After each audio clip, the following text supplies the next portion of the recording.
Hello, ladies and gentlemen. Sunsfan here with the Cindermeister himself. How are you doing on this loveliest of mornings for both of us, Cinderin?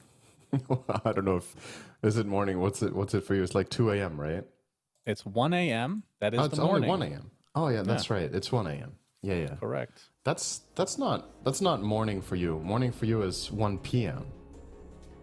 That depends on how you want to define what a morning is. Technically, which is your favorite type of truth, it is morning for both of us, Cinderin. And Okay. thank you for making this probably the most boring intro we've ever done, which is saying something.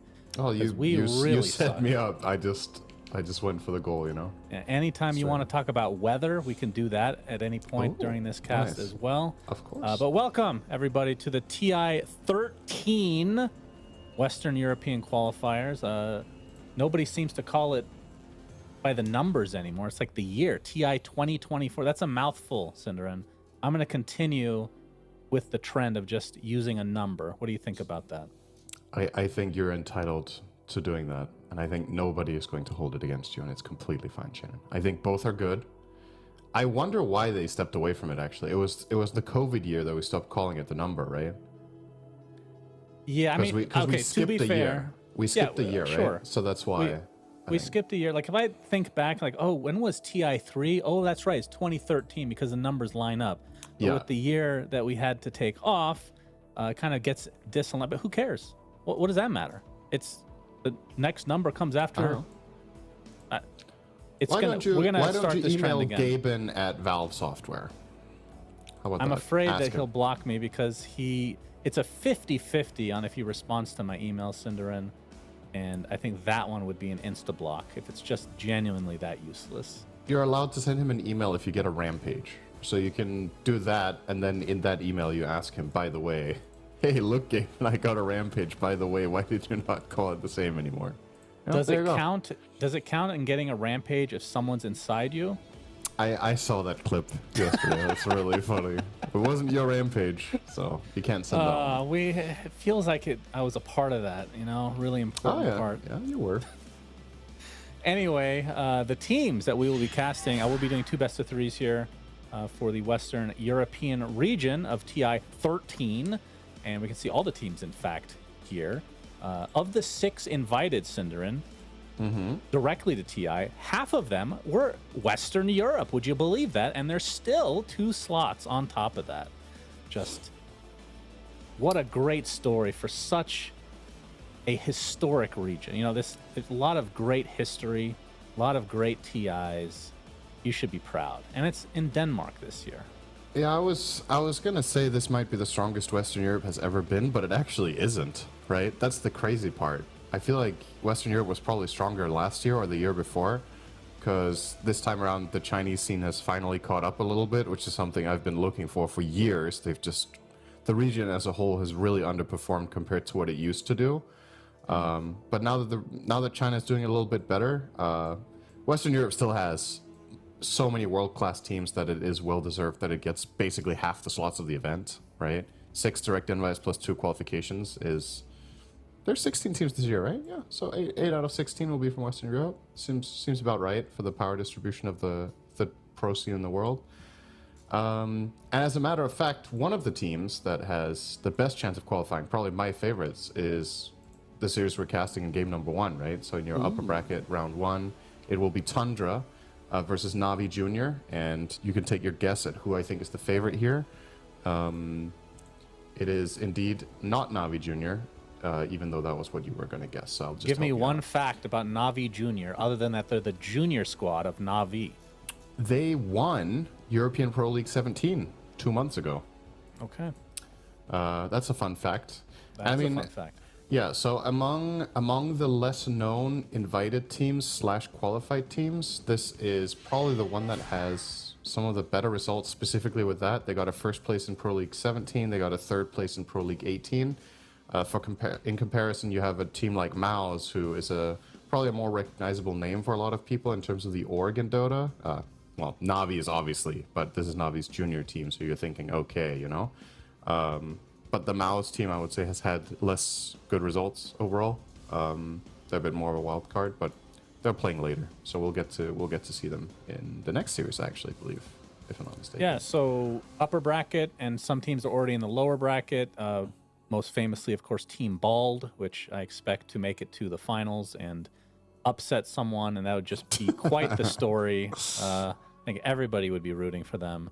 But, I mean, despite there being so many direct invites, there's still a lot of good teams in this Western European. You know, there's going to be a couple that feel like they should be able to go, but they're not going to be able to in the end just because there's not enough slots. The teams I'm looking at, Tundra, Secret. I mean, PSG Quest, I guess they haven't really been on that same level since Amar has not been on the team. But then OG versus Nigma is another upper bracket match. Just a lot of powerhouses in this region. And recently, Entity has been playing really well. I think if you put me on the spot right now and just based on recent power rankings, pick my top two, it's probably Tundra and Entity right now. And I think OG need to really start off on the right foot. It is double a limb, so of course you can recover, but it's there's some pitfalls in the lower bracket, like you said. I feel like the majority of these teams in this qualifier, if not all of them, are good enough that they can beat another team that is not playing at their peak. So no team is like a pushover. No game is going to be free.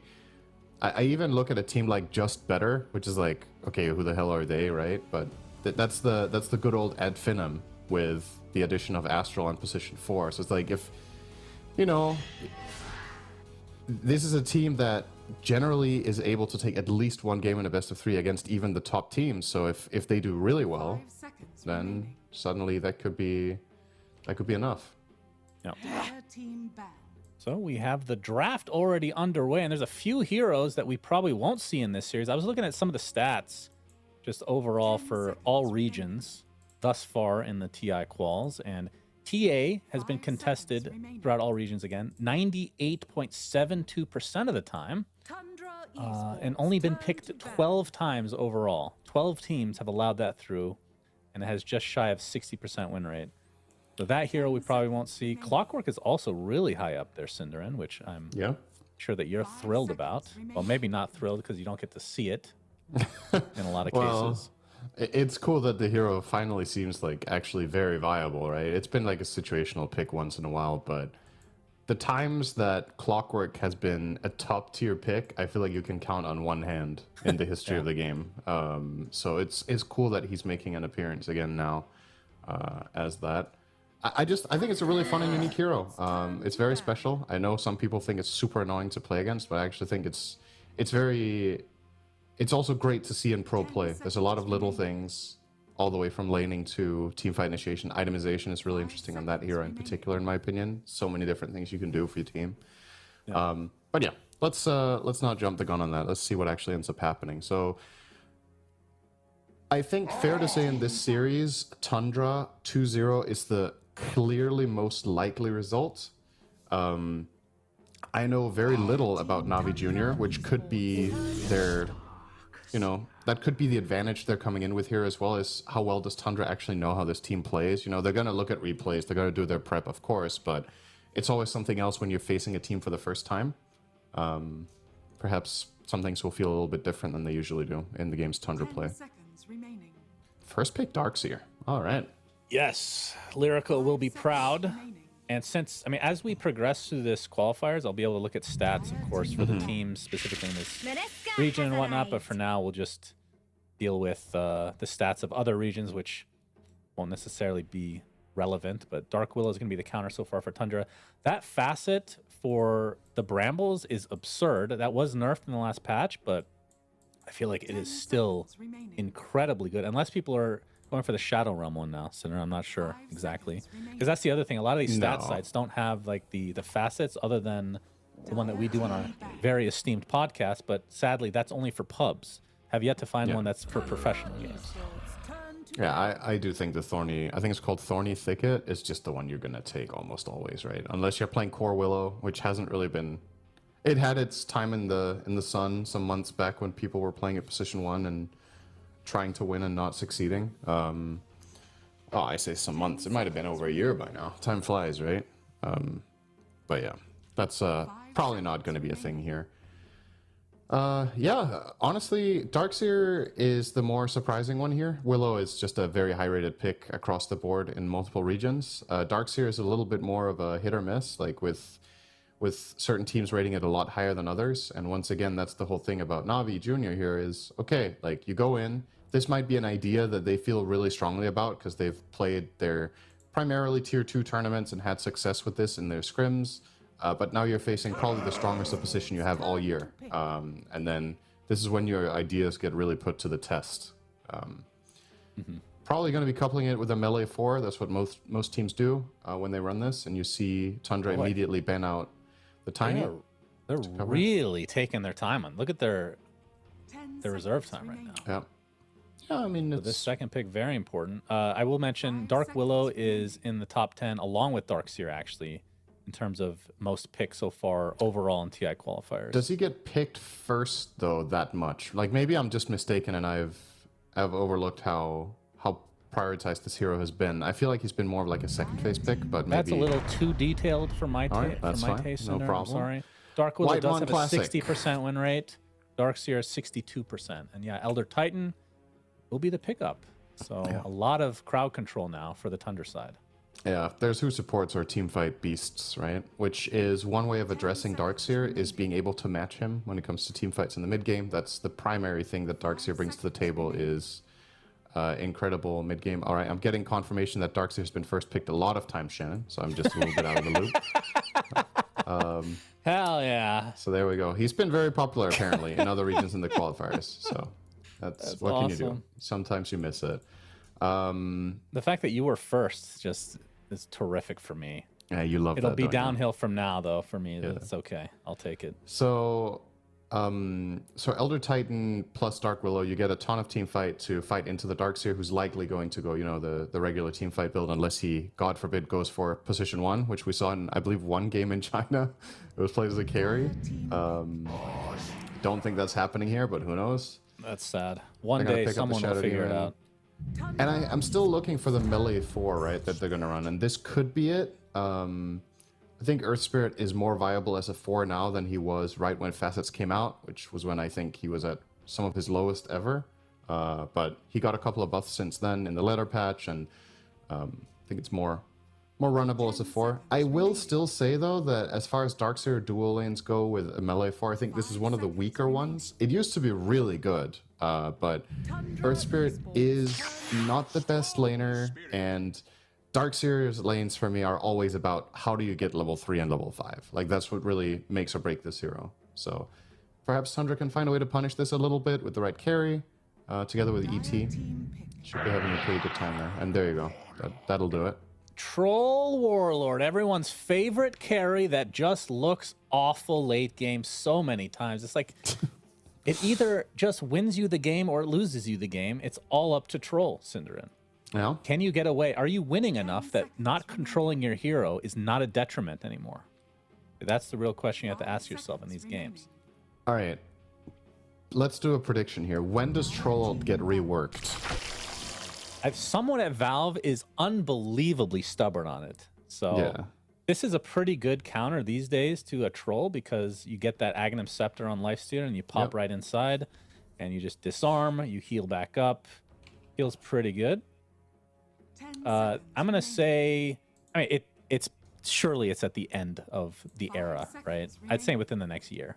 Yeah, I genuinely think that. I really feel, I mean, I hope so too. I was going to say I really feel that way too, but like you said, they might just love the concept of it because he is kind of like crazy, and but I just think there's like no interactive gameplay and just losing control of your hero. It's just so weird. I don't know. Well, they give you a little bit more control if no one's near now, right? So they're slowly getting to that. It's just like eventually they just have to take the Band-Aid off. And you can use items. The original one, you couldn't even use items. That's it true. just completely stopped your hero from working. I mean, it's certainly gotten better, no doubt. Yeah. But I feel like it's still a very kiteable hero. And the Mhm. fact that Navi Jr. pick up a carry that is one of those kiting tools now is pretty nice. You have Shadow Demon ult. You have Surge for your team potentially to get away from Troll. Like, Yeah. there's decent tools for Navi Jr.'s side, but we'll see if they're on the same level as Tundra in terms of skill, because I would be very scared. I mean, we didn't even talk about Ramses being a somewhat recent addition for Tundra, but they have a star-studded lineup, no doubt about it. Yeah, I feel a little bit worried for Navi Jr. that the Storm Spirit isn't addressed particularly well. That's the one downside to this Lifestealer carry pick, is that matchup is just... I mean, it's fine in the sense that you're unlikely to just get killed off by the Storm, but you also don't really pose any threat. The only thing Navi have here is a silence from Earth Spirit, right? Aside from that, it's completely free game for Thompson currently. So I think the last pick has to solve a lot here for side of Navi Jr. Is it going to be a mid Earth Spirit? Or are they going to commit it to position 4 and get a mid that does something to Storm? I think that's my number one criterion for this pick that's coming up, is that it has to. But how often are you going to get a him. pick mid that, like you're talking about in the laning stage, I assume, right? Just either in the lane they don't really or have in the stuns game in right general. now. Like stun is a Yeah. big issue. Yeah, it's like either you pick a mid hero that has a clear-cut way of initiating on Storm and giving yourself the chance to fight. Something like Dragon Knight could be a possibility. You have a Darkseer lineup, which is nice with Dragon Knight. You have Infest, so that you can maybe bomb together with him. And Dragon Knight also floats most lanes. Something like Storm is probably a draw, or okay at least. Otherwise, I don't know. I don't think you can really bully the Storm so hard out of lane anymore that he can't play. Huskar's terrible right now. Sniper got nerfed. You know, some of Storm's worst matchups just aren't really played right now. So it does make for a much better experience for the hero, because a lot of the time when Storm has had terrible games in the past, it has come from the first 5 minutes, and it's just not really likely to happen anymore. But let's see what Navi Jr. have got for us here. How does Ember fare these days against his Ember's brother? decent. Ember's definitely a lot better now than he was in the last patch. It's been about getting a more top relevant. 20 pick right now Yeah. in the meta. He's solid. The lane's fine. You get a reliable catch. Obviously, it's not a stun, so Storm can itemize and solve it later, but it's a great hero with Darkseer too. So I wouldn't mind that one. Running the double Spirit brothers against the third Spirit that nobody likes because he's got a stupid laugh. Yeah, true. All right. Bat Rider, okay. Okay. More Yeah. kiting potential. Yeah. We're assuming he's mid, right? You could play Darkseer bat, but I think this is a core bat. Yeah. All right, that's a most very likely. fast pick. Ooh, Enigma. Nice Okay, pick, so Enigma. that's going to be Highest the win rate Ramses, hero in pubs. but not in, well, in terms of the pick rate, it's, let me see, it's not even on the initial list here. Okay, I'd have to count, so that's probably top 30 will be the guess Okay. here, Cinderman. Okay. So Good not guess. the highest priorities according to the actual qualifiers themselves. So maybe pubs can be a bit deceiving, but This is a good Enigma pick though. One of the things that matters the most to this hero is not playing against something in lane that kills your Eidolons. I don't think Navi Jr. can set this up in a way that Ramses isn't going to have a good laning stage. Lifestealer is not a good carry against you in lane. Earth Spirit can't do anything to you. And the Shadow Demon, sure, you've got Shadow Poison, but you need a ton of stacks before you can actually kill them. And you're obviously going to be fighting 9 class at the same time on Willow. So it's a mid Earth Spirit, by the way. It is the mid Earth Spirit. Yes. Okay. Yeah. I'm not sold, if I'm honest. I think that in isolation, the Navi Junior lineup looks quite nice. I think their heroes make a ton of sense, and what they're trying to do with the pace is good, but I'm a little concerned for them that all 3 lanes for Tundra are going to be a little bit too easy, and then you factor in the likely skill difference as well, right? And just overall quality of the players. So I think Navi's laning stage has to come up big here. They also don't have the best solutions for a late game Enigma, which we've already covered is going to have a good lane, and this hero just wins games when it gets off to a hot start. So Let's see. As Let's we see get how into the lanes play out. game, best of 3 between Tundra and Na'Vi Jr. This is Western Europe. Don't be confused with the Na'Vi name being there. They've already played a bit in the Eastern European qualifier. But here we are. So early smoke here from Tundra, just getting some wards down. Oh, this is something we can actually talk about now in the early game is the facets, Cinder. What's so funny? It's there. Like I said, I've not really seen this team play. The names Navi have are amazing. So all the sponsored, like the sponsored tag after their nicknames is old CS 1.6 legends. Heaton, yeah. Heaton, Okay, I Potty, actually recognize it. Executor, Element. That's good luck. I like that's that. really fun. And then Riddy's is just like, I'm just here, guys. I don't play Counter Strike. I'm just here to play Dota. Well, we'll That's see if they awesome. have That's really funny. some good fortune with good memes Yeah, I like as that. the bounties will spawn here. It doesn't look like there'll be a fight, but we can talk a bit about the facets, Mr. Cinderman. Anything catch your eye? Obviously, the Life Stealer goes for the Corpse Eater, which I believe is the only facet people go for. Yeah. Because, and I think the main reason is because you get HP. The other one, I feel like the other one should also give HP, and this one would still be more picked probably. The other one's more situational. Yeah.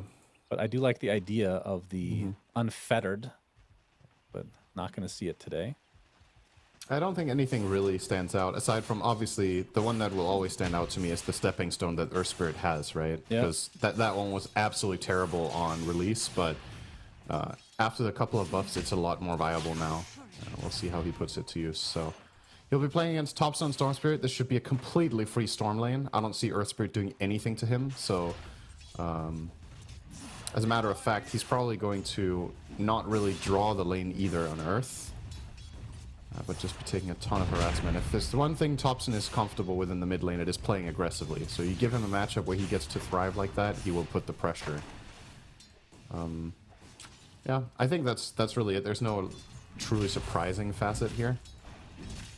Just Is this for the Darkseer? Is that the normal facet you go for? The attack speed via int? The other one is you gain. I believe it's like move speed when you're close to. Is it enemies maybe? Something to that effect. Other heroes in general. Just any hero. Yeah. Yeah, but then you have lower base movement speed. So then all your all your movement around the map is lower if you're not playing with your team. Oh, he's in trouble here, by the way. Yeah, he sure is. No attack speed's gonna save you from this briefcase. Whitemon, I able to actually finish the job though. Yeah. Yeah. Because that's not attack speed. That is in fact a stick, as you said. But Whitemon showing his prowess on the ET, forcing out a lot of regen. Such an annoying hero. Meanwhile, Niku in the mid lane brought to such a low amount of HP by Topson. He's going to have to be careful. There's a bottle being purchased, so it'll eventually get to him, but Topson really bullying this early. 13-4 to 5-0. Big brother Storm Spirit dominating so far. This lane is not this one-sided, but he's just showing a lot of class in the first few waves. Like, just really maximizing his pressure while getting all the CS in this matchup, and obviously very comfortable on both heroes, so he knows what to do. What is this lane? Yeah. Is this how Dota's played now? All right, good to know. This is not good for the Earth Spirit to pull the wave out here. I think this is even worse than having it in the mid. Like, he was running over here to get the power, the water I think room. we're going to see First Blood finally. Bottom lane. No, Pime actually just gets out of range of the right click. And even the Whirling Axe is not enough to finish off Daze. And now Pure with 5 stacks of Sticky Napalm will be able to walk away. Whitemon going to take another right click with the Flame Break. Somebody's dying here. It looks like Daze finally gets the First Blood. It'll cost him his life. Very back and forth there in this bottom lane. And Pure will at least secure the Lotus for himself. And now PMA doesn't have Surge. Oh, never mind. He's fine. I thought Pure might have actually been able to run that one down, but too many creeps in the tower. He has to make sure to get those CS. And arguably, there's value in not killing Darkseer here. I actually think keeping him alive and out of resources is almost better for you. If he comes back with resources now, he can start casting some more shells and put more pressure on the lane. Maybe there's more counterplay. Fortification from Topson to prevent the long-range CS attempt from Niku. Very smart play. And Niku kind of just picking up the scraps in this lane overall. As Topson continuing to bully. 4-minute water rune is about to pop here. And Niku still having to worry about Topson. He still has a decent amount of mana left. And he has the... They're actually going to battle over the water rune, and Niku will roll in, get the stun, picks up the water rune now with the help of Daze. Can they turn this around to Topson? There's very little mana to speak of. It looks like he's resigned to die, apparently. Does not have a wand. Does have a fairy fire, though. We'll have to pop it here. Okay. He dies. Did not pop it. Was probably dead anyway. Yeah, Daze definitely keeping things afloat right now. Getting the kill bottom first, and now rotating to mid to give Niku a chance at the game. He's still, despite getting a kill here, awfully far behind the Storm, but at least in terms of experience, he's now going to draw. But yeah, the CS still not looking too healthy there. The question is how much Bat can keep doing this, right? As when Storm gets 6, this play doesn't really exist anymore. Top lane Riddies is taking a beating. Well, he barely lived there. And bottom lane Daze. Uh-oh. He's going to get rooted up by Pure. Another root comes in. He will be able to get away, but just trying to be annoying, and he's being successful at that. Whitemon trying to counteract this pull, but it'll eventually get back to the regular pathways. The problem here for Navi Jr. is with how this bottom lane has started, Troll is already strong enough that he can very happily just lane against the Darkseer with 0 issues, right? Like, if Darkseer has an awesome start, there's maybe more threat on you with the rotation, but mid lane. Middle lane. Topson will get his revenge now. Maybe no. Will he? Topson will die, actually. There'll be a trade, but Topson won't get any of the XP. 9 class TPing in to secure that. A fast ET. Oh boy. Flame break, though, onto Whitemon, and Daze should be able to get away. If Whitemon had boots there, I think he actually would have run into him. He would have kept going, but has to concede his ground. So yeah, once again, Bat Rider involved. Daze now 3-1. Unfortunately, a little bit too late for that ancient stack there that he was trying to make, but yeah, the supports on the side of Tundra are very much free to move now, is what I'm getting at. So Pure will just sit bottom and free farm against this Darkseer. Even if Darkseer gets help from a Bat Rider, they aren't necessarily going to find a kill, so he feels very safe there. And in the top lane, Ramses, as expected, is having a great start on the Enigma Lifestealer matchup, and therefore the Willow is also free to move. So a ton of freedom on the side of Tundra. This is what you love to see if you're a fan of them for their early game. When their lanes go well, they tend to do really good movements. And now they've unlocked the Storm. So despite Topson having 2 deaths, he still cracks a level 6 minute 6, which is completely fine. You would imagine after these Wisdom runes come out, Tundra might look to play around the mid lane as much as possible. Yeah, Niku was on the way bottom, but he ends up getting scanned out, so won't be any surprise factor. So we'll just come back to the mid lane to secure some CS. He does have the level advantage onto Topson, but Topson does have a nice stack here, so ends up being kind of a wash in terms of the XP, but we can see the farm, of course, basically doubling up on that Earth Spirit for Topson here. And bot lane, Daze getting beat a bit by Whitemon, but likely will not result in a kill, although maybe the other way around. Flame break, but not going to pursue any further. PMA on that Darkseer double bracer right now. As Pure will be working towards the Battle Fury, no big surprise. Has his career died twice so far? I think it might have. I feel like I've been seeing it dead for 5 minutes. It's a 4-man gank onto Pure, but the roll does not connect, and now the TP support's coming from Tundra's side. Topson with a big zip onto Riddies. Going to secure that kill easily, and Whitemon and company might have to back away. I think they've used most of their resources. Pure continue to get hit by these stone remnants. That Magnetize definitely stacking up, but will be able to walk away safely.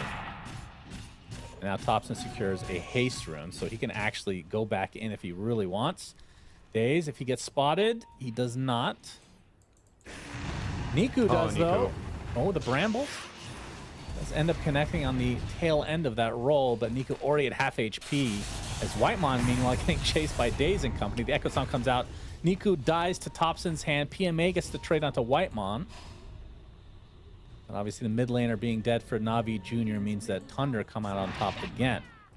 And meanwhile, this is leaving a 1v1 scenario with Ramses on the Enigma versus Got the Juice, great name, on Lifestealer. Yep.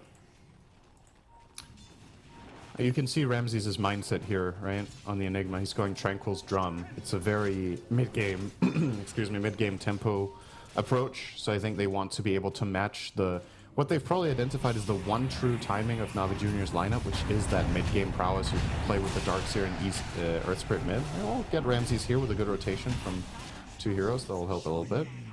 They stole an Eidolon, though, from Lifestealer, so that's 2 less HP he'll have for the rest of the game. Really upsetting. Another thing about Ramses' build is that Boots of Bearing is incredible this game. So I really like if he doesn't just keep this drum for a very long time, but really looks to upgrade it. Boots of Bearing is amazing against the wall. It's amazing against Batrider, against Lifestealer. I mean, you name it, actually. It's just good against everything here.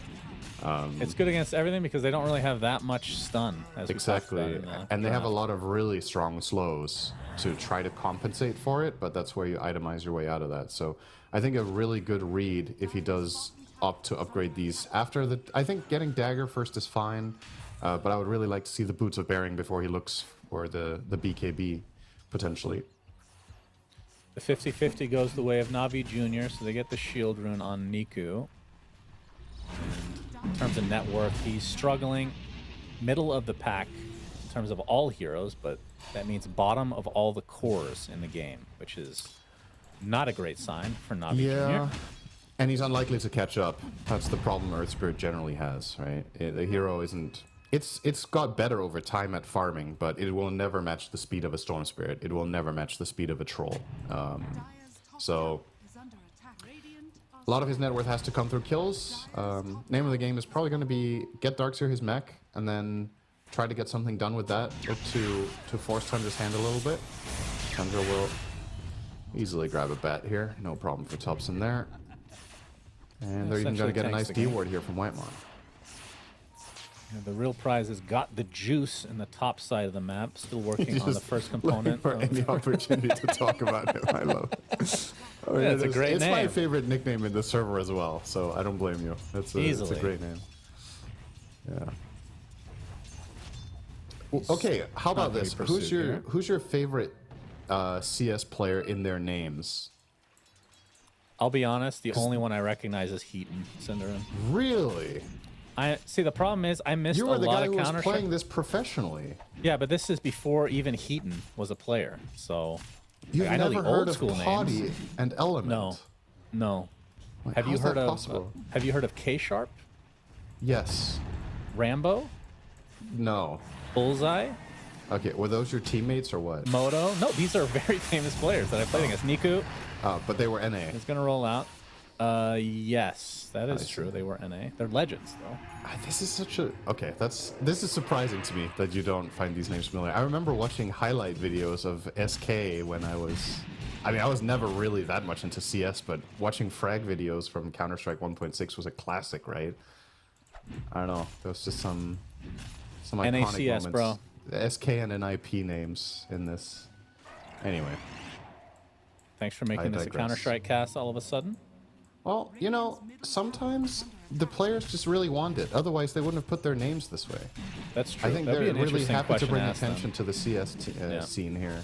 Well, we're going to see a gank here, potentially from Navi Jr. They want Pure. The wall comes out. The roll in is not going to be there fully, but the Echo Stomp into the ET ult is going to basically turn this all the way around for Tundra. Topson is here. He's going to get lassoed. Now Black Hole comes out, but instantly canceled thanks to Riddy.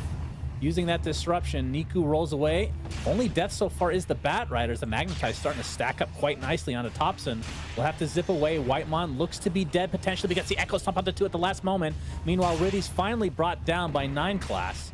So 2 supports dead for Navi Jr., but it's relatively early in the game, so they can TP in pretty shortly. But finally, the first member of Tundra to die in this fight is Whitemon, so only supports. Yeah, and this was one of the key moments in the game for Navi Jr., right? This was their Darkseer mech reveal, and they got an opener on the Troll, but it's just not good enough, right? They really need to connect the correct spells and find that kill to start that fight. Instead, Pure is able to just sidestep, walk back, and use his ult to heal up on the small camp, so he didn't die to Shadow Demon. Yeah, the execution they're just a little bit lacking, but it's also a bit difficult for their lineup, right? You're only really 4 heroes. Lifestealer's not going to do anything. Got the Juice is busy up top hitting creeps. Oh, sorry. He will join later. He's got the Relic now, so at the very least, Radiance is coming up in probably 2 minutes. Maybe that's when they try to bring him and get him involved. Yeah, Pure has had his Battlefield for a little bit now, already working on the Yasha. Is this going to be S and Y, or is there a reason to go Manta style this game? I guess Manta for the Magnetize, potentially. Sticky Napalm. I think S&Y looks pretty stable. I mean, yeah, Manta does have its benefits, but I think out of all heroes, Troll is probably the one that's least concerned with Magnetize, right? You've got your ult to heal through it, and Earth Spirit also needs to be able to chain the Magnetize after your ult, right? So there's like, considering he has Stepping Stone as his facet, that can be a bit tricky sometimes to actually find that connection after the spells come out. But yeah. Navi Jr. They saw Whitemon. No, I think they could have gone for him, but they were going for a bigger prize. It was not to be, though. And Thompson feeling the gank coming potentially. Has his Witchblade. Will be going for Eternal Shroud. Thought they... The reason they're nerfing this item, Cinder, is because of Storm Spirit. Maybe if we just delete...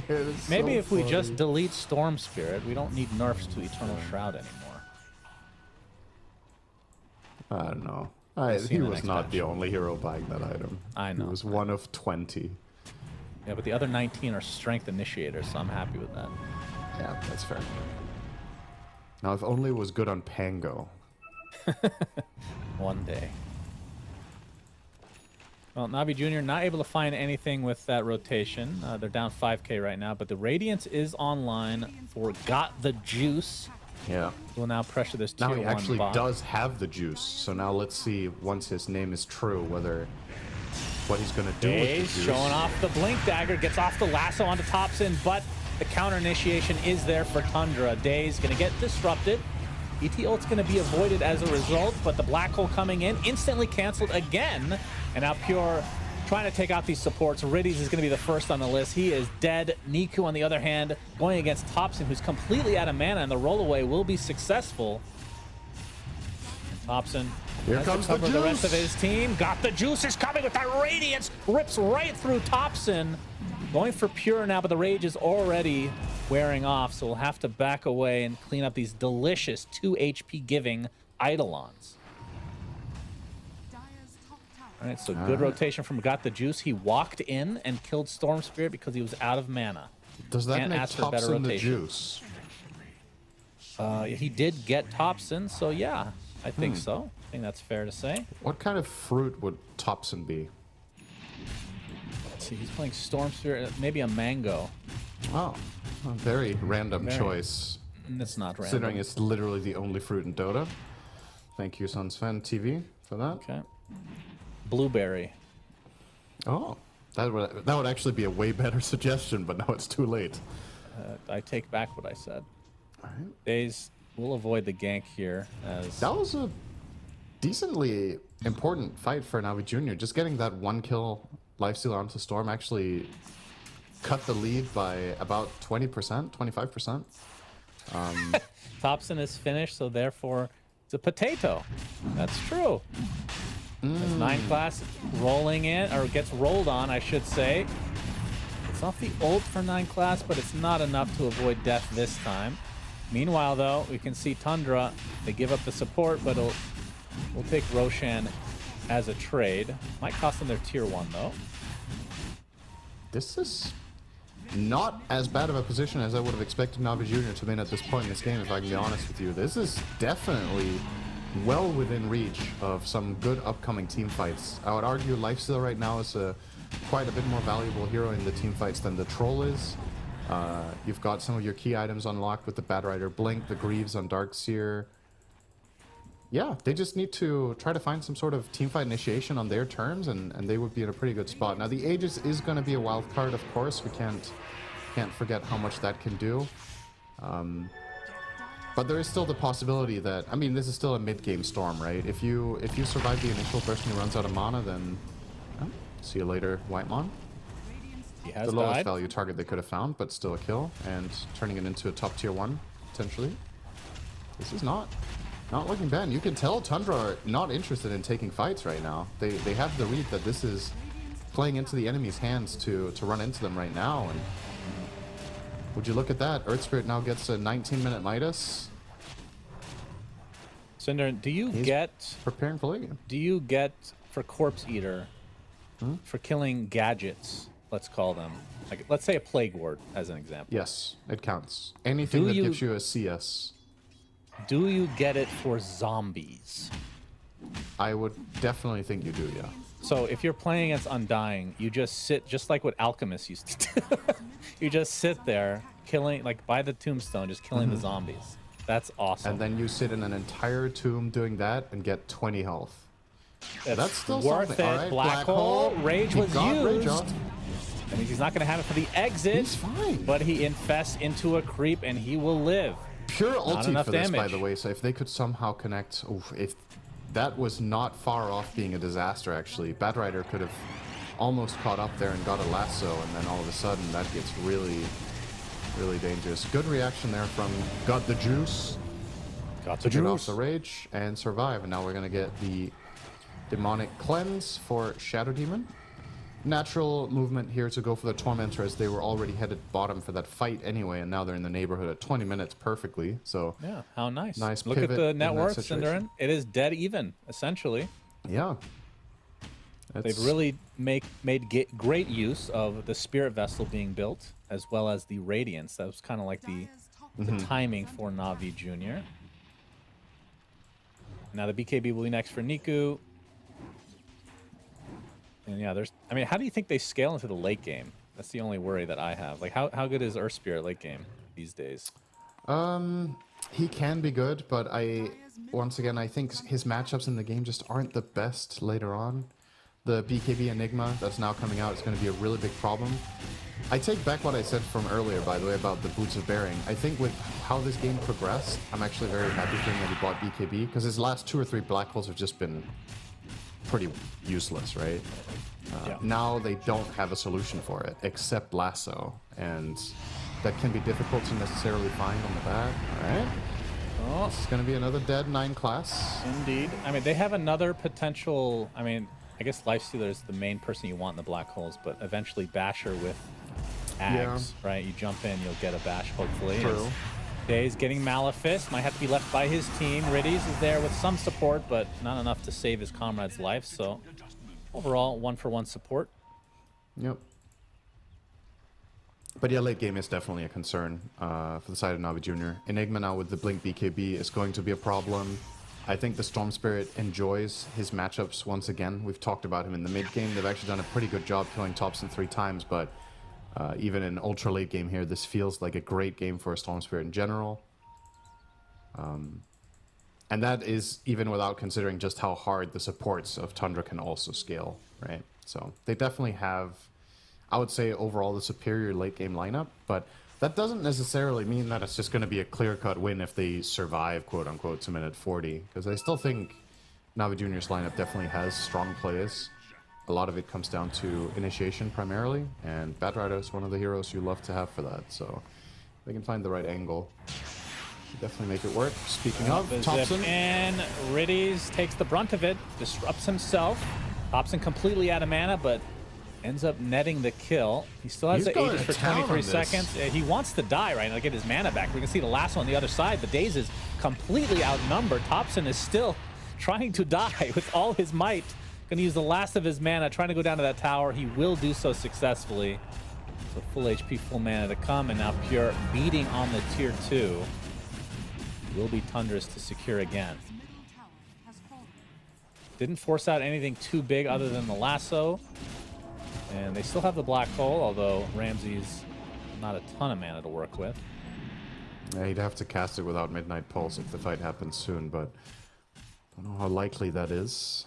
If I were Navi Jr., I would really be looking for the fight now, though. I know it's not going to be straightforward, but you can't just let Tundra run the show at this point with the writing on the wall of the late game. You really need to try to match them. We will start bringing some numbers here.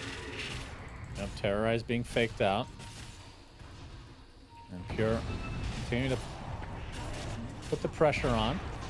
Got the juice. Will, nice Manta dodge there. Is hopped on the back line for Niku, but just be a quick hit and run. Looks like they'll smoke and maybe take another avenue out to reaggress, or perhaps just completely back away and wait for this next potential Roche. I'd like to see an infest play on bat here. Infest bat and then smoke after you kill these ancients. Cross through into mid and try to find an opener. Is there anything major waiting for them? I guess Niku's BKB is very close, so perhaps that's the call here. Just 200 gold for him for that. Well, they're only 1,000 away from Ags on Lifestealer, which is a huge power spike as well. Yeah. There's some big stuff coming up for Tundra as well, though. So that's true. It's not as good as it used to be.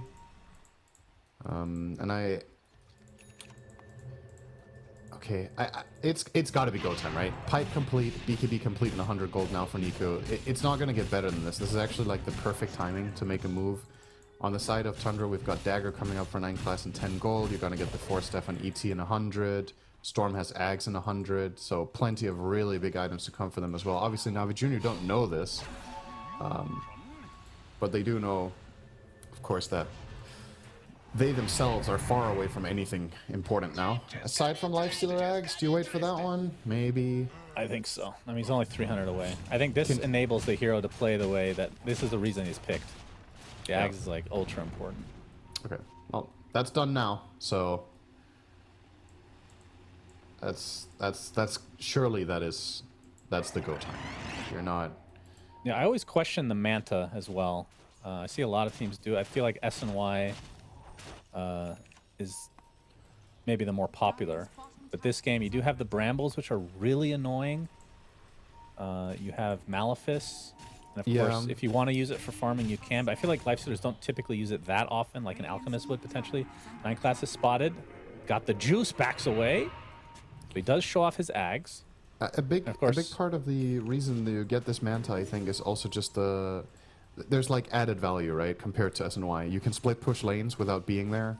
With your Radiance build, you have a way of not committing rage in fights where you otherwise would usually do it, right? Like you saw on that on the stun previously. This hero is rage, and it means that if that's the most important spell you have, and you can not have to throw it away in a bad situation, it makes a huge difference. And Manta allows you to do that against plenty of things. You lined them out already, right? So I personally think Manta most of the time will be better than SNY for that reason. When you go Radiance, so bit of a standoff here. Both teams aware of how important this fight is going to be. Yep, and Roche will be up in 15, and I'd be really scared of the Elder Titan. that is, and obviously the Enigma to ET Enigma and Roche afterwards. fights always great. Yeah, it's a scary proposition, which would maybe beg the question, maybe Navi Jr. needs to force the fight here before they can even try to go for the old Roche, which is now spawned. But the wraparound from Tundra. Oh, Niku is spotty. He has the haste rune. Bramble's going to connect to start things out. Shadow Realm onto 9 class to get away. Trying to make this as awkward as possible. Kind of being successful, but the backstab now from Thompson onto the Batrider. Daze is in a lot of trouble. Gets off the flame break, but dies shortly after. Ramsey's popped the BKB, but he's demonic first, so very slow. The buyback on the Batrider. We'll be getting in pretty soon as Pure. Popping the ult along with Ramsey's getting off the black hole. It's just for the Darkseer, but they do get the kill, so well worth it. But now the Magnetize going to work as Pure. Finally pops the BKB and his ult going on top of this Lifestealer. Got the juice. Do you have the juice this time? Doesn't have his ult for a little bit, but he's still doing quite a bit of damage. And Pure has to run away. So they lose the Storm Spirit. A 2 for 2, but that's not including any of the potential buybacks here, which was just the Batrider, it looks like. So 2 for 3 overall. And got the juice. He's got the Infest. You don't want to use it when he's TPing. I've been there. You're going to end up in the fountain, and you'll get a nice clip on Reddit. But I think they might be able to go for Roche now. That was a very, very important buyback from Daze. If he doesn't buy back there, they lose everything. He bought back, he lassoed the troll as he was killing Lifestealer, And sure, they don't get the pure kill off of it as he just disengages entirely, but they find the kill on the Storm, they keep their Lifestealer alive, and they keep their hopes alive of getting this Roche. Otherwise, it would have just been like a clean sweep fight plus Aegis and Cheese for the side of Tundra. Now, if this does manage to go to Navi Jr., this starts getting really interesting, but they are not going to let them have it. It's very slow indeed. 9 class will be dusted, but he'll back off. I mean, they still have position, and they know Black Hole is down, and they... Oh, I mean, I guess the cooldown of Battle Trance is already available again here for Pure. Did he even use it in the fight? Did he only beat Baby? No, he definitely used it in the fight. I'm surprised it's been 72nd. I feel like it's... Oh. Time flies when you're having fun, I guess. I would know as they're in the pit. Roche will roar. No debuff onto any enemy hero, Thompson getting really good Thompson. backline vision here. Yep, he's already at half HP. Reddy's is dead. He does have his buyback, though, and can always TP to this outpost. Nico's going to be spotted. Has to pop his BKB before the Terrorize even comes out. Now the buyback comes out from the Shadow Demon. As the chase is on to PMA. Pure trying to do some pressure here, but the Grease is going to keep them pretty healthy. In fact, Pure is going to get ulted by Riddies. Instead, pops the BKB, trying to get this dieback onto the Shadow Demon, but instead, he has to try to run away. Does have his ult, but remember, you lose control of your entire hero for some godforsaken reason. I think that's a cool mechanic in Dota. Got the juice, going to get terrorized, but the rest of Navi Jr. are there to save face. And on 9 class, he's getting magnetized down. He's going to tick for sure. Down he goes, and the rest of Tundra have to walk away. Ramsey's not going to get that opportunity as he dies instead. So 45 seconds, not able to get back into the game. And now Roche is on the Radiant side. He's sick of this shit. On to the other side of the map, greener pastures, as it were. Are they going to try again? Yes, they are. Yes, but their Roche team is horrible. It really is awful. They are not killing this in time before Tundra respawn, so this could turn into another fight. Now, And Black Hole is up now. Black Hole's up. Pure doesn't have ults. He used it to heal to full on the Ancients on the left, which Navi Jr. don't know, so they can't even play on that info either if the fight were to break out. Maybe, actually, you know what? They're gonna get it in time. I thought They're scanned out. I thought ET was gonna be able to delay them here and get the team down there, but no. All right. Got the juice, has got the Aegis. Hell yeah. And a Basher as well. So we talked about the potential cancellation of a Black Hole just with Infest. I mean, it means he has to not be in the Black Hole, of course, but it is I think possible. if you see Enigma, just infesting him more or less on the spot is a good play at this point, right? Like, if you're ever in range, what's the range now? That got nerfed, right? That was a big part of it. Yeah, it's not that good. Yeah, It's so better that's a than the lot harder regular. to find, but...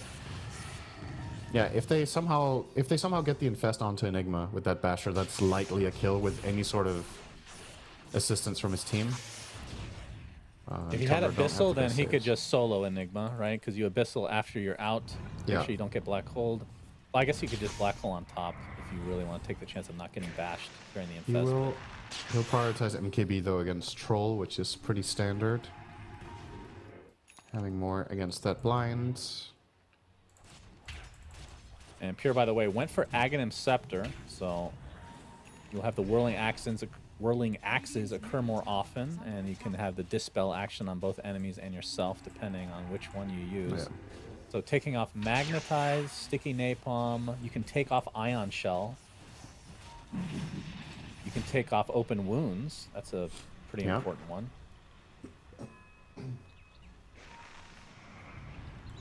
Not Plenty of Demonic good Purge, dispels. though. But yeah, quite a bit. You can take off Demonic Cleanse.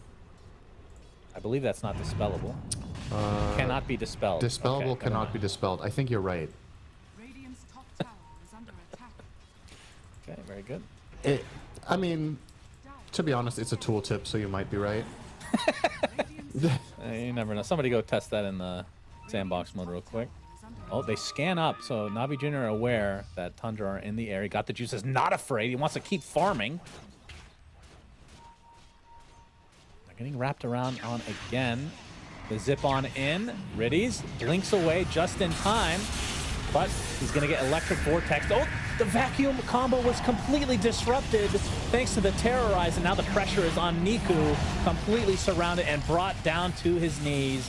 PMA looks to be next. Stunlock is there. Looks like Thompson will get the finishing blow. The lasso was used onto Pure, who's on the cliff now, but Unfortunately for Navi Jr., they've lost the fight. They get the Enigma, but that is it. 3 for 1. Tundra come out on top. Yeah, this begs the question, was putting the Aegis on Lifesteal even the right choice? We didn't really second guess that when we saw it, right? It's very standard, but considering how the fights in the game has gone so far, maybe there's value in putting down the Earth Spirit instead so he can go in. Lifestealer was not even remotely close to dying in any of the previous fights. And it doesn't seem like a priority for Tundra to kill him either. They're not like saving the black hole to try to kill the Lifestealer. They're just looking for the other kills instead, which is they're a lot easier to get and a lot safer. So I'm afraid this Aegis is just going to expire in his inventory. They didn't have a cheese, right? No. Because it died on the Radiance. Yeah. So where's the banner? That's They true. still have it. They have it. They have it in the bag, Shannon. Hell yeah. And we haven't even gotten to talk. I haven't cast a single game on this patch. I'm guessing you haven't either, since we usually cast together, unless you're cheating on me. But the Roche banner, this patch. that doesn't count. We all know Fair. that analysts don't really do anything. So Okay. I think Team A will win. Team B wins. Guess what? I'm still hired to next event. My name is Jenkins. Anyway. Literally doesn't matter what you say. I could be the analyst and no one would care, you know? Anyway, that's another story. Let's put that one to the test, shall we? Got the Juice has got less than a minute left on the Aegis. Do they try to force the issue? I mean, they do have everything up, but it might be a little too close for comfort at the moment. You were talking about Abyssal for Lifestealer. It will be on the Troll first. Okay, they're both But God the building Juice it. has queued it up next, so going to be a bit of a battle of the Abyssals here. 11k lead for Tundra. I don't think this is insurmountable still for the side of Navi Jr. I've seen plenty of Darkseer games where you get this amazing turnaround vacuum fight, and they do have a combo here with the Earth Spirit that could lead into something, but so far Tundra have done a pretty good job at not stacking their heroes in fights. It's a lot of like weaving in and out, playing on the backline with Storm, trying to find a black hole on the front in the meantime. But definitely, I gotta say, based on this game so far, I'm positively impressed with Navi Jr.'s performance so far. You know, we're talking about it prior to the series that this should be a gimme for Tundra, but they're making them work for it already in this first game. That is very true. I mean, it's 11k lead for Tundra, but definitely not insurmountable. Aegis is gone, got the Juice. We'll be buying the Abyssal outright, so we'll not have buyback here, and mass TP's back to base just to regroup. All right, what do you think? We didn't really talk about this too much, but the Troll versus Lifestealer matchup, I know it's not like a 1v1 battle because there's other teammates, but historically speaking, before this, Ags for Nake, or for... do you think of Nakes every time you look at this hero? Because I still do. For Not really. Lifestealer? Okay, great. Troll Warlord used to just be one of the best heroes against Lifestealer. Yeah. But with this Ags, it makes it like I feel Troll is still really good because it forces like an MKB, and still in a 1v1 battle, you're losing that as a Lifestealer. But now that you have the ability to infest and disarm them, it becomes much more interesting. Yeah, for sure. I mean, they picked Lifestealer into Troll, right? Yeah. That goes to But show. that's they what think of my the matchup, question is. so. Like, do you think that the matchup is like actually Lifestealer favored? No, I don't think so. But I think. But I it's, think from a carry perspective, there's not a better carry you could probably get. Maybe if Void was a little bit more prevalent. Yeah, Void had other issues in this game, though, right? I think he would have suffered badly in lane. Yeah. Lifestealer does have a little bit more staying power against Enigma in particular. I don't know. It kind of the Lifestealer Troll matchup reminds me of the old Lifestealer Sven matchup, which was there was a patch where these heroes were kind of being picked against each other as counters, and then it was about item timings and buying the correct items. So it was a lot. That patch had a lot of halberds, I remember. So Lifestealer would buy halberd to be able to stand against the Sven, and then if you could either outlast the God Strength or just flat out, if you were just fighting each other head on, if one hero was ahead by like 2k, that hero could win that fight. Yeah. It's a bit similar. I think Lifestealer and Troll can interact in that sense, and then having the right item and the right cooldowns is the difference maker. So, but yeah, this if you go back 5 years, there's no way you pick Lifestealer here. Like, Yeah, exactly. So, Yep, pretty cool to see kind of how things have evolved in just honestly in the last couple years. As the next Roche, we'll know in about 20 seconds. And in terms of itemization, Pure has eaten his Aghanim Scepter. And we'll be going for a Satanic. Already has the Reaver, so might just jungle his way to finish that bad boy up. Thompson has an Ag, so Electric Vortex is crazy. So they have double Black Hole in some ways. Yep. Yeah, Navi Jr. needs to be very careful how they position the heroes. There's just so many major issues you need to cover now, and spreading is going to be the name of the game, which is not ideal when you're playing Darkseer, right? This is going to become a strategic issue. Darkseer lineups have a tendency to stack up a bit as you pile onto the vacuum, so you need to keep your composure and your formation. What was I looking at a moment ago? Boots of Bearing on Ramses is still that X factor that we haven't really seen do too much just yet, but that is still a combo breaker of sorts for this game in particular. Uh-oh. Nico will be spotted here. Indeed. Pure has the Lincolns applied to him. There's the Electric Vortex onto 2. The Vacuum Wall in place as well. The Echo Stomp is there in addition. Disruption comes out for a little bit of save action, but the Bat Rider for Navi Jr. is dead already, and Niku's in a lot of trouble. Has to BKB, try to roll away. Riddy's getting gone on by Thompson. Should be able to finish the job as Pure now focusing his efforts on the Lifestealer, who is now Black Hold, and they should be able to pick up that juicy boy named Got the Juice. And Niku, only one of 2 remaining members of Navi Jr., not able to get to the low ground. Pure, they find him. Ghost Scepter, the Ghost Scepter not enough to stay alive. So double kill for Pure and an enormous team win for Tundra, and they can go mega high ground with the likes of Troll Warlord. When they find that opener to the fight, it's that hard for Navi Jr. If they get 2-man Vortex like that to begin the fight's almost lost, right? You're going to get 2-man Vacuum in to terrorize. Once again, I want to highlight Daze's play on the Bat Rider. I think did a really good job there. As soon as that terrorize came in, he instantly blinked onto the Enigma and prevented the Black Hole follow-up. But there's just still too much pressure in the fight. Eventually, Ramses gets a reset, and he gets to jump and get the Black Hole and Lifestealer to finish that fight off. But yeah, that is not how Navi Jr. can start fights. I don't think they can just offer up 2 hero openings in this way. It needs to be 1 hero giving vision with nobody nearby. Easy punish for Tundra, and that might honestly almost just be game. This lineup pushes extremely fast. Yeah. This will be 2 sets of barracks at the very least. You get the melee in both. Class the onto range of the mid Daze. lane. that was Daze good looking for a naive cheeky there. play, but he is dead. Does have his buyback intact. He'll back away, and they're trying to go for these megas, which with Troll Warlord, definitely a possibility. Look at the tower. Might back, though. Indeed, that is the case. Bramble is going to greet Mr. I Got the Juice. Technically, his name is God the Juice sleeve. Shannon. It doesn't have to be him. Oh, sorry about that. It could be his team, or maybe an opponent. Or maybe Potty. Like, Pure has the juice this game, I think. Yeah, he's very juiced up. A 7K network lead on the Lifestealer alone. Yeah, he's huge. 600 CS minute 42, not too shabby. He's opting for MKB next. I assume that replaces... Wait, does that replace Battle Fury or Boots? Probably Battle Fury. Well, smoke from Navi Jr. along with Tundra. Roche is up, so this is likely going to be game one way or another. So awkward. Yeah, All right, here we go, Shannon. play. Time They're to kind of ask you a 1v1 question. battle. Ramsey's going in, has his Black Hole, but the Infest goes off first. Looks like he's going to be okay for now, but the Terrorize onto 2. Lasso's too late. Another Black Hole. Greets Lifestealer. Got the Juice has died. Niku is next. It's a full team wipe for Tundra.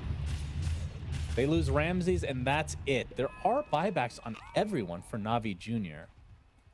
So I guess they can try to bait this out. At least 3 of them, though. To get a 4v4. If you're outnumbered here, you lose the racks. So, yeah.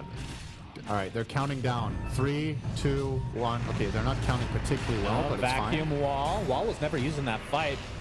Oh my God, they get Glimmer is there. Pure is going to be fine. Doesn't look like Whitemon's going to be so lucky, though, as the troll ends up running away, so the supports will be fed to the likes of Navi Jr., who buyback, as we talked about, completely. So 0 buybacks available, and I mean, they can go for Roche, though. All things considered, that's a good disengage for Tundra. They lose 2 supports, but the cores stay intact, so it's a 4 buybacks to kill 2 supports. As you said, the Roche is available. This one has a shard. Who do you give this to? I think there's Got an a argument. Darkseer.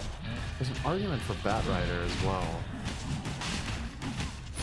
It's like the way these fights are playing out. At this point, it's about we have to solve Enigma, right?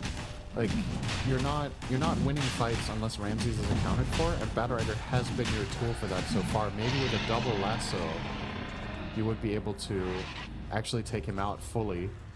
Currently, they have it in the backpack of Earth Spirit. I don't think a second Magnetize here is what you're looking for. But Oh, maybe he just wants the double BKB. yeah, I mean, I think the problem with I'm not the sold on Batrider this. is, I mean, it's definitely a high risk play, which maybe you need at this stage. Yeah, but that's where he you're dies. He dies so fast that the lassos haven't been, like, even a single lasso hasn't been impactful enough, right? Maybe that's their thinking. Yeah, is in he'll that die case, anyway. I even like it better on Darkseer as well then. I think double wall and having like 2 vacuums, more of his utility items. I don't know. The Earth Spirit one is not convincing me right now. Let's see. Maybe I'm gonna be put to shame. It wouldn't be the first time. Yeah, especially As on an panel. analyst, I get to just say things and get hired anyway, so That's right. that's what I've been told. That is an accurate statement. Tier 4 starting to drop. Ninja Gear, very good. Still, I think, the best Tier 4 in the game. Pops in looking for the zip. They'll find it. Good mantle. I got the juice, gets the Abyssal Blade. There's the damage. lasso. Hang on. Do they have the damage? The vacuum of the follow terrorize is too No late. buyback. Down goes Mr. Thompson. BKB from Ramses, gonna try to TP out. bash. The bash. Oh, First first hit hit. bash. Beautiful. What great skill for Got the Juice. He has it this time. Got the Second bash, kill baby. now. Ramses does have his buyback intact. I mean, if you're Navi Jr., you have to assume that everyone has buyback, but you These gotta idle force it. ones are getting range tracks right now. Oh, All right, they actually. Oh, so one hit close. off. Well, could have denied the range tracks for 2 max health there on Lifestealer. Decides not to. I don't think buildings count, actually. I think they do.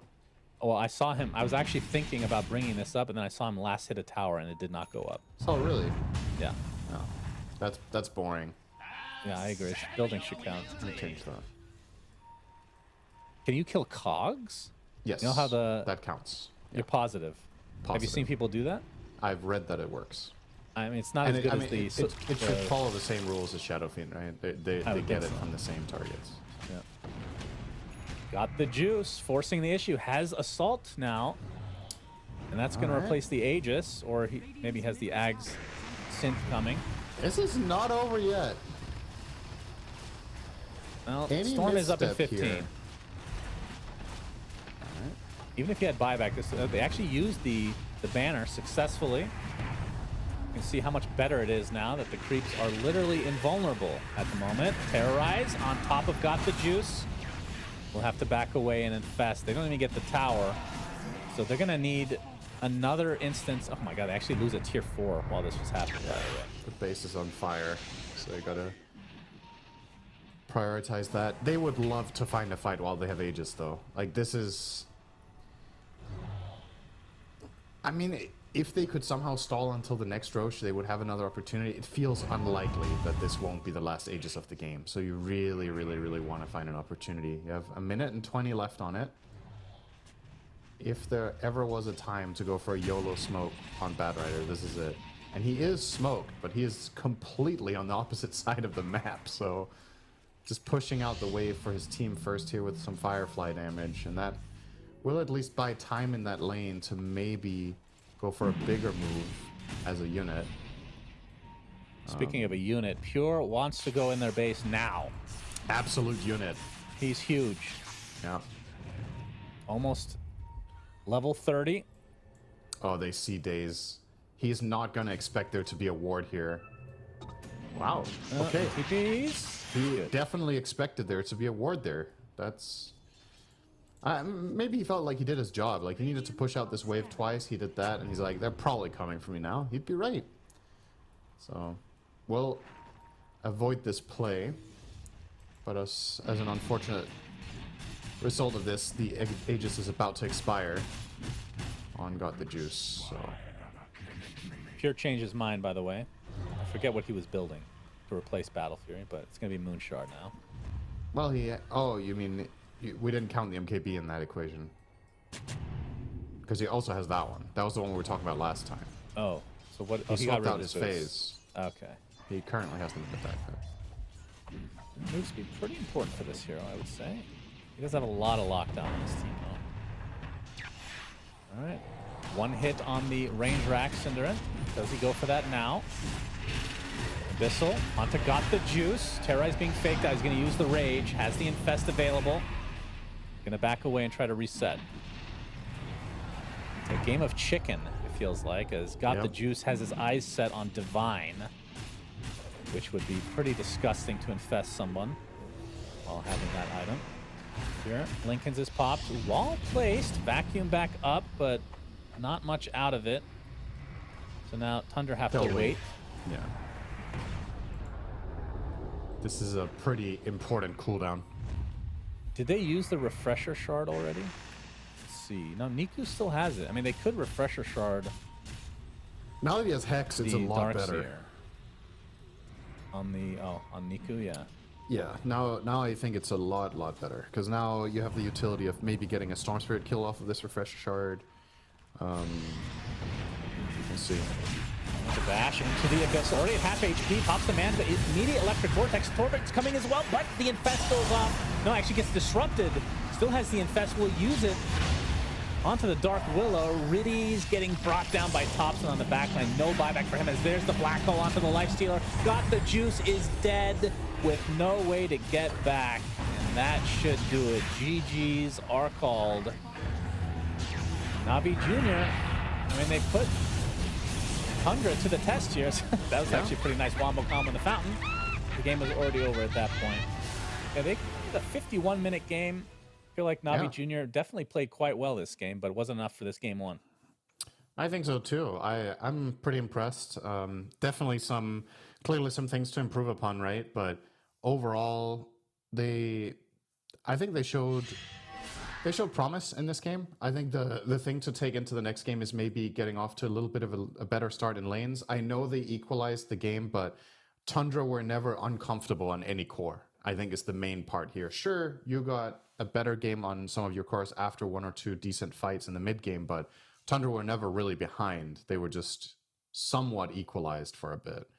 But yeah, for me, standout player of this game is actually not from the winning team. I think Days played a really good Bad Rider in this game. I think he's actually my MVP, despite being 4-11. And I know that might sound a little bit crazy, but Dota's not all about KDA. He had I think if not for his individual moments of brilliance in this game, they would have lost this 15 minutes ago. I think he got kill bottom, he got kill mid, he got a third kill mid as well, I think. So he was 3-1. So the early laning stage he solved to an extent. And then later on he had a couple of really good cancels on Enigma and just good fight awareness. So he impressed me the most out of the Navi Junior squad in this game. I mean, you can't talk about Navi Jr. without mentioning Got the Juice, though, Cinderin. Very well played by him. Mostly. That's true. That's really, really good, Cinder. Thank you so much. Oh, you're welcome.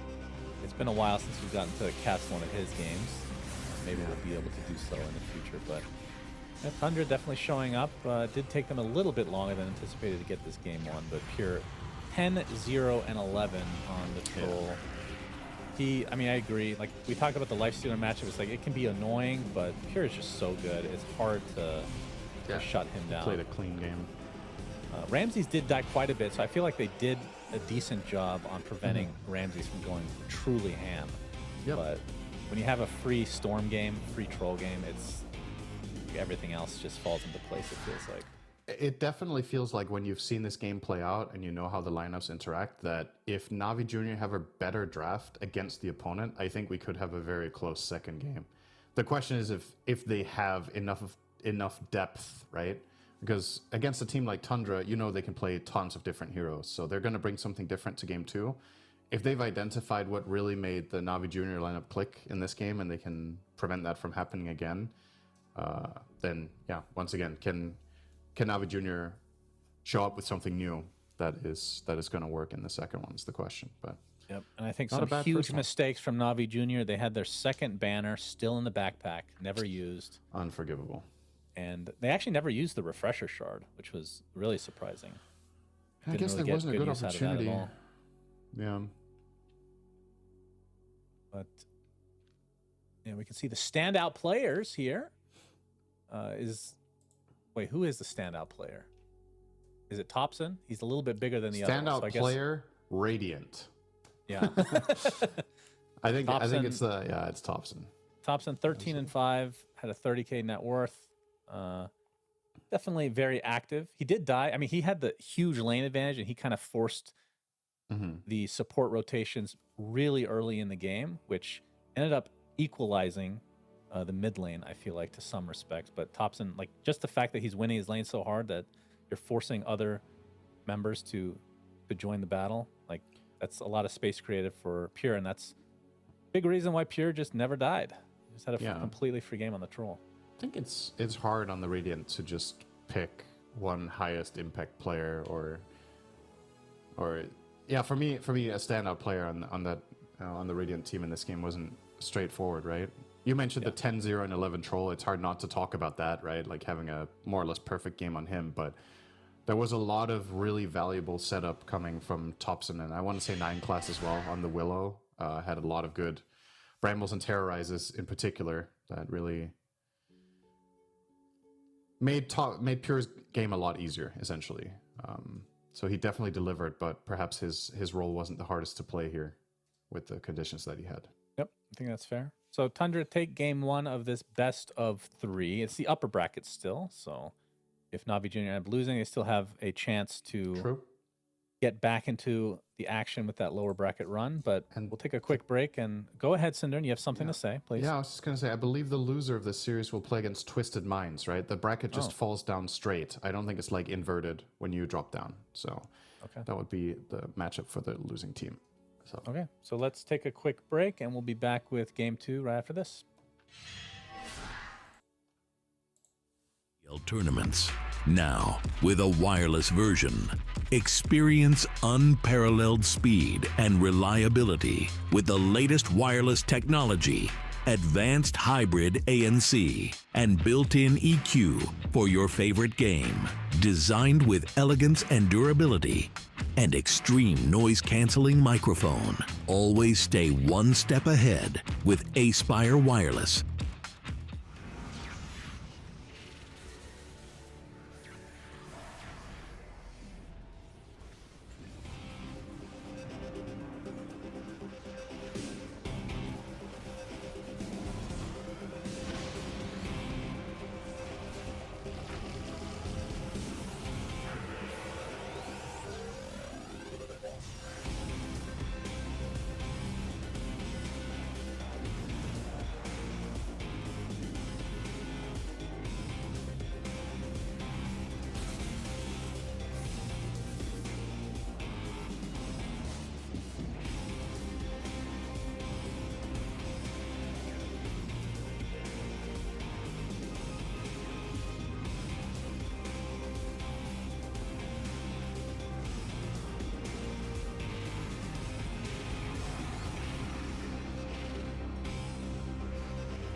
Welcome back, everybody, to game number 2 between Tundra and Navi Jr. Navi Jr. lose game 1. Cinderin. You know, Don't have a stroke now. It sounded a bit like G-Man, but I can't do my voice. Like, I can't do it as deep. I don't even know. Do you even know who G-Man is? Am I talking into the void? I don't know. right Do you now? know who Putty is? All right, Cinderin. There's a big difference, okay? One I don't is know about that. historic So is gaming. the other. No, the other one was just a flash in the pan, okay? All right. G-Man will live forever as one of the most interesting villains in gaming history. We probably will never know what happens to G-Man or what any of his background is. He's very mysterious. He has a briefcase, I've heard. As we thankfully will be getting to the draft pretty shortly. Let me ask you this as we get into the draft. In this patch, if you can think of something off the top of your head, has surprised you the most that has been good that you thought was going to be really bad? Or just better than expected? What was it? There was something I was thinking about yesterday, and now it's not coming to mind. That I thought was going to be bad. That was then good. Better than expected. 10 seconds remaining. Or the other way around, if you want, if it's easier. I mean, I guess Witch Doctor, right? But it also got buffed, didn't it? From when the Festers came out. I think they buffed Festoration, right? Because I remember we looked at it and we were like, oh, this sounds pretty good. And then they made it really good. So that's definitely better than expected originally. I guess Darkseer being overall first pick is surprising to me as well. Like, that was definitely not in the cards. I also don't think it's because of the facets at all, right? Like, yeah, the facets are a bit underwhelming. So that's also surprising, I think. I didn't read that patch and I was like, hell yeah, baby, Darkseer's back. I thought that wasn't going to change anything, but apparently he's quite strong. So, you know, it's about how the meta shapes up. Sometimes a hero like Darkseer makes a big comeback based off of lane matchups a lot of the time. And if the heroes that he hates playing against are less popular, he gets better. Antimage is one example. That hero sucks, and that's a bad matchup for Darkseers. You don't have to worry about that one very much. Yeah, true. There's a couple of others, I guess, that got nerfed. But that you makes can it quite see easy. mana bars now, Cinder. And shouldn't Anti-Mage be overpowered? There's so much information given away. My skill cap is being ruined. Anyway, we Was see a that Dark G-Man Willow. That's G-Man's brother, Man. Oh my goodness, this is definitely... What? There's no G. It's obviously worse. Like, what else do you want from me, Cinder? So That's what's very your unique. brother called? Is he called Hannon or what? Like, what do you mean? It makes no sense at all. Cinderin, you just don't understand memes, I okay? definitely don't know. Anyway, Dark Willow was picked first. Last game, it was Darkseer. Yep. That was picked. Obviously, Navi Jr. were the ones to select that. So we'll see what changes here. In terms of the bans, I'd have to look. These look like probably the same ones. I think Pudge wasn't banned in the first game, was he? Tundra Esports. All right, Darkseer I can again. look. I was wondering if Navi were going to go down this path again and do the same thing, and they will. So I'm assuming this is going to be a Spirit Breaker and Tiny ban again from Tundra to cover themselves against two of the worst matchups. Oh, they you're would have right. to face against Darkseer. Okay, I think Spirit Breaker is the only one. Yeah, Spirit Breaker was banned game 1 instead of 10 Pudge. seconds remaining. Oh, they first phase banned it. Yeah. Oh, interesting. So wait, so what? Oh, it was because they had 4 bans. That okay. All right, and there goes time. there it is. So yeah, pretty much set up for the same game. Now this ban I think is very important because now this is where you can change the story of the previous game. Which hero do you feel like was the deciding factor in that getting so difficult? Was it the Storm? Was it the Enigma that was the problem? Is the Troll too annoying of a matchup for the Darkseer in lane? Do you prioritize that one? No, you still ban the Beastmaster and you pick Shadow Demon again. So, Okay. all right, no pivot whatsoever. Are Tundra gonna change anything? Ways to die. Oh, we'll see. Well, So I guess the I had draft a- order is different, right? So I had a hero that I thought would be more played. It's been picked 3 times apparently, Fall at my feet. which is Silencer. seconds What? remaining. Do you have any idea why that's not picked? I feel I like mean, the specifically facet, as a support, or yeah, support. The facet Yeah. in general just seems extremely good. yeah, I would agree. He The should silence definitely see one. some play as a support. Okay, these are Exact same draft. yeah. Please. Okay. Honestly, okay, when you redraft? get this far, when you're 5 picks in and it's the same lineups, you want one of two things. You either want the exact same lineups, 10 seconds remaining. or you want one last pick to be different that completely changes the game. One of the two. So Well, here if comes. you think it's something that you did in the game that you can correct, like, oh, if I had just done that differently, or we as a collective, then I can understand. Like, it's not very often you see just the full redraft, right? No. I mean, has that ever happened? I think it's happened one time that one of the teams picked the exact same 5 heroes again. Or, no, that's happened more than once. But I think two identical lineups facing each other back to back has never happened, I think. Okay, do Navi Jr. pick Troll instead? Do they have enough info to really pick Troll? It's my question. Like, the support matchups aren't great for Troll. Okay, it's changed already. It's a All different right. spirit, not Earth Spirit. Of course, I mean, it should be the same position, actually, with the Void Spirit instead. Okay. Yeah, he's got to be mid for sure. All right, we've had all the spirits except Ember already. There's still time. 10 seconds remaining. And Spirit Breaker has been banned as well, so he's also represented. 5 seconds. Vengeful Spirit is still available. Yeah, true. Okay. This is Oh, that's a good one, though. Vengeful Spirit. Let me see how often she's been picked. I don't 56 like this pick. picks? It's like top 20.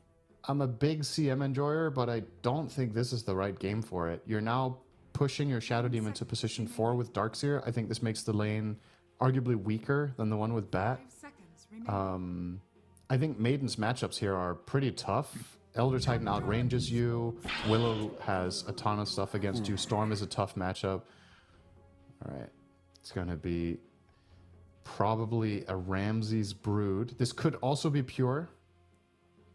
Carry Brood has become a thing. Radiant team ban. Don't know if the Darkseer matchup inspires a lot of confidence in that, but we'll see. Just keeping the options open here. Keeping an open mind. I do think more than likely it is offlane still, but let's see.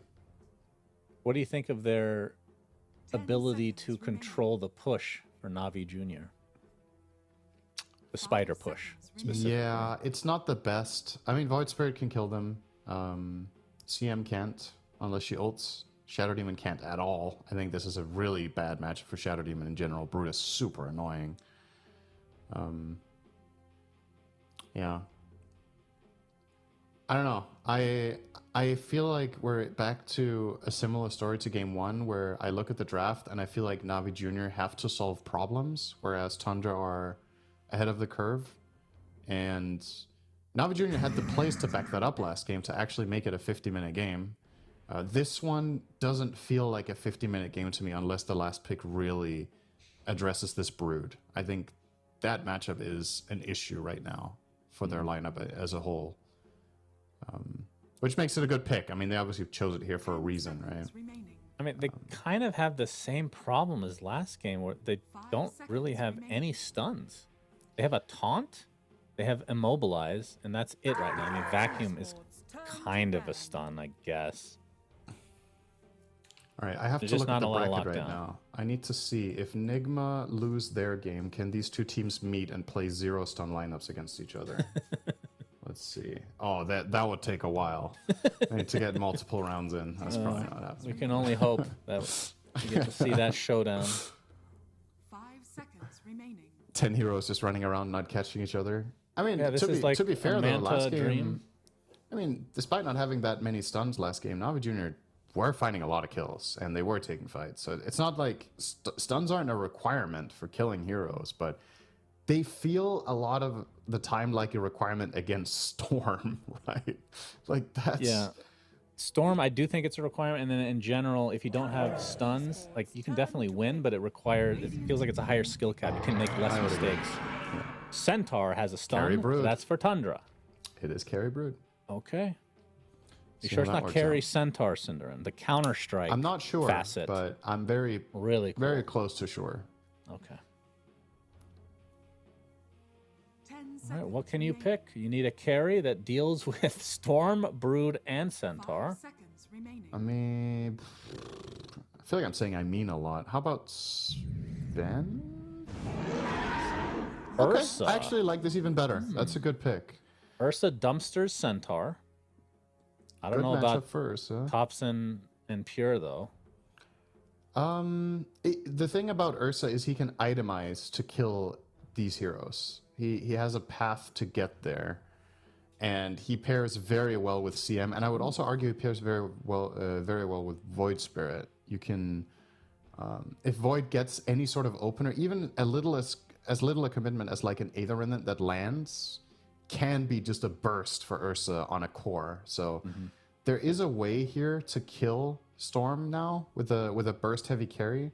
It's another hero in their team that can carry Ion Shell as well, which I think is valuable. So yeah, I like it. I think, Sven would have been a classic thing here to run with Darkseer, the Vacuum Stormhammer combo, the matchup against Brood, but Ursa in this patch is probably a better pick. This hero is very good right now. Ursa's in the top 15 of pick rate, or contest rate, I should say. In terms of win rate, though, only 45% so far, which is interesting. What's the sample size for that? Is it like... Let's see. It can't be that Ursa, many games, right? 24 times it's been picked. Okay, so he's like 11 and 13. And banned 57 That's- times. Yeah. Okay. I mean, stats don't tell everything, obviously, but early indication is that has not worked out as well as those teams would have hoped as we get into game number 2 between Tundra and Navi Jr. And let's look at the facets, ladies and gentlemen. Some juicy ones coming. I was really excited about the Centaur facet, Cinderin, because he had Counter-Strike enabled, but then he changed it to horsepower. Now, And I will know say... why he didn't take Counter-Strike? Because the other team has the Counter-Strike pros, and he knows he can't Exactly, he would be, match up. Yeah, they would know him. They would know him too well. So That's right. because they know potty. I know a different kind of potty, I think. But for Centaur, you don't have to buy boots. That's really cool. It actually just saves you like, 1,500 gold or whatever you end up getting. Usually it would be the phase boots, so pretty damn nice. Any other facets here that tickle your fancy? So debuffs inflicted by Ursa last 20% longer. Very interesting facet. Yeah, I think this is the most interesting hero to look at in the game because I think Ursa's choices are both very good and you will select differently on a game-to-game basis. In reality, on a pro level, on a lot of the heroes, they have one facet, like currently. If I'm being honest, you look at them and you're like, okay, Ursa, I think both are very viable in different situations, and I think him choosing the debuff one is an indicator of what bigger vision they have for later in the game here. What's the other one? The other one is the one where you... it's with Enrage, you get more damage, right? Yeah. So you gain attack damage when you're damaged during Enrage, and if you go for the Enrage build, the one with Shard and Octarine, etc., you can do a lot of damage. But this one is obviously affecting Fury Swipes in the lane, which is nice. That's always going to help. But the bigger thing here is he's going to buy an Abyssal to try to kill Storm and Brood. And having longer duration on that and the Bash is a difference maker. Right. So see if he gets there. Have you seen any... I mean, we talked about this when we were going over the patch initially, but the innate for Ursa, which is you gain bonus damage equal to a percentage of your current HP. Yeah. Do you see any difference in builds as a result of this innate? Because we were talking about how Ursa originally, that's kind of how the hero was built, right? You literally buy, I want to say heart, right? Back in the day? You did, yeah. But we're not, I don't believe we're seeing that as Dave's getting a beat down in the top lane right now. Yeah, I think you're probably buying the same items, you're just stronger because you just got flat damage that other heroes didn't. Right. So like Abyssal Blade becomes just infinitely better, not just because of the debuff thing, but because you're getting HP thanks to the Vanguard, right? So yeah, and because you have more damage in general, so now you're more likely to find kills during the Abyssal, even if it didn't give health. yeah. So yeah, it's a huge part of the reason why Ursa has become more of a hero, because it's not like the meta has shifted enough that you're like, okay, Ursa just eats this meta alive. The hero is just enough better that it can compensate for the weaknesses it had in the previous one. Right. They're really brawling in this top lane. With the ET Brood into Darkseer. So we've talked about in the last game, Darkseer, not a strong hero the first 2 levels. You really want to try to put whatever pressure you can. And Whitemon, very knowledgeable about this, of course, will be bringing the briefcase to the party. Yep, and Niku getting pounded in the mid lane again. Feels like this is just the same story as 9 class coming in. We'll get a blood grenade onto Niku. Doesn't look like it'll result in a kill. The static. What do you think of the static remnant facet, by the way? Seen it 2 games in a row now. Feels like it was more used. It's basically for the laning stage for the most part. Yeah, I mean, the alternative just isn't particularly great, right? I don't think this one is awesome, but the other one is that your Vortex applies a debuff that makes the enemy team take overload when they attack. So it's one that it has its uses, I think, but this one is just generally going to be more useful. I don't think I've actually seen anyone on a pro level take the other one in any of the Storm games I've seen. This hero is pretty popular. As we look at the early CS, again, mid lane, 17-6 versus Niku, 11-0. Not as bad as last game, I will say. We'll see if the rotations come early again or not. Got the juice. Struggling a bit. I was going to say, I suppose, relatively speaking, this might be worse just because of how much Void Spirit relies on Snowball.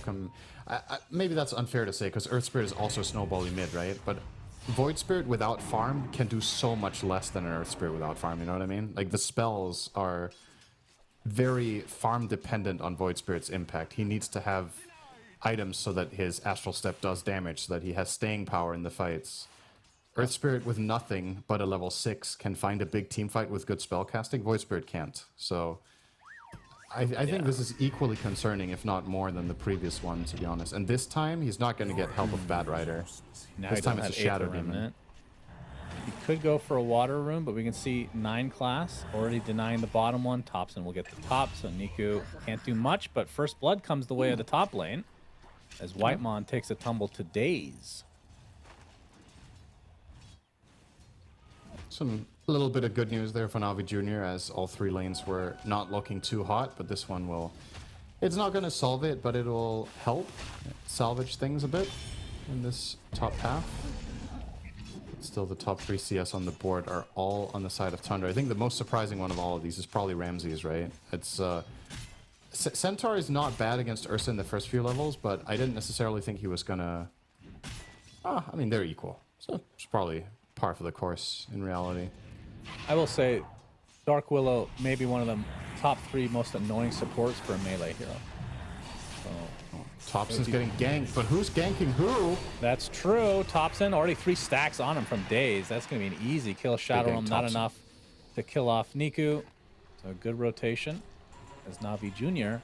The first 2 kills of the game. Same game, isn't it? It is. It's literally the Navi struggle in all 3 lanes. Daze goes and makes a high impact play mid. Now that the Dark Willow's not there to save him, that's what Ursa does to meaty heroes. Yep. So the Ursa bear does will love prevail. that meat. He needs twice as much of it when he has a cub on his back. There needs to be leftovers. That's right. He So needs to a good hibernate for the Centaur. winter. Centaur is one of the better targets for that. A lot of meat on that bone. Quite delicious. Top lane, Pure. Gonna get disrupted. Riddies is here as well. It's off the Frostbite, and PMA and company should be able to finish the job. Okay. Vacuum does it. So Some good 4 moves kills here. for Navi Jr. Yeah. Getting very active. This is where I time- wish it showed like the XP in addition to the gold, because I feel like in the early game, that's going to be the most interesting thing to look at. I guess one key difference between this game and the last one is how good Got the Juices matchup is. Because last time it was the Lifesteal against Enigma, right? Now that he's Ursa against Centaur, I think this does give more freedom to Riddies to do exactly what he just did. Going through the gate and killing top. And we'll see if they can find more of those plays to further their kill lead. As kills do seem to be the name of the game for them here, because they're just losing on raw laning. Ramses has to be careful. Already used his hoof stomp.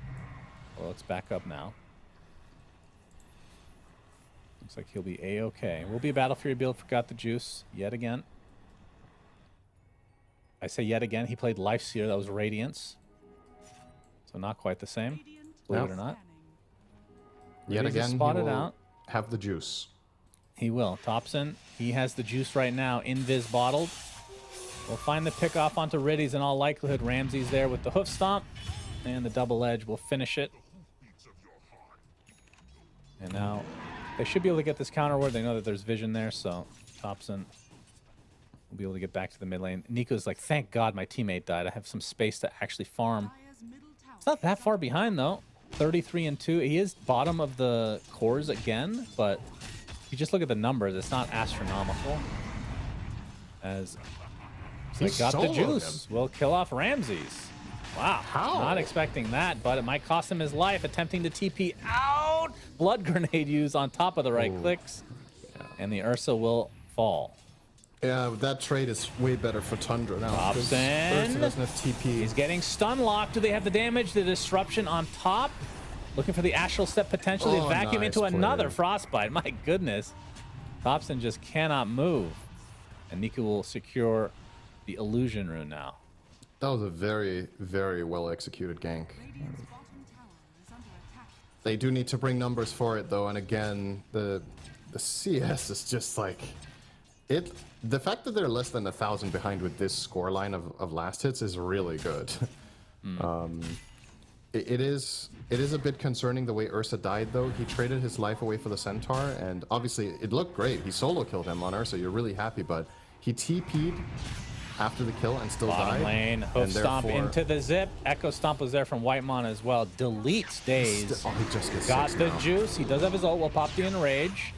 Top's gonna try to zip away. Stampede is there from Ramses. Wall is even placed, but Thompson is able to outmaneuver everyone. Double hoof stomp into the Echo stomp.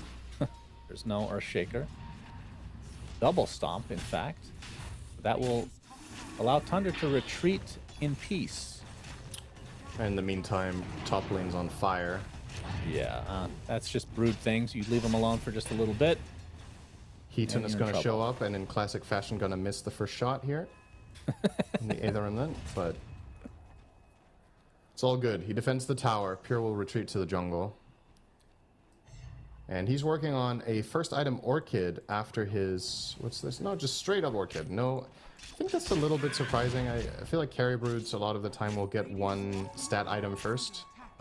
But obviously the Void Spirit and the Darkseer and even the Ursa matchups are incredibly good for Orchid, so I don't mind it in this game. There's going to be a battle for this 10-minute rune. Brambles in place, though. Deal with that problem, because I don't get the rune. Close. Almost denied it. They're going to be struggling a little bit with their hero placements on the map once this Brood Orchid comes out, right? Because all of them are vulnerable to getting soloed. Gonna maybe start playing in pairs or making bigger team moves, and then just letting Ion Shell take care of the trash lane against the Brood to not open up opportunities for Pure. Let's see which one it's going to be. But for now, Tundra want to put some pressure bottom. They have the 10-minute siege creep. They have a big Centaur with phase boots, triple bracer. Ramses is very big. Wait, why did he go? He want boots. What? Yeah, I don't know. What? Maybe he really wanted the phasing.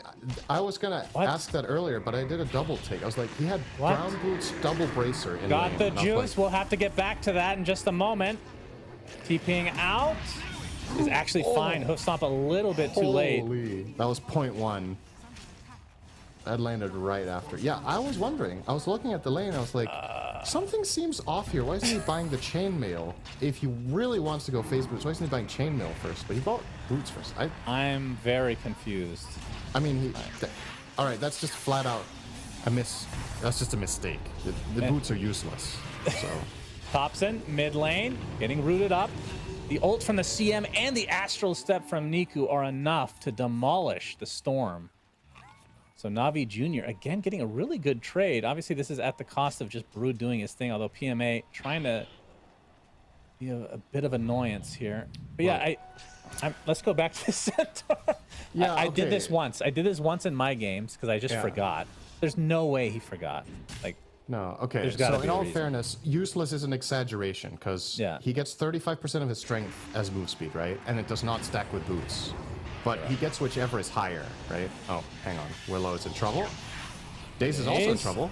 He is. Both supports in trouble from each side. Oh, but another route onto Thompson. Ooh. Darkle not able to connect there. Daze. Oh, hoof stomp onto 2 heroes. And Ramsey's Ramsey. gonna die or what? The roots are insane. They cannot get away from them. Ramses can't use the boots because they don't really work.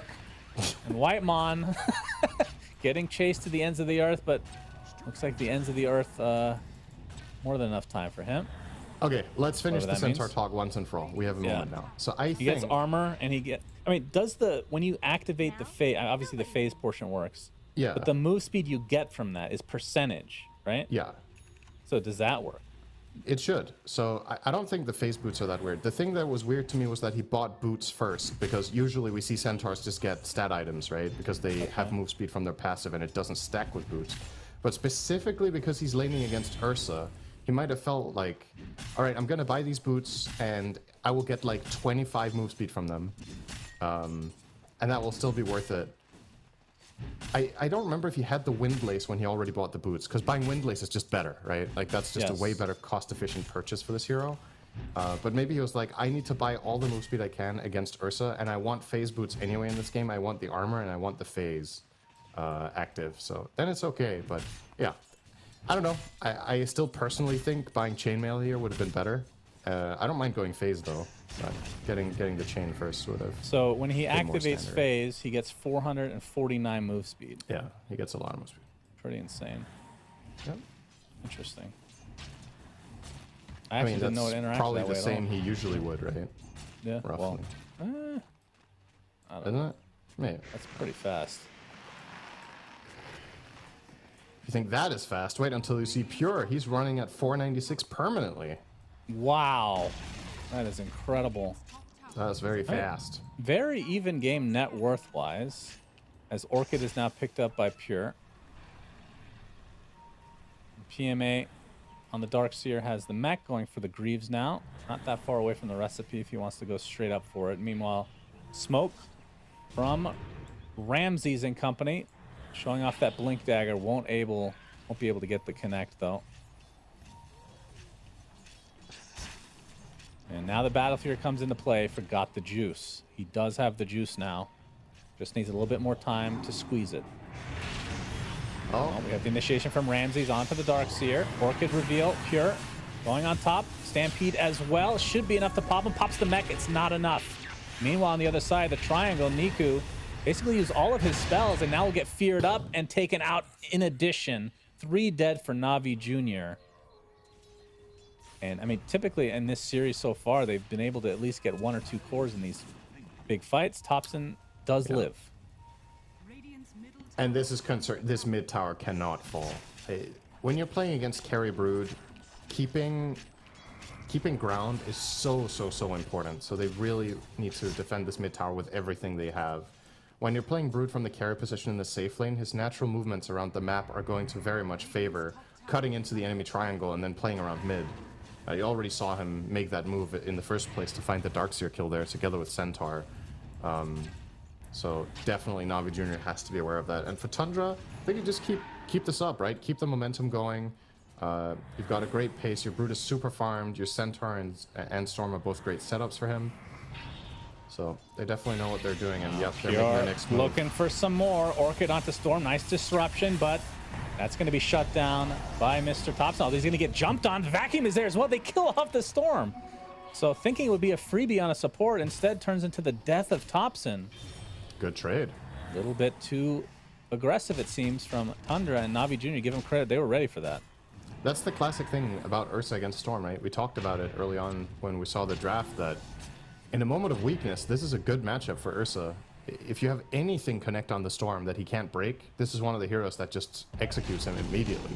And Thompson got caught in a frostbite and just eaten alive. That's very big for the Ursa. He's now catching up to the Brood.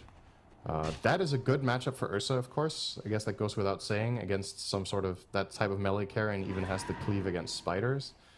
So if he can rectify this early stage, we could have a similar situation to the previous game where it looks pretty rough for Navi Jr. in the lanes, and then they take a good mid-game fight and then stabilize and suddenly start looking quite good. Got the juice. Got the juice. He's spotted. Brambles will connect along with the Terrorize. Trying to get the hell out. Pops in rage, but he is surrounded and destroyed. Riddy's a little bit too late. It's up a decent freezing field, but the Stampede to counteract it. And now the CM, well, we've seen that a million times. Will be consumed. Nico and company actually still want to fight here? They're positioned as if they want to. They should not. Yeah,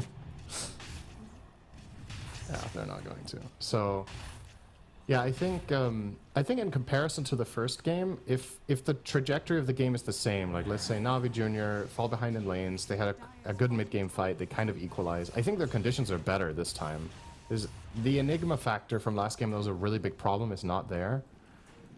So Ursa can carry this game truly. Oh, Hoof Stomp. They find Niku. Oh, nice disruption. Will that be enough to save him? Zip on in. Thompson and company find the kill. The bear is horribly surrounded. Both Daze and PMA are in the area, though. Surge at the ready, but Pure pops the BKB. The Elder Titan just rips the bear a new one. And this is getting out of control in favor of Tundra. Orchid shouldn't be enough to pop PMA. Does end up popping, but not enough for the kill. But they get the tier 1 tower.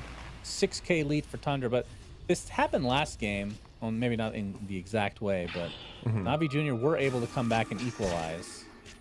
Do they have the tools to do that? I mean, the problem is Ursa just needs to get a second item.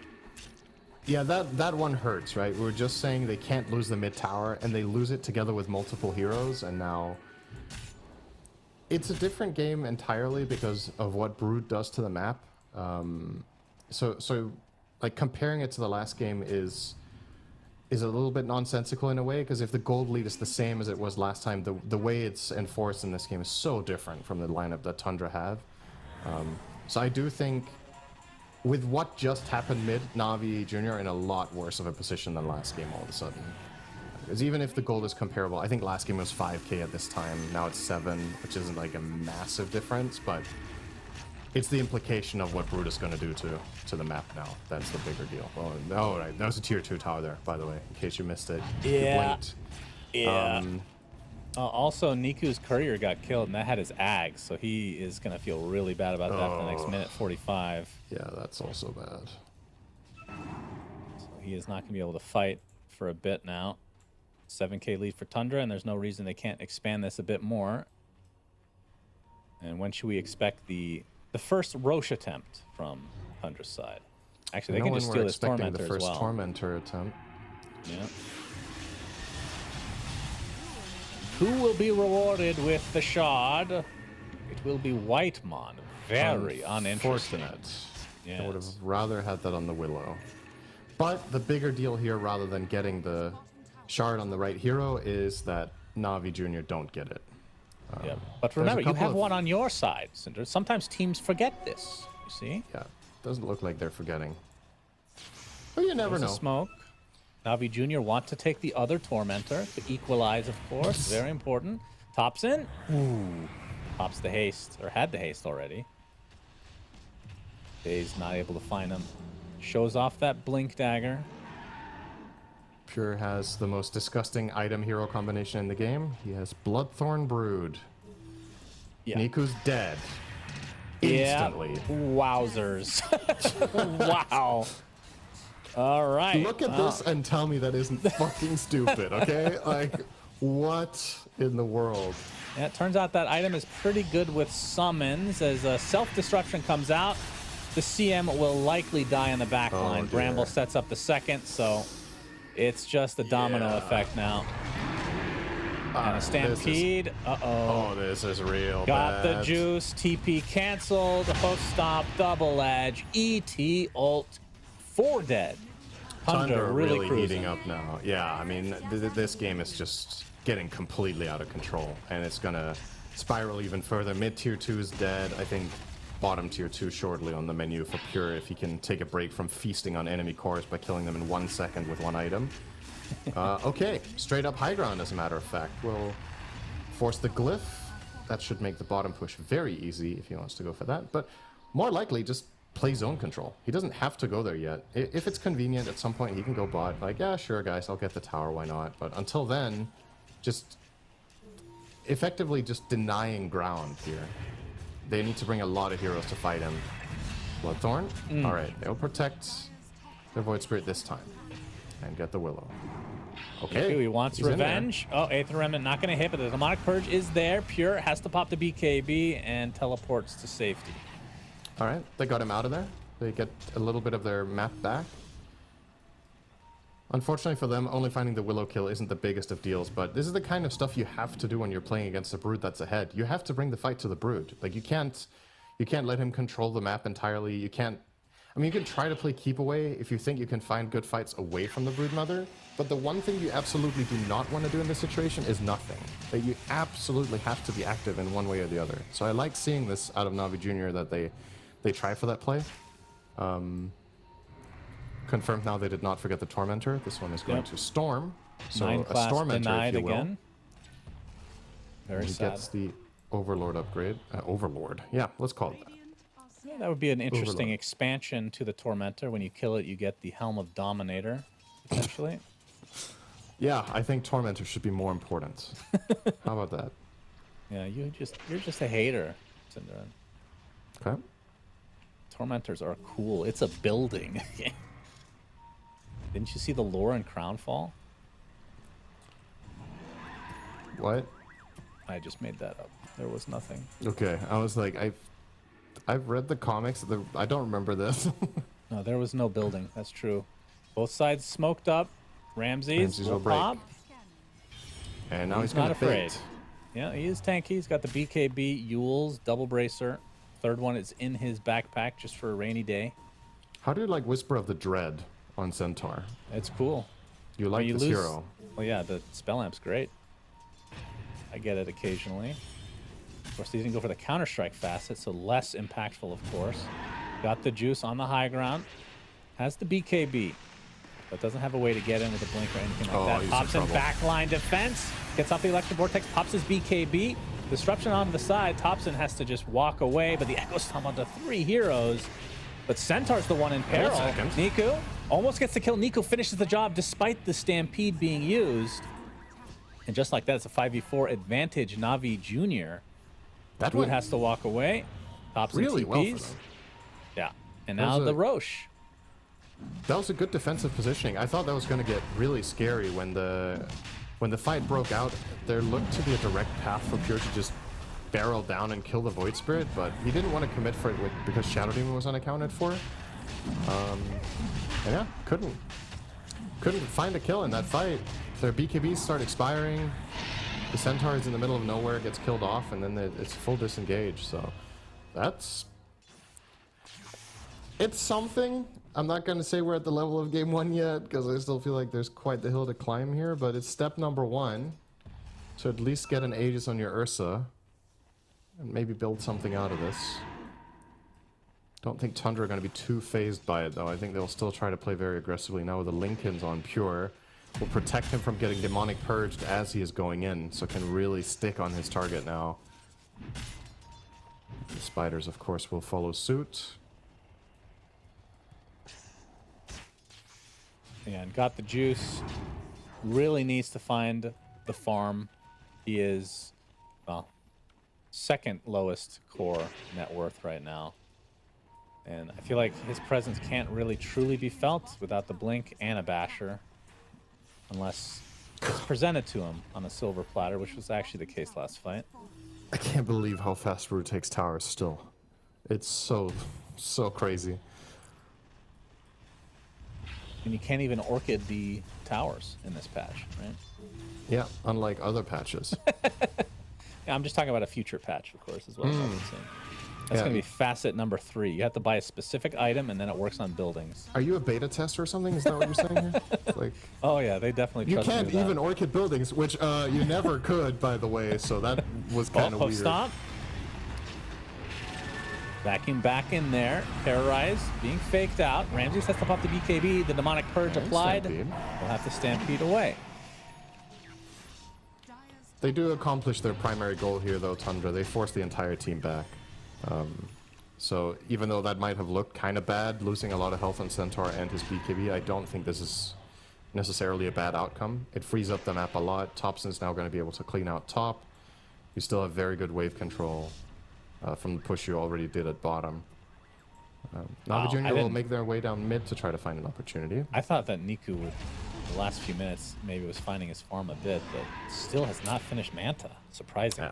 He is still in the dumps. Probably because he just can't really be on the side of the map that Brood can potentially be on. So he has to play super safe till he gets the Manta, then he can survive the Bloodthorn. Thompson has a gem, by the way, on the bottom side of the map. He's going Meteor Hammer, by the way. Is that a thing that I'm not aware of? Big Zip?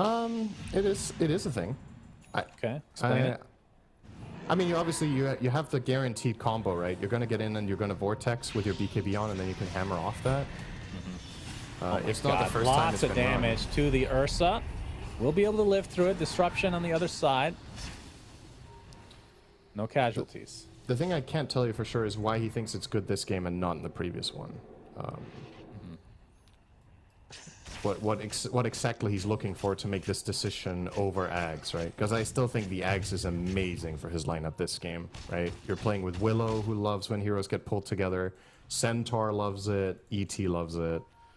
Brute doesn't really care, but like the rest of your team are just so synergistic with that Scepter that's why I really liked him buying it last game. And who knows? I don't know what his rationale is here to not just do the same build again. I think it would have been good. But let's see if the hammer can shine a bit as well. Thompson gonna get jumped. Yeah, silence number one. Thompson with the BKB. No Meteor Hammer yet. And Niku's gonna get cleansed. Very nicely done. Oh, they're on the hunt Got now. the juice on the run. Ramses will blink out, though, and that'll be the end of it. I mean, I guess that's another thing. As long as a Shadow Demon is close by, you can always cleanse off the Bloodthorn now. Or any other debuff for that matter. But now, Manta, oh my goodness, still 300 away for Niku. Number of times... Thank you for that. Speaking of I got the juice, he does have the blink they dagger. actually were right and tracked it. That would be funny. I appreciate that. Yeah, that would be worth the salary for somebody just to do that, I think. Let me see some action here. Ramsey's going for a heart. You and I have been discussing AI a lot. I think this is a good application of AI, is to track how many times juice gets sent. I think that's true. That's Manual some good labor. potential for that technology. I got the juice is TPing Bottom out. tower is okay. Gonna force back Ursa with just some spiderlings here, and that does give some crucial information up top for Ramses. Will miss it though. Yeah, And Yule himself. Yules. Okay, that's a problem. I was gonna say that was a really good Yules by who was it? The Void Spirit that was there, but of course he doesn't have one. He could have. In all fairness, Ramses could have also BKB'd, but he didn't do that. So he missed 2 out of 3 things. It could have been worse. It's always a good silver lining, Shannon. Whenever you really mess up, just think to yourself, I could have done worse. Yeah, that's a good motto for life, I think. Yeah. All right, smoke up. Ramses is half health in this smoke, which is Okay, he has shard. potentially important. He'll be fine. Well, you say that, but Ursa gets on top of him for 1 second, he's dead. 1 second? Pretty much. That's an exaggeration. It's more like 2. Okay, I'll take it. That's double. Best what I you can do said. is 1.6. Okay, well, you are an analyst after all. So you say, at least. Mm-hmm. You've yet to see evidence of that being true. Yeah, I've been conning the Dota world for years now. I believe it. Con artists are usually the ones you least expect, you know? Just like the serial killers. Yeah. Lyrical would come to mind for that. It's funny because I asked him who he thought would be the best chance of being a serial killer of all the people in Dota, and he said himself. So I'm just echoing his statement. It's too nice. It's not possible to be that positive and nice. You know, Yeah. like I'm a dickhead, so of course I'm not gonna be the serial killer. It's too obvious. Maybe that's next level though. You know. Yeah. It's always a meta game with you, Shannon, with everything. True. It's always. All right. Well, Thompson has a regen. By the way, this new regen rune. Well, it's not that new. Is it better or worse for Storm? Would you say on average? I think he's the hero that it's least likely to be better on, actually, because the reason it was so good in the old Storm was that he was one of the heroes that could truly avoid taking damage while using mana. So he could keep the old one running constantly. The new one, the other heroes, relatively speaking, benefit more because they're more likely to take the damage, right? I'm trying to in the remember. fight. Did they lower the regen rate when you're not taking damage I from before? think so. Okay. But So even if they didn't, right? I guess then it's a matter of perspective, because like other heroes that, let's say Leshrac, right, would just lose the regen in the fight instantly, right? He can't use it in a fight and maintain it, but now he would be able to just keep that running through a fight. Yeah, they're killing a lot of spiders. They're not very valuable, but it's gonna make their CS board look nice. True. How many spiders have been killed, huh? You counting Not that important. too? We're just counting the juices. You counting that too, guys? It's smoked up for Navi Jr. Looking for an opening, but Thunder will just walk away. Yeah, time to prepare for the Oh, inevitable actually- Roche. Did not end up being a basher. Forgot the juice yet. He went for MKB instead. Yeah, the so brood butterfly blind is for Pure. nasty, and he has butter, so it's like a double dip.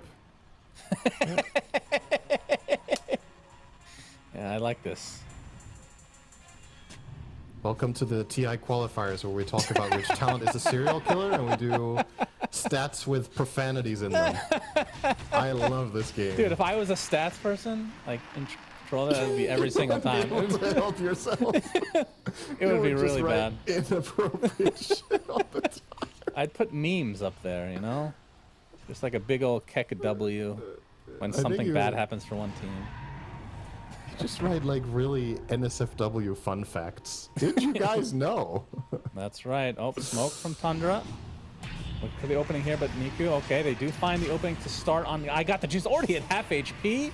My goodness. Has the BKB still available?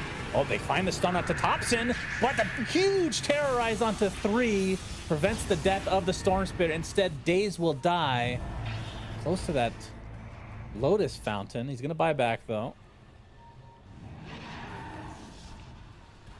Boy, that was a very scary proposition there. Obviously, they were just baiting out the disruption onto the Ursa, but thought they might have tops in there. But now the mass TP back because Roche is... Oh my god, there's a huge fight going onto the high ground. Oh my god, what is this? 3 dead for Navi Jr. Make it a full team wipe. Thompson survives. What the fuck was that? Holy shit. Combo and a half. Oh my god. All right, All those right. damage numbers in the fight recap are not correct. This whole fight recap is completely messed up. Oh, there we go. All right, now it updated. Wow. I was like, what happened? Pure just absolutely shredded them. Ooh. This brood carry is destroying 5k damage within the blink of an eye there, just getting to work. I mean, all of their spells just landed perfectly, right? What a crazy fight. And now the high You know, ground Shannon- attempt. Yes? I've got some news for you, by the way. Yes. Because as always, when I don't know stuff, I can always count on my good friend Twitch chat and on people messaging me. So the thing about the Meteor Hammer, which I did not think about, I think I thought about this when the item was changed, but it didn't come to mind in this game. It has ridiculous mana regen amp now, which is one of the big changes that it got, right? I see. Okay. The thing I still don't know is why he's prioritizing that over Ags this game. So I'll still stand by that. I don't know why he thinks this is better than the Ags compared to last game. But this is a common item on Storm. Another specifically for beautiful that. terrorize. Yes, Will it Aegis. save Pure? That's true. He has 2 lives, but life stealing a bit, limping away. They're not even getting And the he's first going to one. get to the other side A-okay. Still with plenty of time on the Aegis as well, so Thunder can just fully reset. And there was a double damage, or a damage rune, excuse me, on Thompson. I mean, the more I look at this Meteor Hammer, the less, like, even with that, I'm still not convinced how good this really is. I mean, clearly, the guy is amazing at the hero, and he's buying it, so obviously it is very good. I mean, you look at his mana regen right now, it's 35 a second, which is crazy good. So it's the value proposition of having this against, say, a Hex or an Axe that is still... That's what you're holding it up against, right? Because the hammer is really hard to use. Right. Oh, the burst damage. Okay, they're going to get life number 1. Or are they? The stun comes out. Now he's life-stealing. Pure finally does drop the Aegis. On the high ground, we see the CM ends up dying. Thompson pretty low. Will have to back away. Hoofstomp only finds the Ursa. Big zip from Thompson. That's the mana regen. His courier actually gets killed with the Aghanim Scepter on it, so that's a pretty big item. That's not going to be there. But they find the lockdown onto the Void Spirit. Down goes Niku. Has the buyback, though, as Ramses is all alone here. Will be able to use himself. Do they have the finishing touches? Absolutely not. PMA instead attempting to run away. Thompson completely out of mana. They should be able to have the damage here if they just apply it, but nope, the stun comes up from Thompson. It's enough. He does fall, but it cost many lives for Navi Jr., and they're just going to call it GG. Yeah. So I feel like they definitely had an opportunity to get back into this game, but that... I don't even want to call it a Roche fight, Synderen. Whatever that fight was kind of the end of the game, it feels like. Yeah, if you get 5-man wiped in this stage of the game and it goes straight into Roche, it's generally a really bad sign. And to boot, they were also like 12k behind when that fight broke out, right? So there's a limit to how much you can tank and still handle it. But yeah, okay, Tundra definitely kicking it up a notch in the second game. The carry brood worked really well. I think Navi Jr. were probably in the same position I was in the draft of like, okay, is this a carry? Is it an off lane? I don't know if Tundra themselves were even committed to either idea yet at the time. They put it carry. It owns. This is something that I've been seeing a little bit in Immortal pubs, so it's not alien to me, the concept of it. And yeah, I don't know. It's not like Tundra had to pull out many stops in the second game because they basically ran back a lot of the same draft as game 1, right? So they haven't had to show too much just yet. True. For future opponents, and the series also goes the expected way, right? In all fairness, this was 9 out of 10 times probably going to be a Tundra 2-0. Still pretty happy with how Navi Jr. played this game, or the series overall. I think they have a decent chance of getting a couple of rounds in the lower bracket potentially. Oh, that was disgusting.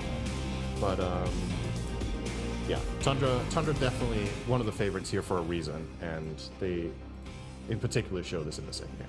Yeah, Pure died 1 time this entire series. Yep. Went a total 20-1, I believe, is the end scoreline between the 2 games. And playing against all these Counter-Strike names, like, hey, I'm just going to drop a 20 bomb. You know, why not? Oh, Easy peasy. nice one. Thank you. Yeah, you do know bring out Counter-Strike. But he didn't pick the Counter-Strike talent or the facet for Ramsey, so very disappointing. As we see, this is where things went horribly wrong. I mean, this is the wet dream of ET, right? Yeah. They're literally just piling. Bramble sets everything up. Probably just such an annoying spell to deal with. And then, yeah, like you said, the Echo Stomp and everything. Oh, no. Oh, yeah, that's a That's rough a one. reaction shot that is fitting for the situation, that's for sure. I mean, yeah. All right, well, another game in the books here for Tundra. I will say a little bit of a slightly concerning pattern, if you will, across these games. I think Thompson could probably cut a death here or there. It is his playstyle to be high risk, high reward, but there was probably a way to not die. I think he died 5 times on Storm. I both thought games. you were going to say Pure could have died less in this series. I mean, he also could. He could have died less. That is technically true. But still, it is the role that Thompson plays for this hero or for this team and the way he plays the game in general. The role he plays for all his teams. When he won TI, it was always over-aggression, basically. And it's hard to play against players of this type because you don't really know for a fact when they're truly overextending, when it's a bait, when it's forcing something specific. Either way, he keeps you on your toes the whole game, and it's very stressful. You couple that up with a brood that is ruining your map, and you very quickly become claustrophobic in the game. And I think deserving here, Purist standout player. I really liked his approach to this hero. I think he played well in lane. He transitioned the moment he got the Bloodthorn. He solo killed a core. He took over the map on the top half as early as possible, denied the Ancients from the enemy team, and just overall was a complete menace and was way ahead of everyone the whole game on net worth. So a great showcase of what this hero can do now as a carry in this patch, which Yeah, but when is a you role say we've seen that, very little from Brood until now. I mean, are you happy or sad about that? You're a Brood hater, if I'm not Yeah. mistaken. A true hatred has been built This is my between least you and the favorite hero. Dota hero of all time. Of all time. I didn't know that. Okay. I Techies? think so. Really? Dude, it's close. Come on, dude. Yeah, old techies or Brood are. I mean, current Brood is less obnoxious than the absolute worst Brood we've had, but True. they can share the top two. They can hold hands, but one of them doesn't exist anymore. So that techies is so long gone that it's a different hero. But effectively, Brood is the mobile techies, right? His spiders are like mines, just trailing across a part of the map. Effectively, Wait, they do a similar does she thing. They still- do zone denial, right? Hold on. I need to actually look this up. Does she still have those traps, actually? Or they get rid of that? That was What do you part of the Ags, right? Oh, the Ags web thing.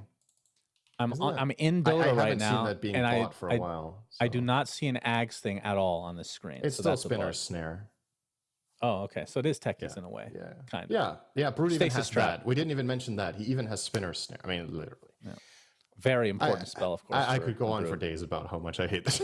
But, even if that's the thing about this game, even if there's something you really don't enjoy playing against and really don't enjoy the concept of, you can still really enjoy seeing people play it to its potential, like and unlocking what the hero is capable of doing, right? And that's what Pure did this game. I think there's a very good showcase of what this hero is capable of doing now as a carry, and I don't think it's the last time we're going to see that in this qualifiers. It's very likely that other teams will be running the same idea because it seems very strong. Yeah, we'll see if Secret or Mouse have watched any of this series and if they'll pick similar things or if they just have something else prepared. But we're going to have to wait just a little bit before we get to that next best of three here for the TI quals. TI13 Western European qualifiers. Don't let anybody tell you that it's the year. Thank you. We'll be back. The official headset of PGL tournaments. Now, with a wireless version. Experience unparalleled speed and reliability with the latest wireless technology, advanced hybrid ANC, and built-in EQ for your favorite game. Designed with elegance and durability, and extreme noise-canceling microphone. Always stay one step ahead with Aspire Wireless.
Welcome back to the second best of 3 of the day, ladies and gentlemen, for TI13 Western Europe qualifications. Suns fan here with Cinderin. Our next series is Team Secret versus Mouse. Can we not call them Mouse Sports anymore, Cinderin? Why not? That's just because they're just called Mouse now. Is that like a rebrand? I know that logo is different than it used to be. You used to be on Mouse, if I'm not mistaken. One of their many iterations that Wait, so are you telling me that they specifically aren't called Mouse Sports? Bless me, please. Wow. Bless you, Cinderin. Yeah. It is little known such a fact. shock It is to you. allergy season. Enjoy, everybody. It's wonderful. Great It's time of the interesting year. that you don't have a mute button. I have a belch button. I was not myself. ready. I probably could have muted myself, but I was not prepared. I will be prepared next time, I promise. Okay. Then you'll just have the video of me sneezing with no sound. I don't know what's better. Yeah, that's perfectly normal. Everyone can just assume what's happening. So yeah, Mouse Sports. Actually, let me look at their Liquipedia to see if there is something about that. Formerly known as Mouse Sports. So yeah, it looks like it's just a full rebrand. They full on rebrand. I don't know. They'll always be Mouse Sports to me. I mean, they've also Mouse has also been their name forever too, right? The tag since I don't know 20 years ago. But either way, if they just want to be Mouse, they'll be Mouse. That's fine. How was your experience with Mouse Sports from back in the day? Who was on your team? Remind us. Well, the TI3 team was the one with Fata, Paz, Black, and Koikva. And we had I don't know. I don't feel like I should be going down memory lane now. I feel like that's not really what this is about. But I mean, the org itself overall has clearly always had an interest in Dota, right? Like they've had, like you said, multiple teams. They always seem to show up around TI because they want to be present there. I think realistically speaking, for this year, the chances are not that high. Arguably, this game, even the first round, they're facing a formidable opponent. But Mouse definitely has players that are capable of pulling an upset here. I don't know if it would be a major upset, but we just saw Tundra versus Navi Jr., and Tundra was definitely the better team. Navi Jr. still showed some pretty good form. Mouse lost to Navi Jr. the last time they faced, I believe, 3-1, I think it was, in the finals. So it's going to be a challenge for Mouse, but if they want a chance to get to TI, winning this first round is definitely almost going to be a necessity. I think doing a full lower bracket run in this bracket with the teams they have to knock down along the way will be very tough. So get off on the right foot here. Yep. So we're going to be getting into the draft here very shortly, as it has just begun. But this is my favorite part. I have two favorite parts of the tournament, Cinder. The first is when. I mean, it's a relatively new patch, so teams are still kind of feeling it out. And from region to region, we see major differences sometimes, and then we see some things that align. But then by the end of the tournament, we start seeing very specific niches within each region. And I want to see what Western Europe brings to the table, because in theory, that's the strongest region, right? Well, maybe not for the qualifiers, because a lot of the teams are out and in the direct invites to TI itself, right? It's either Western Europe or China that has the toughest qualifier, right? It's kind of hard to say, because I would say maybe the top of this qualifier is on par, if not higher, than the Chinese one, but I don't know if the bottom is. But we will obviously uncover that over the next 4 days after this. Yeah, the finals is in 4 days, so plenty of games to come. And let's see. I find it interesting to see the first phase bans, because we saw in the last series that a lot of it was just reruns from game one that they ran in game two. There's some overlap here, but there's also some significant changes, right? So let's see what Mouse grabbed first. All right, that's a repeat. Yeah. We're going to see completely different bans and then just the same picks, I believe. I mean, there's definitely overlaps in the bans, right? Witch Doctor and TA were banned last series. And the Clock, I think, was also banned both games in the first phase. It was not Razor, though, that's for sure. Razor wasn't. Shadow Fiend also, I think, Shadow Fiend Weaver was, I believe. Oh, both of them were first phase bans both games. Okay, I'll look at it. I mean, you might be right, but I'll double check. There's going to be some small differences from series to series, right? It's interesting to see, like you said as well, how the regions interact, right? Okay, in terms of Clockwork was one of the bands. You're correct. Shadow Fiend was, Yeah. and Weaver also. So Shadow Fiend, Clock, and Weaver were banned all 2 games. First phase. All 2 games. Both games, first phase. Okay. All right, then actually most of it is reruns, right? Then we have 5 repeat bans and 2 new ones. So we have Razor and we have the Enigma. The rest was present already. First pick, Ursa for Secret. Wow. What? Okay. I mean, I was saying this hero is definitely significantly better now. I don't think Darkseer is an obvious Ursa matchup. It's good if you're playing with the right support in lane and you can lock Darkseer down. You have a hero that can kill him before he surges off, and you can put pressure early on. But a lot of the time, Ursa prefers to have a little bit more information than this. So this is very interesting. Interesting to see the least, yeah. Oracle I mean, immediately Ursa, banned to historically cover. speaking, is the most kiteable hero in Dota. But it's gotten better with like that build with the Yules or the Wind Waker Octarine. Definitely a lot better. But I feel like Darkseer is not too upset about this. 10 seconds. I mean, Nullifier might have to come at some point to counteract Surge if he wants, if he even cares about that at that point. But It really depends what the supporting cast of the lane is. This is a lane that can be a complete disaster for Darkseer. I think Ursa is one of the best carries at pressuring Darkseer in the first 2 levels if he has the right supporting cast. So let's say you're playing Ursa CM against Darkseer, and Darkseer's pairing cannot truly fight back enough against the Maiden Ursa, then you just run the risk of not even getting to play. But if you cover your bases well and you stand your ground and you can fight back, come level 3, level 5, Darkseer can actually do quite well against Ursa, I would say. So it's going to be interesting to see the first few minutes of the lane. they ban Oracle Disruptor, both really good against Yeah. Darkseer. Yep. Batrider is picked, so we'll see what position that is. We've seen it kind of flip-flop in the current meta. Last series it was a support. And a Shadow Demon again. It's time for Mouse into a Vengeful Spirit. I think we're going to be seeing Venge a decent amount this this qualifier. This hero as a core is quite strong. There's some builds where you can take the facet that makes your attacks function like they're melee. I've seen some people go like Echo Saber builds. You can, if you get some of the items that are stronger on melee heroes like Skadi or whatever, it also benefits you. You're already a universal hero, so some of those items just provide additional benefits to you. And of course, she's gonna buy Ags, right? And I think Ags Venge has honestly always been good since it came out. It's just a matter of finding a meta in which the timing is right. Let's see if this is the one. I have pretty high hopes for this hero as a core, and I'm happy to see Venge being played more. I think it's an iconic Dota hero. I think it's really fun to watch. Totally agree. The question I have is about the flex. Like, how good is this hero if it's not a core? Because I don't think it's a support here. I would be worried if it's a support, as a matter of fact, because then I think Mouse's support duo does not deal well with the Ursa lane. Ursa Rubik against Darkseer Shadow Demon or Darkseer Venge should be really good for the Ursa. Whereas if they get a good Iron Shell carrier, perhaps they can fight back here. We'll see. Okay, Storm again. Spirit, so mid laner. So let's see if he goes Meteor Hammer.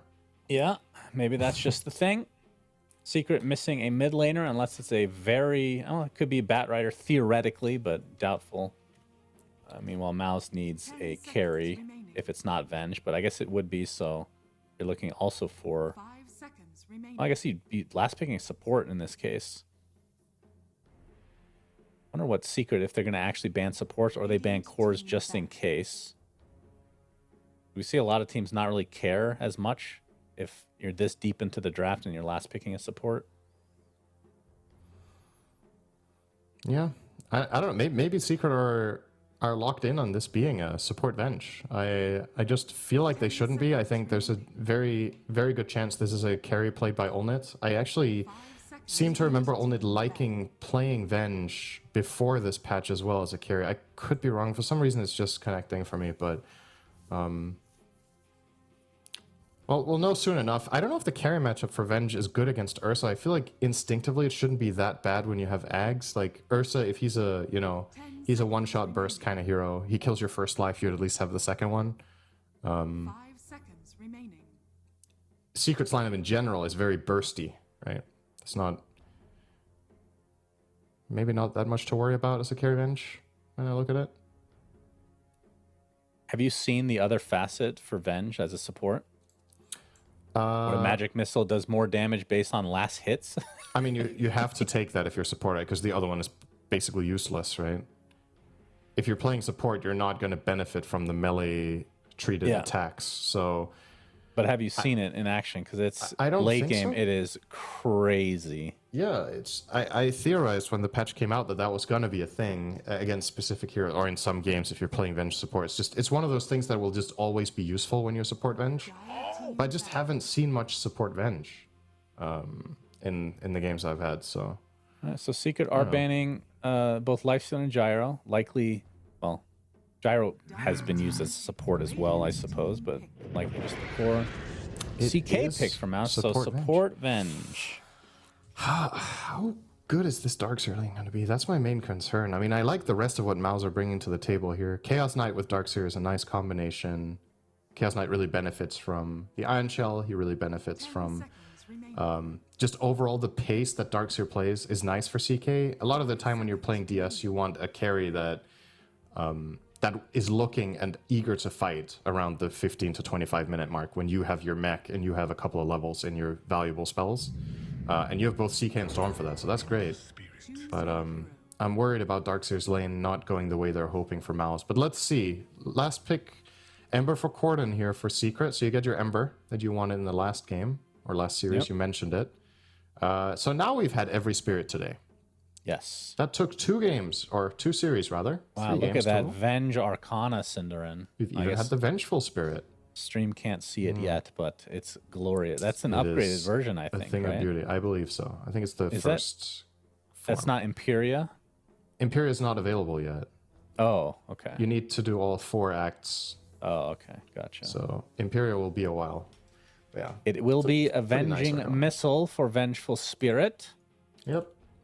So can't say that that's too big of a surprise. So you get 0.75 bonus damage for your Magic Missile for every creep the enemy has killed. So yeah, Ursa will be taking a mega shit ton of damage late game if it gets to that point.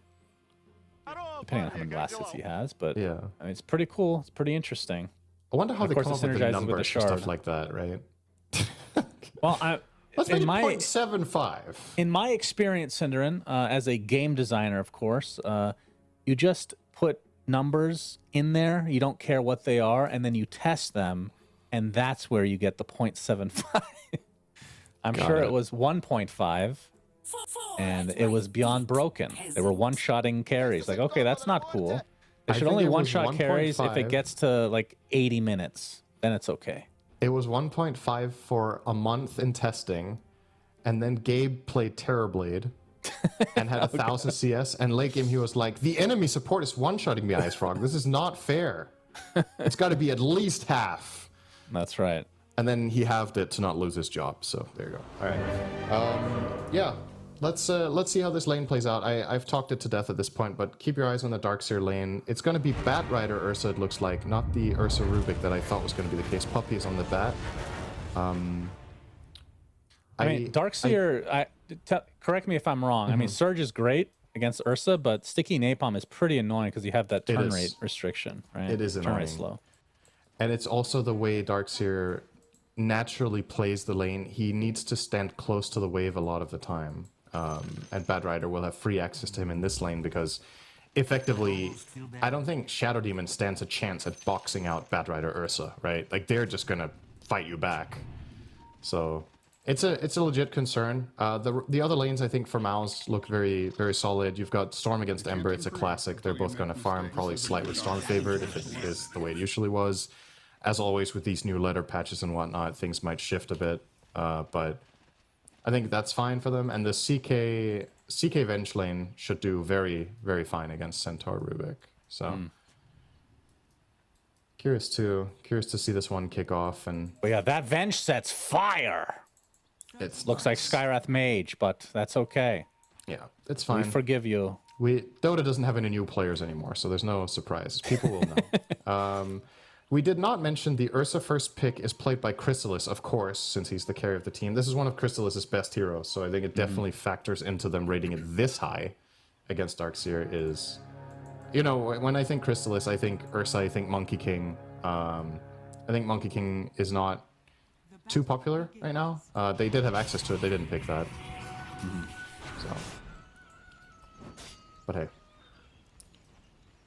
Ursa it is. Well, we'll see how his a performance 2 is. for 2 I'm interested to see if he goes for the Octarine type build or more traditional, as we'll call it. Do you have a preference this game? Is it what does that come down to? Is it about the enemy lineup and how well they can kite you? So you have to go for a build like that? I think it's a little bit complex, right? Because what I would say, I've not played the build myself, so it's not exactly my wheelhouse. But I would imagine what you're taking into consideration is what type of fights are likely to happen in the game. If it's really long, drawn-out fights where you need to be able to really stand your ground and keep kiting and fighting for a long time, you might consider that build. If it's a game where it's leaning more in a burst-heavy direction, you're probably more likely to do a quote-unquote standard build. And I feel like that's the type of game this is, right? Top lane, first blooded. Boy, oh boy. That was not a great look. Ulnit takes it. Yeah, he was just trying to hoof stomp some creeps. He did so, but he didn't hit a hero. So I was looking bottom. This lane wasn't even on my mind as a possibility for a kill right now. yeah, just What in the really, world? really out of position there. Yeah, that's a bit of a blunder. Getting Ulnit a head start on CK is going to be very nice news for Mouse. The pressure is indeed also happening bottom. Puppy was really bringing it to Force. He had him 5 stacked on the Napalm and just keeps trying to bully him away, but Force will at the very least now get some decent experience from this wave. But Chrysalis already up to level 2 now on the Ursa. It's only going to get harder now that he has that Furious Wipes. Yep. Puppy pinging Narman, he has the flame break. Oh, that was probably the disruption. wrong disruption target. Ursa continuing on to Narman, and Narman will be okay. Sticky Nice Napalm no restraint. longer there. Or I don't know if that was nice. He would have definitely killed him next attack, but maybe he felt like he couldn't get that hit off without going into tower. Or it's one of those cases where you're like, yeah, we can also leave him alive and he has to use a ton of gold on regen and we're still fine, so... Well, this is the first game today where the mid lane is even, Cinderin. Yeah, true. Isn't that refreshing? Yes, we won't be seeing... I mean, probably will see a lot of rotations from the supports at some point, but a little bit too early now, especially with Boom beating that first blood. Have you... Is it Shishak? Shishik? Shishik? I would say Shishak. Shishak, of course. Of Because you course, say the one I Shisha, didn't do. right? Okay, Shishak. Okay, Shishak? I'll try to remember that. But yeah, you're expecting... I mean, the Ember versus Storm, kind of an old school matchup. It feels like it's typically just a wash. Pretty even. Yeah. I mean, generally speaking, I would say Storm has a little bit of an upper hand, but I'm going off of memory there, right? Of how it has been for the last year. And once again, when things change with facets and everything, the experience that you have isn't always accurate. Like, things are going to be different. But I don't see anything inherently in this matchup that would change it in the laning stage part of things, right? Like, Ember could technically do a little bit more harassment damage to you with double impact as his facet, which is the one he has, but I still don't think you're, like, bullying the Storm out of lane in any sense, so... Probably just... Yeah, that is interesting, though, that we see a different... I mean, is that because of the Ursa that we see the different facet come out from the Darkseer? I know it's a different player, but... We definitely saw the other one in the last series, which was the... You get attack speed, or whatever the hell it is. Yeah, attack speed per int, yeah. When you take that as an offlane Darkseer, you take it because you don't want the penalty of the other one, right? It's not because you're expecting the attack speed to matter. You take that one if you play carry Darkseer, which we've seen very little of, but it has actually happened. Yeah, Yeah, I don't know. Might just be personal preference. You know, when you take this, you get more value in fights, but you're weaker during all of the split push phases of the game because you're slower at traversing from camp to camp. So whatever matters more to you. Good counter pressure here onto Boom up top. Yeah, He will he's fine, TP, though. but he is. This is not great. Like he went in and hoof stomped Olnet, and they immediately pounced back at him, and he is the one who has to TP to bait, and Olnet doesn't. He doesn't even get a scratch, right? He's just going to heal up from creeps. So this is another loss in that lane for Team Secret. The Centaur should start falling significantly behind. Olnet's going to hit level 5 within not too long as well. That just adds insult to injury up there. When that Chaos Strike hits the 3rd point, it scales very well. I'm very interested what he built. So he has triple bracer on the Centaur. This is the same facet as before. Horsepower, of course, great name. Yep. Where I was assuming before you just don't buy boots ever. But we saw last game, phase boots is still actually decent. As you see a hoof stomp double edge in the top lane. Olnet in a bit of trouble. He gets off the Chaos Bolt. Benjin is coming. Is it Bengin or Benjin? I think it's Bengan. That's my dog. Hello, Onion everybody. is not okay with that. All right. I'm going to say This Benjin. is- Okay, let's see if he barks another time, then I'm going to go get him. All right, he Oh did. boy, There we Onion's go. in a lot of That's- trouble now. Poor thing. Take out the belt cinder, and as we're gonna see in that top lane, Boom is actually going for a blade mail, so is not opting for any sort of phase boots action. See if that continues to be the case. Is the Searing Chains, and Supreme will not be able to get the rune because Cordon had the remnant at the top side. Will secure the shield rune for himself. And Supreme relatively low on HP right now, and could actually just bottle up the bounty to his north if he chooses to do so. All right. How's Onion doing? He was both a bad and a good boy at the same time because he barked, which is not good, but he immediately recognized that it was bad and went and lay down in his crate on his own. Oh, So that's a good boy. Does he like the mailman? No. Okay, that's normal. Well, he doesn't dislike Mid any lane? people. He's good with people, but But the mailman he fucking hates. Cordon? mailmen are not people, Shannon. Exactly. No. Not the dogs, it's- at least. I mean, I don't know how much you want to talk about my dog right now. If you want to, we can talk about my dog. That's So. true. Cordon still has that shield rune. Let's see what he wants to do with it. That top lane looking pretty juicy. I mean, Benjin, Bengen, level 3 on the Bengan. Venge. Boom. Just say Getting it's close to trying to level sound Swedish, 5. you'll do well. We're going to see the gank attempt from Supreme coming from the south. Chaos Bolt to start things out onto Boom. Gets off the hoof stomp, though, and the double edge might be enough to take out Ulnit, but no. It's still on cooldown, and now he tries to run away as the right clicks will be enough from Supreme to eventually bring him down. But Ulnit does get taken out by Puppy on that Bat Rider. Now Supreme and Bengen trying to Oh, run away with boy. a Searing Chain Sleight of Fist combo from Cordon. Puppy's gonna die, but it's gonna be out of the trade of the Vengeful Spirit, and Supreme, he still has mana, should be fine, and indeed he is. Okay, pretty good movements there. Secret bringing the Bat Rider first, and then when the fight is developing, they also rotate up the Ember to get that counterplay. I think overall they should be very happy with this exchange in total. And in the meantime, Ursa's free farming. This is the big question mark that we had for Mouse Sports was how was this bottom lane gonna go? And it went pretty badly as expected, right? Like the Ursa. Another Searing Chain. Cordon's actually stuck around. This would be huge to be able to get more kills here. Then again, this is gated up Stomp comes here. out from Boom. Narman gets off his disruption. The Venge was eventually hounded down. And with all these members of Secret, Yeah, that's 3 dead. Olnit make it 3 now. And Secret can just turn this into a tier 1 potentially if they want. Love that play That from is Chrysalis. yeah, that's really nice.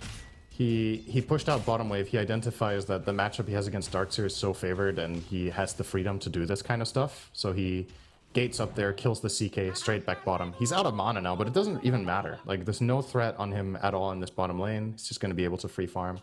You already see him having a 1,500 net worth advantage over the Darkseer minute 9, which is huge. And yeah, this was a direct counter pick when they saw the Darkseer, and they covered it well. And I, once again, for Mouse Sports, feel like the lane they put with the DS here didn't really It's like Darkseer's game isn't terrible. It's okay, but you did absolutely nothing to the enemy carry, who's 62 and 13, 9 minutes in.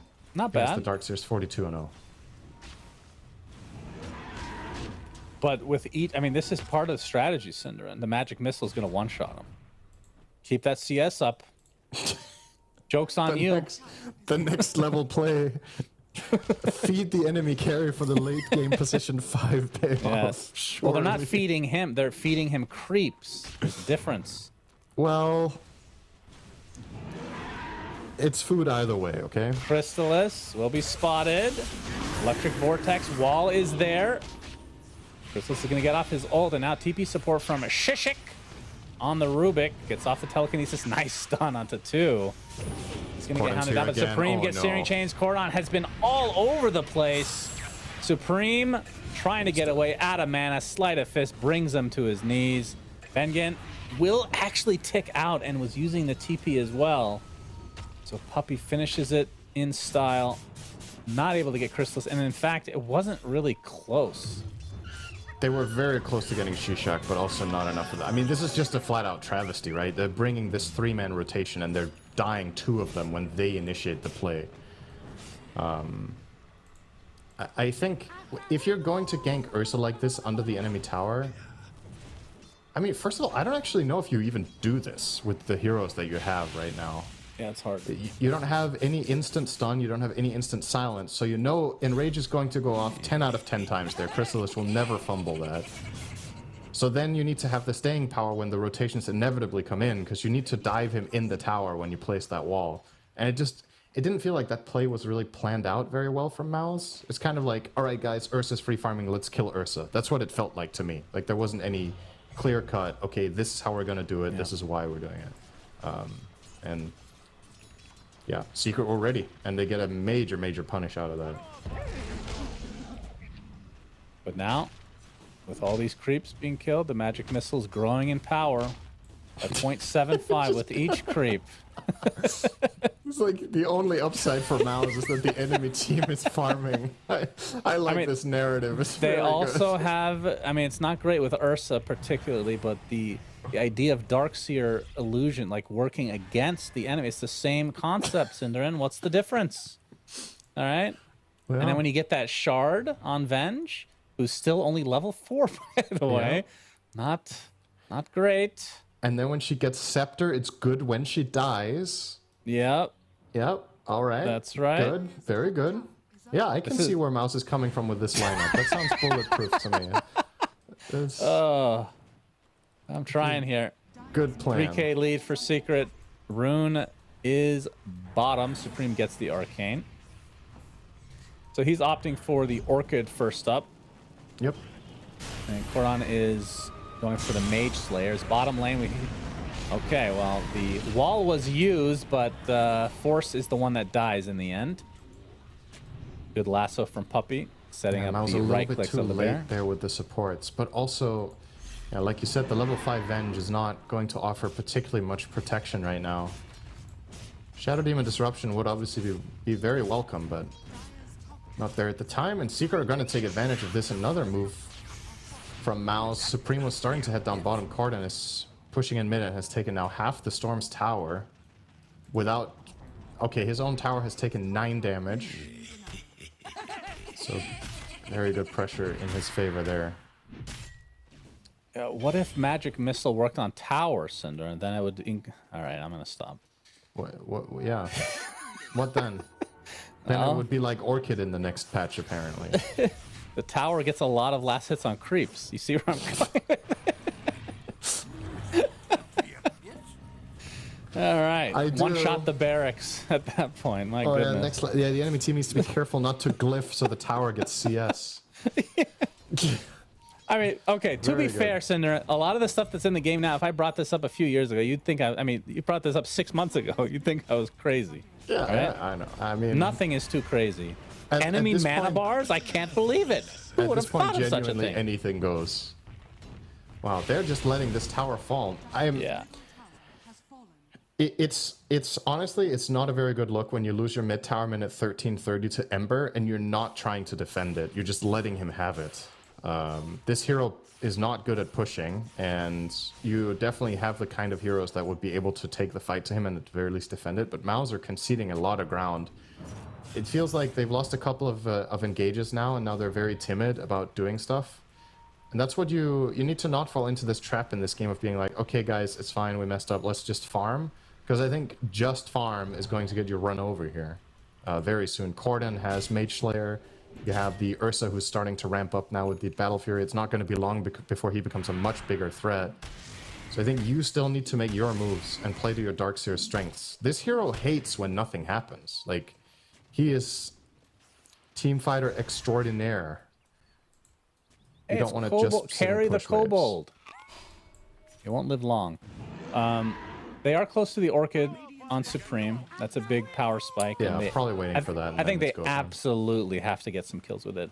And Yeah. I mean, Ember, Cordon doesn't, like, he went for the Mage Slayer, so he's a lot tankier, but technically he doesn't have a Dispel. So if they have enough damage through that silence, that would be an enormous kill for Mouse. They also need to be able to lock him down, though, because Stampede can save him as well.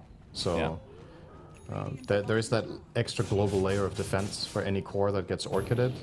That as soon as they come out from the Vortex, which is only level 1, so it's a very short pull, you can make Supreme's life a lot more difficult by increasing that There are a distance, lot so. more stuns in this game than the last series, Cinder. True. So they do have potential lockdown possibilities. Puppy, already 2,000 gold into his Yules. I wonder if he's just going to go for Blink at this stage with that much gold. See what he chooses. But yeah, we're not going to be seeing boots on the Centaur this time, Cinderin. I'm not sure what last... Is that just you think a player preference? I don't know. It might have been a little bit of a blunder, like autopilot. Maybe that was a very... We were talking about why the boots could have been reasonable against Ursa in lane specifically, but I don't know. If he plays that game again, he might go different items, right? So I'm just going to say this. I'm not saying it was a mistake necessarily, as we're going to see Roshan being taken out by Secret, but I did notice, so when you're picking your heroes, it auto-chooses the like whatever you chose last, right? Whatever you played with last. Yes. And his was definitely on Counter-Strike. That means he's been playing a bunch of Centaur Counter-Strike, potentially. Which sounds like a great mini-game, by the way. But regardless. Oh, so you're saying now he chose the other one, but he defaulted to what he buys when he plays with that one. Could be. Could be the case. But it did, like, you get that burst move speed, right? And you get armor. So it's not like it's completely useless as we talked about. It's definitely not useless. Not at all. This is a fat Ursa. It's 17 minutes in. He has almost 10 CS per minute. This is generally not what he Ursa's spotted out. Hoof Stomp is his death. Stampede used. Not having any vision in this situation, so just in case. We'll make it back to base. I understand why you would want to use it, but I think you wait until the counter initiation comes and then you Stampede out. I don't think you need to be this worried about your teammates getting blasted with the lineup you're facing. The burst isn't that significant. Puppy will get his lasso off and find a kill. Lassoed and brought down. He got cooked. Shishak has a Blink Dagger. Puppy has changed his mind on the Yules, will not be going Blink. He has 2,800 into a potential Lotus now. So really weighing his options. I mean, he could still buy components for that at any point, but is choosing not to do so yet.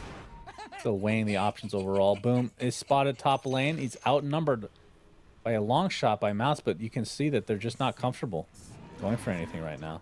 Yes. So this Orchid timing, it feels like it's quickly dissipating. It's very interesting to see Puppy's thought process here. Okay, now he's committed. No, he is. He's just buying the items in different order. So he was eyeing up the Yules, and then they had another good moment, and they got the Roche, and then he changed it to Lotus. And I think it's specifically because he's looking at the game and he's thinking, okay, how do Maos make a successful fight happen? And it's literally Orchid and CK Stun, and he counters both with the same item. So Penguin is dead. When Chrysalis gets to start doing this in his Ursa, you know you're in trouble. It is not okay that he's just finding solo kills around the side lanes that he's already farming as well. Maus are falling completely flat. I feel like they haven't done anything for the last 10 minutes. It's not that they haven't smoked, which they have, but they just smoked to the side of the map that nobody from Secret was on. They then placed a ward that Secret had vision on, so they immediately got dewarded and lost that control. And they're just defaulting to hitting creeps and kind of getting controlled. And there's the next kill, Olnit. Yep. And there's Banger trying to help. He's dead He too. tried. I mean, level 1 Venge swap is just brutal, you know? That range is atrocious. So a 2 for nothing. Age is still intact. Chrysalis just... I mean, hey, he's doing 10% less... Or sorry, he's taking 10% more damage from Venge now. So I think that's part of the play, Cinderin. Once that magic missile comes to the ready, it's level 4. Just needs the shard from Tormentor. Bengen has planned for it by maxing Vengeful Stun in case he remains level 8. He has maxed that skill first just for that damage. Cordon forcing 3 members of Mouse to retreat. That is never a good sign. Although, I say retreat, but Supreme finds a little tasty treat in the form of the Rubik. Disruption, though. Okay, they get the kill anyway. And Supreme, I don't know if he can fight up against his brother. Have to back away. Searing Chains catches the support. The Narman will be eaten up by the bear, who is only about 700 away from finishing the BKB. Still with a minute left on the Aegis, and the Tier 1 tower is going to be theirs as well. And, I mean, I know that the Orchid was a big deal. Haven't really seen much come of it. They got one kill with it. What about from the CK? Is there any item that... I feel like this hero...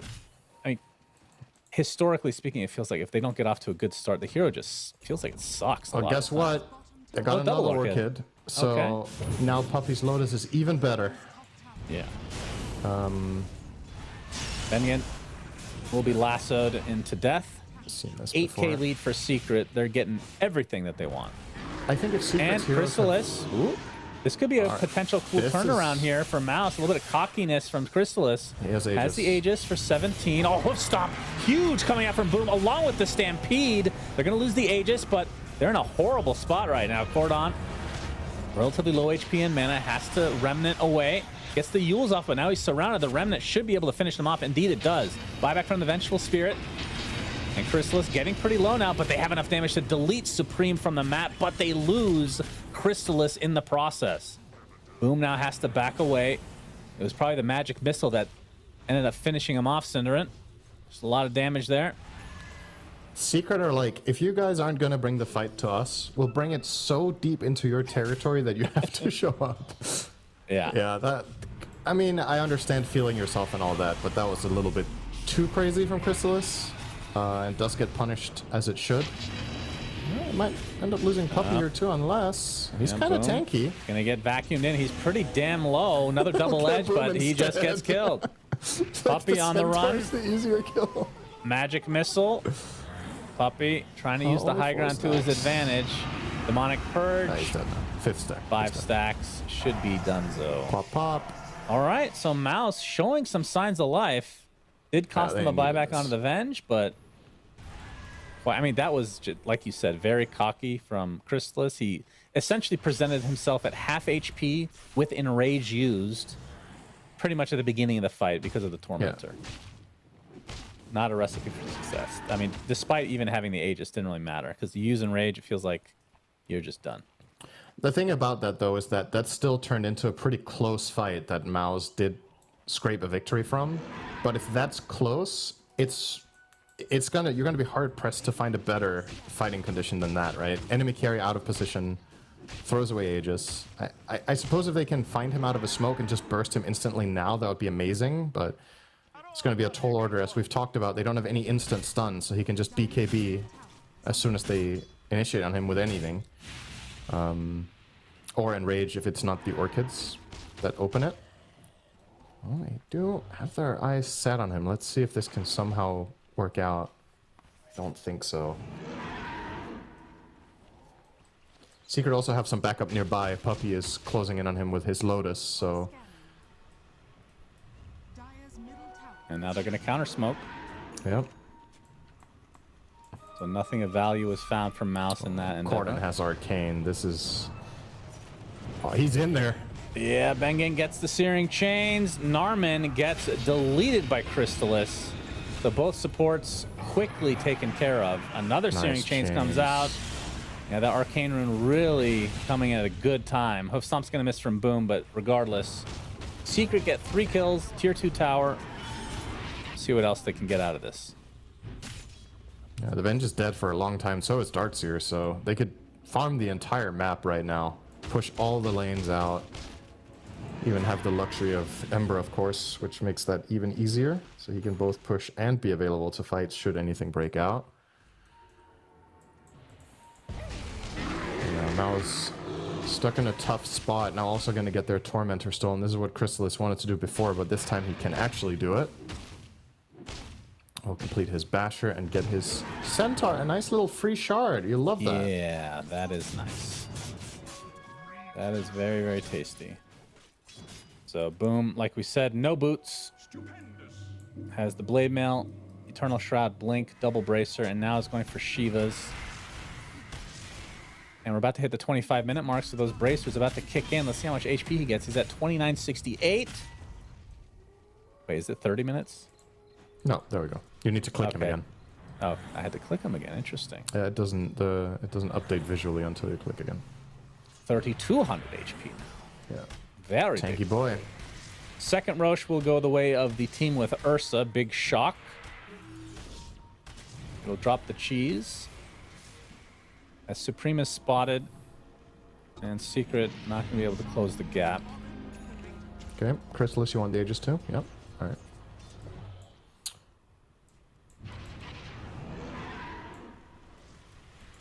The 12k lead for Secret now as the game is basically in their hands. But can Mouse find an avenue? I feel like the CK has had almost zero impact on this game, but I don't even know if it's his fault. Other than, I mean, he did start the game off pretty well with the first blood, too. Yeah, he got the first blood that he kind of got gifted by the Centaur, and it seems like it doesn't really matter all that much. Secret's map movements and pacing has just been better. So yeah, I kind of agree. I don't know how much of it is to CK's own fault. I just think his conditions in the game have been really, really, really poor. It's difficult, for sure. It's only going to get worse. Oh, Supreme. What is it with people using themselves today? What's going on? Yeah, that's a thing. I actually can't believe he lived there. That was an unlucky opener from Corden not getting the shackles on him, and then he Yuled himself when he was next to him.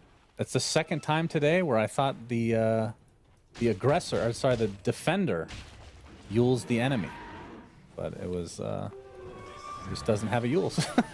It happens. It's close to a BKB though. So yeah, dodging death. There was a couple supports that almost died there for Mouse as well, but can they turn this around? Oh boy, that is a lot of damage. The CK almost dead right off the bat. Gets swapped to safety, the vacuum back into the wall. Narman is surely dead as Cordon is trying to chase Ulnit. There's the Yules on the correct target, and they'll finally get the CK. So a 2 for nada. And Chrysis with the full 3 minutes left on the Aegis. The world is their oyster for Team Secret. Do you know the origin of that saying? No. It makes no sense, does it? I can ask ChatGPT if you want. Yeah, do it. Okay, you're gonna have to cast then. 1 sec. Yeah, all right. All right, doing some play-by-play. People walking in circles, farming. Oh, Corden finds absolutely nothing. All right, how am I doing? It's like I never left. Gonna connect. All right, yeah, I feel like there's no difference really. Mouths are congregating as 3 heroes, and they're in spotted. trouble. Vacuum is there. The telekinesis onto the Storm Spirit. The bash to follow. Down goes Supreme. No swap to come from Mr. Bengen. 2 for nothing. And now Cordon onto the high ground. Searing Chains actually was successful, but Glimmer Cape keeps them safe for the time being. At that time being, doesn't last a whole hell of a lot of time. So 3 for nothing again, as Secret just rolling away with this game. The saying, "The world is your oyster," originates from William Shakespeare's play, The Merry Wives of Windsor, written in 1602. Oh, that's why it doesn't make sense. Okay, this is the direct quote. I will not lend thee a penny. The response being, why then the world's mine oyster, which I with sword will open. Yes. As we see a bash onto the Darkseer. Gets off the Greaves, the wall as well, but nothing will keep you safe from this bear. I don't know what they can do at this point, Cinderin. It is not looking good. So the world is your oyster because you can open it. It's open to you. Yeah, it's not bad. Got it. Yeah. Shakespeare was a Orchid. genius, wasn't he? Yule's on self this time was correct, thanks to the Orchid being applied. And the remnant away for Cordon. Now we have a Shiva's onto the Centaur. Heart will be next. And for Crystallis, what is he working on? Has the Abyssal, has the Blink, Battle Fury BKB, and 2,000 gold to boot. Oh, telekinesis into Hookstone. Not the greatest layering, but he stole Magic Missile. Is it still level? Oh, it's a level 2 swap. He wasn't even near. And now the supports will be dying in their own base. The most shameful way to go. Nice swap. Will it be enough, though? Gleipnir onto 3 heroes into the vacuum. That's on the other team, Cinderin. And the Yule's on self. They're just dying next to their fountain. This is ugly. CK left all alone. And that's a full team wipe. I mean, they just look I mean, I can't see the looks on their faces right now, but it should be defeated. They are getting absolutely schooled. It's over, man. This was not even remotely close. It was not. For some context, Navi Jr. put up a much better fight against Tundra, who are probably one of the two favorites to win the whole thing, than Maus did in this game against Secret. And that is despite Maus having some great early mid-game fighting tempo heroes that really should be able to fight back. That's the bigger concern for me, is not the fact that they lost this hard. It's the fact that they lost this hard when they had these heroes that should, that can stand their own and really at least trade, right? But it felt like they barely even traded in their fights. They just got completely obliterated. Was that a pun? Start to finish. Was that a pun? I don't know. Was it good? Barely. Yeah, that was good. Yeah. Shakespeare actually Crystallis. came up with that one as well. He invented bear as a word. Not a surprise. Oh. Crystallis ends the game 14-1 on the bear, man. Just a beautiful performance from him. Secret, it's just one game, but if you were to describe what you saw in this game, it felt like Secret were just on another level. Yeah, but outclass, really. We've seen really good teams look that bad. Yep. In like 1 or 2 games, and then they'll come. Anything's possible. That's true. I'm expecting more from Maus in this upcoming game. And again, this is still upper bracket, so there's no eliminations today. Indeed. I think my man of the match here I think Cordon played a very good Ember. Oh, yeah. I liked his movements in particular. It's like his laning was fine. He did what he is supposed to against the Storm and kind of floated the lane, but I think he had a very good understanding of which lanes to help when. So when he rotated top early on to counter the Storm's play, that was very successful. Then he found multiple really nice slide chain setups for his Ursa to just punish supports out of position. And really, a big part of the pace of this game was just dictated by Ember, which is what you want to see, right? That's what this hero is meant to do. And he just did his job beautifully. We're just seeing effectively a highlight reel of him now, I feel like, as we're going to go from play to play. Here's another great 2-man slide chains out of the smoke. And yeah, Secret definitely inspiring some hope that they could be, if they can play at this level and with this tempo, they could be a contender. I think people have Secret as like a dark horse. I think that's fair to say, maybe, for this, with probably Tundra as well as Entity as the favorites, and then OG and Secret are probably dark horses, where OG more likely to, maybe calling them a dark horse is a bit unfair, but yeah, we'll see what OG have been cooking as well later on today. I believe it's all the 4 round 1s of the upper bracket today. Of course, those are the only matches that we played, so we'll see all the teams in play today, except the open qualifier ones. What would you like to see from Maus? Because I feel like the early game, like even if they were getting some kills here and there, felt like there was no purpose to anything. They're kind of just chilling, doing their own thing. There was they were never the aggressors, it feels like, right? I would like to see this is so easy to say when the team has lost, but I would like to see a clear vision, right, in the game. And maybe we would be talking about this completely differently if two of their smokes found something and it worked and they built some sort of momentum. But this often happens to teams that aren't truly like tier 1, is that when a couple of things in the game go wrong, you don't have like a frame of reference for, okay, the things that you will see the absolute masters of mid game do, like say Team Spirit or yeah, I think they're actually the best team in the world at those kind of situations, to be honest, is finding a way in games where things go wrong early and like digging deep and having experience and an understanding of, okay, how can we possibly break this game open? I feel like what I saw from Mouse in this game was, okay, our first 3 or 4 things did not go the way we intended it to. Now we don't really know what to do anymore. And we're just letting Secret run the show until it's over. It's easier to look good when you're ahead, of course. But you can't help but feel like you put a tier 1 team in the position this game was in 15-20 minutes in, and they would at least, you know, punch back a little bit against Secret's relentless aggression here. So Yep, agreed. I'm expecting a much like better to- game too. I feel like sometimes you just come out flat for game number 1, Yeah. and hoping for a more competitive series.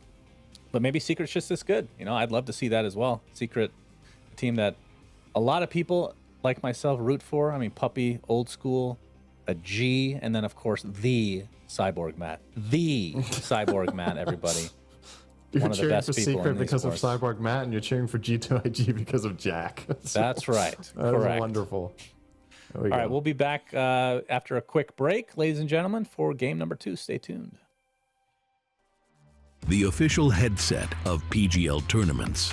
Now, with a wireless version. Experience unparalleled speed and reliability with the latest wireless technology, advanced hybrid ANC, and built-in EQ for your favorite game. Designed with elegance and durability, and extreme noise-canceling microphone. Always stay one step ahead with Aspire Wireless.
Hello, everybody, and welcome to Game 2 between Mao's and Team Secret for TI13 Western European Qualifiers.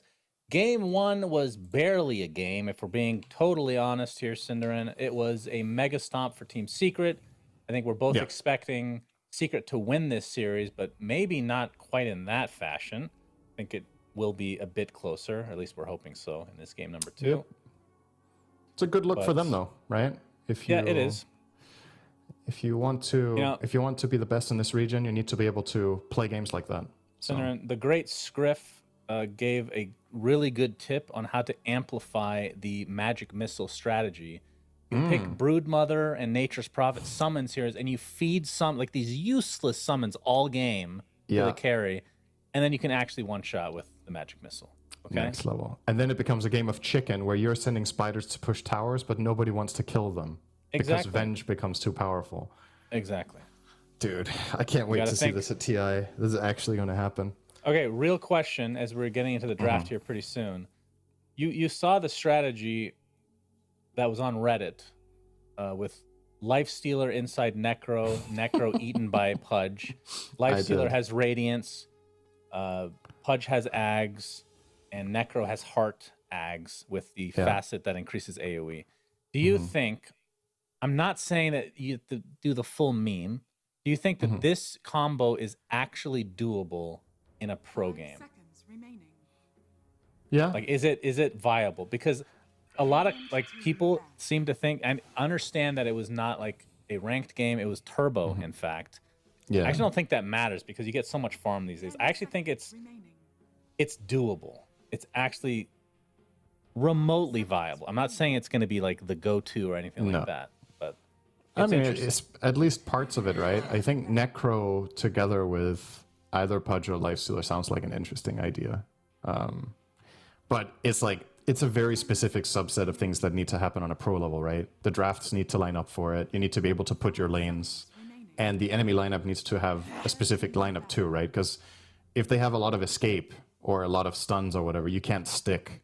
The whole gimmick of that strategy is to be able to stick on the targets the whole way through, and that's not necessarily possible. Especially, we've seen today, right? There's been every spirit hero has been played, so there's a lot of mobility, and that's obviously a pretty decent counter to Necro, to just be quick. What do you mean? Necro doesn't do anything, Cinder. He's inside Enigma. Pudge. Yeah, well, Pudge isn't exactly fast either, is he now? That's why you get Darkseer. Okay. Yeah. There's a lot of metagaming here. As Enigma first pick for Team Secret. So what are the differences of the bans? Darkseer ban is new. Phoenix and Gyro, all three of them are new. Right? Gyro is definitely banned, but was that the second phase? I'll double check on this one. I'm pretty sure they did not ban Gyro first phase, and they did it this time because they can get Enigma, who was banned last game by Secret, right? And they want to get this first pick Enigma, but as we talked about previous series when it was played by Tundra, you ideally want to pick this hero into either a known carry matchup or at least not into the absolute worst that just obliterate your Eidolons. So they're going to grab it now. Quite different. Yeah, they're very different. So Shadow Fiend was banned. I'm looking at the differences, like what's not banned this time. Clockwork is also available now. And of course the Enigma. Those are the three differences. Maos are going to run back their Venge here, opting to get that swap cancel for the Black Hole as their first priority. I feel like a lot of other teams in this position would have picked something against Eidolons. Venge is not it. I think thinking of Venge as an Enigma counter to me is a little bit outdated because I think, yeah, sure, the swap is amazing, right? But as we've talked about, you need to have the levels, you need to be in the right position. Enigma will eventually get items that can deal with it. You're going to get a Lincoln's, or you're going to have teammates that mess with the Venge, whatever. The reliable way of beating Enigma is beating it in lane, which multiple carries can do quite well. Gyro is probably the best, which is why Secret banned that out. But there's other options that have some sort of cleave or multi-targeting at the very least to deal with them. Secret are going to ban one of them in the Tiny, which could have definitely been a carry pick for Maos. We've seen other teams run that to success. And there is that. Right. Second counter to Black Hole, really wanting to solve that problem. But you're giving a lot of info. You've shown your 2 supports. Well, Bench could and therefore a lot of True, actually, you're right. Let's not jump the gun. They ran the Venge support last game. That doesn't mean they're going to do it again. So this one's interesting because, like we said, it was banned in the first. It's been banned every game so far until now. This is the second most contested hero during the qualifiers for all regions. Clockwork? Yeah. Yeah, that's good to see. Love my boy. Shadow Fiend is also up there. He is 4th most contested. Oh, that is another hero. You were asking me earlier today. Right? You were asking me earlier today what hero turned out a lot better than expected. He is my number one, actually. Okay, why? I don't when we remember you thinking read it the was patch underwhelming. changes, we were talking about like, okay, how good is this Feast of Souls going to be? The cast speed increase and whatnot. Like, at the end of the day, you're still playing with Requiem, which we both agreed we felt like is a little bit of an outdated ability and how weak it is. But What? I never said that. yeah, I was We- talking we about were- Sand King ult. well, we were talking about Requiem and Sanking Ult in like the same category, right? Of ults that still work. I would never agree with that. Never. Really? Okay. No, Because I've always I felt like Requiem for the longest time has been. If you think about the way Shadow Fiend was played, right? The Blink Yules era ended a long time ago because Requiem wasn't reliable and strong enough. People were playing right-click Shadow Fiend, right? Not really casting Well, SF. I think the But- reason it stopped getting played is because Arcane Blink was changed. That was the reason it was good, and now they put in the Kaya, Yasha, so you Yeah. get that again, right? And yep, okay, fair enough. But yeah, that was a question mark for me at the very least. Was okay, how good is this SF going to be? And we've seen teams with success play casting build, and we've seen them play right click build. So it means just the fact alone that you have the option is already nice, right? Because Yeah. honestly, for the last year, casting SF was just not a thing at a pro level. I just feel like it just never worked when I saw it be run once in a while, and the right click SF was very hit or miss. But now the hero is actually good. So it's cool to see. Secret are going to get their hands on that for Corden. Have you seen SF played as anything else than position 2? In this patch, I haven't seen Yeah. much in general, so Okay. it feels like it's banned most of the time. Yeah, that's fair. So Leshrac, 3rd pick coming out from Mouse. 'Cause it would be even better for SF if he was also flex, right? Between 1 and 2. Then not only are you flexing the builds, but you're also flexing the rolls, which Well, makes it a lot harder to draft against. Yeah, I don't see why it wouldn't be viable as a 1. If the right click is, I mean, I don't think you go the magic build in that case, right? Yeah. But either We'll way, see. Leshrac, not the most popular hero right now. It's kind of middle of the pack. Yep. I do wonder what facet people go for. I guess it would be the Diabolic Edict works on towers, but I feel like the other one does have some upside to it for sure. I think It we've feels seen very both. strong. Yeah, so either you get the one where you restore mana on attacks, or you get the one where your Diabolic Edict no longer damages towers, but it does its damage faster. And that one is interesting because in any sort of team fight, that's just going to be really strong in a lot of situations. And it also gives you the niche play of diving the enemy in the tower, which is actually very interesting against Shadow Fiend, because this hero does not have good ways of protecting itself when it gets dove. And if you have the Edict doesn't deal damage to Tower's Talon, it doesn't bounce on them either. So you're just fully hitting the SF if you're running at him into the tower with something like an IO. Or, yeah, this means the Venge is core. Unless this is a core IO, you know? Oh. Also not out of the question. But So more going than back to likely carry Leshrac, range. I'm just looking at the stats right now in the not just Europe, but the whole TI quals so far. It's been picked 13 times, Yeah. 30% win rate. So not a good win rate right Oof. now at all. Yeah. But with the IO, like for the mid game, could be pretty powerful. We've seen that Do time you- and time again with the Bloodstone. Can you see a good reason to pick Lesh here? That's the biggest puzzle for me is I don't see the appeal in picking him into the matchups that you're seeing. I feel like Lesh isn't like particularly great against any of the enemy heroes except the niche thing I talked about with Shadow Fiend and diving him in the tower. I guess the only because like SF has really good single target damage against you. If he's played right click, he's one of the heroes that can have so much staying power that you have to run away, which is what Lesh definitely does not want to do. He can fear you out when you run in. You're playing against Black Hole, which is a problem, and the Midnight Pulse. And Marcy can create distance for you or your target. So a lot of the time when I see teams pick Lesh, it's either because they're like extremely good with Lesh IO, or it's because they see some flaw, a weakness they can exploit. But I'm not personally seeing the weakness here. Maybe they're just really good with Lesh IO. Then it's fine. Yeah, it could just be picking for themselves as opposed yeah. to what the opponent has. Yep. Which, after getting stomped that hard, I can't really argue against, honestly. Like, just pick things that you're comfortable with in that case. Fair. So we can see the Crystallis Troll Warlord, which means Shadow Fiend is certainly mid.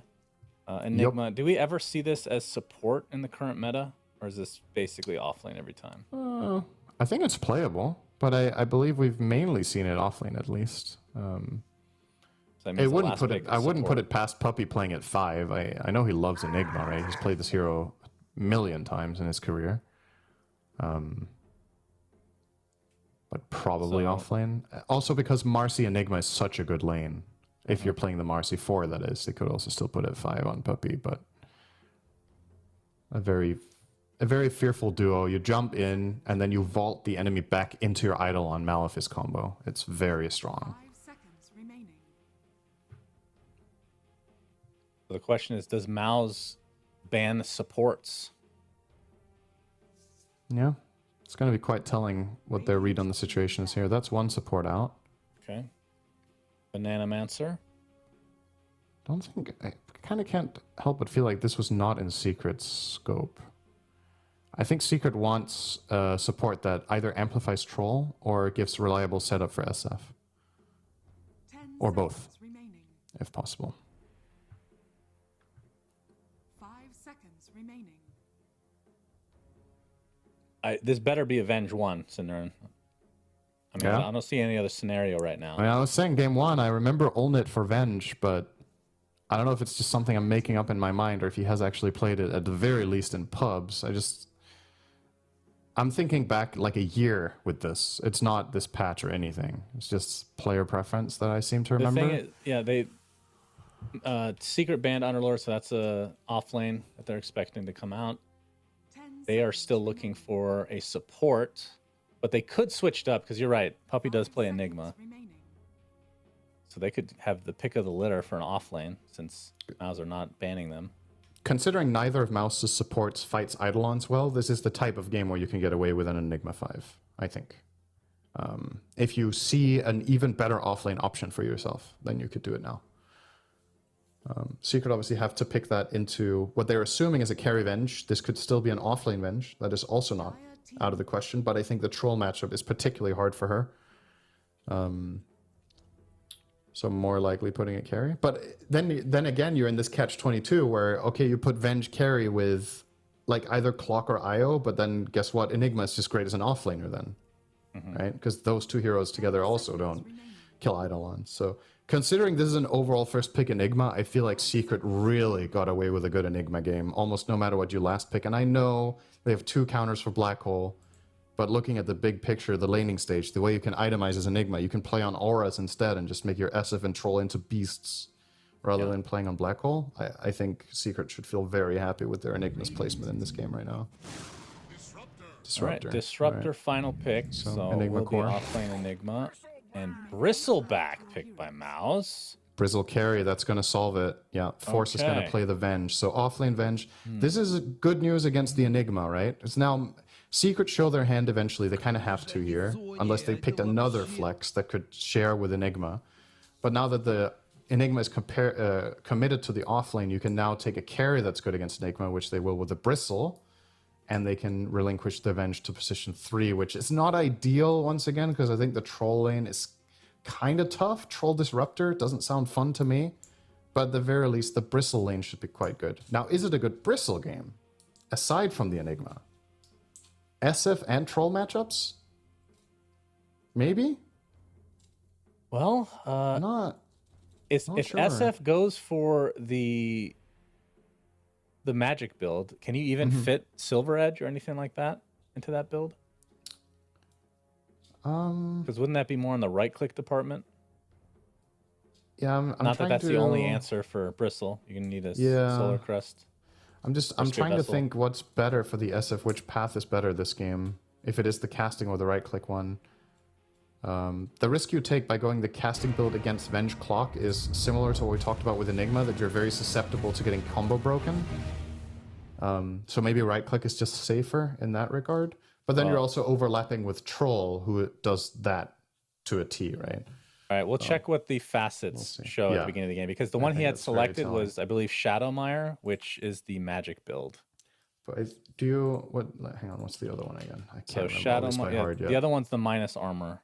So Shadowmire for Shadow Fiend is the his shadow raises apply the stacking, move speed slow, and attack. I feel like Shadowmire is still good for right click SF though. Okay. Because the other one is you temporarily reduce armor after units are killed, but a lot of the time what sets you up to get right clicks off is that you slow them with raises, right? Mm-hmm. So I don't know. I feel like players are just more likely to take Shadowmire almost always. I think the other one is kind of hard to use. Well, we're gonna have a fight, Shannon. It looks like it. Chrysalis is gonna spot things out. Oh, magic missile, not there. That was actually the worst possible angle that Mouse could have. That was a bit unfortunate, to be honest. But obviously they're playing in the dark. They don't know. But if they got an angle there, that would have been a big team fight. So no fight. Fake news. Sorry. Yep. Thanks for that. You got me all excited. Yeah. But that gives us an opportunity to look at the rest of the facets. So Mr. Bristleback has the Snot Rocket, which means it's viscous nasal goo that is expended from him when he gets attacked a bunch of times, Cinder. Have you seen this one in action? Yeah, I have. What do you think of it? It's quite good, I think. The other one is also weird because it's not strictly better than not having it. So I think people generally just gravitate toward this one, whereas the other one is a little bit more risky. I guess this is the safer choice. Right, and Vengeful Spirit, of course, as a core, went for the Soul Strike facet, which means her attacks will behave as if they're melee. So we've been seeing a lot of the Echo Sabers taken apart into an Aghanim Scepter. She also has a lower BAT, so her attack. I mean, her attacks feel incredible with this facet. I don't know if you've played it yet, but what's her BAT without it? 1.7. 1.7. So wow, that's actually that's more of a difference than I thought. I thought it was 1.6. Is that okay? I might have made that up then. I don't know. I'm pretty sure it's 1.7. I mean, there's a very good chance you're right. You know what? I'll figure that out right now. Most heroes are 1.7, so yeah, it feels considerably better. So I'm pretty confident I'm right on this. Yeah, it's 1.7. You're right. Thank God. So God, I would look like such an idiot. that is a very meaningful difference, to say the least. So yeah, that's going to help her in this lane. I still think, once again, the matchup here is really tough, but Narman doing his best here to try to score a goal. He scored one on Crystallis, didn't hit the second one with the cogs. I love that Clockwork can go bowling. I think it's such a funny idea. Whether it's balanced or not the way it works, yeah, I have. Whether it's balanced or not the way it works is one thing, but I just think the idea is so fun. I guess very... Yeah, we need more mini games in Dota. I agree with that. Cordon with some nice stacks onto Supreme in that mid lane. Early 10-2 versus 7-0. So Leshrac going for the typical facet, Chronoptic Nourishment, which means Diabolic Edict is the same as it has been for years. Takes another double raise, has to use Fairy Fire to survive. But his attacks will give him mana, essentially. Yep, as long as he hits units that have mana, right? That's how it works. Yeah, and then it's half when it's creeps. Let's remember, Supreme chose this matchup, so I am expecting not necessarily great things, but I'm expecting him to not get run over, because he knew what he was getting himself into. If he ends up suffering in this lane and needs a lot of help, then already this Leshrac pick makes even less sense to me than I already expressed earlier. He's going to get raised comboed here as well. This is real bad. Triple. Oof. Yeah. I mean, he's just burning, right? He can barely get to the creeps now. Corden just keeps sending out mangoes and playing very aggressively. Love to see this. OpenAI, of course, to thank for that. I was thinking the same thing. I was thinking the exact same thing. I don't know if you can do that anymore, though, but now it's just ChatGPT. You got to ask for tips on Shadow Fiend play. Supreme can't hit creeps. This is really, really, really terrible news. Yeah. Not because this is unheard of against Shadow Fiend, but Lesh really... does not have this happen to him in any other matchups, right? This is a hero that's considered a mid staple. You can play it against almost anything. You can just spam out waves with spells, but SF is just that absolute beast when he gets in this position, and Corden does not miss, it seems. Every raise is on point. He's gonna glyph and dive for it. Double raise, not enough. Will live. Now, okay, now they're both running out of juice, so they need the carry from the last series. Don't to say help them out here. juice. Don't say juice. As Aya will die in the bot lane. Very surprising. As Ulnit gets a nice juicy snot rocket onto both heroes. Don't say juice. You wait 3 seconds and say juicy. I incepted myself, I believe is the saying. Well, up top, Narman will glimpse out. Narman on the outside, looking for the bowling pins. One more to go. Get Boom! him. Right onto Puppy. No mana to speak of. That's a spare. That's what it needs, is an announcer attached to it. As This was bound to happen. Yeah, eventually comes down and finishes off Leshrac. I mean, a long time coming, like you said. The timing of this kill is also extremely good for the side of Secret, because first of all, they already killed bottom, so there's a little bit of freedom now for Boom to play there, but also they're killing the Lesh when this wave is connecting with the tower. So not only does he die, he also loses basically a full wave here. And Corden is starting to build a massive advantage against Supreme. Have you seen in a pro match Disruptor go for the other facet that changes kinetic field? No, I have not.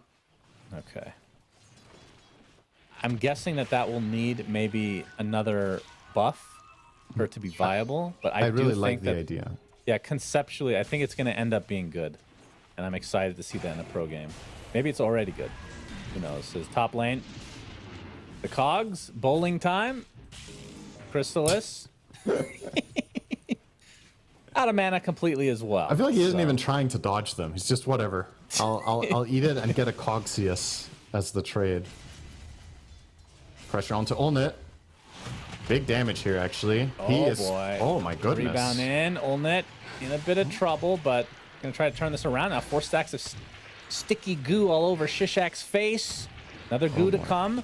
Ulnit's taking a lot of damage, but he does get the kill first onto the Marcy, and now trying to turn this around the Boom. They get it. Man, just living on the edge. Beautifully done. Mouse. Yeah, interesting situation, because you wonder how that would have played out with the other facet, right? He got multiple goos off from turning his back, but what if they were quills? Would Secret even have gone for the play then?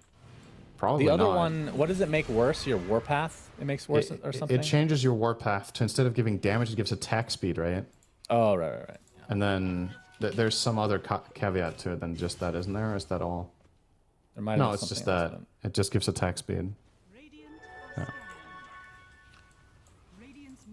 Well, looking at the CS, looks like Ulnit has taken the lead for the time being. Mid lane, we've already talked about ad nauseum. That's the double of CS between the SF and the Leshrac, and now there's supports to make his life even more miserable.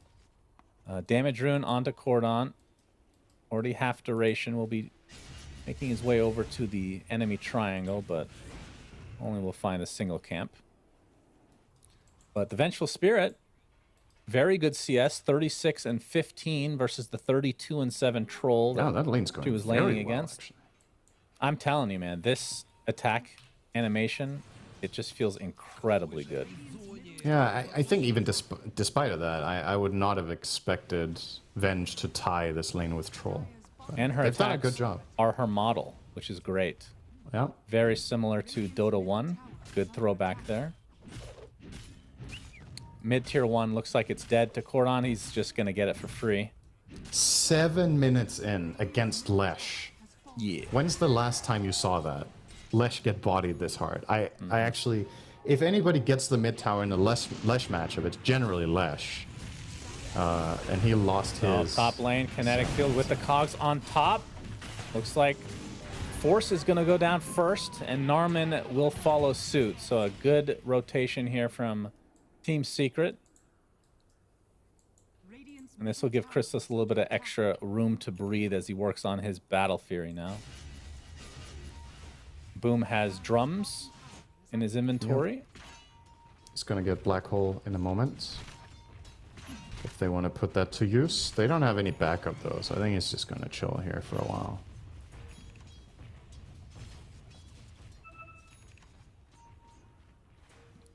It's interesting. I wonder for Olnit, I was going to ask what the build is these days if you go for this facet. Looks like it's very similar to the other one, which was Ags. Yeah. I wonder how that I don't really think compares it to the changes the old build one. much. Because you have the stacks. I was going to see we're going to see a gank bottom and a gank top at the same time. Chrysalis getting gone on by Narman and company. Okay, they're just kind of blocking each other right now. Very awkward engagement. Bottom lane, nothing came of it other than the tier 1 tower as Chrysalis attempting to TP. Arman. Oh my god, really? It takes some practice to learn how to cog knockback with the bigger ones, right? It's a very different feel to the regular ones, but oh, barely gets out of that, and as a result, Secret come out the victors. They get the tower. Nobody dies, but Secret gets some real estate. Maybe there will be a trade here with Supreme.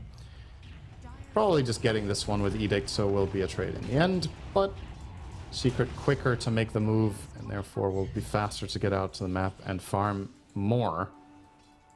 Getting Puppy a little bit of space mid to get his level 6 sometime soon. How are we looking on support levels this time for Mouse? So this time, it's looking a bit healthier than game 1. They were super starved in game 1 on Bengen. He was level 4 minute 12:30. This game he's almost 6 on IO. And the clock almost level 5, so seems salvageable, at least for the clock.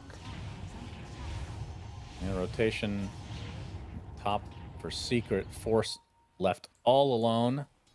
They just need to spot him, and they do. He did. Glimpse into the kinetic field, and Chrysalis will likely be given the kill. Indeed, that is the case. And he's well into his Battle Fury now. As we're going to see a blink pretty soon from Cordon on that Shadow Fiend. Supreme still working on the Kaya. Has a haste rune right now. Not sure what they can actually accomplish with that.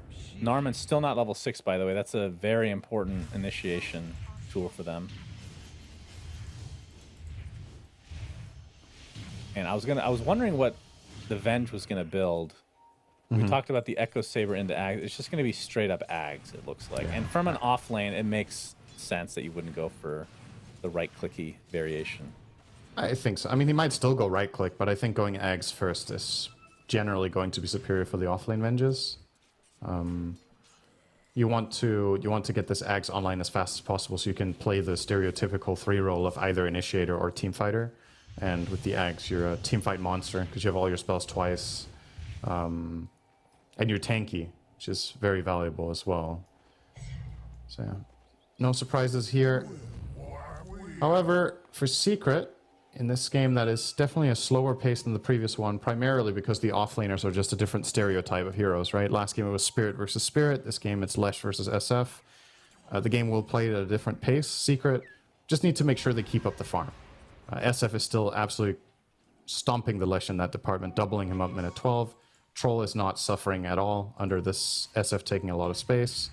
So Puppy's going to get a happy. hook shot. There's the cogs to follow. Static Storm on top of the Lesh, but it is attached to Io, so perfectly fine. Secret are here in very big numbers. And Mouse kind of half committing, but no kills will come from this. you ready for the caster build on SF?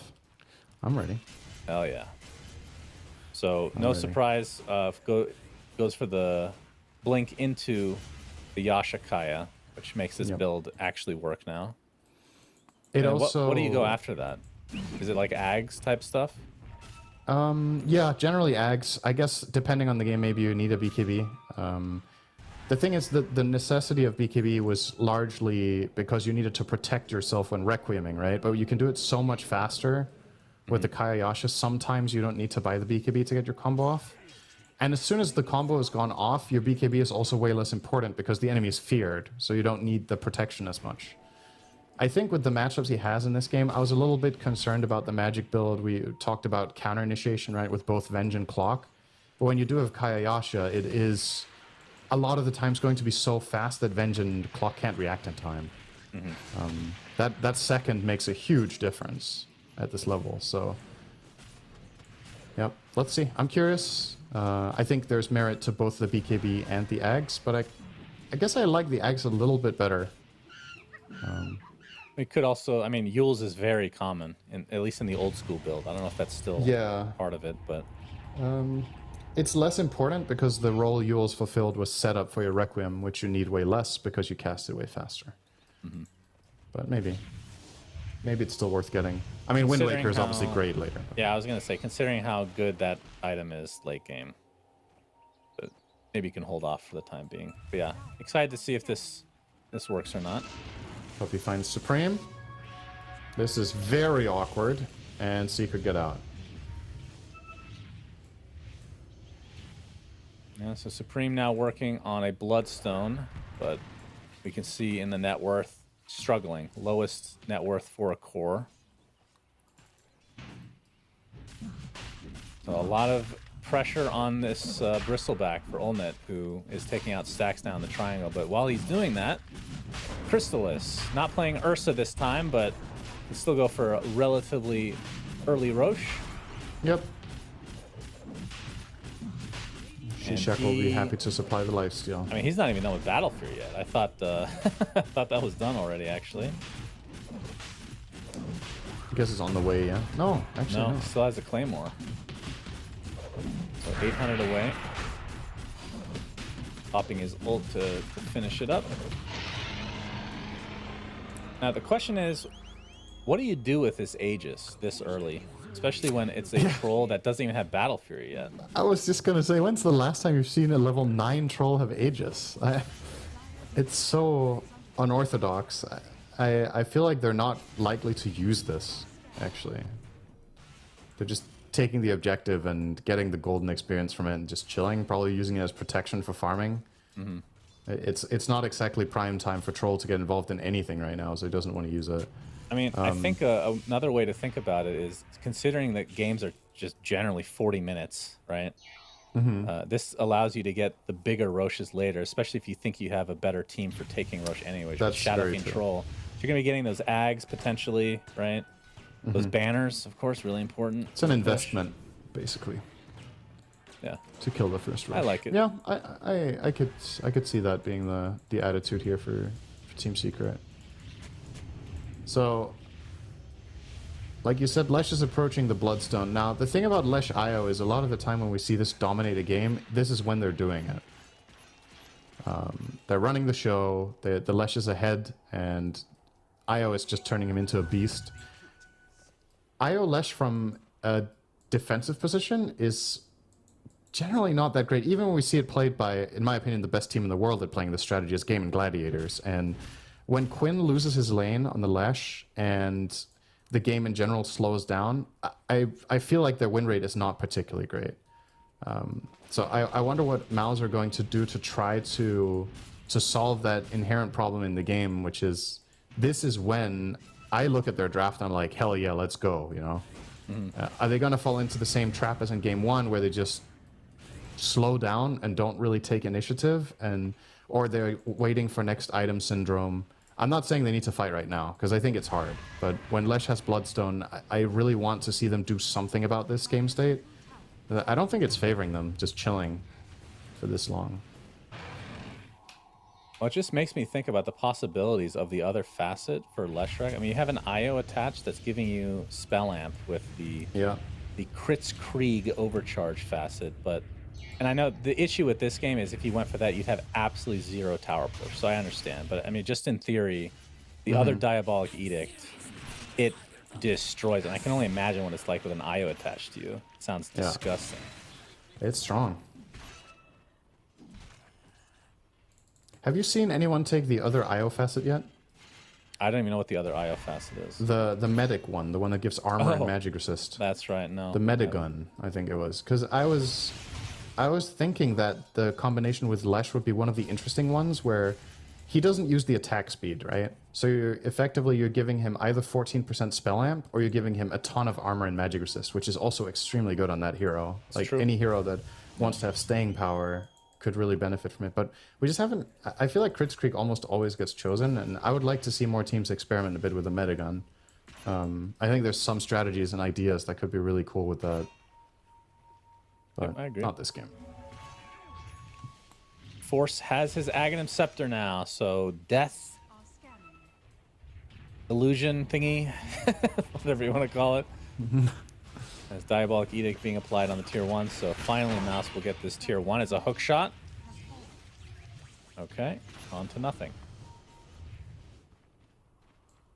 So a minute without that at their disposal. Dire's middle tower is under attack. They do have swap, only level 1 though, and they're going to use it onto Shishak. And the Cogs will keep him there. Tries to get out, will do so. And he's pretty damn fast. It's a rebound up in 5 seconds. Tries the TP, is spotted though, and that's enough. Good pick off for Mouse, finally doing something. Maybe it was the Aghanim Scepter that they're waiting for the Venge. Yeah, I mean, this is a good time for them, right? Venge Ags, Lesh is about to get Bloodstone. It's not like Secret's lead is extremely, like, they're staying afloat. Like, Mouse are keeping the gold even. It's more a matter of the long-term perspective here of, is it good for them to keep the pace this way for the next 5 minutes as well, or do you want to kick it up a little bit? Because I look at Secret's lineup and I just see going later and later, this looks terrifying to play against. Both supports scale incredibly well. All 3 cores are late game beasts in their own right. I think your lineup is a little bit more timed. But yeah. Very quiet game compared to the last one. Secret just rolled them, and now we have 8 kills minute 20. Like a totally different style Yeah. that they're bringing to the table here. And as we expected, the Aegis was not used in any capacity, but Chrysalis Yeah. will be using his ult to take out this Tormentor. And Puppy will be rewarded with the Shard. Dire's bottom tower has fallen. Yep. Soul Booster Very on long cast Supreme. I'm not. Is he? Oh, yeah. The full Bloodstone is actually being delivered now. So pretty big timing from Mouse. Olnit has had his Ags for a bit now. Still a ways away from the BKB, but this is a good timing, it feels like. And from the other side, Shadow Friend has the Yashakai, and it will be the Ags next. Already 1,500 into that.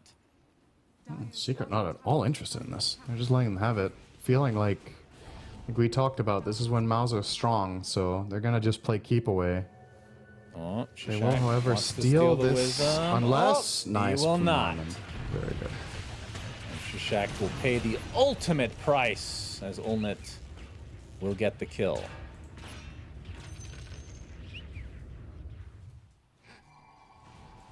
The thing, though, you talked about, I understand there's 2 counters to the black hole, but Enigma late game, it seems like Maos are kind of okay with the idea of going late game, but this hero is just so scary.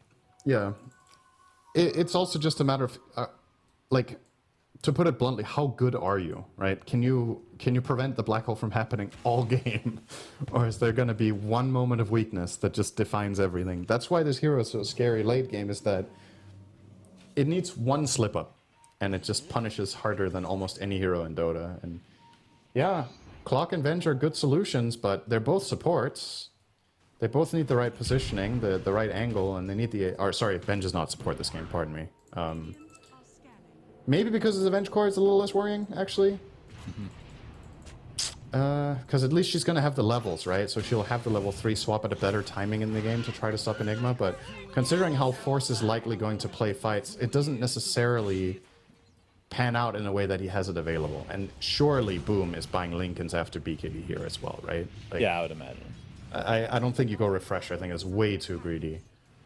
So he will have that defensive layer against the Venge eventually, and then it is back to square one where Clockwork has to cover as a support.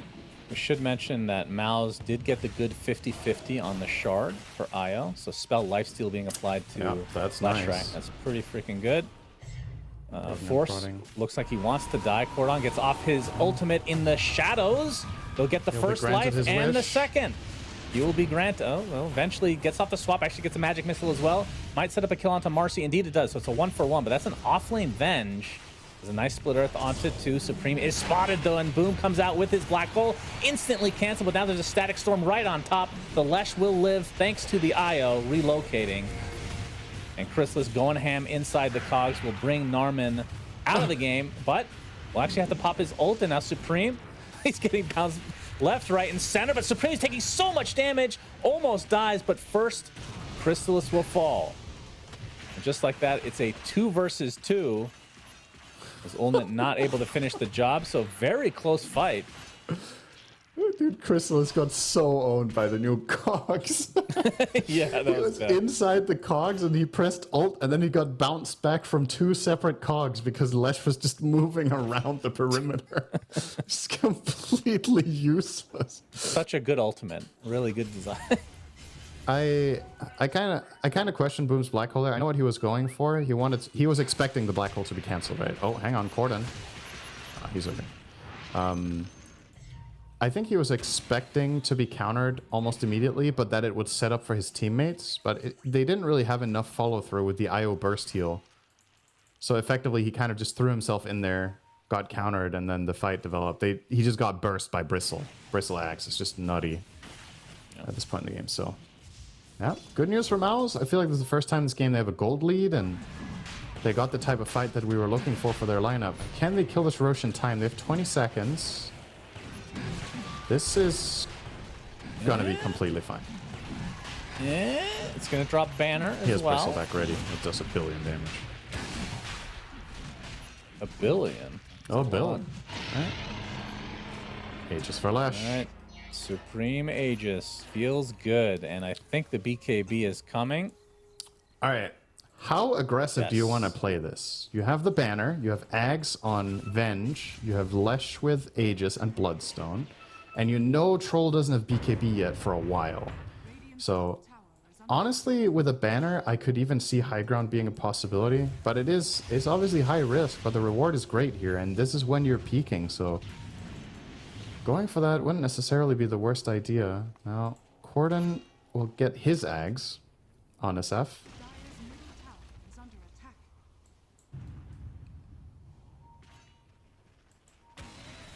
Supreme taking out the tier 2 mid very easily.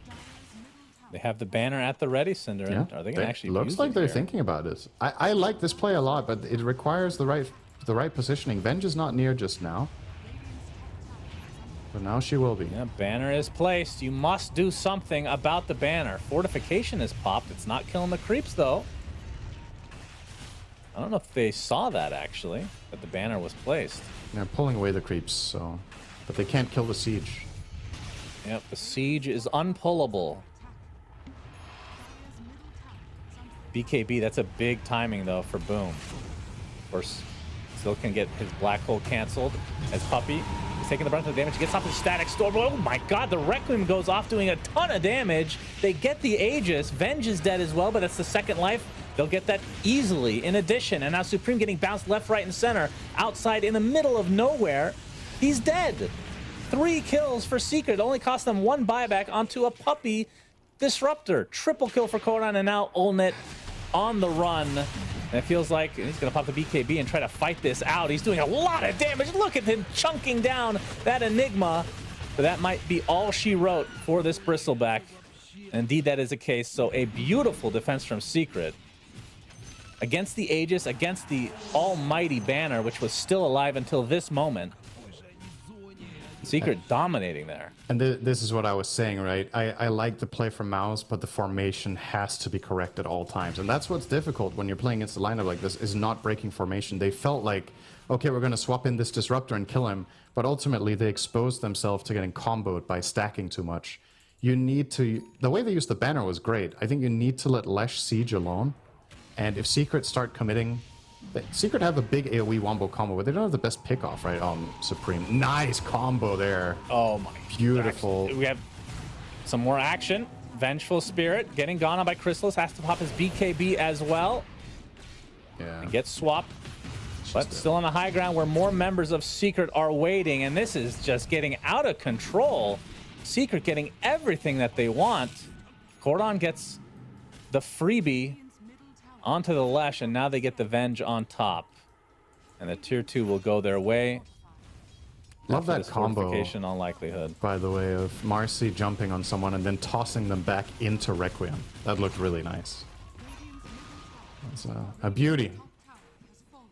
And Secret now. Yeah, I mean, damn it if you do, damn it if you don't, right? If Maos don't try to go high ground with this, we'd be criticizing them for not using their Aegis. But if they do it this way and they lose in such a big way, it's obviously even worse than not trying. So it's tough, but I feel like it was a play that had to be done, and they had to execute it better than that. And Secret punished them for a misstep, and now they're just reaping all of the rewards with suddenly a 10k gold swing in 2 minutes. And going to be progressing more and more. Enigma does not look to be going Linken's. He will go Refresher. I still am a bit surprised to see that, but honestly, the way this game is going might not end up mattering that much that he gets a very reliable and long black hole. He did get countered on the last black hole as well, mind you. He got hookshot after a second.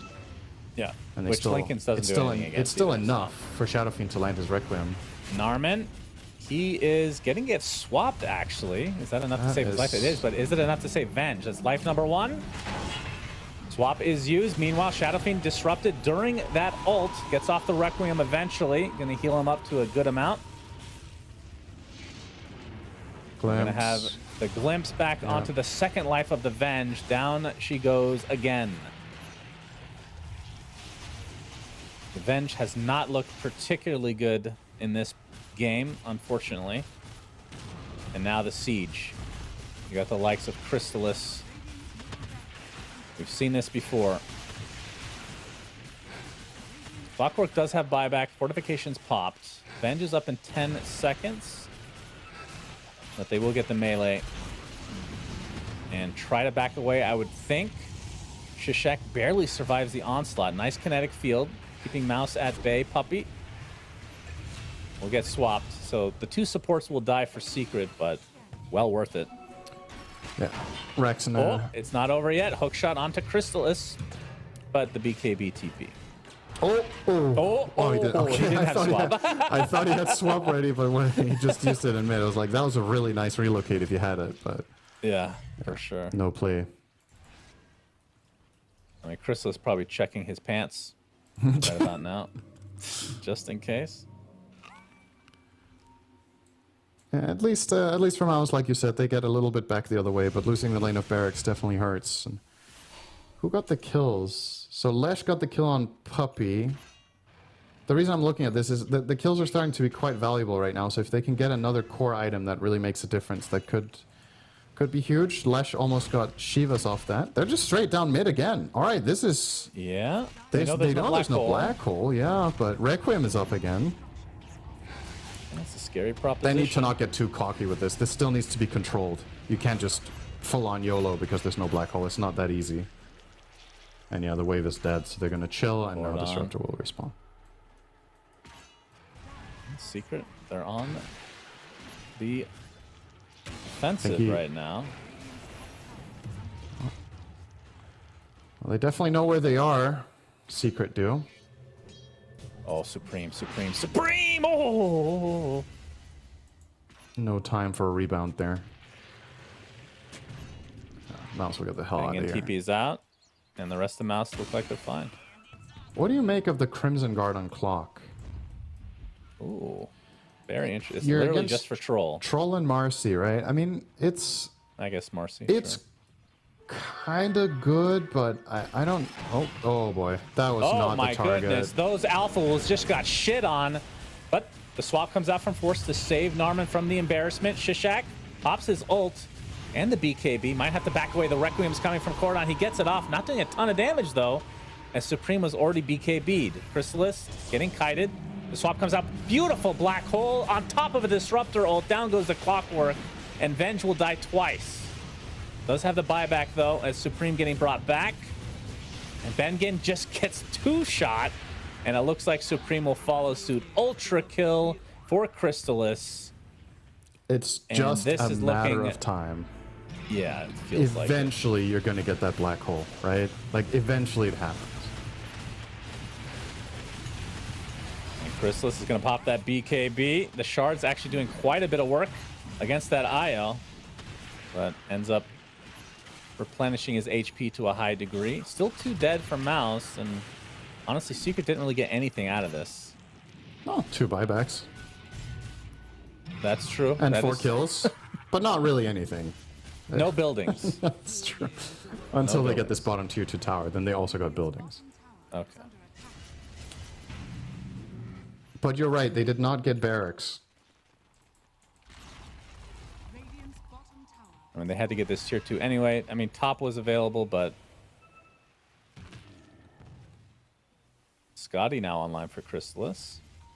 Tanky boy. Olnit leading the way with his assault. Radiant are scanning. It is interesting that he had, I mean, he's going to go Abyssal, but the Crimson, I mean, the Crimson was heavily buffed this last patch. And I mean, I feel like it makes sense. I think it's fine.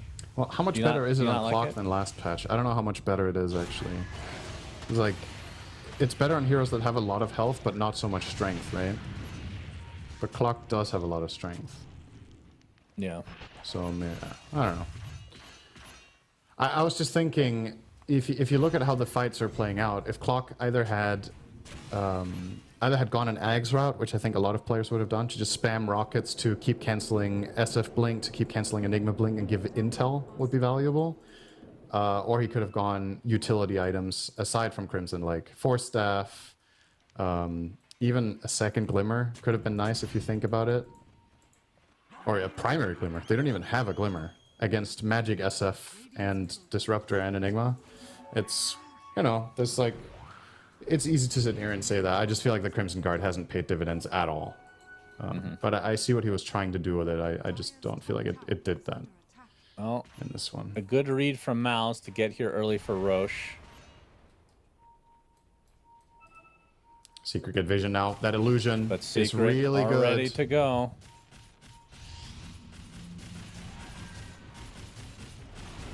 Let's see if they find the opening. Oh, or the dispose onto Supreme to start things out. He's already at half HP. Has to be careful. Gets hooked up by Bengen. And already a couple members of Mouse a little bit low on HP. Just from these poking tactics of Secret. Yeah. Secret happy to sit here and poke for a while as their mid wave is pushing. Eventually they find an Looks like opening. they're going to find Clockwork, but there is the swap. But the focus is now on the Leshrac. Do they have the save? No, the Requiem just destroys him. Venge dies twice again, and the fight's just over. Yep. So quick for Secret, and now the Roche will be theirs. They catch They him get in the one D-wards stun now. and then blow him up. And it's very hard for IO to relocate Lesh out in time. The burst damage is just so significant. And you need to also not get hit by the Requiem on the way out on reload. Yeah. Or you just get cancelled. And So it's very this hard. will drop an Aghanim Scepter, which I assume Puppy's going to take. Probably, yeah. I mean, I don't know if there's a better Ags in this particular game. And he will. Cordon already has his, otherwise you could have made a case for that one. But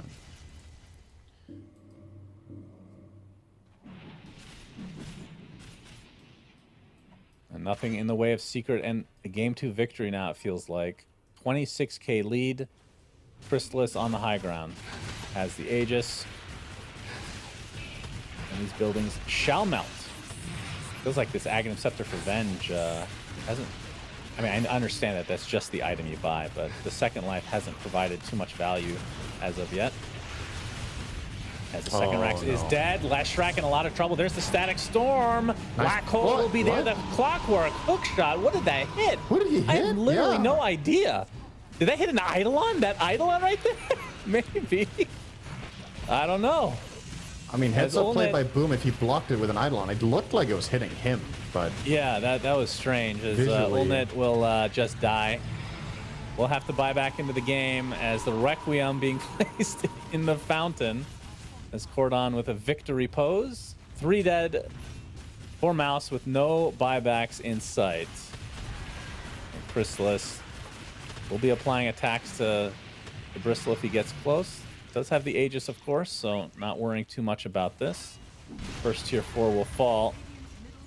Actually, it will be denied by Olnit. There's one last thing he needs to show off to the world. It's the little victories when you can't get the big one, you know? Yeah, the little ones count for a lot in my book, Cinderant. And that's the mega creeps for Secret. They're not going to stick around to try to finish the game. We'll see about that. Might be a fake back, though. Yeah. Just resetting a bit. There's still 3 minutes on the Aegis. They have a ton of money that they can spend. They can get... could almost finish Satanic on Chrysalis. So playing it safe is Secret, but they are in the driver's seat, to say the least.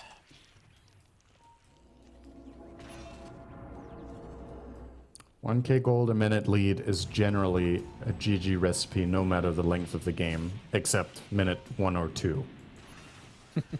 Or actually, a 2K lead minute 2 is generally pretty bad as well. So.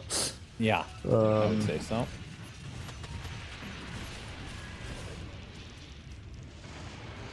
Glimpse. Well, we have a glimpse. Kinetic field. Ulnet will just walk away. There's a wave coming in bottom, so this mid lane is not really that important. Let's see if they're actually going to buy out on Chrysalis or not. Doesn't look like they're going to take the chance here. I mean, the worst thing, if you somehow like throw this, right? They do have a lot of push for Mouse, so the buybacks are probably pretty important for Secret still. Well, I want to see. I want to see it first. Yeah. Okay. Good the heals? full combo. Nice. Okay. Swap coming out. It's going to cost Venge her first life. Static Storm still keep her in place. There's the Black Hole from Boom. It's only onto the Lashrak, who's still hooked up by the IO, but it's just too much damage. Bloodstone pop, but to no avail. Ulnit, whatever the hell his name, Yulinit. Yep, that guy. Doing some good right-click damage. Holy shit, so he's really packing a punch, but Chrysalis is there with his Scotty, mitigating a lot. And that'll be 3 dead again as GG's come out. And Secret will take this series 2-0. Yeah. Some nice... And Mouse will go to the lower bracket. Some nice individual performances this game from multiple players, I think. I think this was a great game from Corden. I also think it was a great game from Ulnit on the Bristle. I think he did what he could. Similar to game number 1, we were talking about his Chaos Knight not really finding any footing. This game he did find footing, but the conditions were just... It's just too hard when the mid game is going like this for Mouse. They have to clean it up and get into a more stable position in their games going forward in this qualifiers, or it could be a quick exit. Because I feel like in both games, despite Secret playing very different styles, they were just better in the mid portion of the game. First game they were also better in the lanes. This time that was a bit more even aside from mid. That was obviously a travesty. But yeah, look at those score lines. 11-0, 12 on Shadow Fiend, Chrysalis 14-1 and 11. Just having total free games. And, you know, to a lot of people, this Zizek guy is a new he's a new face, right? He's doing well. I think he played very well both games on the Rubik and the Marcy. He did a lot of stuff this game. A lot of nice combos with the SF. A lot of clutch moments from him. So looking pretty sharp today, Secret.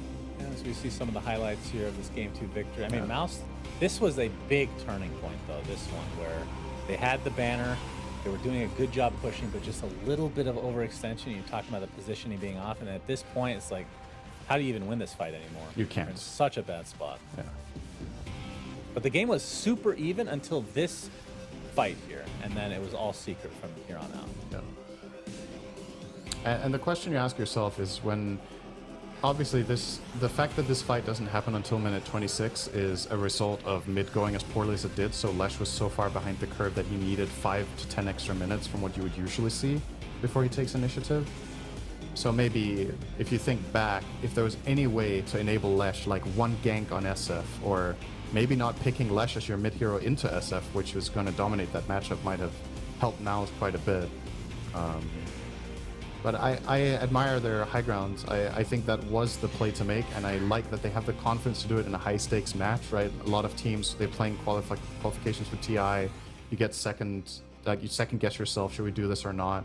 They're going for it. The execution wasn't right, but I think it was the right read that this was the way the game had to go. Just didn't play it well enough on the high ground.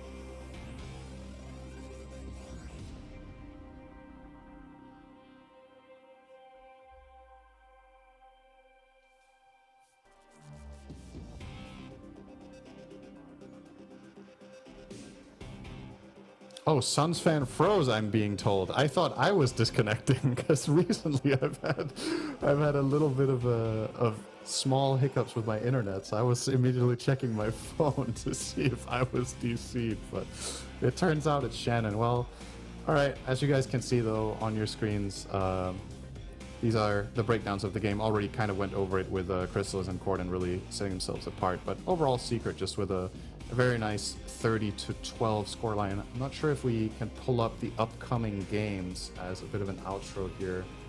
Perhaps if we have a schedule ready, that would be lovely. It looks like we do, not just yet. So, all right, I got tricked. I thought we had it. Yeah, Chrysalis is standout player for this game. I think is reasonable. Chrysalis, Corden, as well as Shishak would probably be my 3 picks for this. But yeah.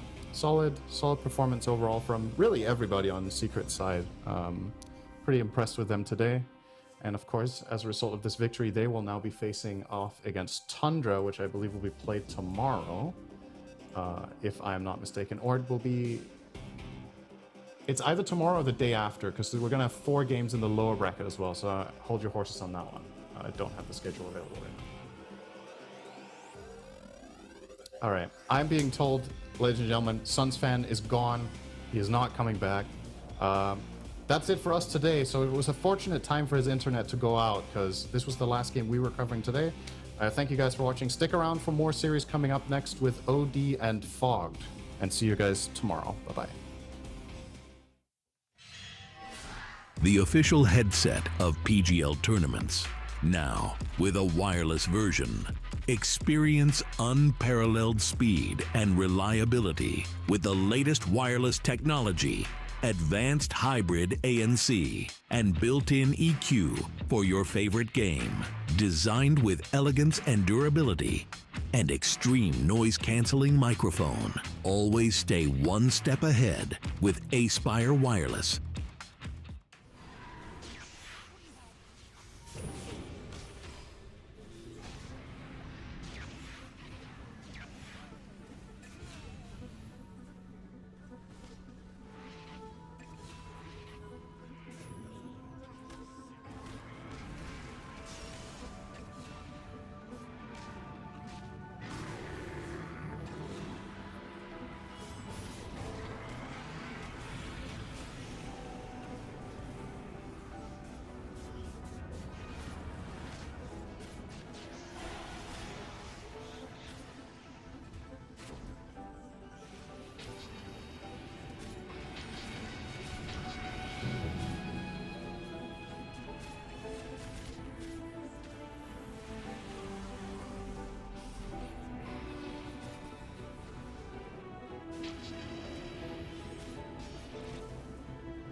Welcome, ladies and gentlemen, to some more action here at the Western Europe Regional Qualifiers for the road to the International. I'm Odie Pixel, joined here by with Fog.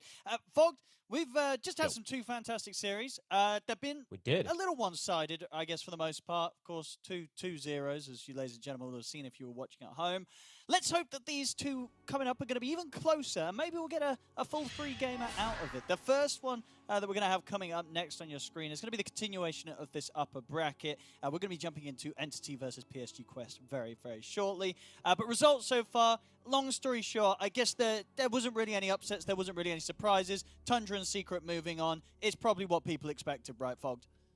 Yep, I would imagine so. I mean, Mao's definitely showed a pretty good showing, especially because they'd beaten Secret recently. So definitely, that one was a little bit up in the air. After the first game, it looked a little bit, debates of possible third game, but second one, they kind of cruised through it after that first 20 minutes for Secret. So yeah, I like you said, I don't think anything out of the ordinary for that one so much. This one, let's hope we get some out of the ordinary, like you were saying, because this could be a difficult, especially this first matchup that we have, Entity kind of on a tear, and Quest, not sure what's going on with them. Me and you love this team, and we've been like talking up TA2000 and a couple of them so much, and then something's going on. I don't know. They're just not meshing well with the patch, or I don't know what's going on. Well, we'll be able to find out, because, ladies and gentlemen, as it always does here at the qualifiers for TI, it's going incredibly smoothly. We're already into the action. We're already into the draft. The draft on your screen right now, as we can jump into game one of this best of three, Entity versus PSG Quest. A very important game, of course, Fog, because if you lose this one, you got to go up against Team Bold in the lower bracket, and ain't no one want to do that. That team's scary, Fog. That team is very scary, honestly. That's not even an exaggeration at all. At this point. It's actually not. Saksa, like Saksa may have said, he did take a big break off and stuff like that. He came back only a couple of days before the patch, but you could hear their comms. They're trying hard. Like they're really into it. So yeah, definitely don't want to fall into that one. And let's see what heroes we get. Let's see how many broken stuff things get through, because I think, now after we're seeing so many games, we're getting so much information, we're really starting to see those top dogs. But we're also seeing a little bit of variety. Some teams really favor Pango in particular. Some teams stray away from him a little bit. So let's see which ones we do get from these two squads. I'm going to give sort of an up-to-date thing again on the Pango here. What is going on with this? Because I feel like every patch, every change, everyone's like, oh, they've dumpstered Pango. Oh, they've dumpstered Pango. Oh, but then they keep picking it up early. What's going on? What's going on with this hero? Just too much damage if he's able to get farm. If he does get good lanes and stuff, his physical damage is just insane. And the way that he amplifies your team's physical too, because it's gone from, these little things that they change, these little buffs, these little additions. Lucky Shot is minus 13 armor. It's if you actually get these procs onto people and you're connecting with Rolling Thunder's physical, plus based off of your items. So it's just the amplification that you can get to scaling can be pretty crazy. However, I've seen teams deal with it completely. I think it was North American qualifier.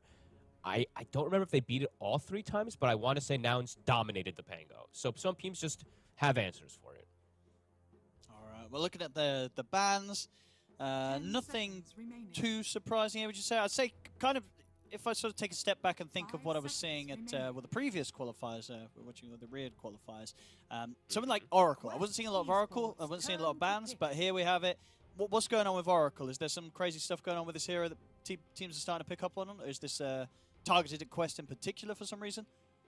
I think that Darkseer in particular is probably one of the more busted heroes in the patch right now. Darkseer, He does good in his lane now, which feels like most of the time he used to not in the past, right? And now after lane, he's the kind of the same but better than he used to be. So I feel like that might be just because Darkseer stonks are on a massive rise. So what about the Oracle is going to start changing. That's what I mean. Oh, I see. Okay. Because it's the Darkseer versus the Oracle laning thing, and then you're mind gaming and stuff like that. So okay. Yeah. So and then we saw, of course, Witch Doctor starting to get banned just because this hero's. Let's just be honest, broken. I don't know, the facet is just not okay. I think everybody's realizing how broken the festering can be. It's pretty wild. I mean, they've got to know as well, when they put that facet in, just because of the nature of it, the fact that, oh wow, it doesn't heal your teammates anymore, but it lets you just do a lot of offensive stuff. Everyone's going to be picking that. Just by the nature of the facet, everyone wants the spell to do damage. More damage sounds great. But I'm sure, instantly at Valve HQ, they're getting a lot of data coming in, I'm sure, from how it's going for this hero with this facet, and it's going pretty good. So I imagine it's not going to last for long. So get your Witch Doctor games in whilst you can, boys. Do as much festering as you can. I think it's like it's a combo of things. That's the one thing. Like I will say, the festering is definitely overtuned. I think the AOE probably needs to get reduced. Maybe some touch on damage and stuff like that. Maybe some mana cost, you know, whatever. But it's just the combo of things. It's the fact that you have that and you have Grigori. So you're this witch doctor that's suiciding for kills, and it's super worth it because you get your build back. But yeah, I don't want to keep going on witch doctor this whole time. I have not seen this one. That I was going to say Warlock. Versus Clockwork too. What's the hidden tech with Warlock? That's a great. there? I mean, Like- I don't know. This is a curious one. This is really interesting because, in particular, you know, sometimes we see a lot of those single target piercing disables versus the Pangos to deal with the Rolling Thunder and stuff like that. But this is just a sustained big team fighter. Their team fight on Entity is pretty ridiculous right now. It is. It is. Alright. I say what they don't have. They don't have a lot of. They don't have great instant catch, right? You know what I mean? If there's no sort of hard instant stun, everything. Sure, they've got AOE control. They've got control, as you said. Team fight's great, but when it comes to just going on someone out of sight of a team fight, they might want someone else with a bit of a more instant blink catch potential to sort of set things up, maybe from the mid. Wow.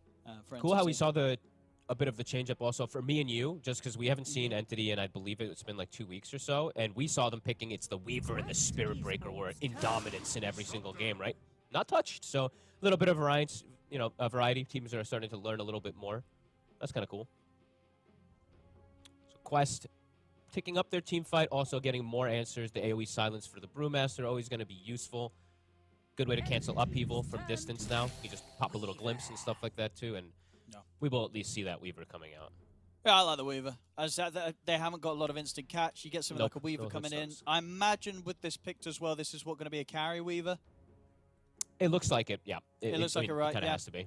I think it's a good carry Weaver game. Been liking the hero a lot recently, so this is a solid pick. I say Entity, they've got to have something, especially with this Weaver coming out on the table, that's going to give them a way to just go on the Weaver. Something to start things up.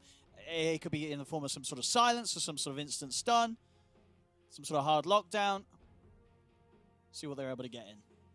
Yeah, see what they want to do. They were addicted to Void Spirit for a while for no one, but I think times That maybe could has do. changed. That could do. There's the silence, you know, there's just a couple things that he does have to worry about in this game that can be a bit annoying, but it could be Sure. possible. There's not that many stuns, you know, there's No, just I think it's that nice. silence, so. Yeah, it's just the disruptor threat, and at the most of the time, you know, you're going to be looking for that disruptor in the fights and trying to get on top of him before he's able to get on top of you. So, no, no one's Void Spirit could be appealing here in these last two picks. Yeah, because it also gives you damage versus Rolling Thunder if you just Astral Strep through him. You have high physical burst. You have the catch. I think it's a possibility. They'll go with CK right now. I mean, this is strong. I like this. This is a really strong hero right now. It is, and they needed a carry with a stun for sure. And CK's got that box ticked. I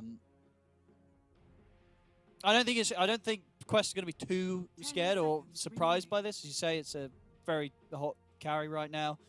I don't think the CK is going to throw any sort of like a spanner in the works for Quest. I think they can work with this. Pango, of course, a safe can be pick pretty. for Entity. Yeah, Pango can be a little bit obnoxious at some times for the CK and For stuff sure. like that. Makes them easier to kill and all that stuff. But they wanted this good core-to-core matchup versus the Weaver, and Clockwork and Disruptor at some points in the game. Phantasms pop. These heroes don't really threaten a CK unless they're getting the first jump on him. So this hero can be pretty difficult to deal with these two supports if the other cores aren't having a good game. It's a cool pick. Do you know, I've got a really Look at dumb this question, but I'm just trying to think what actually happens, because I don't think I've ever been in the scenario. When you're CK and you get Ags, and you press Phantasm whilst the brew is split, does it just a brew illusion appear out of nowhere, or does it make an illusion of the Earth Panda? What does it do? I think it might have to no, make it. it's That's a good question. You know what I mean? Or does it just not do anything? Do you It just not definitely get an does illusion of not the make brew? an Earth Panda, I'll tell you that. It doesn't? Okay. But I do would you think there's a imagine chance it no might way. make nothing? Because the brew's I out think of it the might game, make nothing. so he doesn't get an Or illusion. maybe it does. Yeah. Maybe it just pops in. Maybe it pops an illusion next to the Earth Brewling, because that's where the Of the brew. I technically mean, it either is. does that or it does nothing, maybe. I was just Yeah, thinking off it's the one or top of the my other. head. I was like, yeah. Well, we maybe I've see, never seen it. because Ags can always be a potential down Yeah, but the Gorg line. isn't in the game, so there's no Aghanims. Is he actually the only one at high level that goes Ag He's CK? the Does no one else do it? He's the only one. Well, we might see that for one of these teams, in their next series when they get knocked down and they're against Team Bold. Then we might see some Ag CK then. Okay, let's see All these right, let's bans. have a So look. we've got the Underlord ban. Okay. I think That's a bit of you an ban interesting Void one. Spirit here. I think 100% ban Void Spirit or They, Puff. if they ban the Ember, then you ban the Void Spirit, right? That's the only thing that makes sense to me. I think so.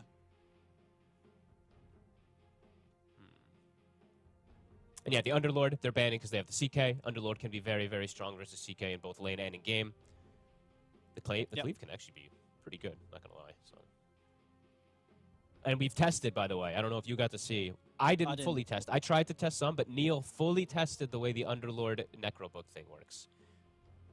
Tsunami. So what's the? Don't know who Neil is. Yeah, I was going to say. Sorry, I will not. The interactions. I'm not going to go into the entire details. It's a very strange way that it works. Pretty much, when you're passing through the portal, it uses like this detection radius thing, but it only spawns them. It specifically spawns them in a way that you'll have to just test and see it or watch his video. So. No, but I don't think it's are people always taking that facet, or they're taking the other one? No, they take the cleave. They're not. They take the cleave. 10 seconds. Abandoning the Slardar. So looks that's like good too. Yeah. 5 seconds. Yeah, I like that. You could have seen a world where they would have shipped that in as the mid laner. Yeah, just because of that Weaver carry, and then if it is, Pango mid, right now it's still a debate which one that's going to be. It could be a problem. It just gives the Slardar a good lane, and then he has good core matchup. Entities turn to Always want to see that Weaver. Or does he want to play? He'll just go with a safe old D. Another stun. Another too flashy, I mean, but it's that. I said I wanted that instant stun. We've got it. We've got it coming through. They definitely kind of fixed up the gaps that they have with the opening 3 with these last 2 picks, the CK and the DK. They closed that really nicely. And it's Carry Weaver. You want to have an instant catch. Now you've got it with the Blink Dragon Tail. So, it's strong. Solid it's a stuff good. remaining. It's really good now with the Willow. Willow has really good pairings. All 3 cores. True. Kind of had kill threat with Bedlam in a really, really nice manner. And then also DK when he's playing in the versus Disruptor, something we always have to talk about. DK is usually a dictator of the pace in most situations. So if you're running at Disruptor, that makes that hero feel kind of bad. The whole glimpse thing we always talk about. So definitely a strong, aggressive draft that Entity's got down with one of the strongest off lanes at the moment in the game. I think there's going to be a point where the damage might be an issue. Killing the CK and DK up to a certain point, it may be a bit difficult. They're going to get some sort of control and team fight into the mix themselves. Okay. They'll close up with the Enigma. This, of course, being a game where the BKB comes online, there won't be anything to stop this black. Well, there's a golem. They've There's got a golem. It's the hard counter. There is a it's golem. The hard counter. That is That's a little bit of a weird pick. Pretty I was good about to counter. say. I mean, I've got to be honest, coming in this series as well, I would have probably pitted Entity as the favorites, and I don't think that sort of changed with this draft, indeed, because I like the closing picks of Entity, but the Enigma, for me, a bit of a question. Always happy to see it, but for exactly the point, as you say, that there is a Golem, and it's a Fisherman, a Warlock as well. He's going to be ready for you every time. Obviously, Enigma has a lot of strengths outside of the black hole. Yes. Do you sort of see the value of those strengths this game, in which why Quest would go for this as the final pick? So, like you were mentioning, a bit of lack of damage. So I think they wanted this extra bit that comes from Midnight Pulse and everything. But also, I mean, the Eidolons are good. Killing Eidolons can be a bit difficult for these 2 side laners. For Warlock and Willow can be pretty frustrating. So the lane overall for Malik could be pretty good. So I think that's what Quest is looking at, is having these good lanes, having a good tempo lineup, because that's what they do have. This lineup is very strong on tempo. They just, if they start falling behind a little bit, the map can close quickly when you're playing versus DK. So Quest, lanes have to be good. Definitely have a shot if they do have those good lanes. But you can't fall behind in the early game. If you start falling behind early with Disruptor, then you're just going to get ran at. You're going to start losing these towers. And every time that you're trying to look for a fight, there's going to be a Golem. So, or at Blue Spoons, there's this overwhelming team fight on the side of Entity that they've made sure to have. There is. So And let's see how it goes down. just difficult to kill heroes. DM, Watson, on these 3 cores, on a Bruise, CK, and DK, it doesn't get much more beefier than that. And it's backed up by, Fisherman's going to be offering up those heals. Katsuomi is on the Willow. It's not necessarily an easy hero to kill either. She's going to be popping in and out of the Shadow Realm. It could be tricky for Quest. I think a lot of pressure on the supports, really, Dakalis and Omar, to set things up, have that early control so they can try and punish these heroes before it gets to a point where they're just too tough to take down. Agreed. Yeah, absolutely. I'm going to be looking at Omar a lot. I mean, this Clockwork is a hero that can... Let's be real, this hero's pretty... Actually, this hero can do damage. Yeah. This hero can do wild. crazy stuff. So if it's going to be anybody, it's going to be him, at least in the early game, making these cool type of moves, getting these cool cog mini-game plays. I'm honestly really interested to see the Warlock, because I haven't gotten to see it pretty much at all in competitive. So I'm just curious to see, what build he's going to go. Literally, is he going to skill Shadow Word? Is he just going to go Fatal Bond, etc.? So looking forward to see what Fishman does with this hero as well. Because you kind of got a dream game for it, right? He picked a Warlock and someone picked Enigma into you. I think the only time in the past when you see a Warlock is when you pick it to counterpick something like an Enigma. So let's see how it goes down. We'll look for some first blood action by the looks of it. Quest smoked up as we get into the first game of this best of 3 up in the upper bracket. So you lose this game, you're still lose this series, you're still going to have a chance, of course. But as I say, that chance will have to be taken against Team Bold down in the lower bracket. Now we have so many exciting games. And yeah, let's really in particular see how these lanes go, because I've seen this of Brewmaster, and actually Brewmaster plus anybody dominate every lane. TI13, he may just be dead here. He's already used his Shakuchi and getting tripped up by the barrel from DM and the brambles of Kataomi. Will secure Entity that first blood. I mean, this lane is probably one of the strongest, I feel like. I think I see Brewmaster and Skyrath, and then Brew and Willow in the high-tier pubs just win every single lane. So.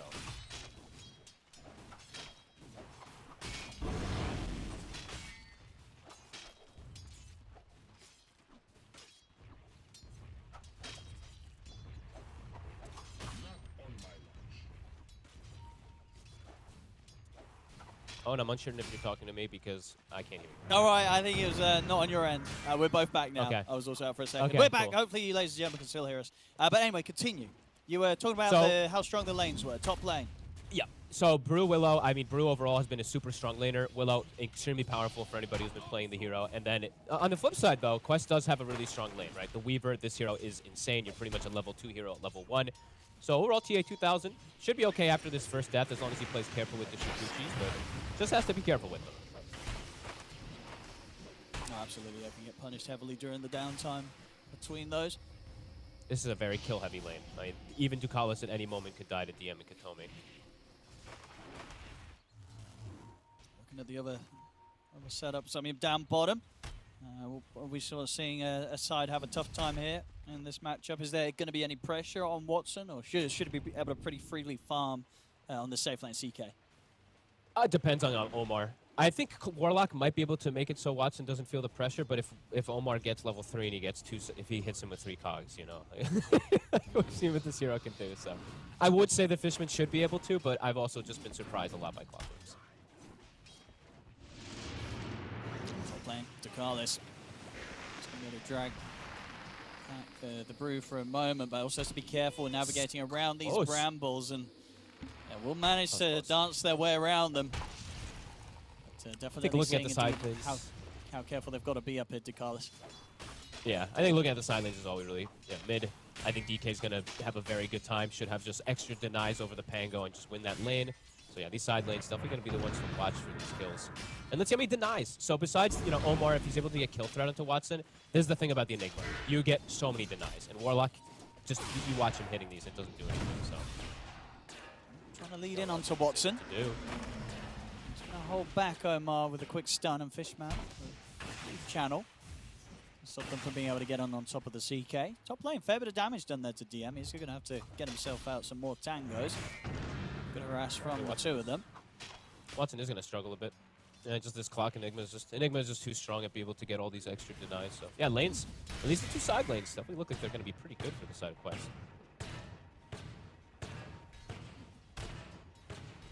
Up. Trying to do his best here with the chase down onto Fishman. He's able to get the cogs in. That's going to do it. Traps Fishman in the cogs. Malik's able to come over and provide the damage with the Eidolon. So, Quest, they'll get themselves a kill on the board. This lane is so crazy strong. Enigma, just in particular, just the damage reduction you provide for allies. Top lane. Just can't run either. Top. Trying to make a go here, but the Shadow Realm was at the ready. They'll get the glimpse back onto DM, and with the bug upon him, he's going to take heavy amounts of physical. He's gone. They're doing such a good job up here. I mean, absolutely. As you said, I think on paper, this is not an easy lane for Dire to play, but getting kills like that and getting the farm that TI13 has, it's a very hot start for Quest. Safe lane.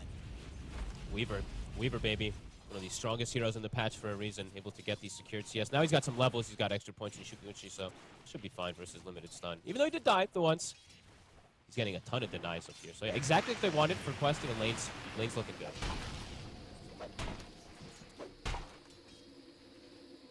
Definitely got through the first couple of levels where things can be the toughest in that matchup. Shouldn't face too many difficulties from now on. Other lanes. Bottom lane, a complete free farm here for the Enigma. Having a beautiful time in the lane. And DM is getting, slow down quite a lot here after that death. They got a double pull off top, so he actually lost not only the wave from when he died, but he also lost a secondary wave, and they're making an impressive move onto him. Can't quite punish. Either way, he literally lost like 3 waves just now. Really brutal for DM.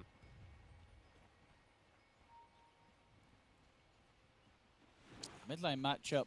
Of course, DK with the edge, but I'll be honest, I've definitely seen Pango's fare worse against the DK, you know what I mean? Like, no one 27, you're getting the 27 of 3 here, Noob, against no one's 29 of 7. This is good stuff for the Pango. Dealing very well with the DK in lane and not getting too many creeps taken away from him and denied. Level 6 soon going to be hit on this DK. Let's see if we do see the rotations come out. Warlock, not really one that rotates too much around the room. We could see Willow make a move over to try to set up for no one onto Noob. But I don't know if they want to leave their side lanes. Yeah, Watson at this point now doesn't even want to walk up versus the Enigma. Now that Malik's got these levels, Clockwork has level 2 cogs, it's definitely scary for Watson. So Warlock overall, I mean, I thought maybe something would have changed with the way that he could pressure versus Enigma in the lane. It's not. So far Enigma just able to dominate this one. And here we go, those rotations coming out. Even the Warlock making the move over. So who gets lucky with the rune spawn? It's going to be top, so haste rune for no one. Haste rune, and he's got his catapult half HP, and he's got his 2 supports with him. He's going to get a fair bit of damage on this tower. See how much they're able to limited mana on Noob as well. He's got a roll in 1 spell. It's kind of awkward. I mean, he does have the 2 supports with him, but yeah, same to be said for no one. Not a clear way for them to start some. They're going to try. Omar's coming in with a wraparound. They get the Thunderstrike, the cogs down onto no one. Does leave a good angle here, and in fact, with a rotation with TI13, they'll definitely have a solid chance of bringing no one down. Another bounce across with a Rolling Thunder. They'll take out the DK, and they'll look to chase for more. They're able to get the catch onto both of them. The TP's outs are going to be there, but the cogs are ready to put a stop to Fishman's escape, at least, as Quest. They'll pick up the 2 kills as they turn up in their numbers. And TI2000 heads up move, of course, from him there to get involved straight away. It was absolutely required to provide the extra bit of damage to be able to get those 2 kills. And all at the same time, bottom lane, Malik continues to love life. You know, this sort of whole minute of play, leaving this sort of Enigma and CK in this 1v1. I mean, Malik, he's more than happy with that. It's a tough start for Watson this game. Top lane. Super nice DM. Coming up. He's going to get glimpsed back. He's going to be able to turn to look towards Ducalis, but Noob's in with a rotation. DM, can he finish Ducalis off? He can, but it will cost him his life. So, again, Quest continuing to make these better trades in the early game. They're up to a 3K lead already here, 7 minutes in.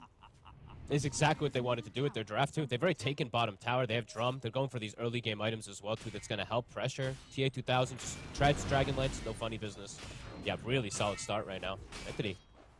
There's going to be a bit of a slower catch-up here. Who ended up getting the Wisdom runes as well. Okay, it was a 1-for-1, but Fishman's still only level 3 on this Warlock. A very, very, XP-starved tier on a hero that does require that XP a lot.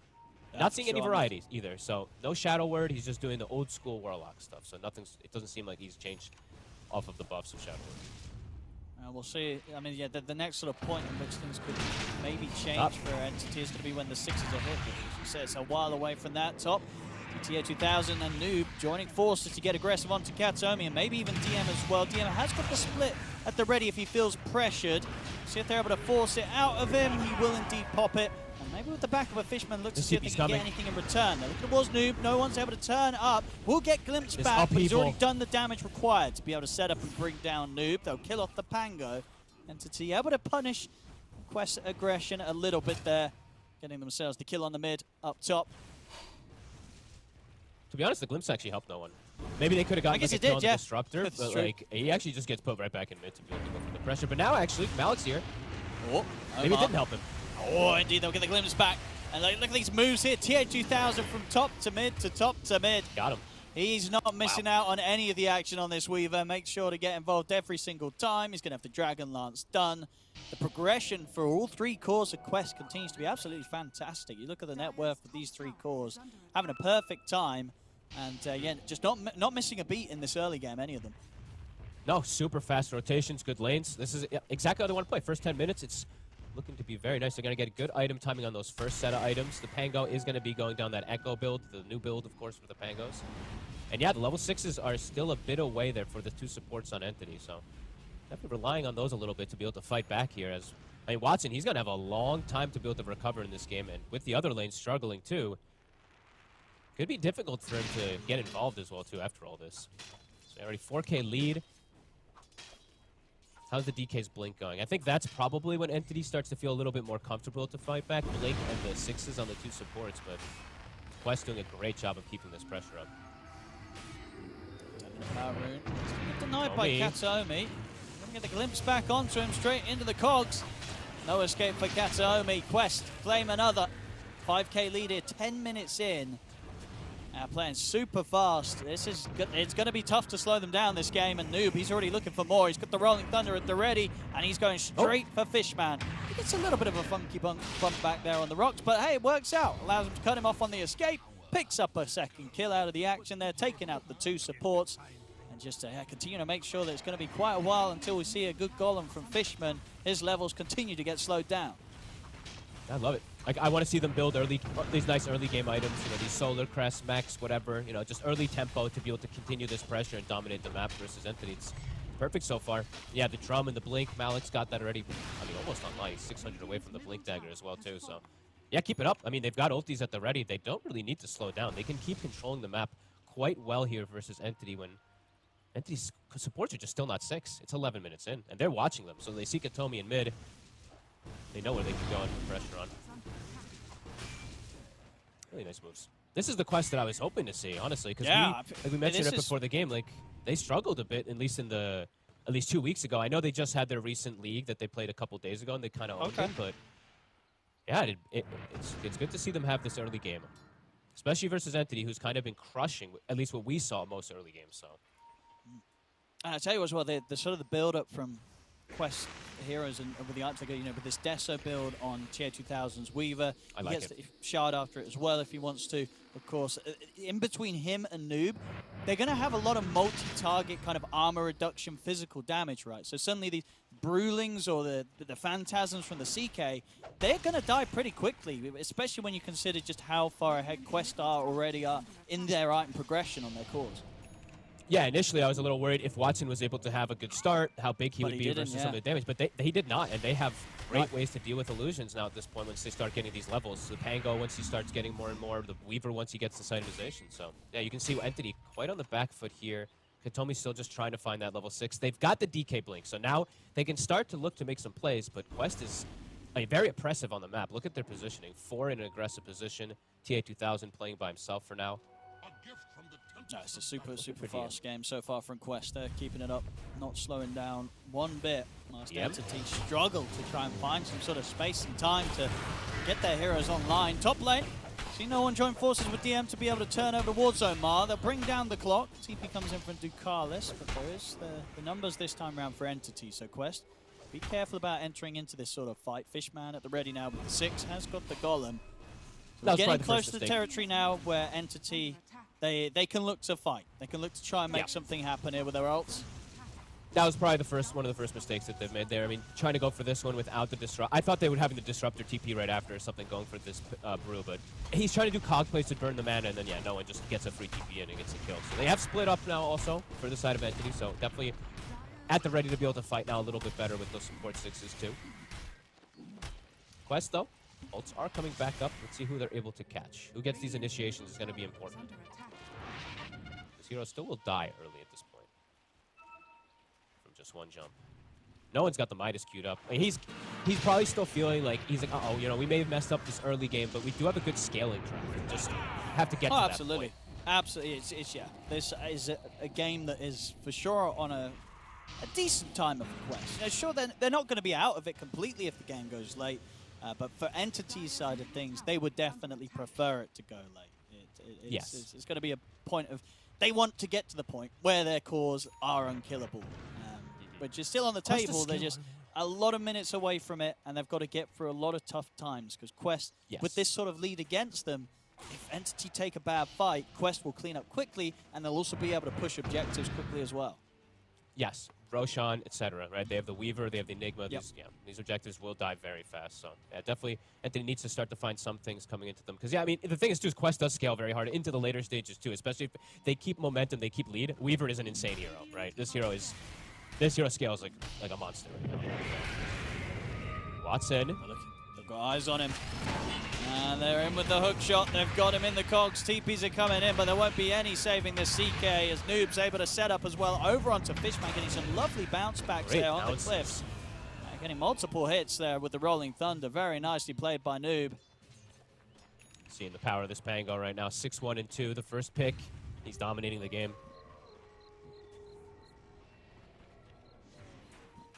Now they're able to take the triangle over as well. Continue pressure on the map. Entity's map is very small. Wondering if this Midas is going to end up paying off or not. It's going a lot down the route of a lot of greed for Entity. A Midas, a Radiance Brew. It's necessary, it feels like, because of the way that the game state has happened, but this feels like it's just giving I mean, Quest can pick and choose whatever they really want to do right now, how they want to take over the map, whatever the objective they want to take, and that's the Deso pretty much done for TI13 to accelerate things. Yeah, Damn, yeah, they're playing really well on Quest today. Oh, they absolutely, yeah. Entity with their builds, they're playing for the mistakes to come out from Quest. So Yep. we'll see if those mistakes do occur, because if Quest continue like this, this should be, you know, on track for them to close up this game one pretty nicely. So Agreed. it's going to have to take some mistakes, and so far, as you say, we're not seeing a lot of them from Quest. Very clean play so until this point. 16 minutes, 7k lead. And blessed with an amplified damage. So Noob, I mean, this rune now on this hero is even more ridiculous than it somehow was before. So an amp damage Rolling Thunder is absolutely insane nowadays. Told me. Sorry, mate. Ooh. Now, just in time. Nice attempt there to try and put a stop to it from Amar. But Amar won't be able to get him. Amar. Omar. I said Omar. I know it sounds very similar in English. Omar. Okay, wait until we see them go against each other. That'll be fun to cast.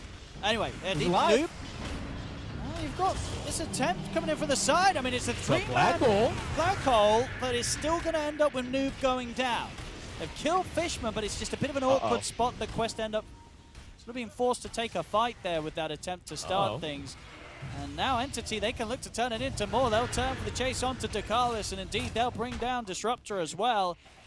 Okay, One of those sort of mistakes that will indeed be punished by Entity. Quest, they can't allow for those. That's a huge mess up there. They use every ultimate too. So Entity's able to get a good push here going. Let's see if they can defend. If they're respawning quick. I mean, they're going to try and fight. See if they can get no one. I mean, it's a fair bit of damage from TI13 with this Deso, and with the Cogs control, they'll get him. Noob back in action. Okay. TI13 gets some good clean. I mean, either way, that's a pretty big slip up there from Noob. Going for a solo play, gives up three pretty big kills.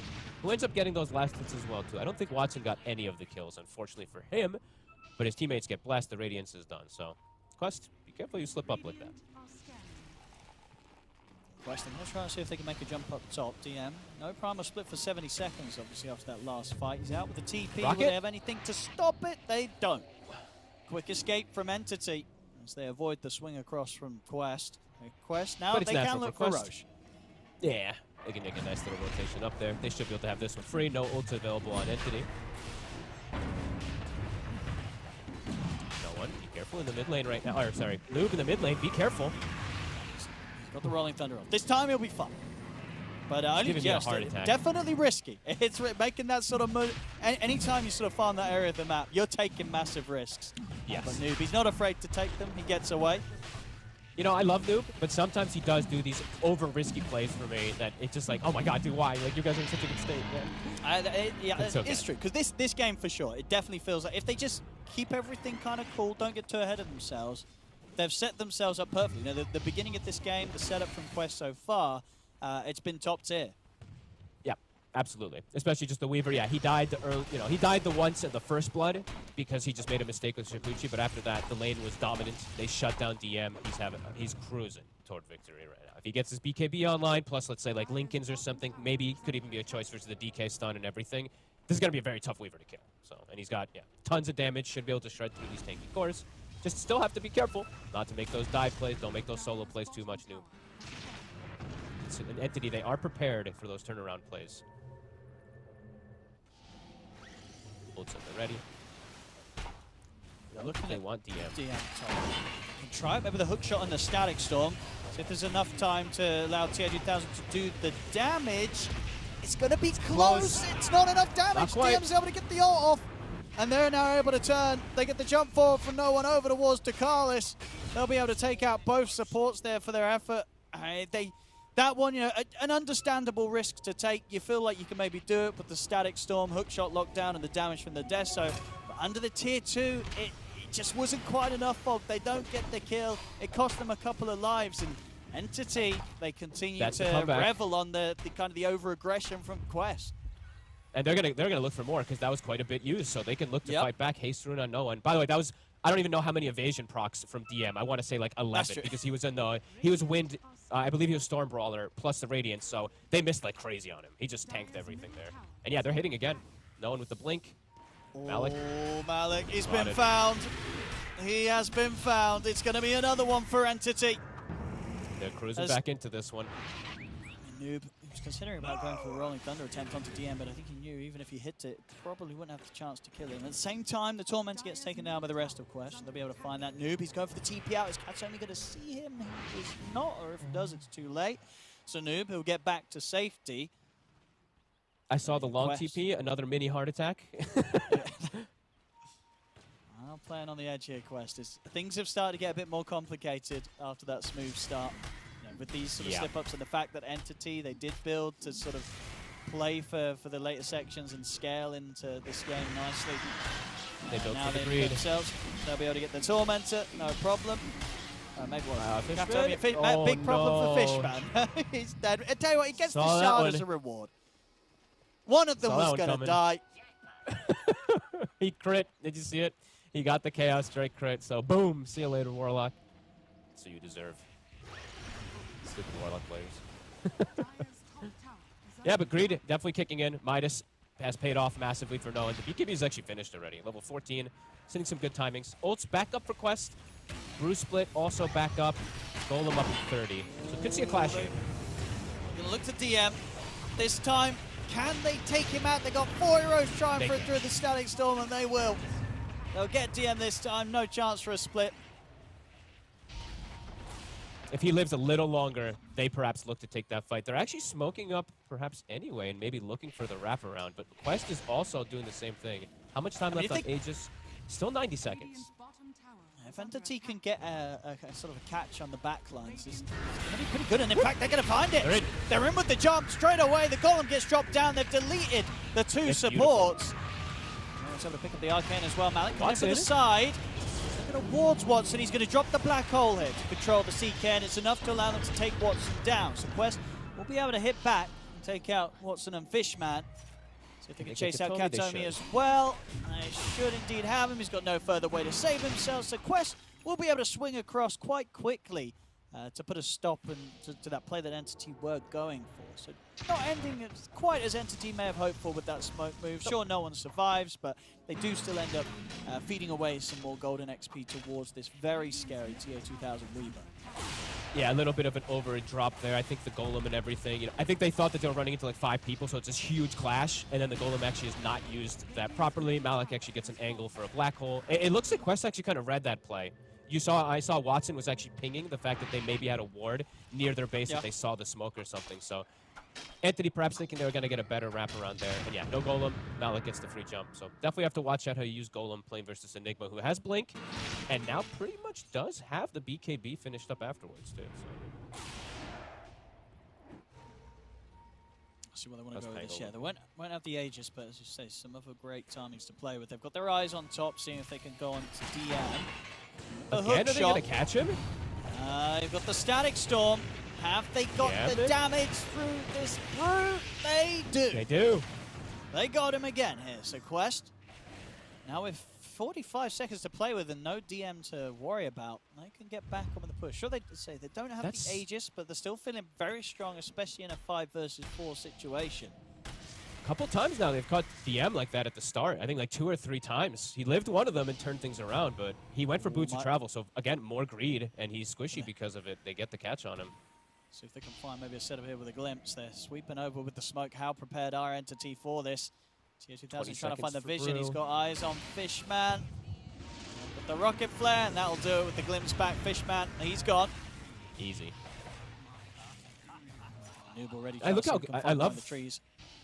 I love seeing when teams play like that, where they get a quick kill and then they just like the immediate swing across the map, because you know the Brew is probably like, even though he's underfarmed at this point on DM, he's still so important that if they get that big kill on him, there's no way the Entity's going to be able to take a fight even versus 3 people. So they swing with just 3, find themselves another pickoff while they're also farming on other places of the map. So Quest, again, now reestablishing things back for themselves.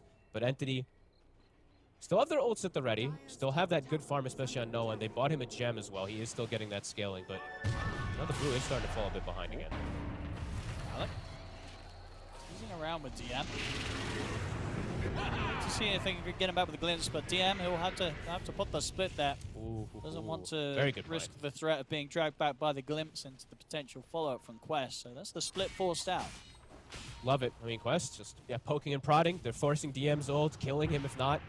TI13 has his little Crystallis and he has this amp dab, and she wants to try to find another pickoff here, but Entity playing a little careful. De Carlos, he's having to deal with the split chasing him down, but he should be A little fine. bit. It does last an eternity. TI13, I mean, he does so much damage here. Poor old Fishman. I don't think he's going to stand much of a chance. Goodbye. Good night. They scouted a secondary hero too with that ward, but we'll be able to get away. Kanomi. Oh my goodness, he's out in the midst of the cogs there with the TP. See how hard Quest want to go in for the high ground siege. They put that black hole threat. Again, they don't really need to take the risk. They've still got this. They've managed to regain sort of that comfortable lead that was slipping away a little bit. They can play the map, maybe hold out for the next Roche. Look at Omar. Is this him just prepping for DM already? Look how ready they are for DM. Every single one of these ganks is hitting. Oh yeah, you're right. They're swinging across for this. And He DM was- this I mean, time he round, TP'd 5 seconds in advance. and he's got no split. Omar fully controlling and buying all the time in the world for the rest of the team to head over. They've got the glimpse back. DM, What a play. he's going to be going down here. Not a safe part of the map. As you said a few times, DM has been the one to get jumped by Quest. I love Omar. Honestly, his clockwork is definitely looking really good. I love when he plays his Rubik and stuff, but this clock is a menace. I think I've just seen this now I feel like I just watched the same play 5 times. Him catching DM while his team runs up and catches up, and they either kill him or force a split. And immediately, they make the move bottom, too. The 2 supports just constantly making moves around. Entity all positioned around bottom. They have a fresh BKB on Watson. Radiant's top tower is under attack.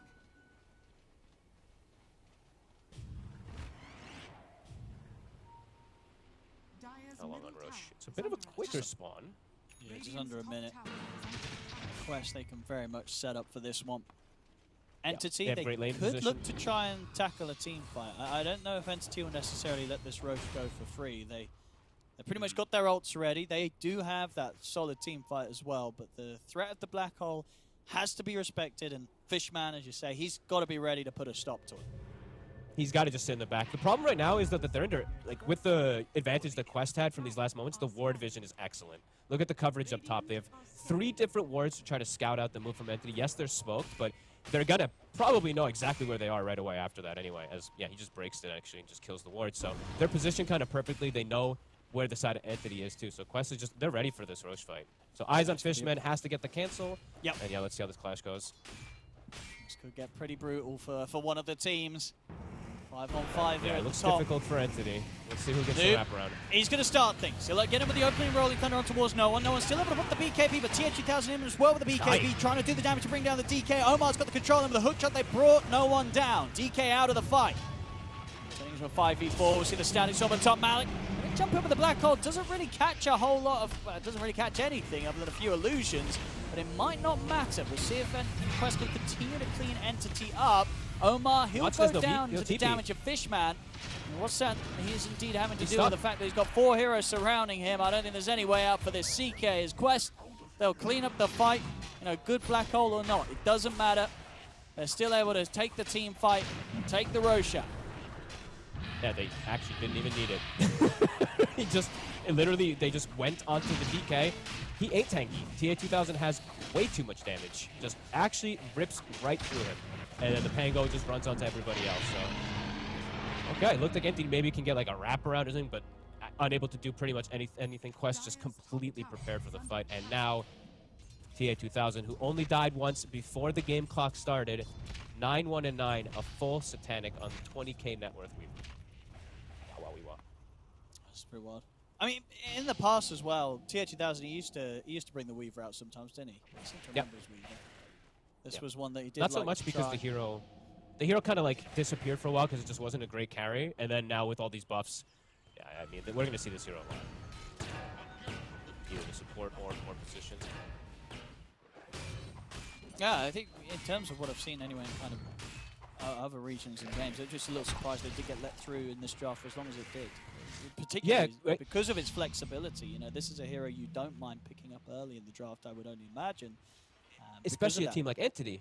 Like, we saw Fishman first picking it for himself, and instead this time around, That's true, they picked respected the Warlock and left it. So maybe some stuff going on there. Maybe him trying to like try different things out, but you know, this is an important time to just win the games. So Quest definitely being pretty thankful that they got this Weaver, and with the way they've been able to play with it, I mean, yeah, they set it up for success.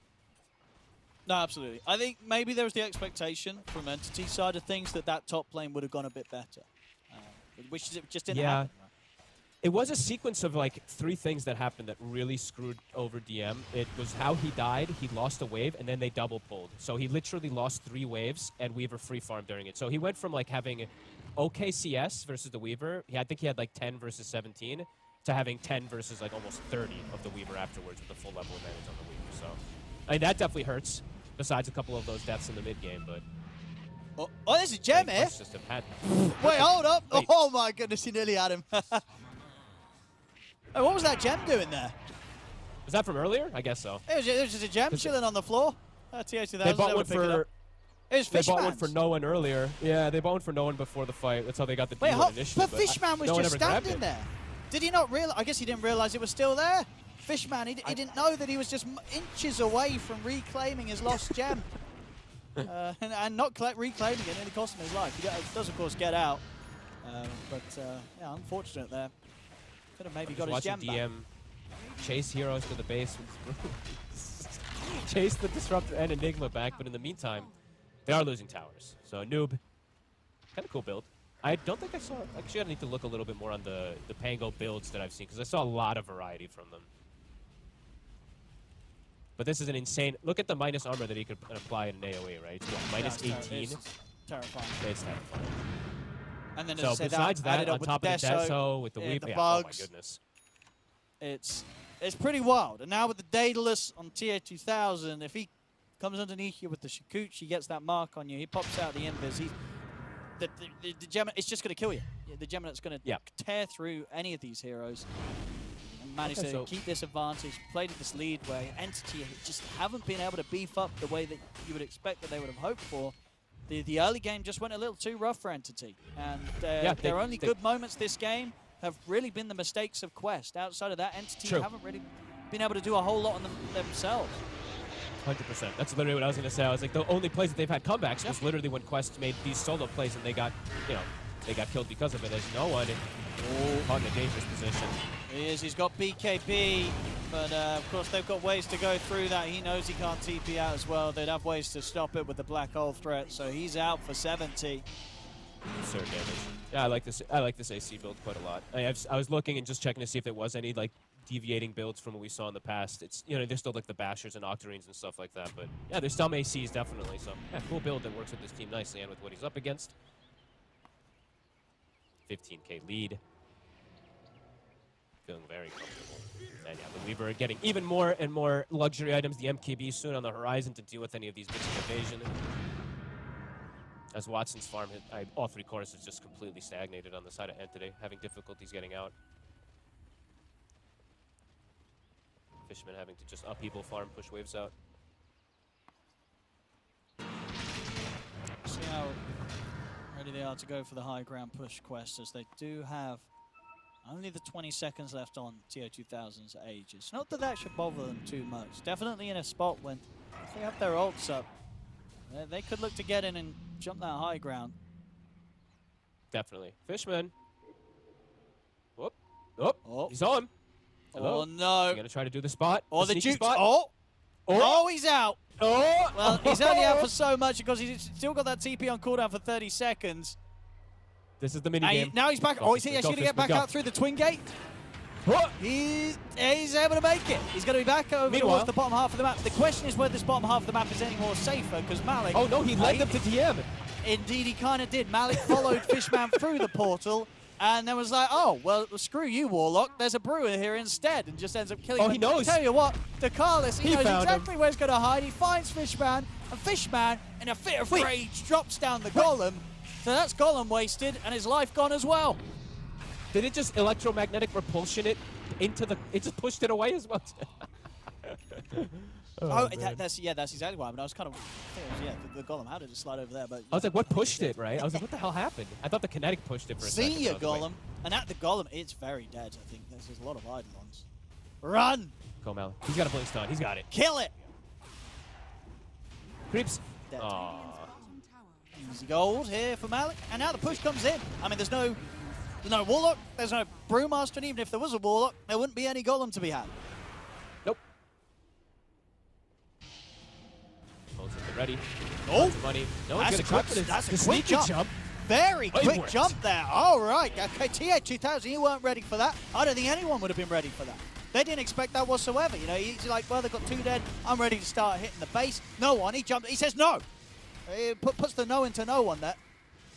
He says no, and he's instant jump. That was so cool. Yeah, TI13 has to take a breather, take a drink. It's like, whoa, okay, he got me. He got me good. You know, what can I think you we do see there? we see those at least like once or twice in all these tournament kind of things. It's like when a team is very ahead and they just like walk up the high ground, right? And the other just team's bam. just like they're all talking about it. They're like, if they go up high ground and they're split, you know, we have to jump and just go for the. Yeah, it happened. So it happened. 50 seconds. Good capitalization there from Entity. Got to get some good farm at least on the map. Much needed ones. DM BKB was finished on his way towards Octarine. Getting some time to at least get that Golem back online. Because Golem was down, so that could have actually been like a Rax push there set up there for Quest. So Oh, yeah, I think they certainly were thinking it was going to be on Yeah. Quest. So it wasn't to be. tower is under attack. Entity live to see another day. Live to get themselves at least another set of items. And Or Fishman. are they setting up on bottom? I mean, Noob setting up on him, I think. Oh, goodbye. Yeah, Oh, welcome no. to Pango later game. Yeah, I think With Noob his having a physical smile about damage. that one there. He's loving it. He's loving the patch. You know, this man, he loves his Pango. And Just look at time the and time numbers. again, it's always looked like, and I think Valve themselves have thought, hey, you know what? We've finally nerfed him. We've finally done it. People are like, yes, you've finally done it. And then moments later, a few days into the patch, they haven't done it. The hero's still fantastic, and Noob, No one. he's playing it beautifully. No one, he's gone. Now with Yeah. now with Look, no an one instant. gone. Another He's one. trying to look down, DM. pointing towards DM. DM's got a run. He has got a BKB and the Primal Split. So he's got multiple ways to try and escape from this. Look As at he the will be able damage to that walk the out. Wait, what is this? The shield crash alone is doing like Wait, what have we got? 500 damage because of the minus. So Jesus Christ. Nothing. I mean, every time I see it right now, it still looks a little surprising just because it's so much physical burst on this hero now. Especially once you start getting these talents. I think this 20 talent is absolutely crazy. The fact that it gives radius and damage. But he just has so much. Once he starts getting items, you know, his damage just starts getting really, really crazy.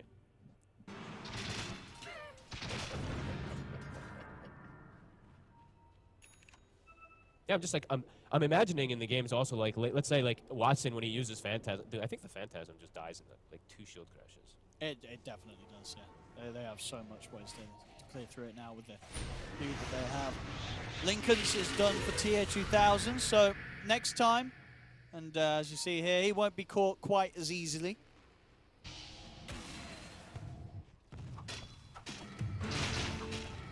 Success. We fixed it. Everybody loved watching Pango. Let's watch him some more. I mean, if this game continues as it's looking, I don't think we're going to get to watch him next game. Probably not, or at least like I don't maybe think some they'll better let this through. solutions.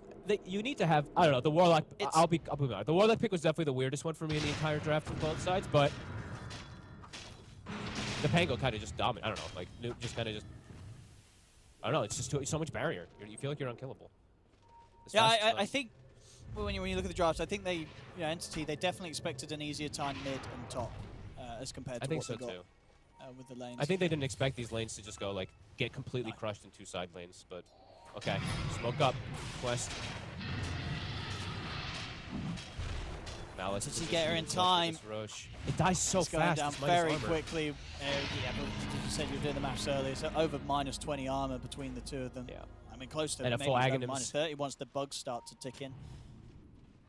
Full Aghanims not for Ducalis, so he's got a freebie. Oh wow, that's big. Let's see, I might do the quick math. 18, 25. I mean, 25 immediately from the minus armor, right? And then it just goes up from there, so.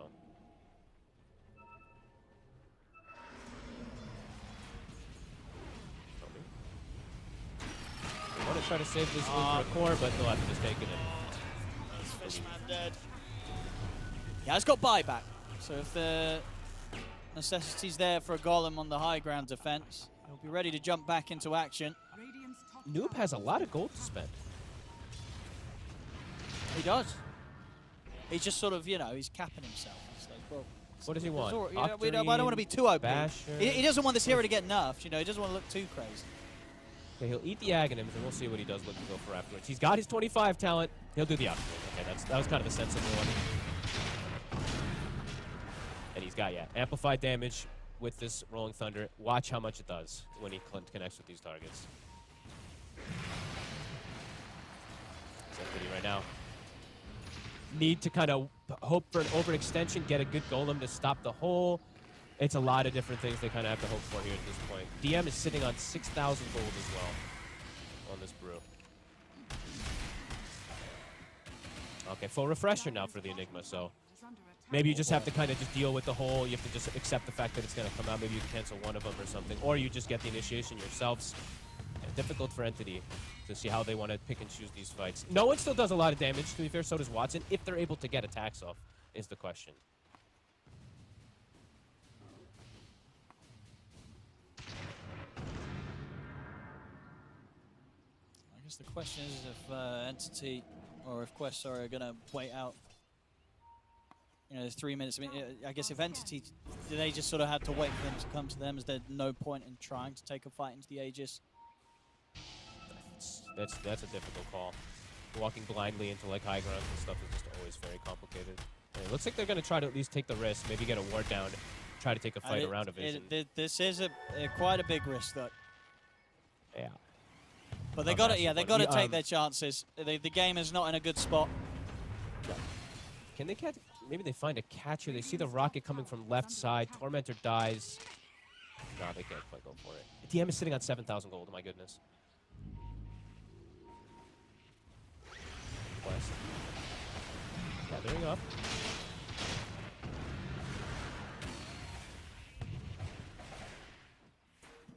Just gonna bring up the current gold tab for myself because people are holding on to like 7,000, 5,000, 4,600. So a lot of gold just unspent. Wait, is that all on the side of Entity, or? Oh no, we see it. No. Or it's a deep hook shot. Turns straight away and completely dismantle the two supports, but the static storm's already put down, and they have the black hole. There's the first one onto the DK. He's going to buy time for TI13 to try and bring him down. He's got the time lapse, but he's caught in the fear. Kato becoming the hole is there, but does it matter? TI13's dead for once.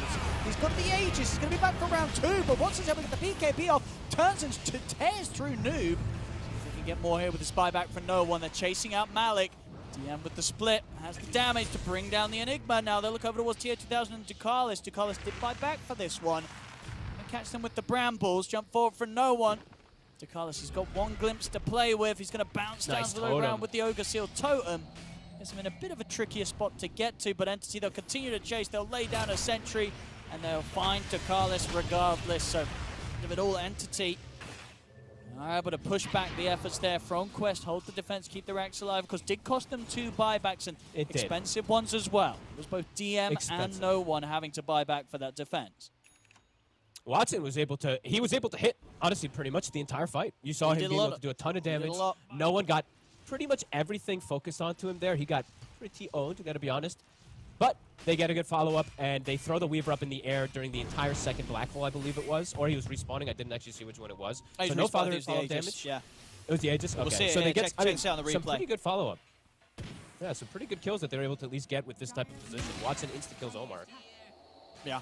I mean, yeah, good jumps from no one as well. Start the fight, just immediately deleting Ducalis. And then at this point, as you say, the black holes from Malik, they come in. But at this first point, where he's caught by the stun, there's the Aegis sort of going. So it's a lot of time in which, during that lockdown, TI13 wasn't able to do as much as he's hoped for. And then at this end point, DM's able to chase down Malik as he's thrown TI13 up into the air. So no chance for TI13 to start trying to kill the Brewlings. At this point, it's full retreat. So the buybacks have to come in, but they do push them back here.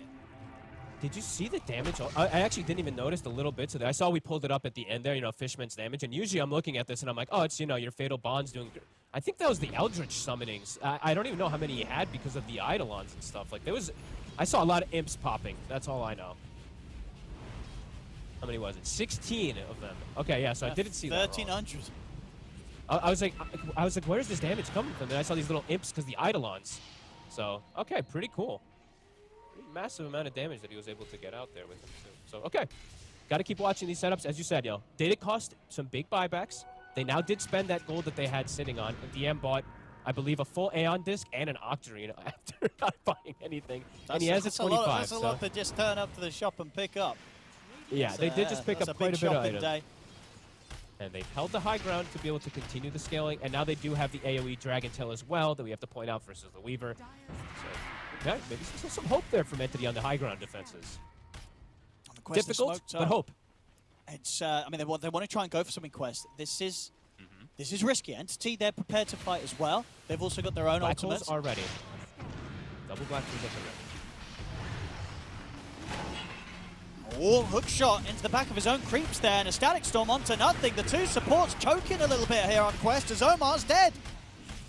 Entity can run at them right now. Let's see if DM they were someone. panicking big time. I mean, they got that creep wave good. They got their own creep wave good, but they didn't get the heroes. Both ultimates being whiffed there pretty hard. Out of character as well, considering the top stuff we were seeing from Quest earlier. Quest looks like they're going to pressure the base, while Entity looks to pressure mid, at least for the moment. Backdoor is active. Oh, the catapult! The hero catapult! How much health does it have? 8 HP! Helps him take out at least that mid-tier 2, but top getting decimated. Top's gone, and it's going to force back immediate TPs. Jump forward to Carlos. He's going to get caught. No post supports out. See, Malik's maybe considering coming back in on this. TI13, he's stepping up towards no one. Malik's going to look for a good black hole off the back of this move. He's in at the back of the fight. He's being able to jump over, take down Cat over. They've killed out no one. And that's no one dead for 2 minutes. No buyback. Watson turns the Chaos Bolt over towards Noob, but he's able to dodge it here with the Yule Scepter and get the blink off back to safety. Quest, they'll get the big kill. They'll force out another buyback. And outside of losing their 2 supports, they'll be able to reset and prepare to maybe go again now during this long death timer of no one's Dragon Knight. Look at this damage from Weaver. That's onto a DK, by the way. He had, I believe the bugs were like full duration, I want to say. I saw him have like +8 armor left or +6 armor left on DK, so that means they ticked for a long time besides the Deso hits. He was just wailing on him. Nobody could get to help him. Malik was covering the back retreat. He had the refresher black hole ready if they did go. I mean, this is big. If they can just go for one more smooth play, they could close this game up. Over a minute without no one's Dragon Knight. They've got the double black holes at the ready. 10 seconds and Ducalis is going to be back in action as well. Quest, they can go for the killer blow here. Look at Watson. He goes for a Wind Waker of his own. It's back, Owen. You got a small nerf. Another thing they thought they nerfed at Valve HQ enough, but no. You're absolutely going to see that still coming out in the cores when the game gets late. Okay, Fishman, what are you going to give us? You've got a refresher. Let's see these honestly, let's see how much damage he can do with his Eldritch summoning besides Noob's in, canceling. and the Noob's going to go straight for Fishman. Fishman's in trouble, he's just dead. Oh, he's out for 70. He's 90 gold short of buyback as well. He may not get a chance to get the double golems out for the rest of this game, because the push is going to continue. The fortification's been used. Quest, they've still got this time where there's no Fishman, there's no one. The bottom racks are going down. DM's got to do something, so comes out with the split. See if he can try and hold off here, buy time. They'll use the first black hole here to lock down the Brewlings, and that will allow them to kill him. No buyback for 2 minutes on him either. As Quest, they may have just been able to do it here. 4 seconds until no one's back up. Entity, can they buy time? There's 2 minutes that they need until DM's going to be back in for round 2, or at least by the 30 seconds, to see if Fishman can at least get to drop the double golems. Tell you, Alex is waiting in the sides. He's got the refresher and black hole ready. He is no one. Trying to sneak in from the side. Malik, got the refresher. Slide himself back to safety there, down to the low ground. Jumps back across. They've managed to kill off Kataomi. Watson will put the BKB, but the hook shot in the black hole, it's there. Watson's going to be going down. And with the buybacks continuing to be in a dire position for Entity, this game's over. GG is called. Quest will take game 1. Not what I expected with the position that we saw Entity from the couple, 2 weeks ago or so, but what an early game from Quest. They really dictated pace. Those 2 side lanes were amazing. Noob had a pretty ball-in Pango performance, 15, 3, and 19, and my goodness, this hero's damage. Warlock's Glimmered. Glimmer doesn't save you versus all physical damage. Gets completely shredded in it. That was really cool stuff. And that's a cool combo. Honestly, Pango Weaver, I mean, two very popular heroes right now, of course, that we're going to be seeing a lot, but a very good combo, just the minus armor. Desolator, Bugs, and Lucky Shot, it kills even these tanky cores in seconds. Yeah, you can't let Quest get this duo, Maybe even neither of these 2 heroes on their own as well, because they're 2 hot ones that they like to play for sure, especially in this match. But yeah, fantastic early game. It really did put Quest in that spot where, even with the few hiccups along the way, it was always going to be such a difficult game for Entity to try and swing their way back into. Even though they scaled, they went for the builds and such to be able to draw them to that point. Those last points of the game, every single time, I feel like for the last whole, maybe 5+ minutes of that game, they just never had the full 5 men alive on Entity, right? Quest were always able to find someone take something away from them, so Entity couldn't get that 5-man team fight to try and turn around the game together. Yeah, absolutely. I mean, it was really solid movements, really good both usages at this point. Yeah, first 15, 20 minutes was pretty much perfect. Entity, they started to come back, but then even with the comebacks, you can see at TA2000's farm is just a bit too high for them to deal with, because he's just multiple fights. It's like sometimes it's like, oh, DK wants them to start on him, but in this game, no one was like, wait a minute. I'm the damage and the tankiness. I'm actually super important, and they just committed on him in so many of these fights and killed him. Also, a lot of these pickoffs on DM, I think it's a repercussion of what happened in the laning phase where he's, a bit underfarmed and stuff like that. It causes these afterwards deaths where he's just a little bit underfarmed and he gets killed because he's a bit squishier. So maybe for Entity, if they had a little bit of better lanes, we could see something different, but Quest decimated these lanes. So glad to see it from Quest, and I hope to see that they can keep bringing these lanes, because they had some stuff going on with them. I don't know. I love this team last year. They were on the super dominant rise, and then they've had a couple few tournaments where they were slow. But this game, my hope's rising back for them. Oh, for sure. It shows that the magic is still certainly there with this squad. And as for Entity, I expect we'll see better from them in game 2. I feel like the beginning of this game, something as well that Entity I feel don't normally struggle with. They've got some very solid individual players, and when it comes to laning, for instance, in that mid lane, I said in the past, I've definitely seen no one on his DK do an absolute number against Pango's other matchups and such. But this game, Noob really dealt with him very nicely in that mid. Made sure to not fall too far behind, was not getting zoned out or anything. So yeah, specifically that mid lane and the off lane duo, I expect Entity should be able to do a bit better with it next game. Yeah, just based off of that, at least. Just the heroes that they had there. And the other thing I want to comment is just, I don't know, I think Warlock's just too slow of a hero in particular. I don't know how this hero is overall in pro. I don't really think I don't know how well it's going to work in favor, because it's just too slow around the map. And I got to be honest, the games I saw Fishman owning was when he was playing Weaver, Disruptors, his movement heroes, where he's actually able to make plays on other lanes. Warlock does not do that. Warlock sits in his lane.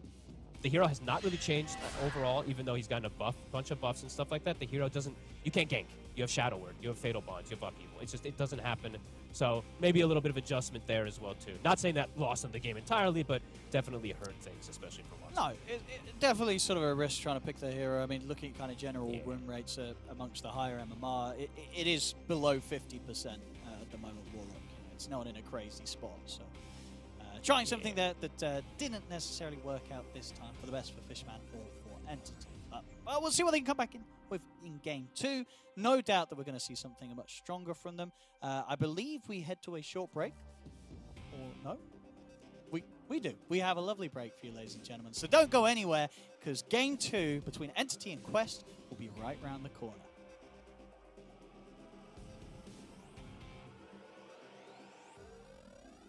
With a wireless version, experience unparalleled speed and reliability with the latest wireless technology, advanced hybrid ANC, and built-in EQ for your favorite game.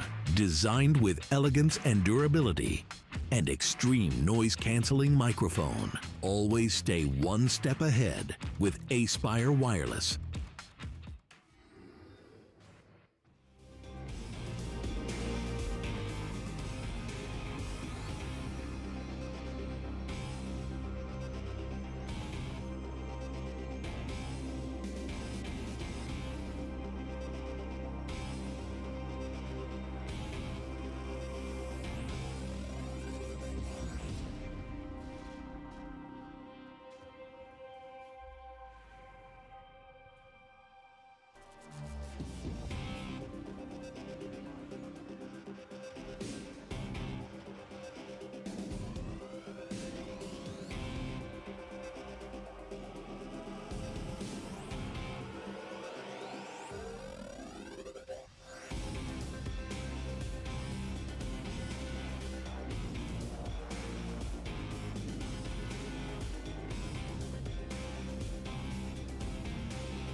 Welcome back, ladies and gentlemen, to the Western Europe region qualifiers for the road to the international. I'm ODPixel here with Fogged, and we've just enjoyed Game 1 between Entity and Quest. Yeah. And of course, Quest taking the victory. We're just about ready to get ourselves into Game 2. Fogged, what do you expect we're going to see a bit differently, and what were sort of your big takeaways from what we had go down in that Game 1?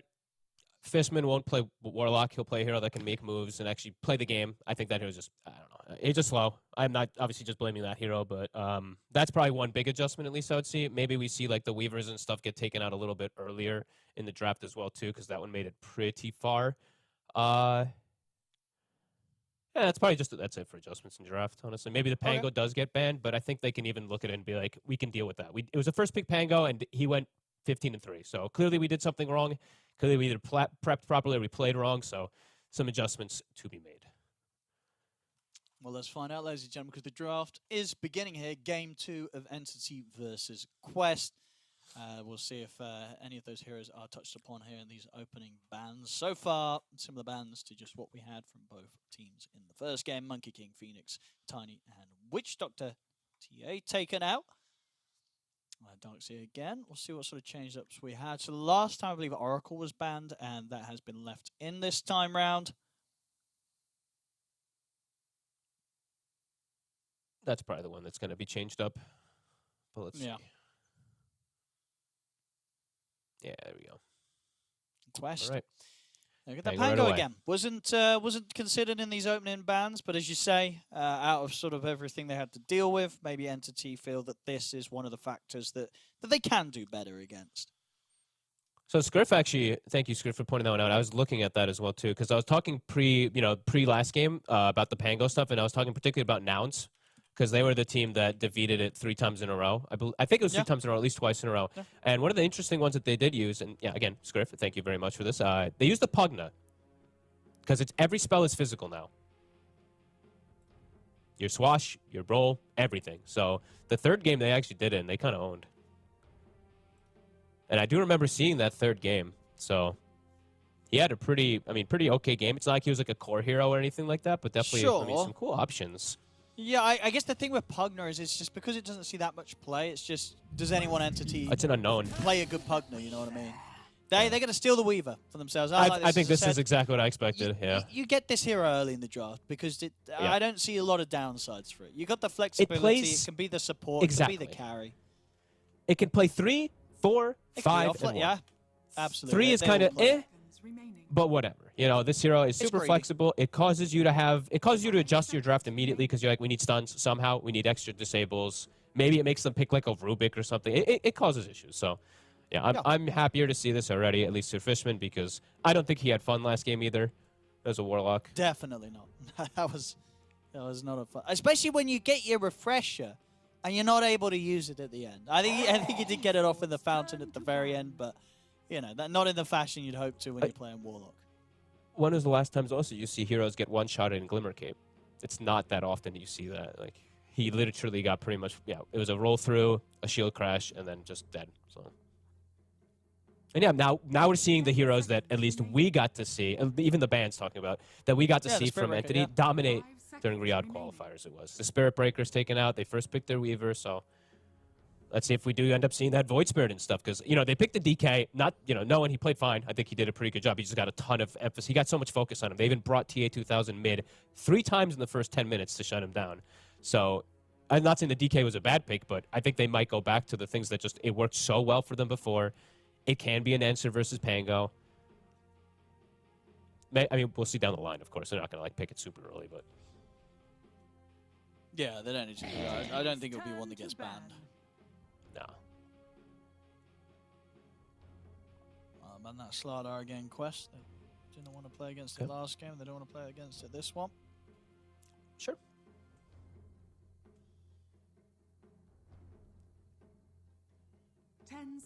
Can't believe we're in a time where Witch Doctor, Shadow Fiends are my first 3 bans on. 5 seconds. That's pretty wild. These heroes, they gotta go. I imagine it just looks so funny. The next patch is going to be after the qualifiers, you'd imagine. So maybe next week we'll see these heroes toned down a little bit. Just some number tweaks would be good, probably. Some nice little ones. Rubik does get banned, though. So even, I was mentioning sometimes it makes you pick it, but hey, who's one of the best Rubiks, even if he's not like the most popular player in the world right now? It's Omar. This guy's Rubik is unbelievable. Oh, so and you don't want to let him have it against the 10 Weaver. seconds remaining. no. So Super obnoxious. He gets the Shikuchi. 5 seconds remaining. maybe it could give an inkling of what they're thinking about also next. Maybe they still want the Clockwork because I mean Clock Weaver just is. This is the one that's. I feel like Clock Weaver are the ones that, at least for me, I don't know about you, but running rampant in like the high tier pubs and stuff like that. They're in every single game because Shadow Fiend's banned every game, so then these two kind of just like trickle through. Okay, so adjusting for the Pango. So now we have the Phantom to silence. They have a stun, and they have the leash as well too. That can be pretty annoying for a Pango. So I mean, seeing talking some about the clock, adaptation. I feel Quest could just go for the clock again 10 themselves. seconds remaining. Omar played it really damn well. So yeah, it I was can see it was really nice. It did so much. We said during the draft, at least sports would have to do a lot of control, and they did. They're going to go the Enchantress route this time. Okay. I mean, strong laner, Dispel, etc. Not as relevant anymore as it used to be with the Inkswell Dispel kind of thing, but... Right, this is... I actually need to look at something here. 10 Quest. seconds remaining. I know they do like their Enchantress, but I feel like I hadn't seen it in a bit. Okay, they played it a week ago, but I feel like I didn't see it at all in the other... like, in any of their games that I'd seen previously. Not as many, at least. Maybe one or two. Okay, they do play a little more. I get the clock again. Yeah, Okay. no surprises with that one. The reason I'm talking so much about that Enchantress is because they're, I felt like the Cowls played a pretty good disruptor last game, and when you're playing versus Weaver, it could be an option. They have the same two heroes they could have looked at, but maybe seeing something else about like the lanes in particular, because Quest went very in on the lanes last game, and it worked out. I don't know, they got that big snowball going because of it, so maybe seeing that the Enchantress can do more. It's a lot of elusive heroes, so now that limited stun, limited catch could be a problem for Quest versus a Weaver and Storm Spirit. Yeah, this Storm's a nice pick. I think this is definitely. I think this can do pretty well against the Pango in the mid, especially with the remnants. Yeah. Oh, it should do very well against him. Yeah. Maybe so even, this is it's maybe definitely even going force to give a different pick. Yeah, no one more time to shine against the potential Pango mid than he did on his DK in the matchup. I mean, yeah. Well, to the point, you think that there's a high chance they'll switch to the off lane, take that Pango away from this mid match? I think there's a possibility. Storm now, even before, was god tier versus a lot of those melee guys. Now I feel like it. Maybe the new Pango thing is fine because you get such a big barrier, but I don't know. I feel like that's still going to be very hard for him versus Storm. And he can pull you during your jump if he times it. If you have the double jump faster, you can actually get the vortexes off if you're expecting it. He'll go for the Centaur. Unlimited catch. Stampede as well now, too. Your cogs are going to be great, but...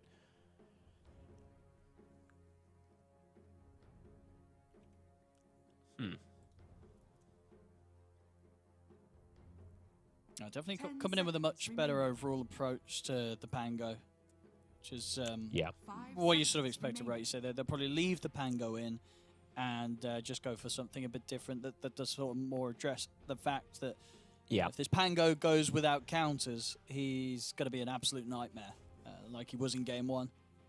I feel like unless a hero is conceptually just the most broken hero in the game, if a team first picks a hero and then he ends up going like 15-1 or something, that means you did things, you had a lot of different ways to be able to adapt versus it, so.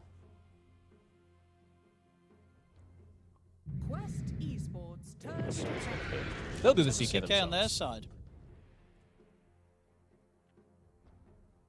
All right, I guess the question is now, of course, whether when you're looking at the draft, if you're Entity, you're saying this Weaver, we're going to put him in position 1, or we're going to get something else for the carry. Remaining. Yeah, I think that's going to be the question we have to find out. Do they actually... Because they just had the Weaver versus the CK matchup on the side of Quest, and they were okay with it, but... I don't think he's going to be too dissuaded from playing the Weaver in position 1, honestly, if you're Watson here. Hey, they're banning out we'll carries, though. They banned out the Troll. Yeah. They're expecting that to be Fishman's hero, I believe. I guess, yeah, as you said, obviously Fishman used to be a big proponent for the Weaver support, even before this patch, many years ago. And probably just thinking that Watson They know how he thinks, right? Like these guys, they play versus each other all day. He probably just like Watson might not want the Weaver versus CK matchup, maybe, but I think he still might just play it. We'll see.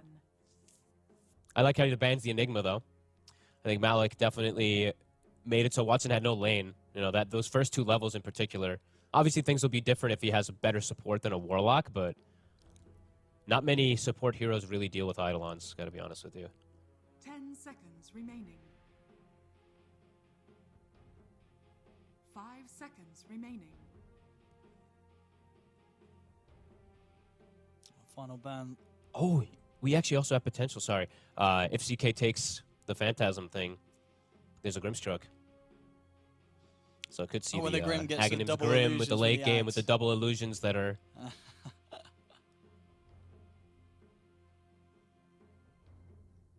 Yes, they're strong illusions anyway, but.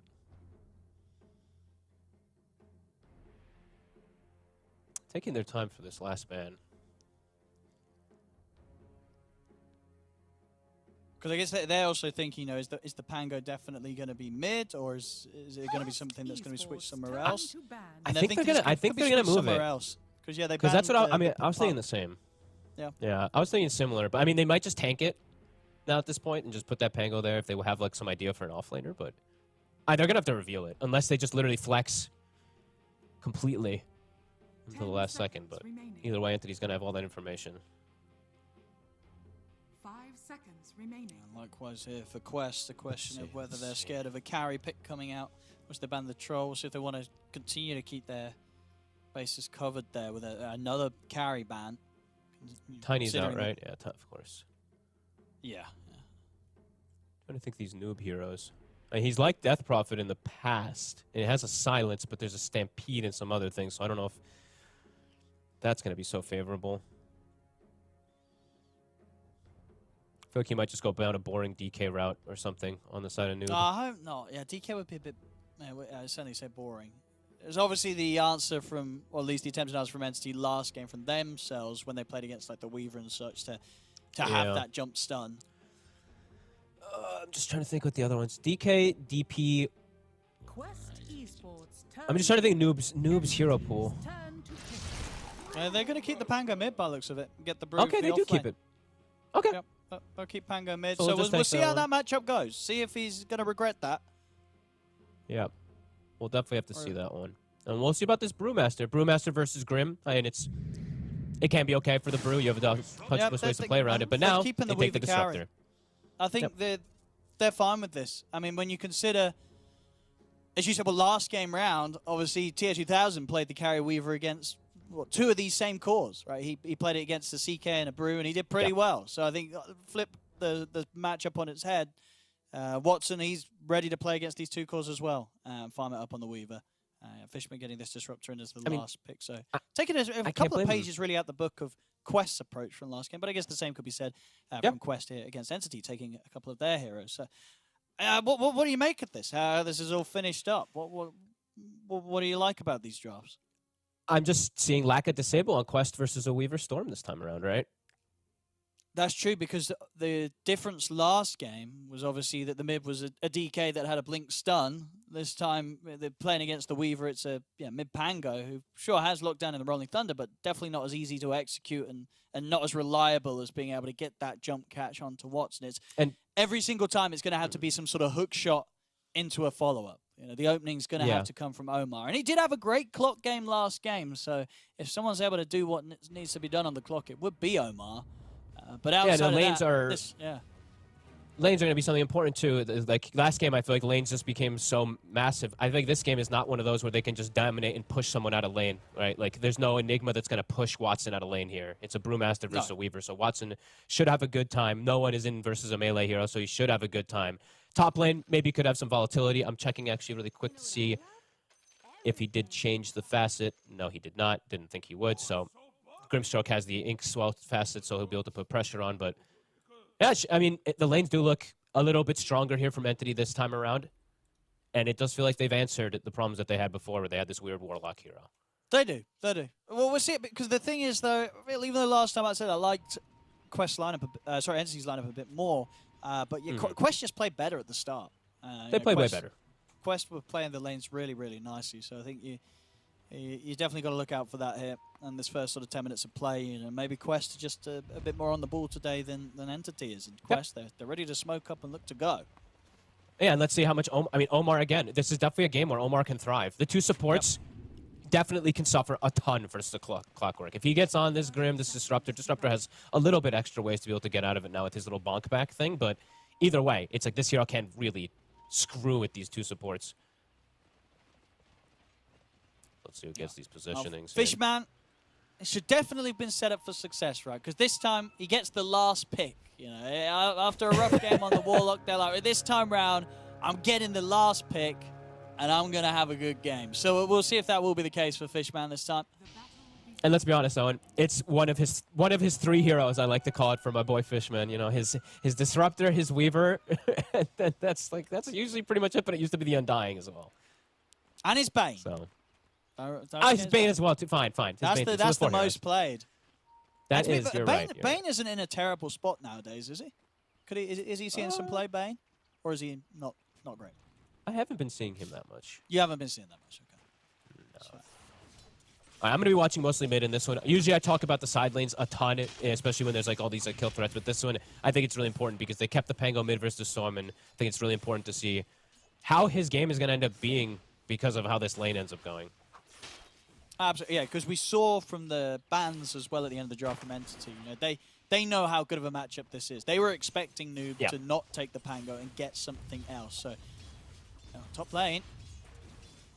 Let's see if they're able to bring him down. No, he's going to be fine. But yeah, this is going to be a case of if no one doesn't kind of get close to dump string this 1v1 matchup, it's going to be bad news for Entity. Now, if Noob gets out of this lane fine, then something's gone wrong from Entity's side of things. They're expecting this to be a one lane. Yep. And so far, Noob gets double CS with his shield crash. Got some good harassment too. Should be able to get maybe at least one or two of these range creeps as well. So yeah, we'll see when those levels do pick up though. That's when it becomes harder and harder, of course, for the Pango. But hey, let's see if the shield crash thing is enough to be able to just really keep him protected versus no one. Top lane. Definitely, you can see So how like risky a mini it glimpse gets I for the heard. Disruptor. Each time, Omar's kind of getting in with the cogs. Always kill threat when there's a Clockwork lane. Bottom is, I'm not sure what happened. I saw the level 1. Oh, actually, Watson. Yeah, he's all right. We'll be able to turn a bit on towards Omar. The glimpse, just in range. Should be first blood. Well, it will go to Watson. Nicely cleaned up there with the control from Fishman. So bottom, I believe they blocked the... I was looking elsewhere, so I think they blocked the wave under the tower, and TI13 missed almost every CS, and now he's actually missed even more. So he's only at 4 CS right now. So the CK 4 CS, the Brew 4 CS. So similar. The Brew and the CK struggled in lanes when it was on Entity side, and at least in these first few waves, definitely seeing similar.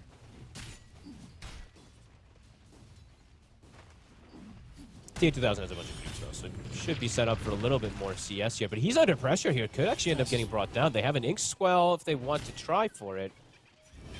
They didn't even cast it. They didn't even need it. The double edges alone. And now with the Ink Squell, they can maybe look to get some damage done to Carlos on top of it. So both of these lanes getting early kills for Entity.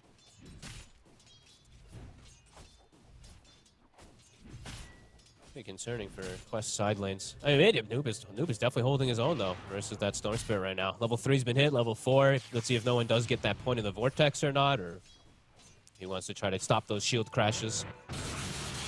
He does try. Ooh, a split second too late. It's actually a nice attempt there from no one. I don't see people do that enough. Stopping that shield crash is like actually so massive in the laning phase. Fishman? Another glimpse up top. I'm no watching one is mid dropping low in mid. Yeah. Top lane as well. Thinking about Malik, but they won't be able to get him this time. Still struggling to get the CS up here though on the Brute. And no one is playing very confidently. I mean, he's got a Fairy Fire, and that will just save him. I mean, I guess he did the maths there because I think everyone else thought he was dead, but he lives. Just. He definitely did. I mean, the runes are going to spawn. Noob's going to check top, so no one should be able to get the bottom one. But my God, I thought he was dead. That was like literally that was perfect risky. math there from him. These guys are good.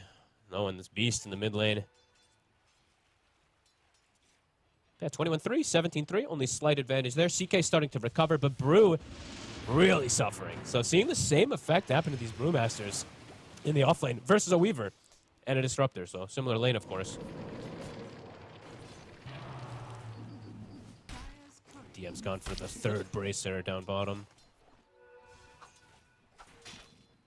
I mean, no one's got to be careful again. He's again sort of left in a low HP condition. Out of bottle This is charges. very good for Noob. Like, he's doing excellent in this matchup. Oh, he is. He's doing way better than I think Entity expected he was going to be allowed to do. They didn't. They thought they were able to scare this Pango pick away from the mid lane. Didn't happen in the draft. Noob's ready to still take it there and do very well. They're going to bring Fishman in. I mean, Omar managed to get him with the cogs onto no one. Can Noob do the damage in time? He can't. He's going to get Glimpse back for now. They'll turn their efforts over towards Omar. And Nice glimpse. Be able to punish the clock. To Carlis. Another rotation. I mean, they're going for no one. They got the slow. TPs are coming in, but they'll get the kill this time. See, But here comes Watson. I mean, indeed, with these rotations, they should definitely be able to punish Noob. As he's going to look for a potential neutral deny. Won't get it. Watson's able to get the kill. Another also glimpse. Get the glimpse back on towards Ducalis. Watson with another Shikuchi at the ready. Now slowly but surely they'll be able to bring down the Enchantress as Ducalis. He'll try his best to run, but Watson gets the hits in double kill for the Weavers. We're seeing Watson quite like TA in game one, making sure that he doesn't miss out on these early opportunities to fight. That's exactly. I was like, I feel like I just watched a replay because that's literally what we saw them do in the last game on the side of Quest. The double rotations to mid, getting kills. No one now. Not quite 6. Fishman's got the glimpse. Do they have enough? I mean, Weaver's still here. Noob. He's got shield crash again in a second. The bugs are upon him. Watson heading in. He's trapped. Oh no, he's not trapped. He's able to jump out. All right, easy shield crash there for Noob. That's going to keep him safe. Lovely little jump there over the kinetic field. Noob, he's back to the safety of his 2 supports. And he'll be fine. And with this next wave or so coming in, he'll be able to be a little more safe with the fact that he's going to have that Rolling Thunder online in a couple of creeps. He's back up to full. And now Watson, you know, the first rotation was worth. He gets a double kill, but the secondary one, they tip him for a reason. Now he spends a lot of time in mid. And now no one is not level 6. Noob's just hit the 6. Immediately goes in with the Rolling Thunder. Okay. They're going to have this kill. They're going to have this kill. I mean, this... I say now with Kataomi and the Cogs as well, they're going to have this one as well. Jump over with the shield crash. I mean, they're ready to punch back here. Quest, after Entity were trying their best to bring this early action. Quest come in to bring the focus as well towards the mid lane. Get these 2 kills that Noob's able to get involved in. And yeah, this whole beginning of maybe a situation with that matchup in which Entity, they wanted the Storm to do well against the Pango. It's not played out that way. No, and the Pango's itemization, if he does go down this route, is really cool versus the Storm. He's got an Orchid queued up. So even versus the Weaver, does give them a little bit of extra type of catch. So great moves from Quest. And besides all that, you know, I was saying from before, a nice TP from Malik. The time that Watson spent in mid, it allowed top to completely catch up on the, well, not completely, but the Brew to catch up a decent margin, almost level 6, and even the CK as well bottom, because they spent so much time around mid. Wow. And still 5-3, slight advantage there, at least in the gold there for Entity, close. but the mid lane is, that is a very happy Pango now. It is. And good to see, so the confidence obviously was there from the draft, from Noob, right? He was like, I'm going to go mid. I don't care about this Storm. I'm still going to be able to lane well. And he certainly did. Callis? A lot of heals going to be coming out from him, but is it enough? A lot of wisps. I mean, he's surviving through a lot of this damage.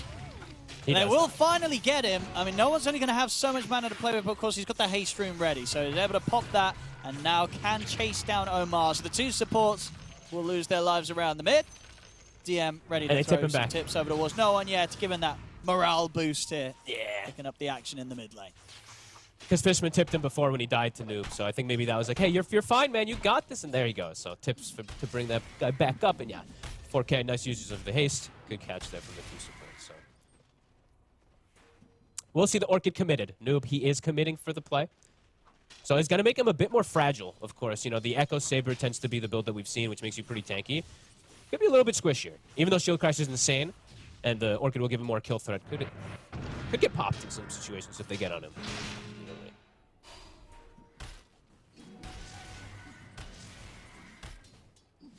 Got Stampede, of course, online now from DM, so if they need to get in or get out, he'll be at the ready. Any different kind of item? I mean, same items pretty much across the board. I think we're seeing here. Weaver's going the Dragonlance Treads, standard itemization. Storm's going his Witchblade. Nothing too out of the ordinary. TI13, he's still farming very well. Even though he was getting slowed down a little, he is, yeah, top of those cores. Unlike we did see Watson have as the CK game. The CK is going to have a good mid game, perhaps. Mid, Omar.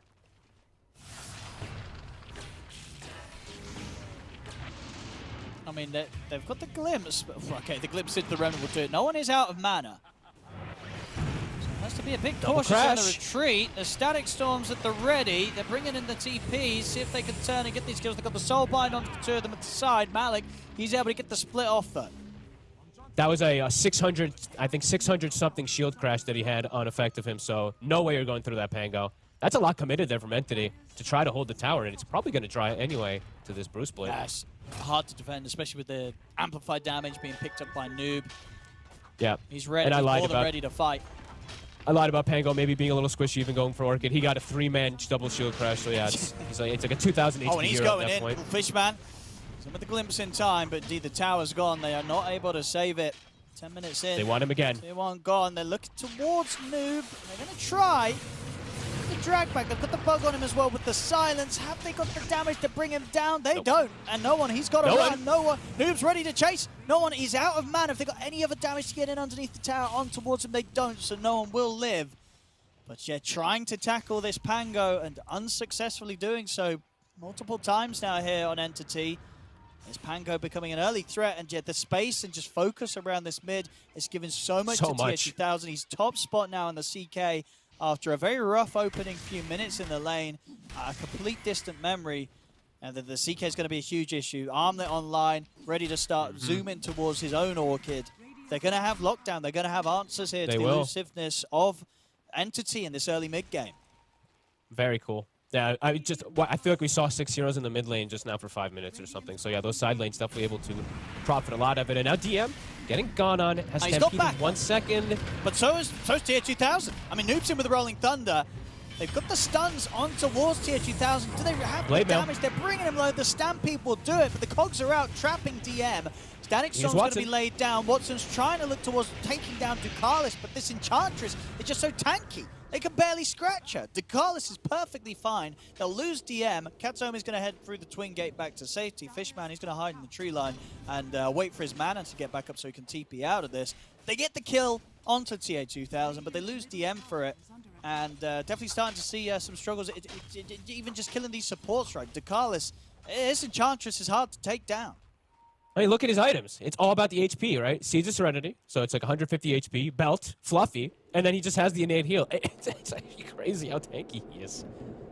They don't have like the super crazy burst in the early game. It'll come out, of course, as levels come out with all these levels of, with the levels of the spells. But yeah, he's surviving pretty well in this early game. So Malik, still, of course, at the bottom of these cores, but not by that huge of a margin. It looks like a much more even game across the board, though.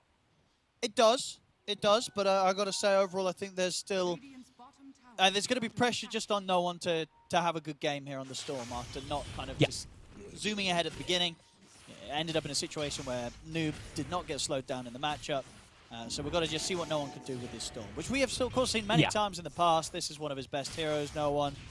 So every reason to believe that once he gets this Orchid online, he's able to make some good coordinated plays. Of course, has great supports to back him up. The playmaking potential from the two supports of Entity this game, this Disruptor and Grim combo, it's pretty huge. They team up, they can absolutely look for kills. Yeah, and we'll see how much, in particular, the Grim. I'm glad you mentioned Katomi, because he's going to be important when he gets a shard, how much he can save no one. Because these Orchids, they're going to come out pretty much, I mean, right now, no one, our Noob has his finish, the CK is going to be on his way toward it too, so we'll have to see how many saves he can do with the Dispels and stuff like that, so. Yeah, right now, Quest definitely have a bit of a momentum going their way. I mean, this would be quite the Orchid reveal from Noob if they find Watson. I mean, a massive one, and they should have And him. they do. That was It's going to be a weird bit hook awkward. I shot. think the hook shot was sort of straight into the back of Noob. And Watson that is- might mean they don't have enough damage straight up. I mean, they're going to try and think about chasing with the Rolling Thunder, but they'll hold back on it. At the same time, in the mid, TI13 gets jumped by the rest of Entity. A bit of a whiff Oh, they attempt messed that there. up. They did. Yeah. That should have been a free kill. He hook shot it into the shield, like the double He did. shield. It looked real weird. Oof. In the meantime, Entity, they get the big kill. They'll be able to get not only Tier 2000, but also this Tier 1 tower to open up things. Yeah, I mean, farming that's the that Orchid part of the reveal. map's always the risk. You know, Tier 2000 trying to get some creeps from that mid lane. Entity were ready for him. The most common place I think we see people die, right? Just right in that river. Oh, no one has a really good rune for these next situations, too. He actually has an illusion rune right now on the Storm Spirit, so could definitely see no one just get bailed out of a certain death just because of an illusion to dispel.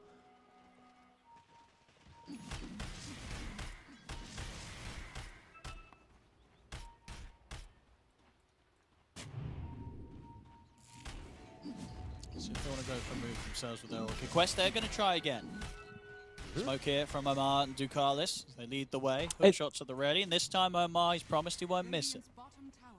As long as they land those spells together, they should have kill threat on almost anybody. Centaur maybe not, but everybody else can definitely die. Thing is, no one, he has this illusion rune, so just got to keep eyes on that one for the Orchid, of course, as I said before.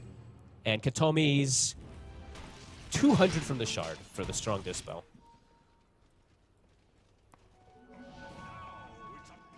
Illusion does get popped now, but they're getting themselves that farm. Deso soon for Watson, and no funny business, straight to the BKB versus these Orchids.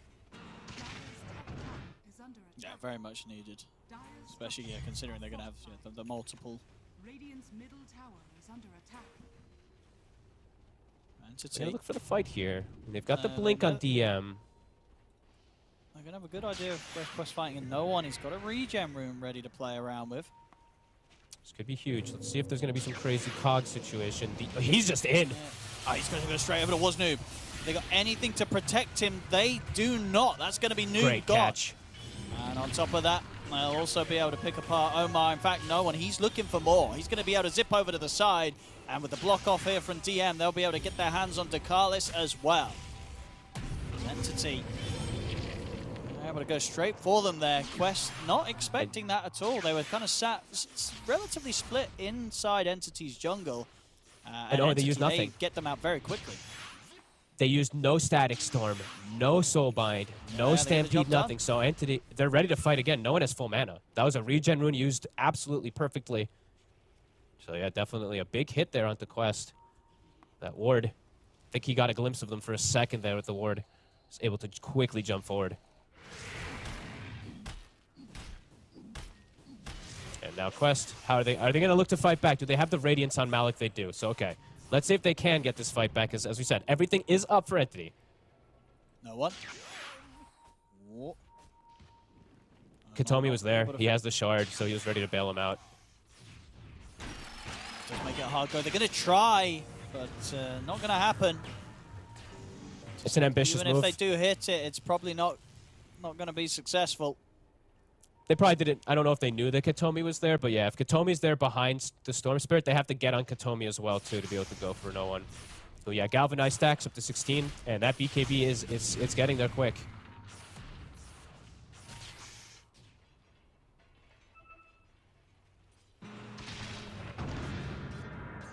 Nope. Shows himself in mid. All right, Fishman will just send him away. Nice little micro from Ducalis. He's using the Dark Troll Summoner. He's sending skeletons out, trying to get some scouting information in the meantime.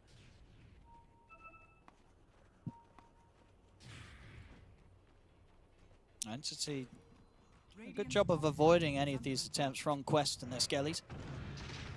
Not able to find any information to allow them to make a move. So now, I mean, He's coming Noob's, forward, but... it's not going to happen. And now Noob could maybe be in trouble himself. Quite a bit of people around here. He's got buddies. He's okay. Entity playing very smart. I mean, Katomi's just literally hugging the storm, hugging no one until he has BKB finished for the last, what, it feels like 4 or 5 minutes. Just wait till the Storm is prepared for the fight. Make sure he doesn't die. Set him up for success. So even though he did die, of course, at that level 5, he's top net worth, and he's cruising.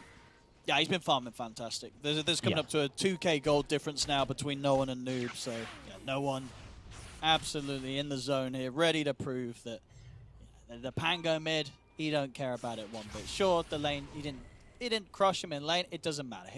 He's aiming to crush him in the overall game, and with this level of farm, he's in prime position to do so.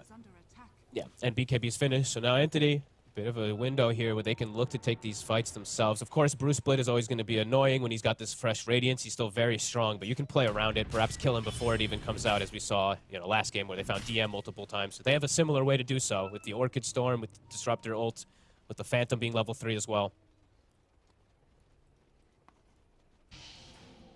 Good aggressive ward there, or good defensive ward, sorry, placed from Ducalis. Just scouted out the Centaur, their lane ward that they have bottom. But in the meantime,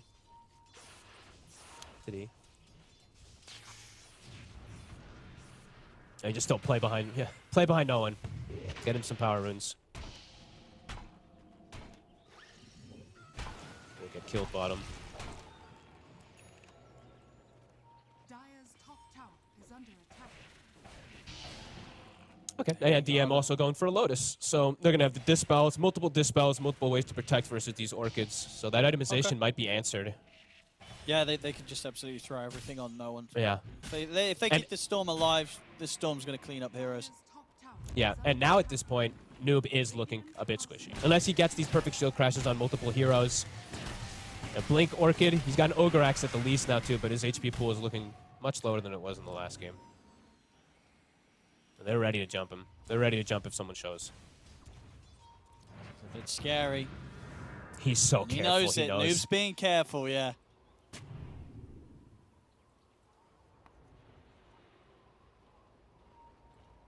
And you can see, Anthony just feels very lax. Even though it's just a less than 1k right now, they're still just playing very cleanly, just making sure this Storm keeps up that farm. Even though CK is farming, TI13 is getting that growth.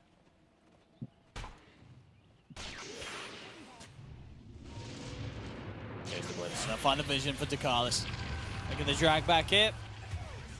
But again, considering the time spent on that quest, just losing the Enchantress, whilst the rest of them get to farm up. They don't mind. Roshan time. They will mind that. Yeah.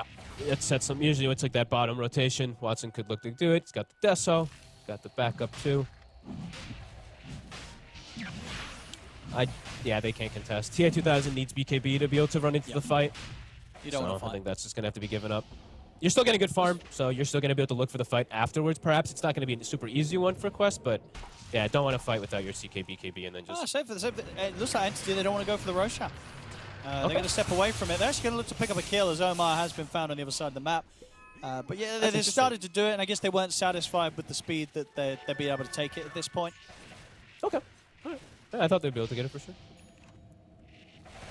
Looking to clean up around the map maybe they assumed he was closer to the BKB than he was, and they were prepared to fight. But yeah, you say TI2000, still a couple hundred gold off from having it, because they definitely would have been able to have it, but playing it safe for Entity and not taking the risk of pushing for Roche.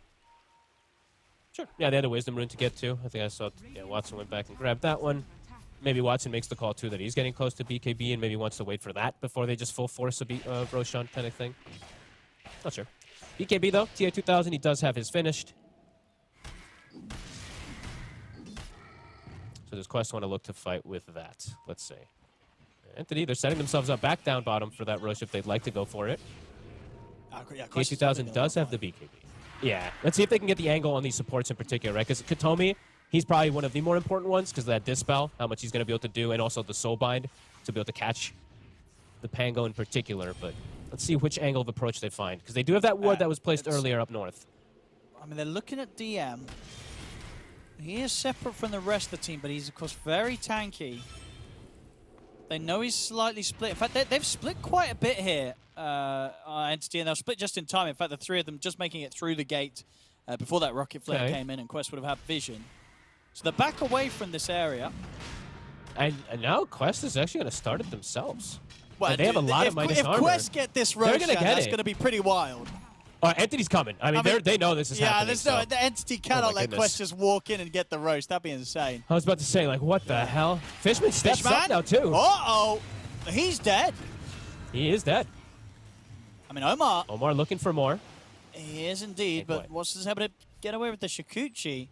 I mean, we're sure, yeah, one of the members down. I mean, 4 versus That's 5. important. If Quest are able to get That the could give them Roshan the draw time. with this, I think Entity's going to kind of be kicking themselves for not just I going agree. for the attempt earlier when Yeah. they maybe just played it a bit too safe. They didn't like the fact that they weren't taking it down quick, but they had the time to take it. And now, yeah, you're playing into this. Playing into Quest this has got Aegis. Noob Roche. has. Who's gonna? Guys, Aegis. What? Come on. Noob probably takes it. Okay, good. I was gonna say Noob is probably the more important one. So. Yeah. Okay. I mean, that just happened. Entity did get That a lot of just farm happened. and stuff on the map, but that did just happen. So they just gave him that They Roche. didn't get Roche. I mean, they're going in on Noob. Of course, he's got the Aegis. They might be able to quickly take the Aegis out of him. They can. So that's the Alright, they Aegis didn't need gone. It's it. pretty much as quickly as it was picked up. Nice. I love it. The meteor hammer efficiency too with the arcane. I mean, that running. really, he really did play on the fact that he was like, I've got just enough seconds of BKB left to do this. Noob is coming in with the DM. Rolling Thunder. They're going in for DM first. They'll get the drag back with the damage from TI13. They'll get it. DM's gone. So if they're going to Noob's step in in for trouble. more, silence onto Noob. Noob needs help. He's not going to get it. Noob's gone. With the Vortex drag back onto TI13. They'll be able to take down the CK as well. Double kill for Watson. We can get the Brew. Okay, they don't care, Roshan. Roshan. I mean, I guess not. that's why. They say, well, you know what, you can get the Aegis. We'll take your lives anyway. It's Watson. He's got the Vision here on towards Dakalis. They'll get the drag back with the Glimpse. Dakalis, he's, again, an annoying one to take down on the Enchantress. And they have to drop a Static Storm as well. I mean, even with that, they're And not he's actually alive. not going to get him. He's just able to walk through it, walk back to safety. So Dakalis, still not the hero that they can kill with ease. But they get the Tier 2 tower, and of course, they got the big important ones. They take down Noob twice. They get Tier 2000. So yeah, I guess the plan all along. They can have the Aegis, we don't care. We'll just win fights. And in a very beautiful fashion, because I don't think you could actually have a fight go pretty much more successful. DM just pretty much takes all the damage in the fight. I don't believe anybody else really got hit too much. So the Centaur, your tanky boy, does this job, tanks all the brunt of the spells while everybody's able to just get the cleanup hits. So, all right, yeah, I guess that's why. Just feeling that much stronger in any of these fights, and yeah, definitely seeing it. Well, they're going to go again. Yep. DM. They should have him. He's tanky. He's very tanky. Noob's going to have coming. to use the Rolling Thunder to close in on this, but they're able to come in with the Soul Bind and hold Noob back. Very nice plays if with Katsomi. Not enough to save DM, though. DM will still fall. But able to make sure the Katsomi is able to get back to safety. Do they want to go for more? There's 40 seconds now, no DM. No one He's is got an in the illusion and the area. BKB, so he's very hard to find. Malik's just going to settle for the farm down bottom, get his BKB finished on the Brew.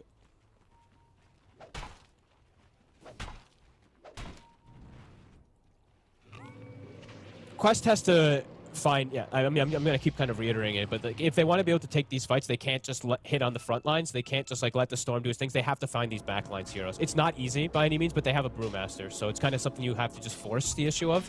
Kill these, you know, the Grim, the Disruptor, then you can try to deal with these core heroes who are very elusive and still very difficult, you know, as we kind of figured they would be with the way that the whole draft kind of kicked off, even though they went for these Orchids. Watson, Malik an excellent game. may be forced to split down here. As just indeed gets he it has off. to. He's playing around with Watson pretty nicely because Watson's got BKB Yeah. and time lapse. shot, nice Nice effort try. with the hook shot. That doesn't quite catch him. Still going to be able to chase Entity out quite a bit. They'll settle for Fishman. Getting dragged back, and indeed Fishman will fall. Not before he gets the Static TA? Storm out. TA2000, he's in on the back lines. He's trying to go in onto DM.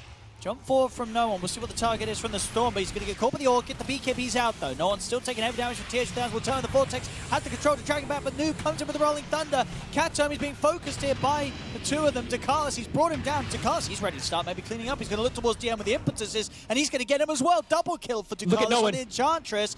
He's out of mana. And He's going Noah. to the TP. Is anything to stop? Oh, he's going to stick around. He's going to meteor turn and hammered. take down TH2000. I mean, they're getting the kills here, but is it worth it? I mean, he'll tell him it was kind of cool. He stuck around, just dropped a meteor hammer straight on their faces. I think he was. but I think he was just completely He was like, I have no way out of this. I'm getting Rana, and he actually gets Yeah, them yes. 2 kills that maybe they weren't gonna get.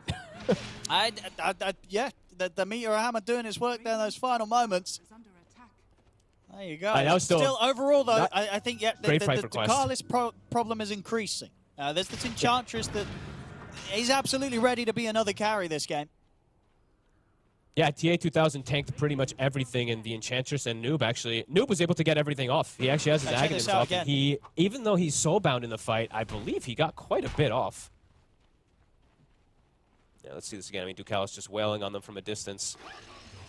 And all starts because of the initial kind of go on Watson. He's not in the most healthy position on the Weaver at the start of this fight, so he's playing on the outskirts quite heavily, just being very careful to not fully commit into the fight. And yeah, look, the Soulbind was great, but he still was able to do some decent damage with it on the Pango anyway. Yeah, had the shields up, and they just couldn't tear through him. And yeah, no one. In his final moments. That was good. That was off. Cool. I mean, that was the real value cool. was absolutely there. Yeah, very heads-up move from him to secure a couple of kills that they may not have had. That didn't go great for Entity, but could have gone a whole lot worse. Absolutely. I mean, 19-11, less than 3K lead game. Let's see no one. Oh, he's able to jump. Control. They've got the hook shot follow-up as well. If they got continued lockdown, they get the pushback with the cogs. Oh, he zips away, but he's in position. Noob, he was ready for them. Doesn't matter, though. No one has enough HP to get out. Oh. What's wrong with the binds? Binds. A lot of problem with binds today. Maybe something just got moved around. Maybe he tried to use roll-up. Oh, the roll-up ability didn't get... Oh. But would he have had the kill if he rolled up on top of it? He had the dispel and stuff like that, and he had BKB. I So don't know probably if he not, would've but either got the way, kill. I mean, he's I still... don't know if I mean, the fact that it doesn't work is annoying, right? Like, he probably tried to click and it didn't work or something. Wait, why doesn't it work?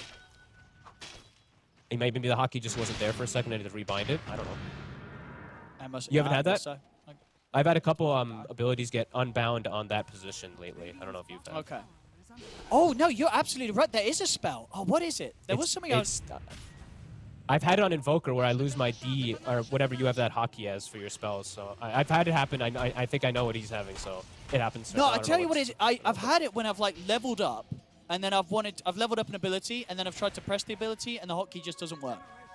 So did he I just don't know what get it roll is. up or something? So maybe he just got the ability, and there was something weird with that. Yeah, sometimes something funny with the bind. What's Clock doing? He's chilling. He's chilling. Tower is under attack. There he is. And this one's much closer. I mean, the Weaver still is, of course, It this is. huge problem. Watson is absolutely massive. But Yeah, definitely seeing he is. there's Weaver's ways for Quest to trickle. I would say there's ways for Quest to trickle back in this game much more than there was for Entity in the last one. Dire's top tower is under attack. Smoke time from Still Entity. difficult, but see what they catch. All right, Watson at this point now, his damage is through the roof. He's got the Oh, it MKB is. finished, so. Oh, that's cool, actually. I like the Fishman does this squishy, you know, some of your squishy core heroes. He's got a slot, give him some salves. Why not? Keep him topped off. So keep seeing the shovel, of course, being used by Fishman. Give those to your cores. Love it. 18 on no one. Nothing else too big picked up here on the side of Quest. Just get Manta for TI13. Level 18 as well.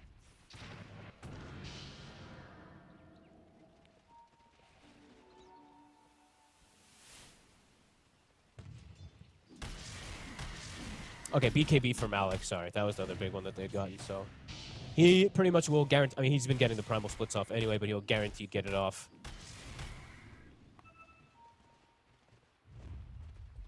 And here we go. So they're gonna smoke off that one.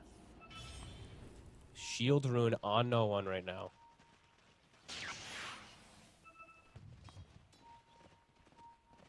Dire are scanning. Oh, let's see who gets the They're gonna flank. get first. Oh, Watson They got the high close ground. to vision.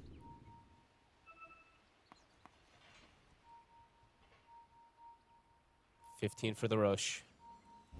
They know where they are. Now they're going to know where they are with the rocket flare coming out from that angle. Damn, DM is 200 gold from Shiva's. If he can finish that right before the fight, could be pretty big. It's on its way. Parasma also just finished. I mean, two pretty big items. Entity has also just finished. I mean, they're considering Roche, but that would be risky. That's a threat. No, it's gonna roar. It's not worth it right now. Can't commit for it versus when you know exactly where they are. Oh boy. How do they start this fight? Watson looking for an Scouts angle. this out with the bugs. No Oh, jumping. he's going to go for TI13. He's in with the vortex, they jump with the hoops, He but they burst through deleted. him. Immediately taken out of the fight, and now I think if you're Quest, you just got to get out of there. You've have to lost your run. carry. Malik's going to BKB TP. DeCarlos, he's going to go for a TP as well, but the Glimpse will hold him back. So there's not any sort of amount of spronking about that will save him. He's gone. And that And then you will see how be the fast Roshan he for died? Entity. He's just gone Oh in an my instant. goodness.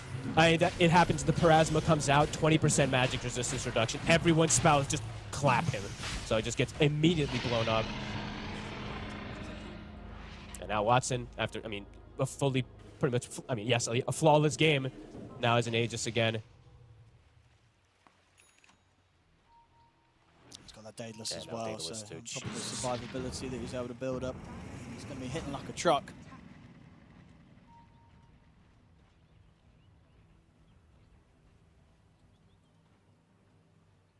It's hard for Quest to Definitely get are these ready. initiations. And they can look for the high ground, push your entity, take this tier 2 out on the top lane.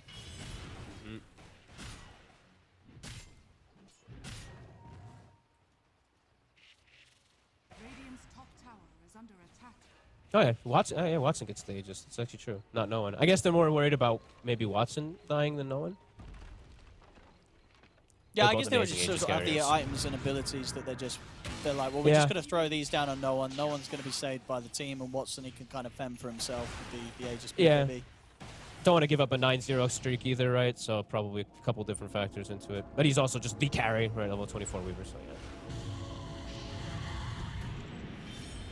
Good control now with this vision as well. Entity playing completely together, not giving any opportunities for Quest to get any pick off.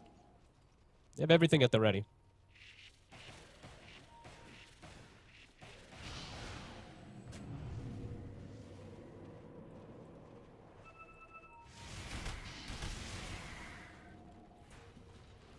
Very difficult. Worried for TA2000's damage output, how he's going to actually be able to hit targets. Again, the CK just... He had a much better time overall in the laning phase this game, but it's a similar situation, at least I'm seeing, with like how he can actually get on targets. It's just tough for them to get initiations. Oop. Bottom. He's going to try something here. So if he can maybe get Katomi with the combo, he can't. He lives. Noob, he's got to keep rolling away, but the Soulbind's going to come in. Noob, he's in trouble. He's going to get dragged by the Vortex. He's gone.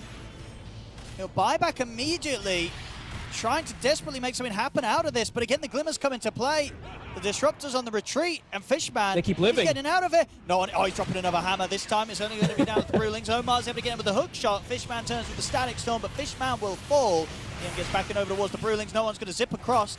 Not got too much mana to play with. No one. He is caught by the silence. one's in trouble. Storm comes out from TI13. They're able to kill him off. That's no one gone. Watson, he's in with the Shikuchi looking over towards Malik, but Watson, he's also going to fall the once. That's the Aegis gone. Buyback comes out from Omar. Quest, they're considering if they can set up for a second round here on towards Watson. Shikuchi's there quick on the respawn. He'll be Look at able the to gem. back away from this. They did have to buy back twice there to make that fight work, Quest. Both Noob and Omar offering up the buybacks.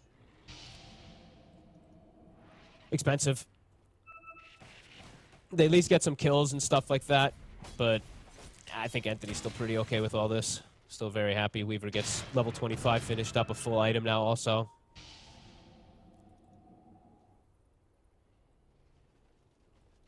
And now, yeah, no buyback, of course, on Noob if they find him again. Just needs to spend out his gold. Probably just finish up that AC as fast as possible. Needs that extra armor. It's just too much physical damage for him. Omar and Noob, they're looking at DM. Or he's looking in towards the jungle, but Yeah. they won't go hunting at the Oh. moment. You just reminded me of also how the fight kind of kicked off there. TA2000 actually ran into by DM right at the start of the fight. He started at half HP on the CK versus the Centaur. They just kind of bruising. So look, the worst target the TA2000 could have ran into. Well, look at that. At least they did get that gem though, so they will at least be able to keep up these wards for a little bit. So they're scouting out Entity right now with that one ward that Ducalis was able to place earlier. Maybe we got neutral items. Aviana Feather for Watson. A Dream Timeless Relic for the Storm, of course, every time. Anything big on the other side? We have a Rattle Cage on Malik. And Ninja Gear could be pretty important for TI-2000. So just, I was talking about how important it is for his like positioning and wraparound kind of stuff for the CK. That could maybe let him sneak up, get some kind of funny situation started for the fights.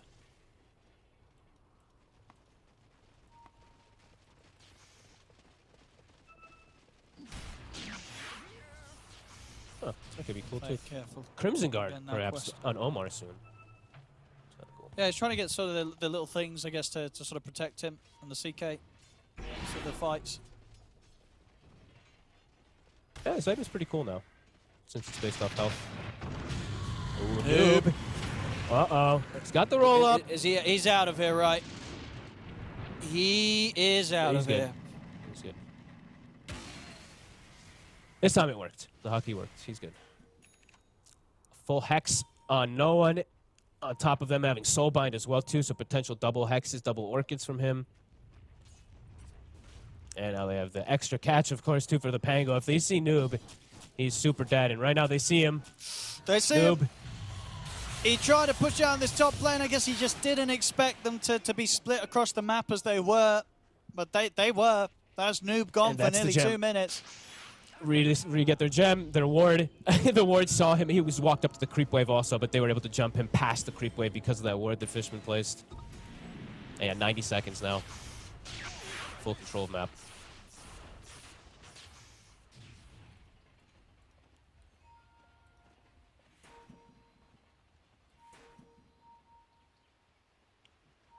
See how much they can get Full done with this. Shiva's not Malik, but nowhere near like the same effects as the Shivas that was finished up on DM versus the CK. Not really anything that he's preventing too much here. Yeah, they're in. It's illusions. Not finding anything straight away. So they're going to realize 60 that seconds. may even be able to get more than just the one barracks. We'll see how much they'll push for, Entity. A lot of time. TI-2000 looks like he maybe tries for a sneaky insta-kill. Let's See who see. can burst. He's going to try DM. He's going to drag DM in, and it's enough Does get damage. him. The one of them. We'll see over to the side. BKB into the Bruce split. Malik's able to get the split off in time. They are holding it now. At the chase. Maybe see if they can get more from this. Fishman. And have the Glimmer Should Cape have him. removed there. And indeed with the Dust Out, a turn with the Static Storm will hold them Oh, back. And no way. a bit of time, He's and out. he's actually able to TP away with that. Fishman That was escapes. beautiful. The Ags, Any I think he further just catch got or it. chase? I think that Ags literally delivered on the courier as he was walking away, and then he gets the Ag Static Storm, so they can't pop any items or anything to stop him. That was pretty clutch there from Fishman. A nice play from TA2000. You know, yeah. we saw it last game. The sneaky, you know, the sneak on the high ground kind of play from the other side. Gets the catch to insta-kill even on the tanky hero, but only that. But at least it's something. Keeps it. I mean, it definitely shows that, especially when they got the AC done on Noob. If he's around and that setup's done like that by TA2000, if they're killing DM like that, they'll kill most heroes, especially in any sort of position where Entity is not fully prepared for that sort of opening. Exactly. Exactly that. They can delete heroes. Yeah, as long as they catch him not prepared. I was going to say the exact same thing. If Katomi is there and they go for that play, though, it's going to turn in their faces instantly because he's just going to be able to Inkswell, Dispel, whatever's on, and then they can probably turn it because it's going to hit everybody. But it's at this point when you're this behind, you have to seize every opportunity. So if they can keep getting a couple more of those, I mean, that's kind of what they have to do. Being honest, that was the Centaur, right? So it took him a moment to kill him because he's a Centaur. If they catch the Storm Spirit or something like It's that... going to be quick. It could be quick. It could be too quick for the Grim to respond. He has Blink on Katomi, so there is, of course, that plus Telescope and Aether Lens, so he's got some crazy cast range, but small possibilities. Dire are scanning. And yeah, the AC is done. So an insane amount of minus armor. Radiant are scanning. More timing's being hit, though. 2x overload on no one, so these Phantasms are also going to get disintegrated. Shown on the wave here, Tier 2000. He's feeling strong. I think he's trying to fake them out because he was using his illusion plus himself, so I think he was trying to, like, yeah, this isn't me. Wrap around. No one will reveal. Yeah, I think he's trying to deal with this disillusion being in, but they won't fall for that. They get a few hits and they see the damage being done. Smoke up now. They have to insta-pop a hero on the side of Quest to have a chance in the fight. Phantasm's used. They're going for the big wraparound. Can they pop some of these? Who will it be? Watson. Radiant's top barracks are under attack. This is a deep DM's in. one. Two-man stun. With the wraparound, but indeed, already the jump's been made. They're looking over towards Carlos and they brew. Can he get the ult off in time? He can't. He's caught by the stun. He'll buy back immediately. Carlos turns the damage over towards Fishman. Fishman turns the static storm on towards the brew. The brew is in trouble. He's caught in the static. He's gone. That's a dieback. They got Watson, though. He's out. He buys back. Oh, they also get Fishman. My goodness, the crits come flying out from TI13. They get the two of them. Maybe they could get more here. Watson They're looking bought over towards DM. Omar's chasing this down. They're going to be able to have to drag back in a second. There it is again.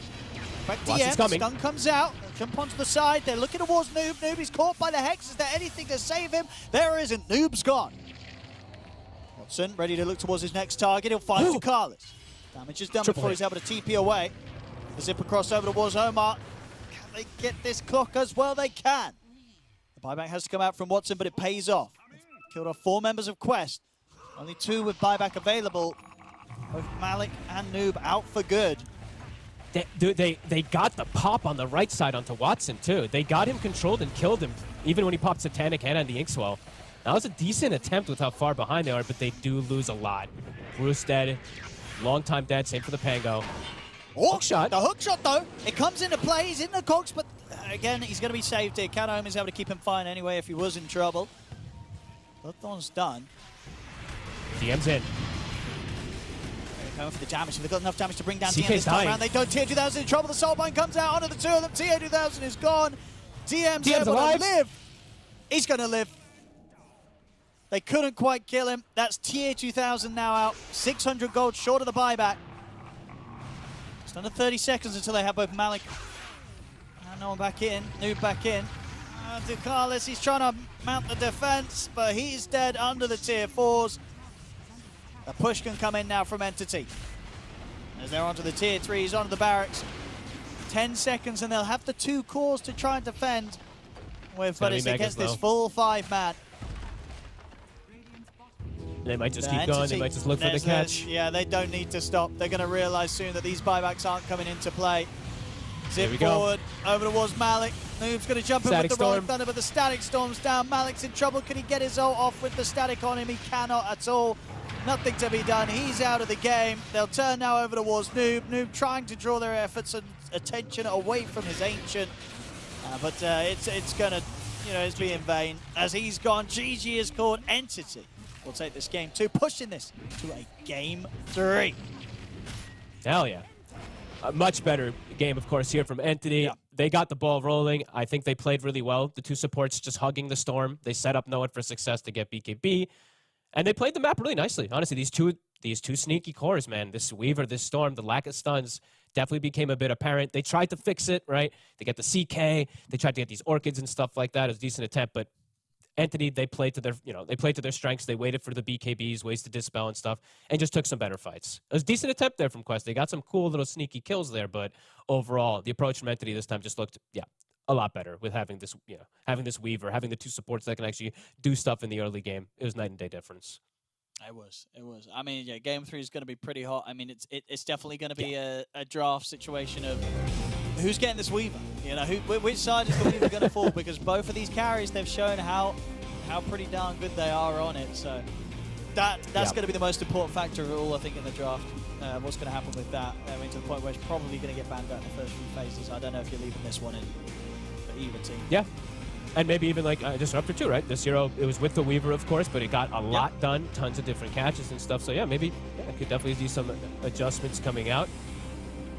I'm just happy we get to see a game 3 because we've been, me and you talk about Quest a lot, and we mentioned a bunch even at Dream League and stuff that we were hoping to see them play well. Played really good in the first game. Second game, I mean, I don't think they played in particular bad. I think their draft definitely had some issues being able to start fights and catch some of these heroes, but I think it's very appropriate we're getting a 3rd game because now we'll get to see the actual power. Maybe was it just draft that got them that big win in the first game besides, or was it something else? So we'll have to see. So these final moments again here, at least. I mean, oh no, this was the previous fight, wasn't it? Yeah, this was indeed where they came in with quite a big hit. They turn up and able to shut down a bit of that lead from Entity. Of course, no one with the stylish hammer drop. But outside of this, was sick. Not really able to find a fight that was going their way, Quest. No. And that was that fight in particular all started because like Watson got chased for an eternity, used a ton of mana and stuff like that. But yeah, most of the fights, Entity were able to get really clean initiations with their heroes and then delete a hero from the start and then go from there. So yeah, for Quest, perhaps some things to adjust, maybe just a couple heroes in there, here and there, and just some early game stuff. Because the early game in the last game, the laning was absolutely perfect. So they can just fix up a little things. Definitely see. The closer. We see some impressive KDA across the board from Entity, and that Weaver in particular standing out. No one as well, of course. 11-4 and 20. Had a beautiful kind of game. That opening, in the lane, Noob, he got a lot out of the lane as the Pango against the Storm. He did. But he did start to fall behind pretty quickly in that mid game. No one was just able to be much more efficient with his farming and movements around the map. And Noob unable to keep up this time, despite the strong start in lane. They did mess up the first reveal also, right? The first reveal of that Orchid, which is supposed to get the guaranteed kill, they made a big mistake on it. Watson gets away. So, there's a lot of things we could discuss about what they could do to fix the quest without besides just draft and stuff like that. But overall, I mean, Entity, they were just a little bit step ahead, it felt like, with the rotations and just covering these cores with the Grimstroke Shard and stuff like that. So I'm looking forward to the next game. And yeah, like you said, will we see the Weaver just dominate again? Will it see taken out? Which carries it going to be? It's got to go. It's got to go. It's got to go. Especially, we're seeing, this was a draft where, of course, you pick it first because this hero has this great flexibility. It's fantastic in both multiple positions that you can potentially play it in. You had the whole draft to sort of deal with it as being the carriers that you're going to have to play against, to the point where we saw, from Quest's perspective, they felt that they'd done the draft in such a manner that Entity wouldn't want to keep the Weaver in the carry position, but they do. Watson plays it regardless and only dies the once. Something's gone wrong there from Quest side. Yeah, definitely. Oh, and I just saw the replay of the last fight, by the way. The Brew got glimpsed after he bought back, by the way. Dude, I didn't see it. I was wondering what happened. Dude, I was wondering because he immediately appeared there, and I was checking. He's like, he doesn't have bots, but you're absolutely right. He got glimpsed, died, bought back, and then because the glimpse persists through death, got dragged back into the fight. Yeah, because I was wondering what happened, and then I just saw the replay on the stream. Yeah. So sorry for not catching that, everybody. But holy crap! I mean, I don't know if it would have made a difference, but that's unfortunate. No, I mean, because it was one of those situations. Obviously, he bought back to be in the fight anyway. So like he wanted to be back there. Maybe not in that fashion and in the middle of the fight, but he was going to buy back and go to the fight anyway. But no, I was having that in the back of my head. I was like, I think that happened, but it very chaotic. But indeed it did. But I think you're right. I don't think it made a difference anyway. Like, they were going to lose that fight anyway. He bought back. And maybe he buys back and doesn't die and he's ready for the high ground defense. But they were short on buyback gold, I think, on 2 other heroes. So the high ground defense was never going to be going their way. So tough game for Quest. Entity, much better performance from them as opposed to what we saw, especially at the beginning of game 1. It's going to draw this series to a third deciding game. Don't go anywhere, ladies and gentlemen. I know that you won't anyway, but I'll say it regardless. We'll see you shortly after this break for the deciding Game 3 between Entity and Quest. The official headset of PGL tournaments. Now, with a wireless version. Experience unparalleled speed and reliability with the latest wireless technology, advanced hybrid ANC, and built-in EQ for your favorite game. Designed with elegance and durability, and extreme noise-canceling microphone. Always stay one step ahead with Aspire Wireless.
Welcome back, ladies and gentlemen, to more coverage here of the Western Europe Regional Qualifiers for the road to the International. I'm Odie Pixel here with Fogged, and we are getting ourselves ready for the third deciding match here between Entity and Quest. 1-1 so far, both games. Been pretty exciting to see, Fogged.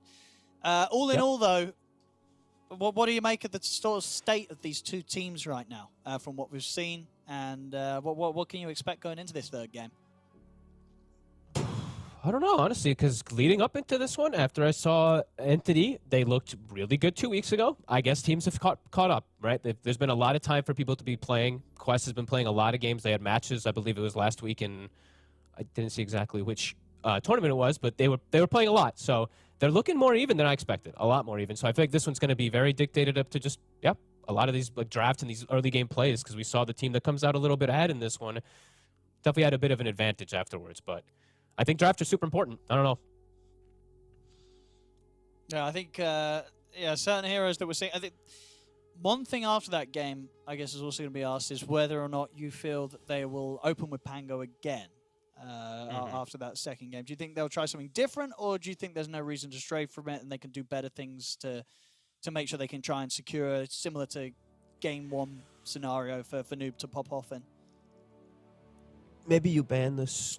If you want to do that, maybe you ban the Storm in the early. I'm just trying to think, because these situations happen when you're playing, you're the mid laner, and it's like, do you play the same hero 3 times? And then it's like, if you win, it feels great. But if you lose, it's just like, let's play the same hero 3 times. So it's this weird kind of thing that I'm just unsure. I think maybe they ban the Storm and they can go for it. If they don't ban the Storm, then I don't think that they're going to go for it again. Not that the Storm, like you said, didn't crush him in the lane, but it was about what caused in the game, right? It's like he just can bypass him every single time, can focus him if he needs to. So maybe we do see some adjustment, but yeah, they didn't really have a way of dealing with the Storm in terms of starting the fight on him, right? They could never really find no one at the beginning of any of the team fights later on. He was always able to play pretty freely. And in terms of sort of like support impact as well, obviously the change up this time, they still had their clock that we saw before, but coming in with the Enchantress last game, we saw situations where Dakalis was like hard to kill, was able to do a fair bit of damage. What was your sort of vibe for the impact that the Enchantress offered? Is it something they could revisit, or did it not really do enough in your eyes? That's a hard one. I don't like to ever just be like, X replace this hero with like a hero that had disables and stuff like that, because he did do stuff. He did distract them a lot, right? Like he really was super annoying in the early game and did some good damage in the mid game fight. So I'm not sure. I'm not too sure about with the Enchantress thing. I think if teams really like to play it, you just play that hero and it can do so much. But there's got to always be situations if you're playing Ench where it's like, where's my lockdown, right? But we'll see. We'll see. We're coming into this game 3.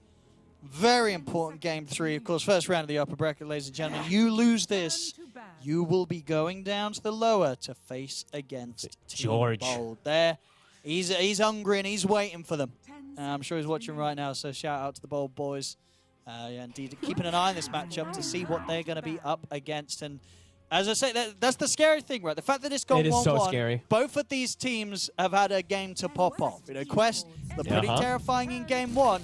Entity, they're pretty terrifying in game 2. One factor that was in them all, and it's in it again, is that Weaver. And this game, Quest, they'll be able to get their hands back on it. This hero, not lost a game this series, and both games has had a phenomenal performance. So I guess sort of the onus is now on Entity to maybe try and draft in a way that makes it so that Quest and TI13 do not feel confident enough to have the Weaver stay in the carry spot, because the carry Weaver has been so hot this far. Just too untouchable. This series. Need it. Actually, you know what? Let's do this. Let's take a look at something. So they need better control, need initiation. Yep. And I mean, I want to say better core-to-core matchup, but CK is a pretty damn good one. So I'm gonna have to think a little bit here. Let's see. Because now that look, Weaver is just a huge problem for anybody who's playing pubs, etc. Everything. The end-all, be-all answer in the past days was what, Owen? You should answer this immediately. So I'm gonna put you on the spot. So Weaver, when you said in the end-all, be-all answer from the carry. From old time or when? This patch? Or yeah, from old time, from ever. On faces forward. There you go. So it can't be one, right? Like they can't. But you ain't picking Void then. But no, that's the problem, right? So the hero's kind of dead. So it's like, he time what do zoned you? himself out of the patch. Yeah. So what is your other adjustment to be able to really? Because that was the end all be all counter, like always for all time, right? It's like, oh, you're playing Void versus Weaver. The game's going to be very difficult if you're the Weaver carry. So what's the adjustments that are going to be made? It's either you do it with supports, or you shut down his lane and stuff like that, or you go back to like the Bloodseekers, which I don't know how that hero is. What about the good old Spirit Breaker? Isn't that quite annoying for a Weaver? Just getting charged. I was thinking more core. I was thinking more the carry from the carry role, but yeah, Spirit Breaker can be great. Spirit Breaker is probably the best support. Other cores that are super annoying for Weaver would be, I guess, like the Slardar, because you're always just keeping taps within fight. Sure. I mean, with the Not way from that it's carry, been but- banned, I think every time the team that didn't have the Weaver banned out the Slardar, or at least last game, last game at Entity, they had it. The Weaver, obviously, and I think Quest banned out the Slardar because they don't want this kind of double up of the minus armor. I want to say those are the two supports, the two melee supports that feel the best versus the Weaver. Even Clockwork nowadays is very, very annoying with the cogs. The other ones, then we're going to like the range heroes. You get like these Rubiks and these. Rubik could be kind of hot, not only for the reason you got it against the Weaver, but also because you probably don't want it going away to Quest because you have an Enigma on your lineup. So Rubik could be considered here by Entity. I think they ban into Picket, or either you ban it or you ban something else and then pick it immediately because they have the pick out of it. But maybe we'll see. I haven't seen my boy Katomi playing it in a while. Because I feel like he used to play it a lot and then just it stopped completely. So they like their Storm. They're going to bump it up, get it second pick this time. Entity. He did have a good game. He did have a very good game. He definitely did. And that's actually so a little bit of different. It's not a carry from the carry role, but it's a carry from the mid lane. That's pretty good versus Weaver. You have high burst, you have catch. It is, and I'm also interested to note as well. Obviously, this time they picked it and they still banned out the Pango. So maybe some of their perspective has changed from that last game, despite the fact they beat the Pango. But indeed, with the way that they drafted, it looked like they'd expected that the Pango would not want to go mid against the Storm. But now, after maybe playing the matchup against Noob's Pango, no one's kind of like, well, you know what, the matchup mid didn't actually go as great for me as I thought it was going to. So this time, this game 3, let's just not let him have it at all. Obviously, that on top of the fact that they did get their Weaver, and we saw obviously in game 1 the strat with the Weaver and the Pango doubling up with all this physical and minus armor. That was also pretty nasty. But interesting nonetheless, because it definitely felt like from the draft last game that they were like, Pango, he's going to have a rough time mid. He didn't. So yeah, Entity adapting here and not letting their egos get the better of them, being like, you know what, we'll just accept that we don't want to play that matchup. So it's nice to see from Entity's draft. 100%. Yeah, I can agree with that one. Especially, like, I mean, I'm not going to actually, no one can be a pretty, like, pretty cocky guy. So, like, sometimes I feel like we have seen him go versus, like, counter matchups. And he can win them, but I feel like it can be, like you said, it can say a lot when you just ban it anyway. So, cool to see. And maybe it's more layers, right? Because they have the Enigma also. Pango versus Enigma can be annoying. It can also go both ways, but yeah. Now, from their support side of things, obviously they can't get their clock. They've had to ban that out themselves. So we're going to see something a bit different from Omar. They're going to secure that early pick here for the mid. Get that puck in. Would definitely have been banned out, considering the fact that they got the Storm early, and with the fact that also I believe in the first game, puck was considered in those last few bans. So they'll get their mid in early. Yep, gives you answers for the Storm Spirit throughout the game. Elusive as well, so 5 seconds remaining. Quest. Go with the Willow. Great combo. That's nice. Yep, great versus Storm. Very strong hero overall. Great with Weaver, one of the stronger lanes. Willow overall, of course, just one of the strongest supports at the moment. And you have the combo. You have the coil plus the fear, just in case of anything too. If you get off positions inside the fights, it's very strong. Slippery heroes. Cool combos. All 3 of them so far from Quest. Definitely. See what they're going to grab here for their second support. Enigma nowadays in this patch, is it exclusively played as the core, or do you still see some support Enigmas? There definitely still have some support ones. Okay. So you would consider entities have that flexibility with their players or not? Yeah, Fishman used to play it. Yeah, they do. That's for sure. Seen it mostly in the core, but I'm looking as well too to see how many of them I saw. Because I was watching SEA. I mean, there's only like a small sample size. I'm pretty sure I only saw it as core. Sure. Entities turn to Okay, there you have it. Well, they'll keep it support. They're going to get the Centaur once again. Okay. And they'll do the they get the Grim. Grim. It's so good, really, with the Storm. It really is. We saw just how much it provided and keeping this Storm safe.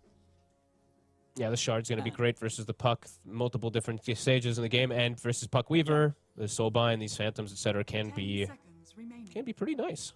So yeah, sticking with their guns. I mean, Katomi, I feel like sometimes I see this trend happen with him, where he plays like the Scrimstroke once, and then he's like, man, this hero feels great, and he just plays it a bunch. So definitely fits well with their draft. Quest. Quest I need to Esports. show. Okay, the Venge. I mean, that coming in this part of the draft. Does that sort of say that this is the support Venge, or is this the offlane Venge? This looks like the offlane Venge to me. Offlane Venge, yeah.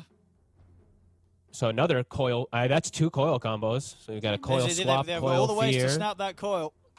They've got the swap for the Enigma hole. They've got swap to kind of save people with Soulbind, through Soulbind a little bit. Not really, but kind of.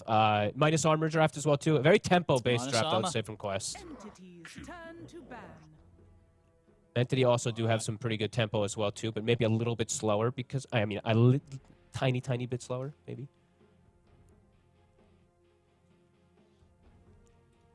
This is a fun one. I mean, the last pick here for Entity, of course, needing to be Watson's carry. Entities turn to ban. Should have a pretty good idea of what he's going to lane against. I mean, Oh, I like that in terms of Beastmaster carries ban. left in.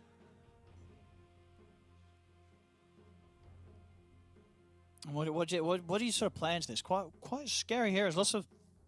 Yeah, when it comes down to trying to find something that's going to allow you to really bite into these heroes, it could be kind of tough because, again, they're slippery. They've got saves with the swaps, so picking and choosing your targets in the team fights as a carry could be difficult. You're saying for Watson? For Watson, yeah. Like who would be good as a carry here that's going to have a chance of just going on these heroes 10 without. seconds remaining. Like, What happened do to you his need a meatball? carry that's going to have an extra bit of lockdown, extra sort of stun himself? I mean, are you going to go for the CK route again?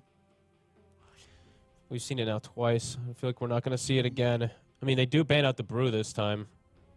I mean, Maybe that they is will. fair. Both games, what the CK carry has lost to the Weaver carry. Yep. So I'm It trying to would think of be- something different. Quest Esports turn to I mean, entities. they're First of all, banning that's all gonna his be pretty popular nice. heroes. It's like, All right, and support Venge. They'll get the Underlord in for the offlane. okay. It's a very strong group up team from the side of Quest. Very tempo based and very, very strong about moving around the map with this Underlord now. 10 seconds remaining. Very good early game damage coming out across the board. 5 seconds remaining. So Ursa's gone. Monkey King's gone. What do you want versus the Underlord? Wraith King's left, but I feel like people have been straying a little bit more away from him. Yeah, we know in these drafts still we don't see the Wraith King or Lifestealer, which have very good win rates right now. It's just the matchup versus Weaver. Weaver core to core. That's like one of the Sure. dreams for Weaver versus Lifestealer, or used to be at least. I think times, of course, have changed with Aghanims and whatnot on Lifestealer, but They're gonna do it. do it again. All right, so if this series is to be believed, the CK Oh. ain't beating the Weaver. Oh wait, what we got? Bench carry. Oh, Oh. okay. Oh, I mean, I'm down for it. I'm hyped to see it. Hell You yeah. like it?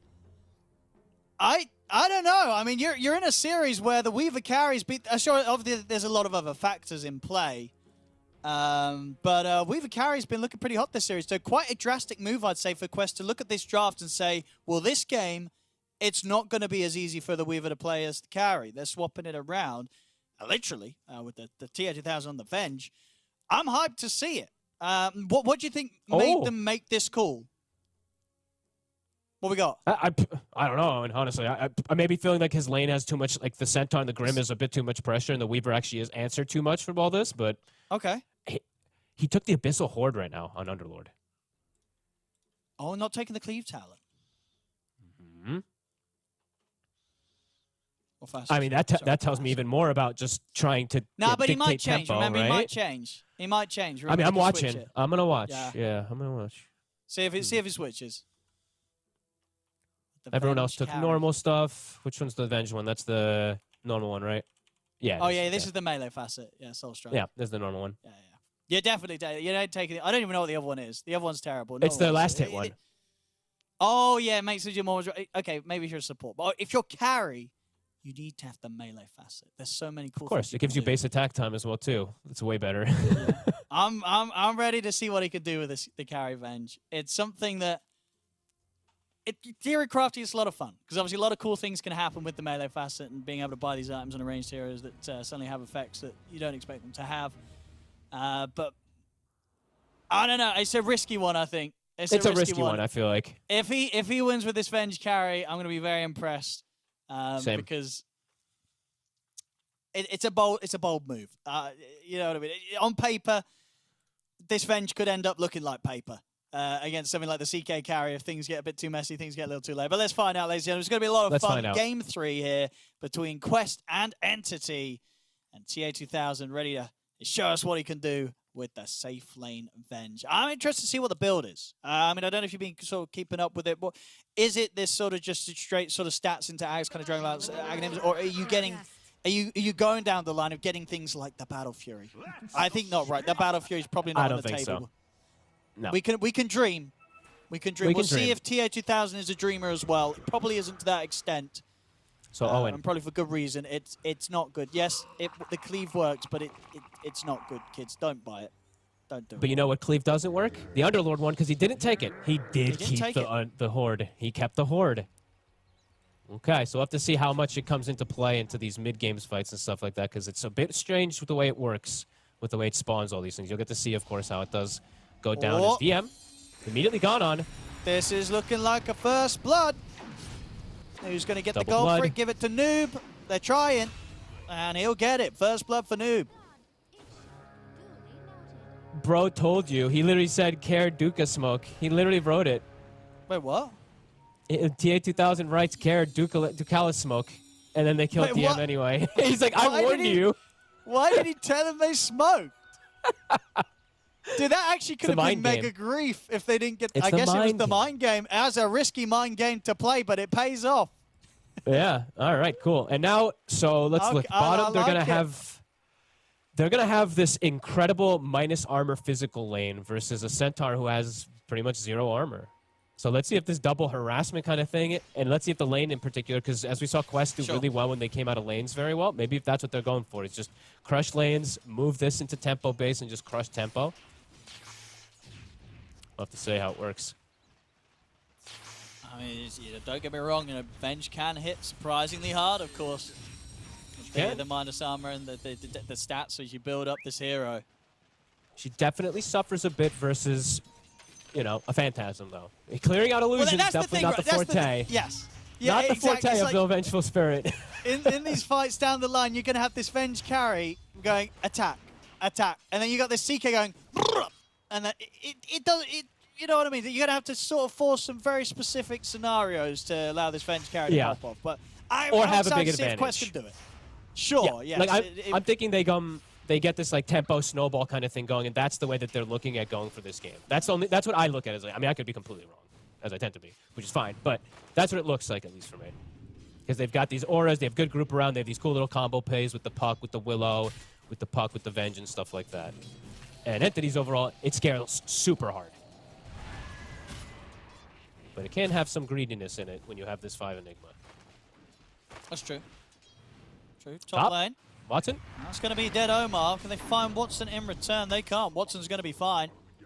Malik not able to bring him down. So I want to say the Enigma can be greedy, but they can't actually punish Eidolon still. Like, it's like so few heroes can actually do so nowadays.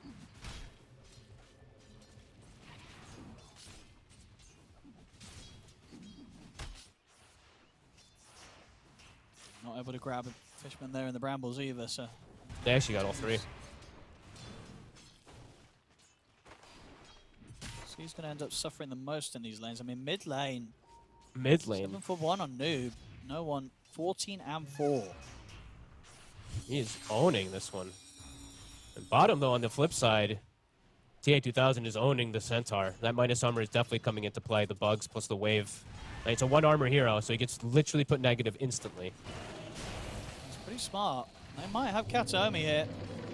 Okay, the ink swell on DM is going to be enough to sort of force TI2000 to back up. So DM and Kataomi, they're able to play nicely around one another to keep themselves safe.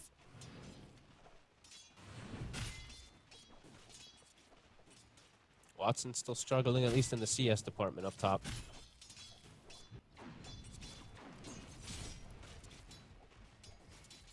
W doesn't get too much easier for Watson either. He does have an Enigma behind him that's great, but Underlord is pretty obnoxious for something like a CK. The constant spam and just that extra bit of damage from Atrophy.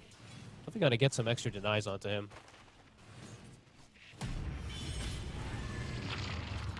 I'll go with the burst onto Ducalis. So he's fine and still has the safety of the Lotus and the Fairy Fire. So he's perfectly ready to stick around and trade with them. I'm checking a couple things in the meantime. Just I'm looking at the What you got? looking at our current Venges that we've seen across the regions. Yeah, Trying what's to the see build's been like? What else we've seen in particular. I'll get to you in a second. I don't think I saw too many of them picked. That's the problem, but not as a carry in particular. Sorry. No, you know, sometimes what the offlane in this game, of course, we also expected it was going to be kept as the support.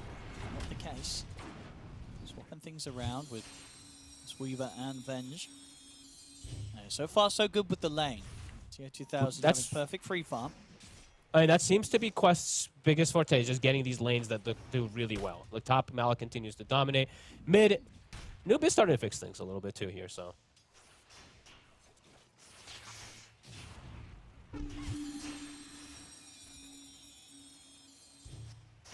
Top lane where just continues to be the biggest difference here between the two of them in CS. Yeah. Trying to go for Fishman, but you've got to make it around the Brambles. They're doing really nice stuff with these lanes. Yeah, all three Bottom, they cores got now. a.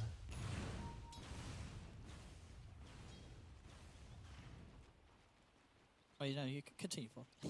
They got a what? Don't leave me in suspense. I was waiting. We're both waiting. Oh, They got a kill on the Weaver. There you Weaver. go. They got a double pull, so they denied a whole wave. They denied 2 waves from the Centaur, but then afterwards, yeah, they get a kill. So. Right, he's got his arms up. He's got the double wraith back stun and the magic one. Top lane Malik and they've got Watson. The snipe will be there with Omar and his Shadow Realm hit. 48 damage now too. Getting these extra denies. Yeah, these lanes looking real good. As you said, Noob a little bit behind, but who cares? It's a puck. He's going to be able to make rotation / get a catch with his coil at some point soon. 5 minutes hit. Rotations being made. Fishman's coming in through the twin gate, ready to help out bottom. I mean, Ducalis. This is sneaky. He's already gone, and now with Fishman, This is in fact, sneaky. further TPs, they can look for TA2000. He's in a whole world of pain here. Oh, the creep got it. They were trying to give that to no one, it looked like, for the movement, but doesn't get the kill. Nice little moves. Let's get those kills. Let's require the 4 of them at the end of it all.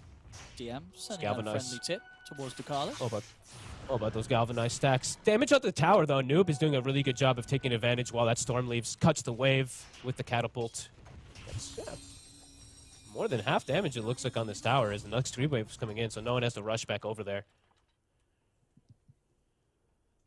Bind. Again. With the binds. Some of the binds. Not been a great series for the binds. I'm telling you, it's that, you know, it's probably the Puck Ethereal Jaunt one this time around or something. Like, there's just a couple of these that... Oh, Fish went deep under the tower. Turn and look towards Fishman. Fishman, he's got the bugs upon him. He'll die. They were prepared for that attempt this time round. In fact, Noob's turning up and looking to see if he could turn it into more. It's the jump in over towards Kataomi.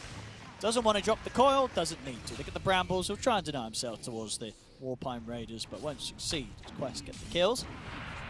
Nice little rotation. Up. They've still got the coil for no one. They've just scanned, so they know that no one's farming this camp. Ooh. And he's actually going to get away with it. Oh my god, that was so close. Farms pretty much the majority of it. Gets away. Noob's going to jump in. That's going to have to use the coil. TP's coming in as well from both sides to try and force this fight. Ducalis Here's trying to Malik. offer up the damage in from the midst of it all. They get the stun connection on towards no on the route as well from the Bramble. They bring the storm down. Fishman caught by the Firestorm. He'll also die. Both teams try and make the fight happen, and Quest come out on top. 7 heroes plus in the mid lane. Malik actually TP'd in with both his spells on cooldown. That was a little awkward for a second, but didn't end up mattering. They're able to get the cleanup there onto the Storm. Good TP follow-ups, and now Noob is ahead of that Storm. Pretty even across the board, though. Again, this time around in this game, compared to the last one also. TI13 was doing great. Watson was struggling, but now, after that death, of course, on TI13, Watson is pretty much caught back up and exacted that net worth. Malik. Top Malik. He Back showed in with his rotation. No one turns up. And even without him there, Watson might have been very close to taking him down solo. Lots of damage coming out with the Phantasm. Noobs able to pick up the Arcane. No one's still got a little bit of mana to play with. Dreamcore's not up for 15 seconds, so it'll just be between the silences and the roots for this effort here on towards no one. And indeed, those 2 spells alone aren't enough. No one's able to zip away. Put some Arcane Boots onto him right away. No one still not going to have mana to fight, though, so these 2 supports going to have to hold down to the tower. So 6-6. Noob with this Arcane Rune trying to put pressure onto this tower, though, since the Storm was low mana. This tower should fall. I don't think they can hold this. Deep jump forward from Noob. Okay, I mean, they've got backup coming in. Can he actually kill off no one? No one's still alive. Now they turn to get the drag back with the Rift. They've killed off Noob and maybe even more, as they're ready to try and run down towards Omar. But now Watson himself outnumbered. Look at these Necro books. Look at him go. Same time, Meanwhile, TI2000 does die. Indeed, but that Stampede was able to make the play and get on top of him, get the kill. TI2000 Trades. gone. And Crazy dives forward there from Quest. I mean, it's 8-8, yeah, but it's I mean, pretty still deep. like pretty even. I'm just eyes on TI2000 to see where he goes with his build, because he had the Echo queued up, which of course is very I saw cool. that. With the melee facet. But now he's sort of taken that way and just gone for the Ogre Club. So I wonder if he's thinking about going for something else with that Ogre if he wants to rush the Axe or such. Might just be an Axe rush. Let's see though. Either way, I feel it's like just constant fighting. I mean, it really is. See if they can get the catch on a Fishman. It's only just going to be the one-man Dream Coil.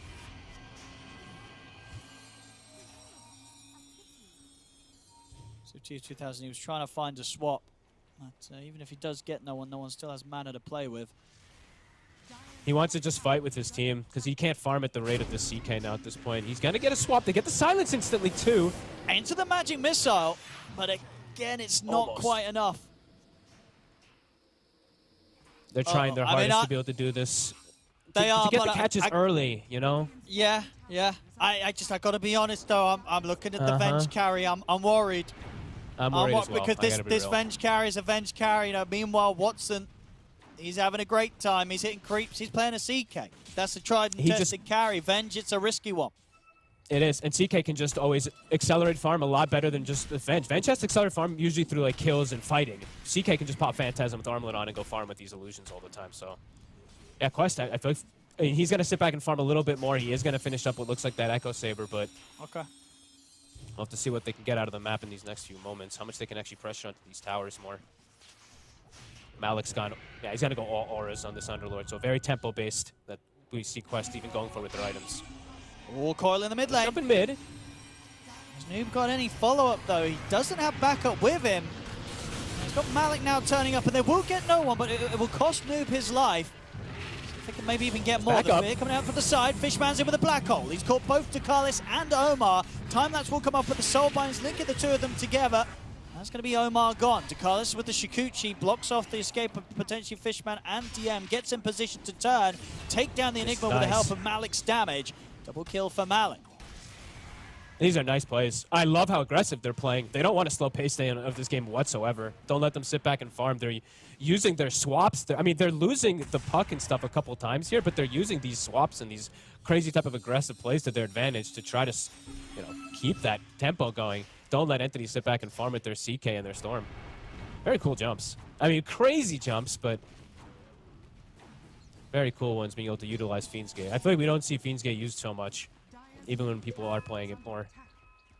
Not in this type of fashion, where it's every single time so far. I feel like a coil's been used and a Fiend's Gate comes.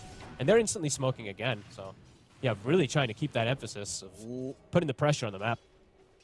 Coil up in a second here. Every single time it's off cooldown, he's ready to go. He's ready to go, Look at that noob. scan. What a scan. Yeah, DM. I imagine maybe even throwing the tip out towards Watson. Maybe Watson was the one to call that. Probably. Say, no one, get out of there. They're coming for you. And he was bang on.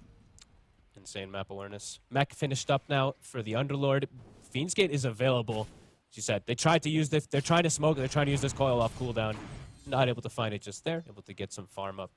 But yeah, Watson, in the moments that pass, when he gets some downtime, when there's not this fighting, you see he's just trickling a little bit ahead of that Venge. He is. Well, see how much the Echo helps him keep up. We will. The Echo, of course, it's nice. It's cool. Get that double hit with the Soul Strike. Very cool. I like it as well because I know that this is a world where some viewers will be tuning in and they'll be like, why has this Venge brought an Echo? What is this? There's definitely a non-0% of people that are gonna say that. Gonna think Also, that. oh, and I didn't point this out earlier because I thought they'd grab it, but the Wisdom Rune from the 7 minutes is still off left on the far left side of request. So it's fermenting. Cooking. Yeah, it's cooking. And that's pretty. I mean, when your supports are able to still be able to make like a lot of these aggressive moves early, it's a big deal. Yeah, they have the Weaver who doesn't ever need 6, obviously, but yeah, Omar has been able to do a lot even without grabbing Wisdom Rune. So. I mean, do you take it 40 when it's medium, or do you wait till 21 until it's well done?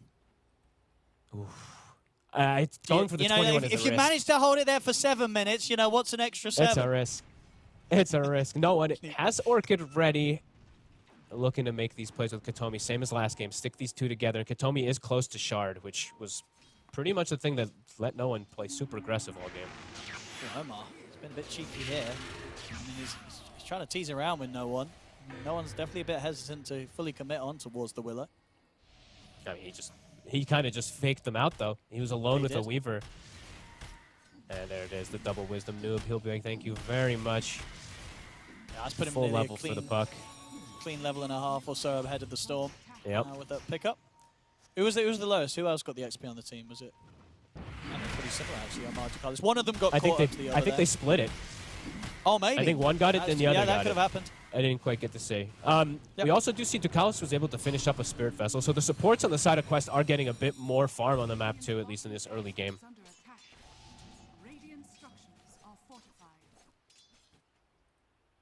Tier 2000, yeah, will be this Echo and then getting the Ags as soon as you can. Yeah. That I don't think you can deviate. Unless you do literally troll and go Battle Fury and then Yeah, don't do the Battle Fury, as I said, it's bad. It's really bad. How many did you buy? I did it for a few games, and then I was party with Sheev, and then she called BSJ and told him to tell me to stop playing Venge Carry. And then to his credit, Brian was like, well, actually, Venge Carry can be pretty good. I was like, thank you. That was a bit of a weird one there. They jump onto Malik, who's unbelievably tanky, and he just turns and pits right on top of DM. He's very close as well. He was going to start building this pipe. He's getting into very beefy boy territory. Get them all. Pipe, Greaves, even a Crimson Guard this game. I think it's game good. for it. Yep. Versus the CK, definitely going to have Mary. Oh, to tier 2000, he's hesitating on the Axe. He wants to get the Manta before the Axe. Ooh. Okay. Hey, to tell you what, actually, funny enough, when I was talking to BSJ said, he said Manta's a must. He was like, you've got to get Manta. Okay. He said you got to get Manta first. He says, I haven't seen farming. You can push out waves with your illusions. They'll clear them pretty good because they hit pretty hard. Yeah. It's if you're playing the carry, you do want to get the Manta early on. So yeah, tier 2000. He's been watching the BSJ vids, I'm sure. But then definitely needs an Agnes. He will. Oh, absolutely. After the Manta, 100%, you got to get the Agnes. Yeah. I don't know. I'm a little torn on the Manta. I got to be real with you. I think Aghanim adds you like a timing that you fight with, but I don't know. I mean, if you're playing as like a literal like the way Brian plays, where it's like I am the one, right? Like yes, right. He's switching back. He's going back for your Ags. I don't know. Whatever. Either way, they're both good. He's definitely going for the Ags now. I personally like the Ags better. Yeah. Because the Ags, if he dies, which is very likely in the fight, he'll at least be back, and he's versus a CK and a Storm who can pop him pretty easy. That's the way I'm thinking about it. Is the fighting. But I know Brian would think about it more about the creep hitting, so. About the farming, exactly. So, which so obviously like, Manta's going to speed up, yeah. Yeah. But he said, well, the tempo that they're playing, the timings are just so important. You want to get the I mean, Ags. that's how I feel, but I could be completely wrong. No, I mean, you're right. He's I feel gone like back for the Ags, as I said. He's picked up the staff, so does indeed just want to finish the Ags first. Maybe we'll get the Manta afterwards. We'll see. I feel like with Ags, they can look to fight, Yep. look to go for like a Roshan or something. With Manta, they're going to look to farm. Yeah, you don't want to do that against this CK, right? Because Watson, And I he's feel like, having a great doing that time. for CK. He's having a great time. Bottom, perhaps another catch, though. They are getting some nice ones here where they're split off, DM. No, yeah, get the reel onto DM. Fishman, he's going to drop the black hole onto Malik. I mean, Watson's coming in with the damage, and I tell you what, he's got it. They've got it. He's able to bring down this Underlord. Quest, they've got to back up with the rest of them. When you see your Underlord die that quickly, the rest of you, you're noping out of there. You don't want to stick around. Good job, 2000. DM. Just tanks Good it, swap. bottom. I tell you what, easy setup. Swap into the silence. No one was not ready for that. Did not expect, I guess, TI13 to be in and ready to set up like that with the swap. It's a quick move, gets the kill, and that gold's going to put TI13 very close to having the Aghanims complete. Venge is definitely a much more exciting hero to watch and everything when you see the is. coordination plays. Like, these type of coordination silences are really cool. And we will Absolutely. definitely see the combos of like the fears and the coil swaps and whatever at some point in this game. It's definitely high risk though. You got to keep these plays coming. You slip behind, and suddenly, as fun as the 20-minute of gameplay has looked to be at the start of the game, when the reality is there's been another carry on the enemy team hitting creeps the whole time, things can get kind of rough. So they've got to keep this up, Quest. Yeah, agreed.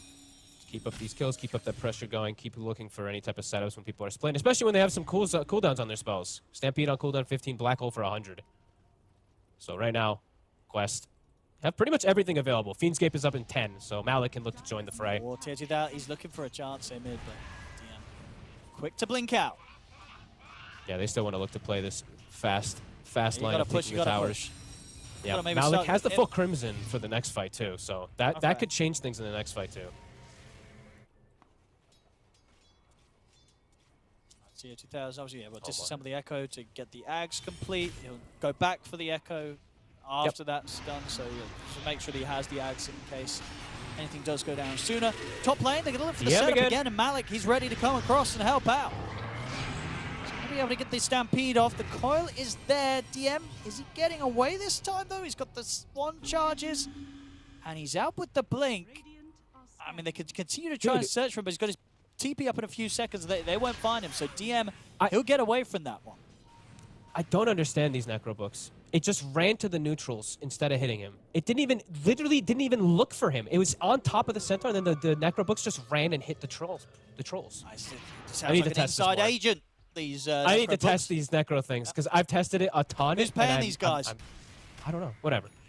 Just something random to point out, but yeah, I mean, DM gets away versus like a 3-man plus a Fiend's Gate plus like it's a lot expended. That is a lot.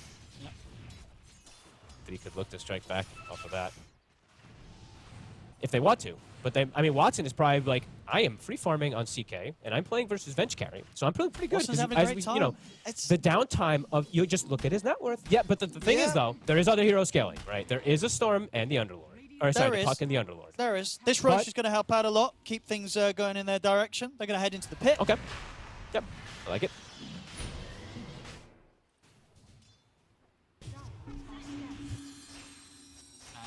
And, Fishman on the side. It's going to require a Dream Coil, and he has got the black He's got the hole. Lotuses. He's just able to turn it. That goes horribly wrong there for Noob. I mean, they're looking for no one. They should get him at least. They get the swap back, and he's out of mana. So Quest able to avenge their Puck's loss a little bit. But he took the Wisdom. No one was at least able to snag that Wisdom run away. That was a cool play from Fishman. He's like, oh, I got mech. Oh, I have a Healing Lotus. And it kind of baited him. No, Noob quite a lot. Yeah, and cool move from Malik, of course, as well. Able to sort of get them straight back over towards the Roche pit. Yep. They'll be able to finish that one off, so.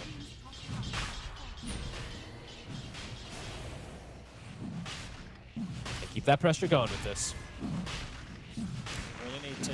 Watson's able to get that BKB. He will manage to definitely turn up to fights and do quite a number against them. This is going to be a scary CK. Yeah. Storm, I mean, no one is. The thing is, I'm just still seeing the Storm struggle. That's another thing. You know, he almost has his Eternal Shroud, but it's not this BKB reveal like the last one where it's like, oh, now I'm unkillable. Eternal Shroud is going to be huge because it is a majority of magic damage on their draft early on, but. Sure. I mean, yeah, compared to last game, what do you think has changed in terms of the drafts and the way that's being played that has kind of caused no one to have such a different opening 20 minutes. Because, yeah, last time round, he picked up the action pretty quickly and started to get ahead very early. I think it's just TI13 with these swap plays. I think that's what I think. I saw 3 like in swap silence instant play. So just having an easier way to just get to this storm and have. Yeah. I mean, they have puck also, right? So they have built-in silence and control for him. So. All the guys on DM. Trying to get. Swap. Starting to follow up. Myron with the Curse Crown and the Brown Balls. Ducalis also bringing in the damage. They'll get this.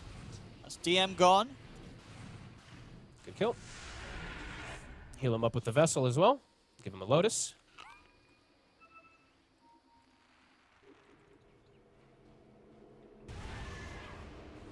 Oh yeah, Malik took the Aegis too. That's actually something important to point out. Are scanning. Probably because he's playing opposite side of the map. Maybe they feel like he'll get ganked or something. Yeah. And then he can I like mean, I feed guess, team yeah, and bring his team to him. Tier 2000's got the Ag, so, you know, death does not scare him. Yeah. I guess Noob feels survivable enough with like Blink and Yules. He did go down the defensive route of items, so. Okay. Smoke up. Quest. Looking to hit again. Black hole up in 30 seconds. So everything should be up for Entity.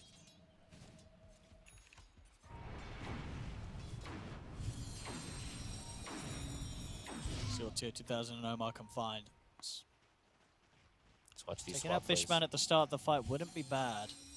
Yeah, Just I look mean, at I'm that watching the black swaps because he can use them super aggressive every time with this agonism. They might find if he needs Fishman to. here. It's a good... Oh yeah, swaps in. Gets himself in on the front line so he can try and get in with the right clicks, and with the Shadow Realm hit, they'll do it. Nice gap closed there from TI 2000. That's the other thing the Ags I feel like lets you always do. Even if you, like you can just swap freely, and if you die, you're still there and stuff. So it's like, it lets you play a lot more aggressive, which is what they want to do. Which is what they. I mean, we've been saying they kind of need to, and they have been. They've been keeping up this good pressure. It's less than 1K. They probably want to have more of a gold lead at least. The CK is still an absolute monster, but they're getting some good pickoffs. That really is a question.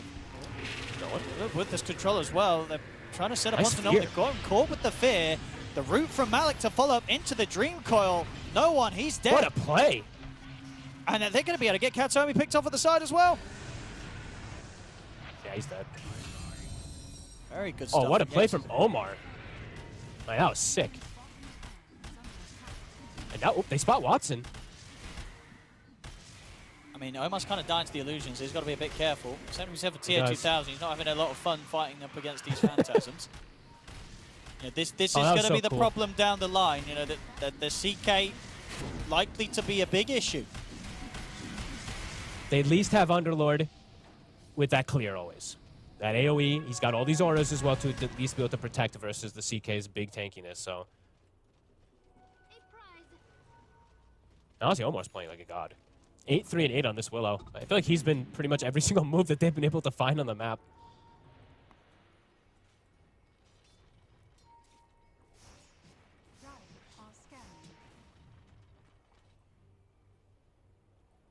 See where to next. Still have just a minute left on the Aegis for Malik. I think Quest has done a very, very good job of slowing down the Storm's farm. As we said, you know, Watson is still going to be a beast that they have to try to deal with in these fights, but other heroes are pretty underfarmed now at this point. The supports are even starting to gain on them.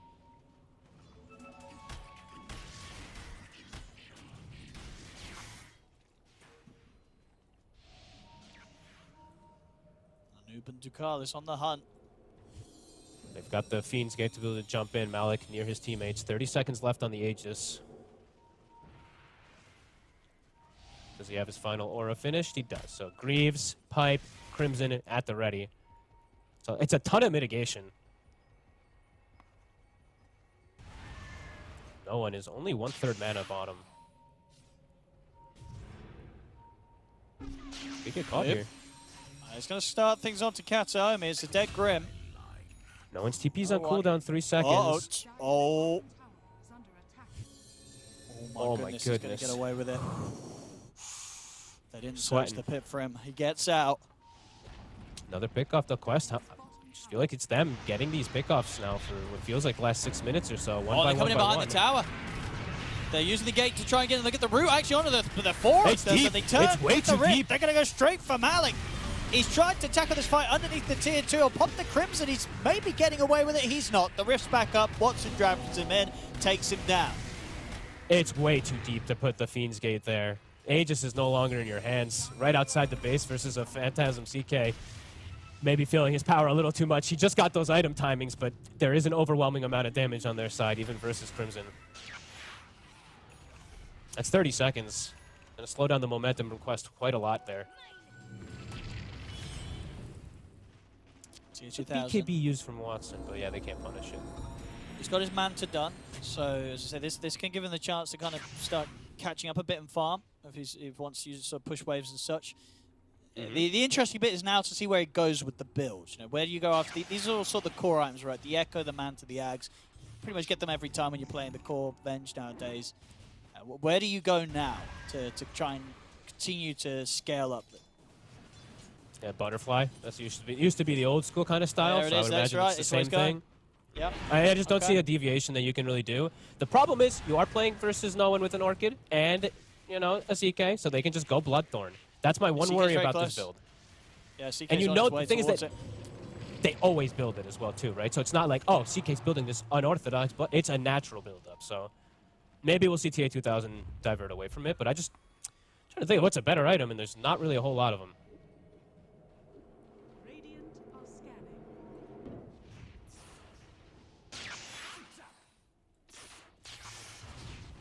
No one, as his Kaya finished up.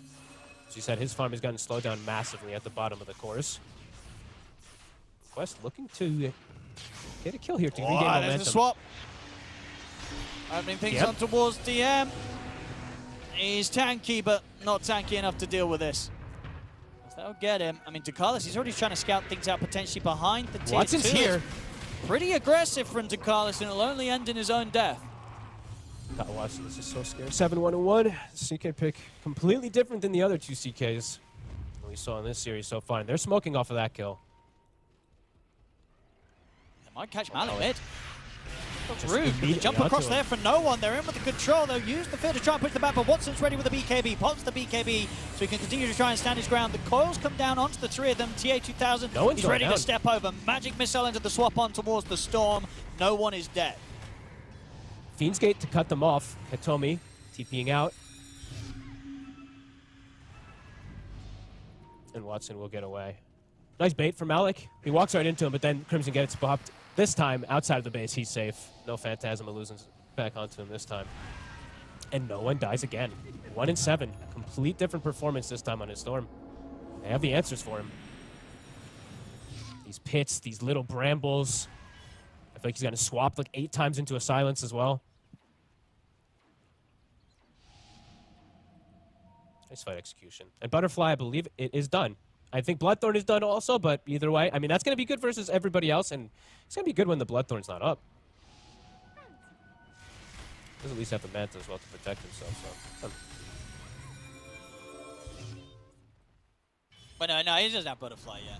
He doesn't have it, okay. So I was like, wow, he farmed that really fast. Yeah, He's just no, got the he just he did this earlier, I guess, with the Echo. He just changes the queue up sometimes. He just queues up the individual item.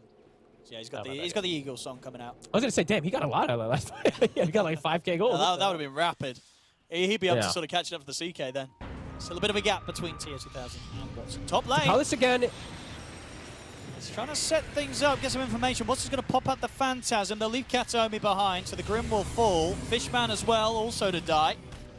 Nice poke. I mean, Ducalis like forced them to pop Phantasm, and then he kind of just moves away and gets the catch on the 2 supports. That was actually really well played. I thought he would just get rifted again and get popped, but nope. And now Roshan, it's on the menu. See if they'd like to go for it immediately. Oh, they're taking super easy.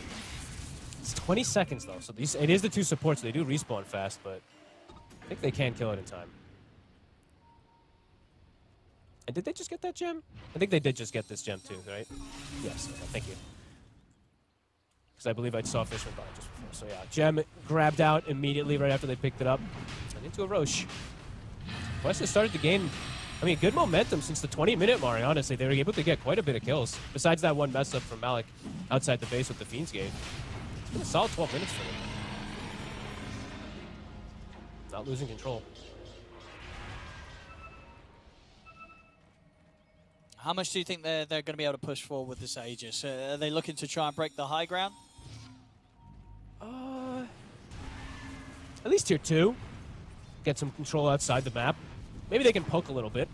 Force a reaction, try to get some like swap coil play. Because they do have those ways to at least insta-kill somebody. So I think they could maybe poke it a little bit. So they might just catch heroes off guard if they do look to defend one by one on the side of Entity. That's where Quest looks to go. At least send the Manta.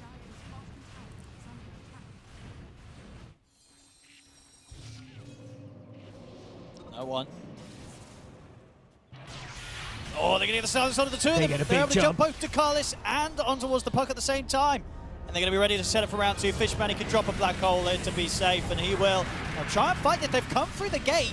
They're attempting to fight They want to back. fight this? They've got the route on towards the Storm, but TI13 is getting focused by Watson. TI13, can he kill off? No one he can, but he himself is going to go down. The Watson's a triple kill for Watson, and he's ready He's to in the clean up middle of the wall. TI13's illusion as well. The illusion's going to be gone. Oh. I mean, they wanted to try and fight that, to try and turn it around. It was a risky call to make. I mean, it's a situation where Noob was 100% guaranteed to be caught in the black hole on his second life. Ends up buying back as well for nothing. And Entity blows it open. Watson in particular. Heart now finished, untouched in the fight. Venge is trying to fight back, but there's like 50 illusions around him. Yeah, I mean... That was a fight that Entity's been looking for the entire game. Quest did a great job for 12 minutes, and then one fight. Watson just cruises. A fight that I think was, many people I feel watching as well would have felt was always going to be coming. In terms of just the Venge carry against the CK carry. One of these heroes just does a little bit more from the carry spot. I mean, as fun as the Venge gameplay is, it's just, would you rather the Venge or one of the other meta carries right now in the patch? Yeah, agreed. But also, I mean, it's also just horrible timing for Quest too, right? Like, the butterfly is coming close. They get caught on their puck. They lose their Aegis. It is like the worst possible situation for Quest to happen. And Entity, I mean, it's the best possible situation for them, of course, after a long slowdown of them just farming and waiting for that one moment to hit. Now they've got great wards down. I believe they've recovered their gem. And they just got a huge influx on everybody. Even Noah now perhaps going to have a BKB to be able to survive in the fights too. Man, that was a willing fight the Quest chose to take. Yeah, they went all in on that one. And I don't think they needed to. Really was all in. I didn't feel like either. I thought, because he was so close to Butterfly, I thought they still had like a chance of like still matching that scale if they keep that lead just stuck there, that 4K that they had. Now the fight gets quite a bit more complicated. The CK, it's literally a full nother item that he got after a fight that he didn't even get touched. So initiation for Quest has to be, it kind of just has to be there. They have to get the initiation, as we see. But not easy either. Playing versus Stampede, playing versus Dispel, the Inkswell.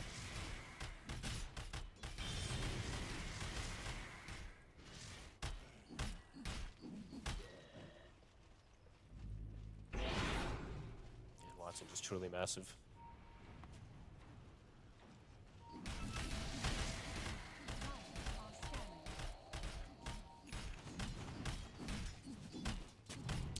Bottom lane.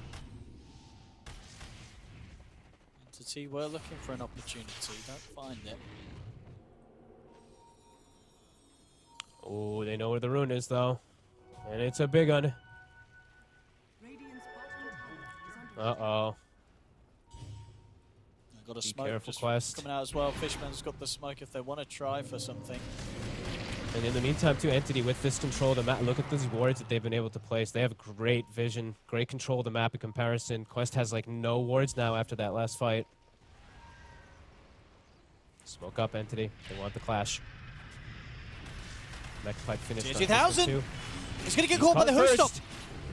He's going to be able to slide his way back to safety with the Ogre Seal Totem. Get away from DM. Watson. Oh, he's going to get a quick drag onto Dekalis. Dekalis is up in the air with the Yules. Gets the time lapse off. BKB's popped by DM. Tries to get him with the Hoostop. They get the Vortex drag back onto Dekalis. He's still alive though. In fact, Dekalis is able to get another Shikuchi. Finally gets spotted by the double edge. Malik is coming through the portal, but he's getting immediately torn apart by Watson.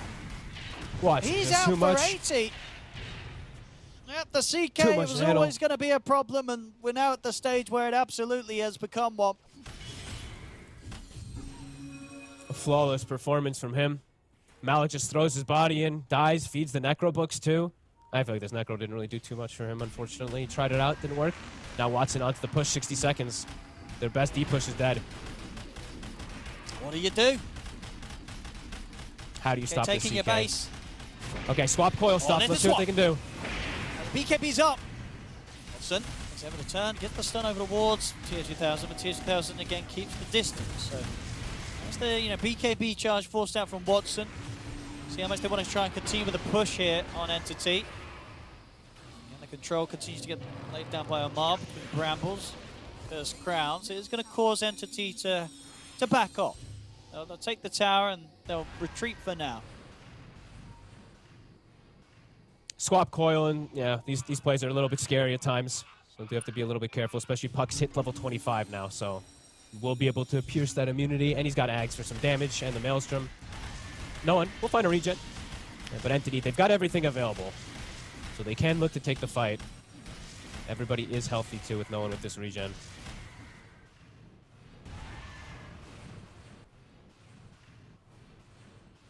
It's going to be the end-all, be-all answer. The question for them, it's can they ever kill this CK?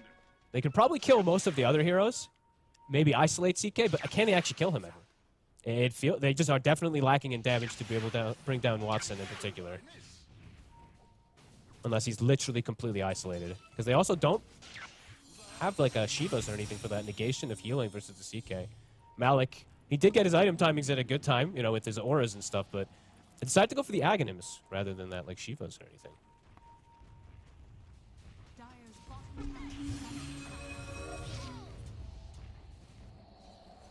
Going up to the high ground again here, Entity.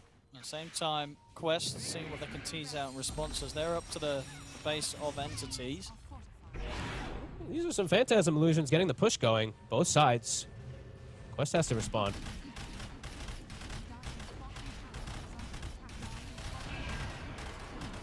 Dagger as well. And Fishman, so even easier for him to land the black holes. Got the Crimson Guard at least to protect these buildings, so at least we'll be able to stop a bit of that illusion push. Roshan will soon it's back up. 20 seconds and then we'll get to see how long or short it will be. Smoke time He's from definitely Quest. feeling, yeah, Entity's feeling good, so it's Quest, they have to try to catch them off guard, and right now they have a vision. They have a ward up on top of this high guard. It's going to get taken out immediately, so not going to be able to play around that one. They need like really dream initiations on Quest for the next upcoming fight. Yeah. And now without vision, it's going to make things a lot more complicated. Watson also, he pretty much has his Wind Waker done if he'd like to just commit for it.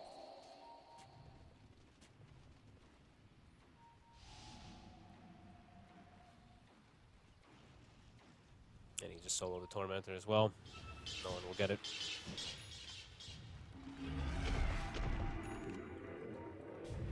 Another smoke out from Kataomi. Entity, they themselves could look for the smoke play. Very, very strong. It's time to look for the fight into the Roshan. You know it's going to be spawning pretty soon, so Entity, yeah, they're feeling incredibly powerful right now. Did Watson spend the gold yet? He did not. So sitting on, I mean, he could buy back Boots of Travel, etc. He has his choices. Shard was picked up for TI13, so no buybacks. Oh, And here we go. Smoke's going to dispel. On the high ground, they get the stun. Coil, swap. They get the Dream Coil swap. It's a setup Ink straight swap away spell. on towards him, but he's up in the air and he's able to put the BKB. Fishman's getting position with the black hole, and he's able to lock down the two of them. It will get put to a stop here by the fear. It might be enough to keep this noob Puck alive, noob. Jump to TA's the head side, already. but they've lost TI2000. He's having to back up as well with the illusion. Can't afford to stick around for that fight.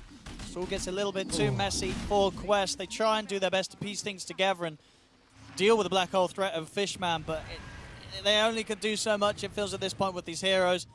Yeah. And they even get the initial, like, they get the swap coil onto no one. He gets ink swelled, it dispels the stun off of him instantly. He Yules up, and then, I mean, that was their full initiation broken. And then Watson's just like, hey, I'm full HP CK, getting untouched. He just literally free targets from target to target. 6,000 damage done from the CK. Now Watson really putting the team on the back for this one, playing phenomenal on the CK.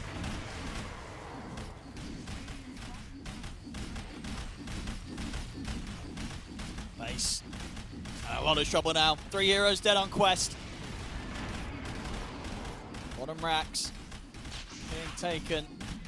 Tier 2000. 10 seconds until the real one's back up. Entity, they'll play it the safe way out. They'll take the melee racks and they're ready to back up and look for Roshan. Yeah, they can. It feels like they can play pretty chill. They don't have to take any risks now at this point on the side of Entity. They know how much they've scaled. They know the power of Watson. Even, of course, no one has gotten to the point where he has completely scaled forward now, too, after being shut down a lot in this game. He was 1-7. I mean, he's still 2-8 in this game, but he has been able to recover off of these last few fight wins, those big fight wins. And now it's Aegis and a Refresher Shard.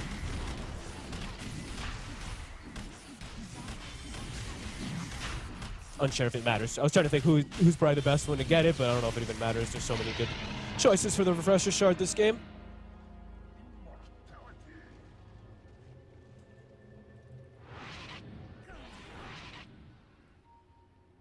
Dire's top tower is under attack.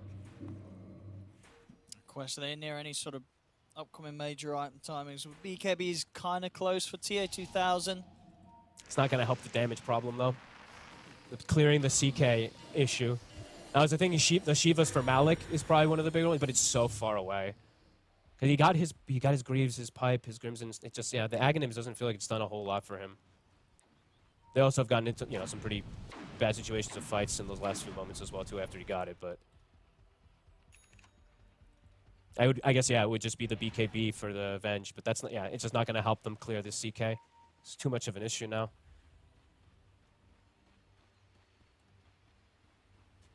Yeah, and he's got Wind Waker. Wind Waker, Aegis, a static cap. Good God, how do you bring him down? I think you do. Not the twice, yeah. Yep. And it's not just him at this point, right? He's not the only one dishing out crazy damage. No one has hit level 25 as well, too. So just, yeah, so many different things you have to answer at this point. Kind of getting trapped in the base. Yeah, I think that's probably actually the best one. Noob, he's got it queued up. I think that's probably the more appropriate thing that they need this game now. I think that actually might feel like it is. Oh, okay. The needed, because they have no way to kill CK. I think this is actually the best thing that they can Yeah, do. if he could get... Oh. He's trying to go in on towards Fishman. He's not killing him. So that's Dream Coil gone for 70. Okay, maybe it's a Rapier and a crit. It feels like he needs both, maybe. It still feels like Either way, wimpy. get that Rapier. Yeah, screw He needs buyback. Get the Yeah, Rapier. at least Go he needs buy it it. right now. Get that Rapier.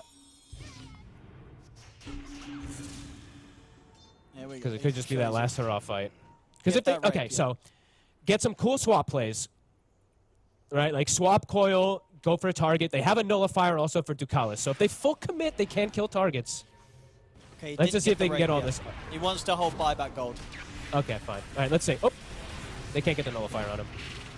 No one, he's able to zip away. TA2000's going to put the BKB. Watson, he's got the Phantasms ready to go. Turns over towards TA2000. They get the fear onto Watson. We'll push him back for now. The barrier blocks him out. Sorry, DM. That's not your base. They almost got the... They tried to get the nullifier play onto no one before the dispel and all this kind of stuff, but yeah, couldn't really get the entire combo onto him. It's super difficult to execute that one at this point in the game with all these different items, and yeah. But they tried it. How far is Noob from having buyback and the gold? Still a... He's very far from having both. Yeah. Maybe he feels that they can just hold out long enough to allow him to have the safety of the buyback before he commits for the purchase. Yeah, what he needs, 5,600. So yeah, he needs 1,800 gold, right? Or is my math horrible? My math's horrible. Who cares? Whatever. He needs some amount of gold. He still needs quite a bit. Anything else? Let's see. I mean, what? Getting closer and closer to Shiva.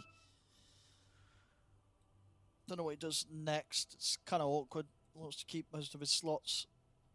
And still, yeah, it's hard to really sort of see an item that's going to help him in this sort of state of the game.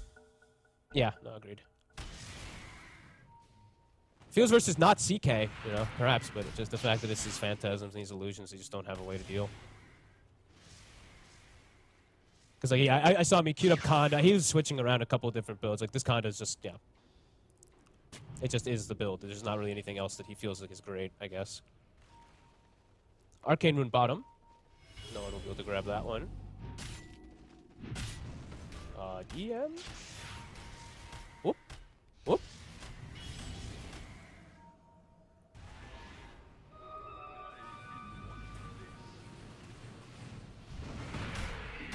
Minute and a half on the Aegis. All lanes shoving in now. They've got this good momentum. Can look to pressure high ground here. Yeah, 60 seconds. Phantasm, it's back up right now.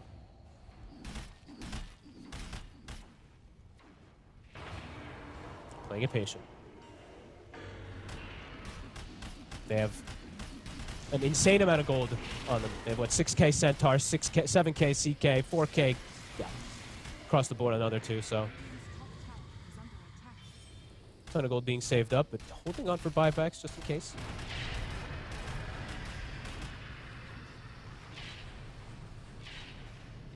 Entity being careful with the way that they enter into the high ground. Just scared of, I'm just really respecting the swap plays, really, right? The swap coils and stuff like that.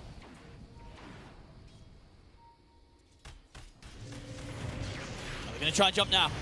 They're in straight away. They're able to get the jump on towards TI13. They get the drag back as well with the Soulbind Electric Vortex onto the two of them. The BKB's there in time and allows TI13 to swap himself back out to safety.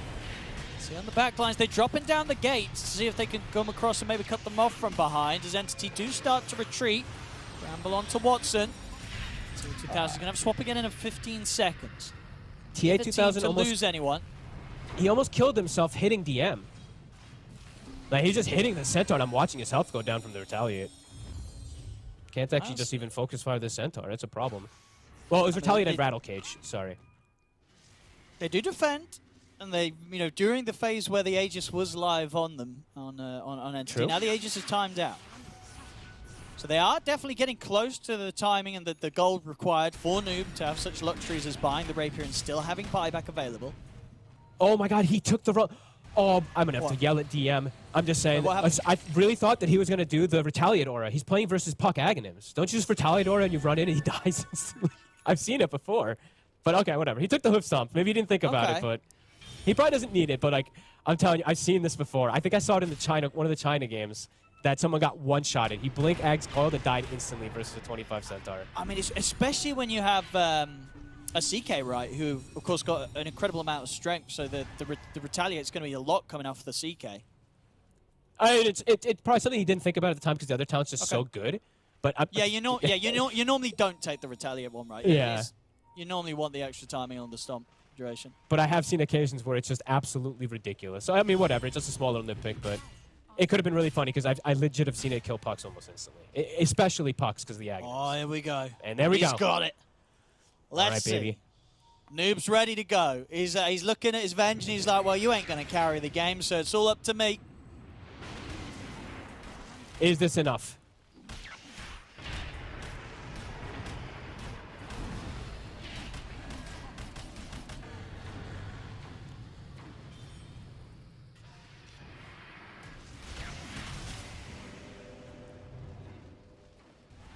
West.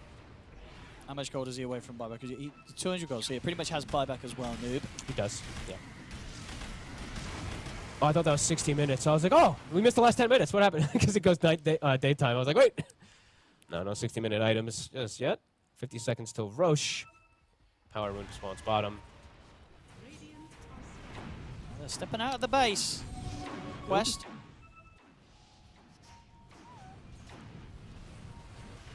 TI2000 showing on the wave, feeling confident. The backup behind him. You're also going to show, I mean, Entity are kind of coming in from the side. DM. They should see this Rapier now. They should have just seen it. Yeah, I think they're pinged on the wave. Okay.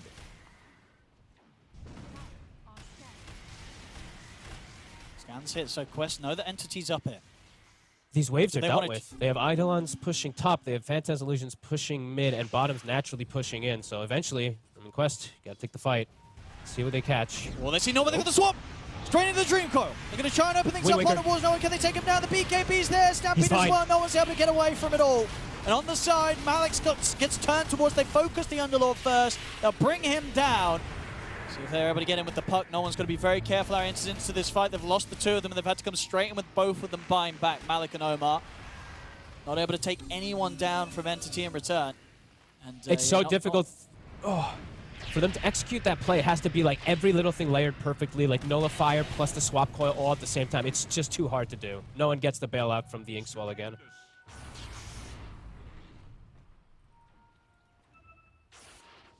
And yeah, 2 buybacks, expensive.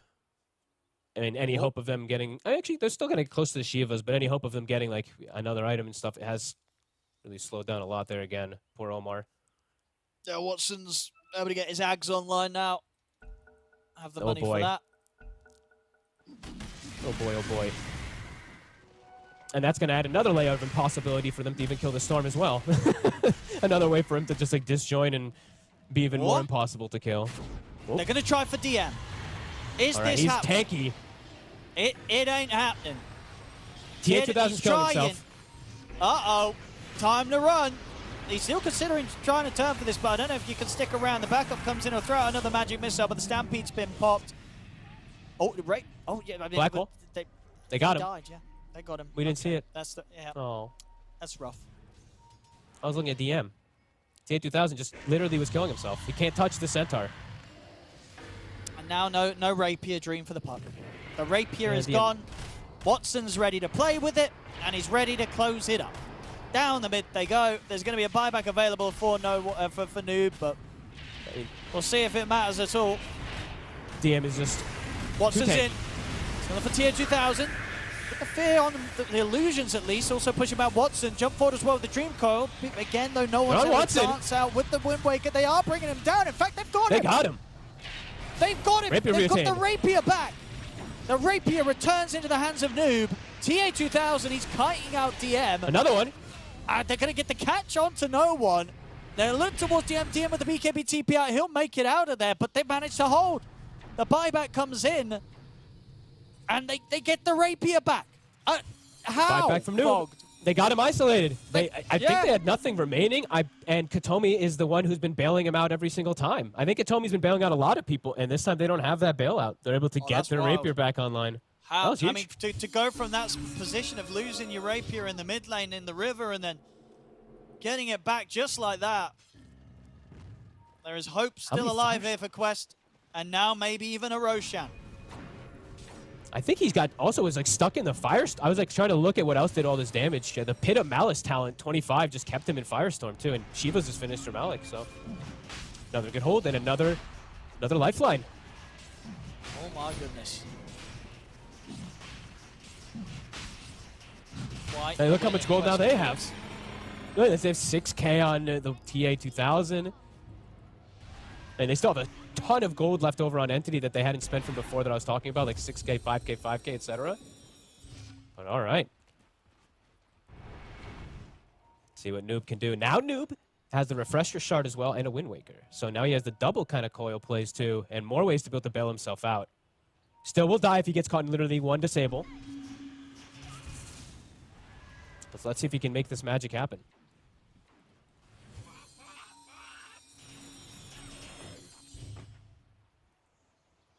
Conda's finished. ITA 2000 actually was able to finish up another item after all this too.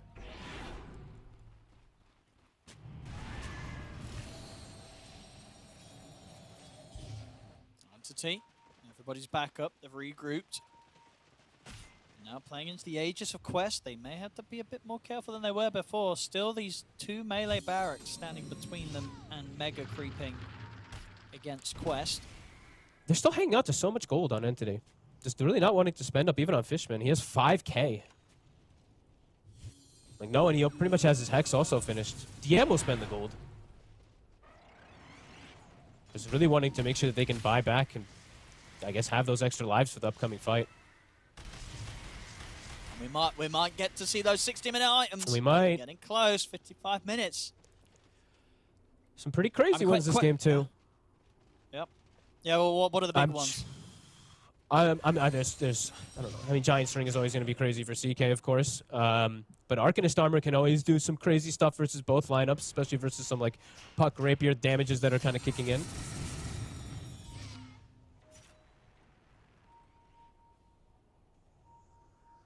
Can Quest make an aggressive Real move fun with this one. Aegis?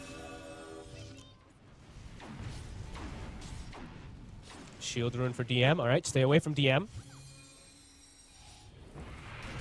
Casual 10,000 HP without including the armor. Noob does feel like he's got to get the BKB then with that queued up. Doesn't feel that he can go for kind of the crit build yet. Okay. I mean, yeah, it's one stun and he's just dead. So this could Nearly maybe level let him at least 30. play around Wind Wakers, and yeah, and he's almost 30. Yeah, highest level in the game right now. How are these hexes looking? Because that's the other like the Sables were a little bit hard sometimes on Noob to catch, but now I believe there's at least one of the hexes, right? Katomi has his finished. I saw no one had bought at least one of the components for his, so he should at least have his finished too. So extra forms of catch for the Puck pre-BKB.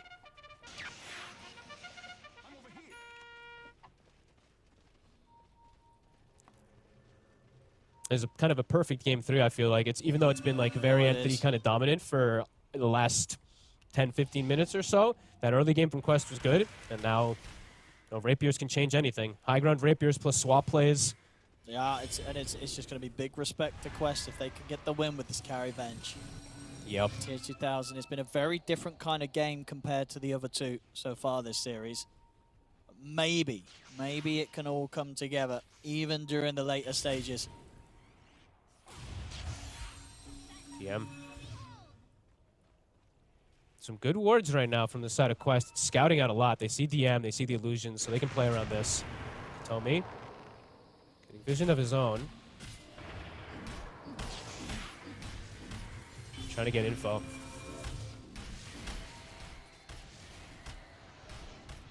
DM. Leading the way, bringing this wave now down the mid. Fishman trying to get close towards the base. With Quest, they're still looking for a fight outside of their base. Whew. 2 minutes. Tense moments. Oh, look at that illusion rune. Nice little Wind Waker play. A lot of CK illusions. Noob's doing a good job of cutting the creeps here in mid each time, but the bottom wave has pushed up.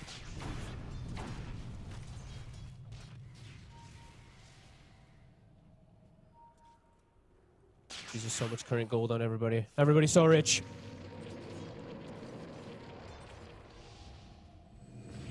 See another smoke up. DM. Gonna find the That's probably one of chance the to cooler jump. Yeah, uses. and Watson. One of the cooler Really, uses of a they're so banner I've close. seen. They use this banner completely defensively for the whole 5 minutes, and it's actually really helped hold this bottom wave since the creeps can't actually Loma. push through their waves.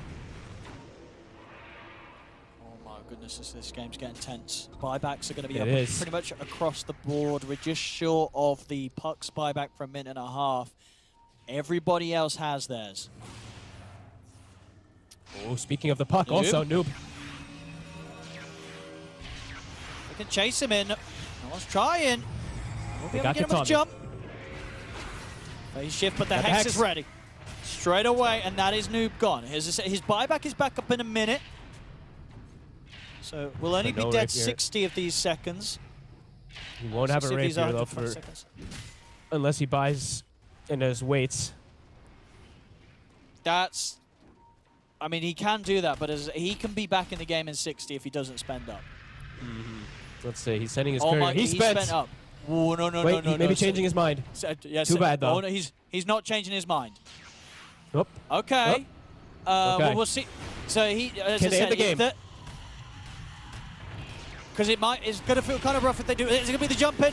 They're in onto Malik.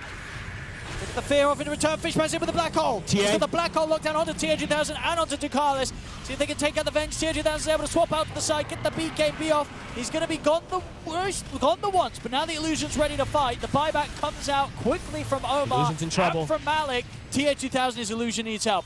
They're trying to get him back out to safety. They will manage to do so. He's considering another swap play. The Raxes are Find dead the though. target though.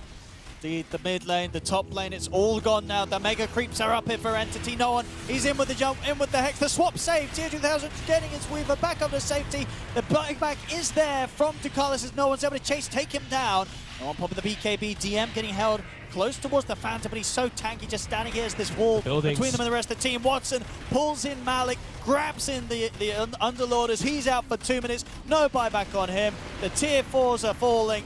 They've got what, fortification to play with to try and keep the second one alive. Buyback comes in now for TI13. And as you're just right, if the Rapier hadn't been purchased, he would have had buyback now. There's still 20 seconds. Maybe he'll get away with it. Maybe he'll live to see another day here, Noob. But TI2000. It's the first time round they'll be able to bring him down pretty low, and Ducalis as well, he's gone. See if they can kill off the illusion as well. TI2000 is going to be able to swap himself out. Omar with the Shadow Realm Blink, getting away from this. 5 seconds until the puck's back in. They'll use the fear to try and push them away, but I think there's Watson coming in with the sweet Manta dodge, continuing to focus down the Ancient. Puck, he's back in the game, Noob. He's trying to kill them all off, trying to do what he can, but he's been caught by the Hexakataomi. It is over. GG is called. Entity will take this series, knocking Quest down 2-1. Wow, that was pretty cool ending the way it all went down too for Entity. A bit of a slower one here. You know, Quest the first 20 minutes or so looking real good, but then Entity, they hit their stride to get these items. Yeah. Overall, Watson, Watson was never in any trouble really this game besides like the first 2 minutes of laning. He dominated. He did. So far. He did. And it was a lot of fun seeing Quest trying to make it work. You know, with sort of the Venge carry route, but it was just always going to be this problem, right? This CK later on in the game. Yeah, Watson. I don't know what you do to beat him. I think Noob's approach was pretty cool, right? He was having a great game. Noob tries to go this Rapier route, but at that point it was just all too much. Nothing, unfortunately, for Quest a Rapier puck can save at that point of the game. Yeah, I mean, and I do have to give a lot of credit to. It's like Watson played this incredible game on the CK, but I have to give a ton of credit to DM this game. He had a really tough first one, right, when he played as like Brewmaster. This game, he was that force to be reckoned with. He was just frontlining. Yeah. He was just blade milling. He was killing the Venge without even attacking, just standing there. He did a great job just existing, but also, getting a good catches as well onto this puck a couple times. So, yeah, Anthony, as you said, you know, we expected Entity to win this one, but I don't think in this type of meta, Quest definitely showed up today. They looked pretty damn good. They gave it a good effort, good fight, and I appreciate the switch up they went for in this game 3. And to a point, it nearly worked. It nearly worked. Nearly, of course, at the end of the day, is not good enough, and will mean that they will find themselves down in the lower bracket. Of course, that matchup, as I'm sure you boys and girls at home will know, will be themselves Quest playing up against Team Bold. Have that one. I believe that's going to be about the same time tomorrow, so we can look forward to that one, guys. So Quest versus Bold down in the lower bracket. Entity, they'll move on with this, and the game 1, it was definitely a bit shaky from them, especially the start of the game. Right? Entity had a rough start to the series. Game 2, game 3, they really leveled up, especially in the third game as well, where things started to get a bit messy, a bit more complicated towards the end. They're still able to execute very nicely in these team fights and come in with some great plays to close this series up. They'll be moving on in the upper bracket. And I think it's going to be very exciting to see who they're going to be going up against, because the next series we've got coming up today, Fogged, after this. It is the banger. It's a throwback. OG versus Enigma. It's Miracle. It's Tops. No, I'm just kidding. Tops? Tops is already through. He's up to the upper bracket. We saw him earlier today. But no, of course, that will be the matchup that we're having next. The Entity are going to get the chance to sit back and see who they will be facing up against. Great stuff, Watson. Fantastic stuff on the CK. 22-5. You see it there. And good recovery in the game from No One on his Storm. And good recovery from DM in the series with his performance this game. Picking it back up after a slow start. Always fun to see the innovation request. And the carry Venge, this was something to be fair. I think they were a team that was doing this in the past, right? Before Venge was obviously this state with the facets and things. It was always something that they did like to do. They try it out here. It certainly has good impact. We saw some great swaps, but at the end of the day, you can only do so much, especially when you're against this incredibly fat CK. Watson insanely farmed and cleaned up the map, an absolute treat. if he's versus a different carry, then perhaps we could see Then more maybe, merit about like absolutely. the Venge could actually look like yeah. a lot cooler and stuff like versus. But it's the fact that it's just like it's an illusion carry, so it makes it really difficult for the Venge to do stuff besides the teamwork, which he did do great. The teamwork stuff was really cool, but Yeah, I agree. No, good fun to see, but doesn't quite cut it today. Entity, the ones to take this game, take this series, and we're moving on. And yeah, the next matchup that we're going to get, it's going to be, I'd say, for whichever team makes it through this next series, the matchup against Entity could be pretty scary. If Entity are able to pull out the performance they pulled out in Game 2 and Game 3, and also from what we've seen from them before, right, we know that Entity right now, they're powering up. This team's looking better than ever. So definitely a force to be reckoned with moving on in the upper bracket. Our next series, Fogged, as we mentioned, OG versus Nigma coming up. Anything that you feel is worth saying just to keep the boys and girls hanging around and make sure they do not leave us during this short ad break before such a momentous series? bro. Miracle Bat Chest. There's nothing else to say. Who cares about anything else? I mean, we got you. It's gonna be awesome. I mean, everybody, of course, even all the pros, everybody's gonna be tuning in for this because everybody wants to watch Nigma They're play. in the chat right and you know what? And OG has so many fans, so this game should be super fun. I want to see haters everywhere. I want to see the lovers everywhere because it's gonna be spammed. I swear to God, Nigma versus OG, we've got a throwback. Oh, we do. We do. So, boys and girls, you don't have to wait much longer. We'll keep the games flying out fast for you here at the Western European Regional Qualifiers for the road to the International. Yeah, we'll see you in a few moments. We're going to be back with the final series of the day here today of day one, OG versus Nigma. The official headset of PGL tournaments. Now, with a wireless version. Experience unparalleled speed and reliability with the latest wireless technology, advanced hybrid ANC, and built-in EQ for your favorite game. Designed with elegance and durability, and extreme noise-canceling microphone. Always stay one step ahead with Aspire Wireless.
Welcome back, ladies and gentlemen, to the Western Europe Regional Qualifiers for the Road to the International. I'm Only Pixel with Fogged, and we're getting ourselves ready for the final series of the day.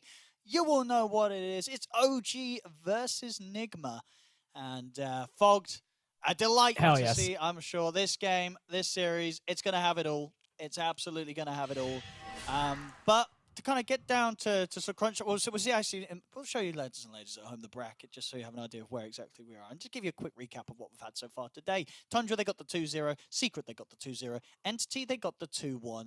Overall, result-wise, Fogged, probably as would have been to have been expected from this day, right? Two kind of, 2-0s. And honestly, I would have said out of these three series, you'd probably expect Entity Quest to be the closest. And it was. Yeah, I would definitely agree. This one is just, for me, I mean, I just don't know what to expect. Obviously, it's like OG definitely should be the ones with a good advantage and everything, but like I don't even know the last time that I covered Nigma. I don't know. When the last time when did we last cast Nigma? Nigma? I think it's been 2 years, I want to say. It's not been 2 years. Someone in chat will know. Actually, someone when did we last cast Nigma? No, we must have done like a qualifiers or something. No, maybe not. I think it's been a very long time on. When did I last? Yeah, when did we cast Nigma? Now we get to do Nigma versus Sebs. I mean, this is pretty hype. This is pretty good. It's got some big. This should be really exciting. It's. I don't know what we're gonna get. As you say, from recent results and performances, OG, they should be taking this one. But you never know. Yes. Maybe the Nigma Galaxy magic is kicking in, and this will be when it needs to. It's their chance here to make it to TI. They've got to win a lot of games. They've got to win a lot of series. But maybe they're going to come in and they're going to be hitting harder than we've ever seen them hit before. So excited to see. Excited to see. And honestly, I don't know what we're going to see. In terms of drafts from these two teams, especially considering the nature of like for OG example, sure, we've seen more from OG, but in terms of games and such, but this is a team that innovates, right? You can imagine they've come up with a lot of cool stuff for this patch. Players such as Ari, right? We know like Ari in the past, he's played some pretty peculiar heroes in the support position. In a patch like this, with all the facets that you have to choose from and such, I can imagine he's been theory crafting some crazy stuff to bring in. And then obviously from Nigma Galaxy side of things, excited to sort of see, I would say, Samael on some of these Samael heroes that are kind of looking better than ever. Obviously the big one that we were seeing last series, the Storm, right? I'd imagine he could be ready to absolutely pop off in that sort of performance. And yeah, what can Miracle do? When did we last cast Miracle, me and you? I don't know, but I'm happy to be here again. It was only just yesterday when he was playing that Shadow Fiend, and we were making noises as he was jumping around. You remember that? Was that yesterday? The blink. Yeah, the Warlock blinking dodging. That was us 8 years ago, I think it was, or 7 years ago. No, it wasn't. Shut up. I think that was Dream 8 League years. 2017, man. Oh, no. Well, I'd have to actually look. I don't remember anymore. That was the last time we cast Nigma. It really has been many times since the 8 years. I don't think I casted them last year. Maybe the year before. I don't remember casting any of the boys last year, though. I remember casting the boys. I remember casting like Sumail at other tournaments with other teams, but not. That's true. That's true. Yeah, we've had appearances. From some that's of the Nigma difference. Galaxy members at indeed other tournaments, but here they are now in their true setup. Miracle, Sumail, and let's FBC, see GH, and Kuroki all ready to play. Let's see.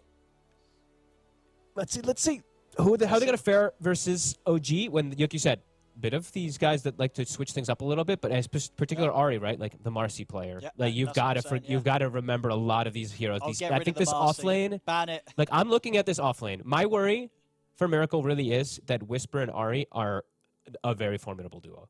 These two do very good in the relationship. What do you mean? This is Miracle fault.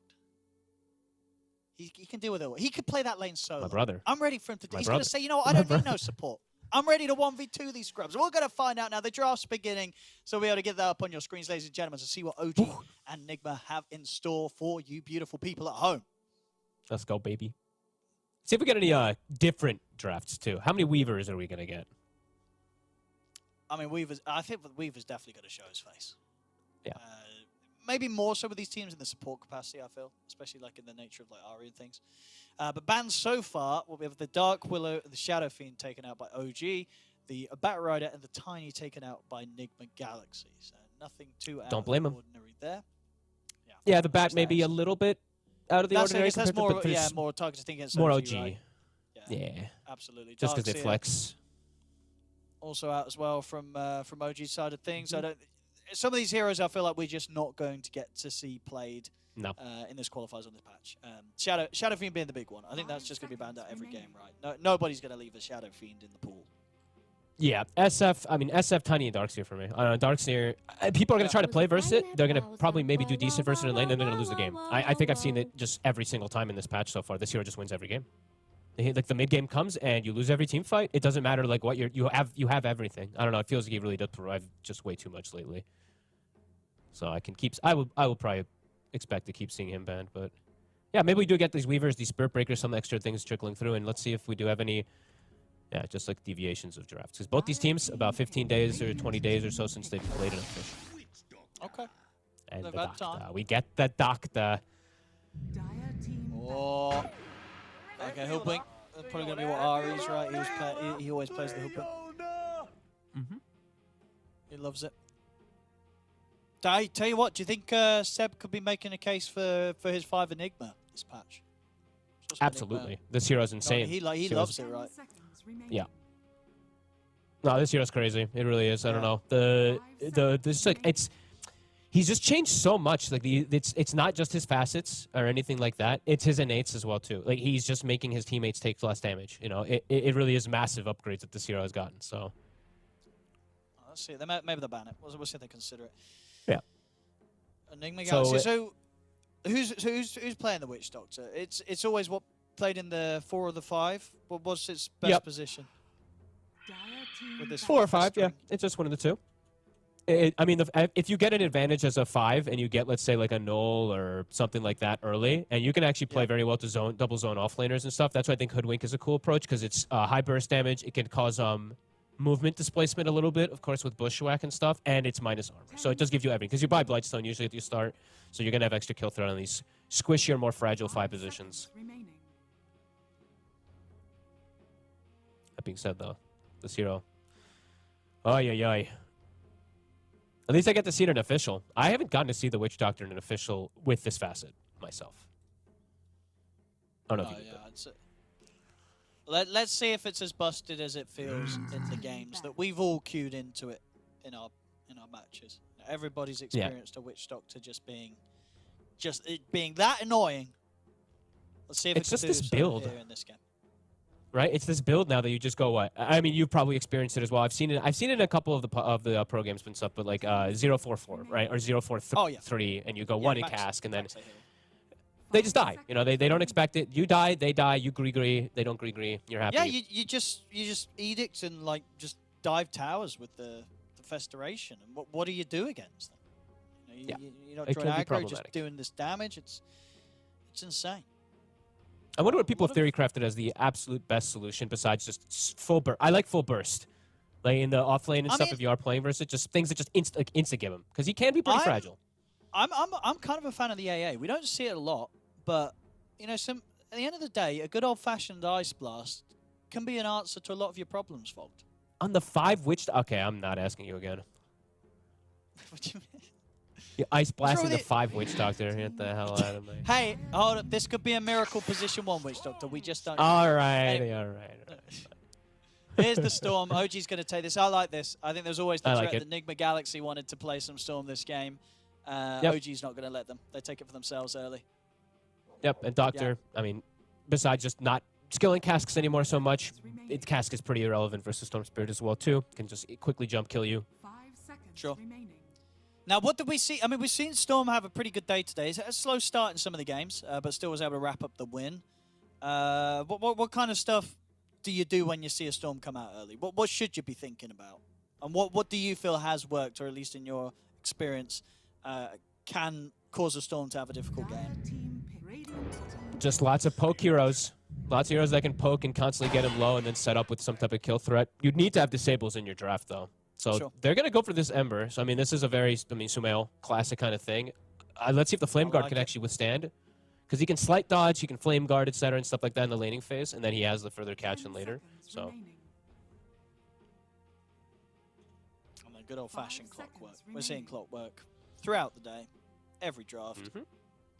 Super fun. The mini game. OG probably looking themselves to reveal another support.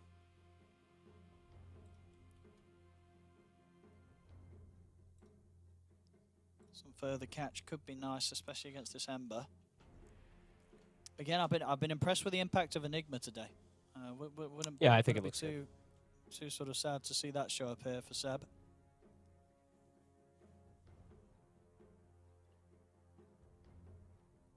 Because at the end of it all, if you could just get in and just drop the black hole on something like an Ember Spirit, it wins you the game. Radiant team pick. But they're going to go with the ET. Oh, there you go, an exciting Oh, one. my hero. ET.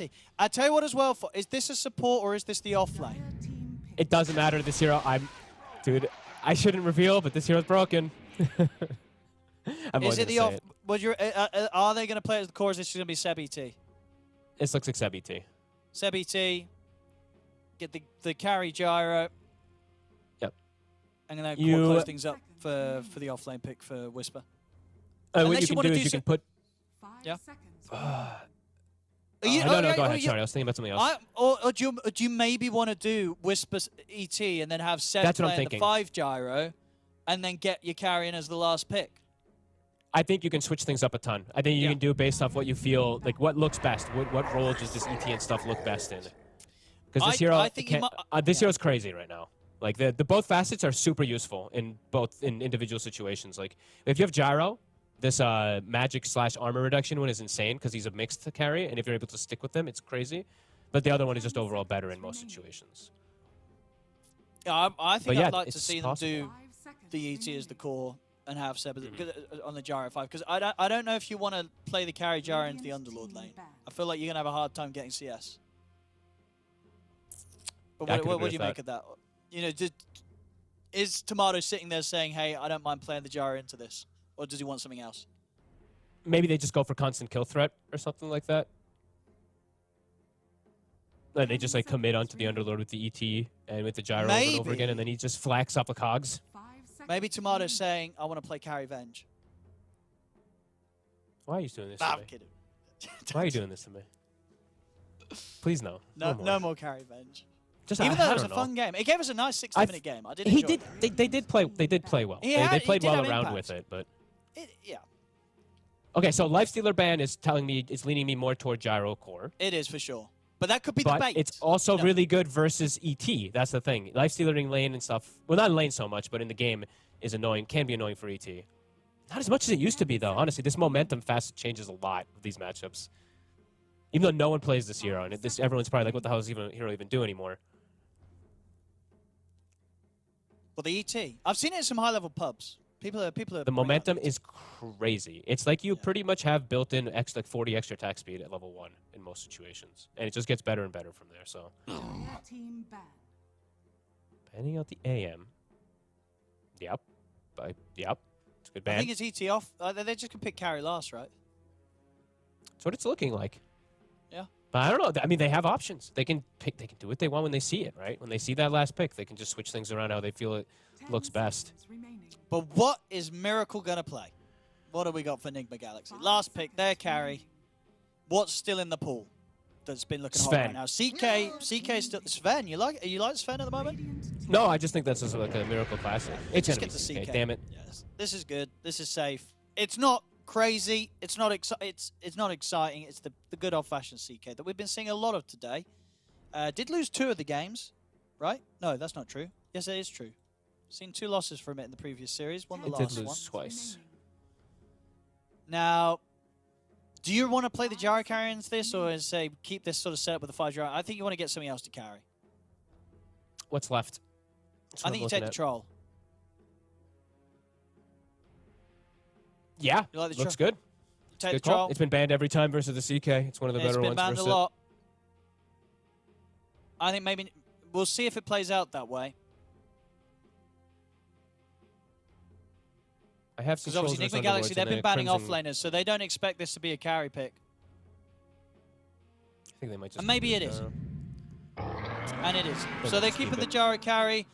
They're not going to do the core ET. They're going to have the core Centaur. And yeah, Seb is going to be playing the support ET. So they don't switch it up, though. Yeah, they want to keep Tomato as on the gyro for the safe lane this game. We'll see how he does. I mean, what do you make of this? 2 drafts right in front of you, Fogged. Who's come out on top? Nigma's very melee-oriented. It's a little bit of a worry. They're playing versus Gyro, Storm, ET, and they're like kind of quad melee. And Witch Doctor is also kind of this walk-up kind of close hero. They have Poke and Prod that comes from Ember Spirit, but worried about when fights just start committing and if they're going to be able to just get out of these fights at all. Because it's just, yeah, it's lots of control, lots of AoE, good versus many different melee heroes. And they have good initiation.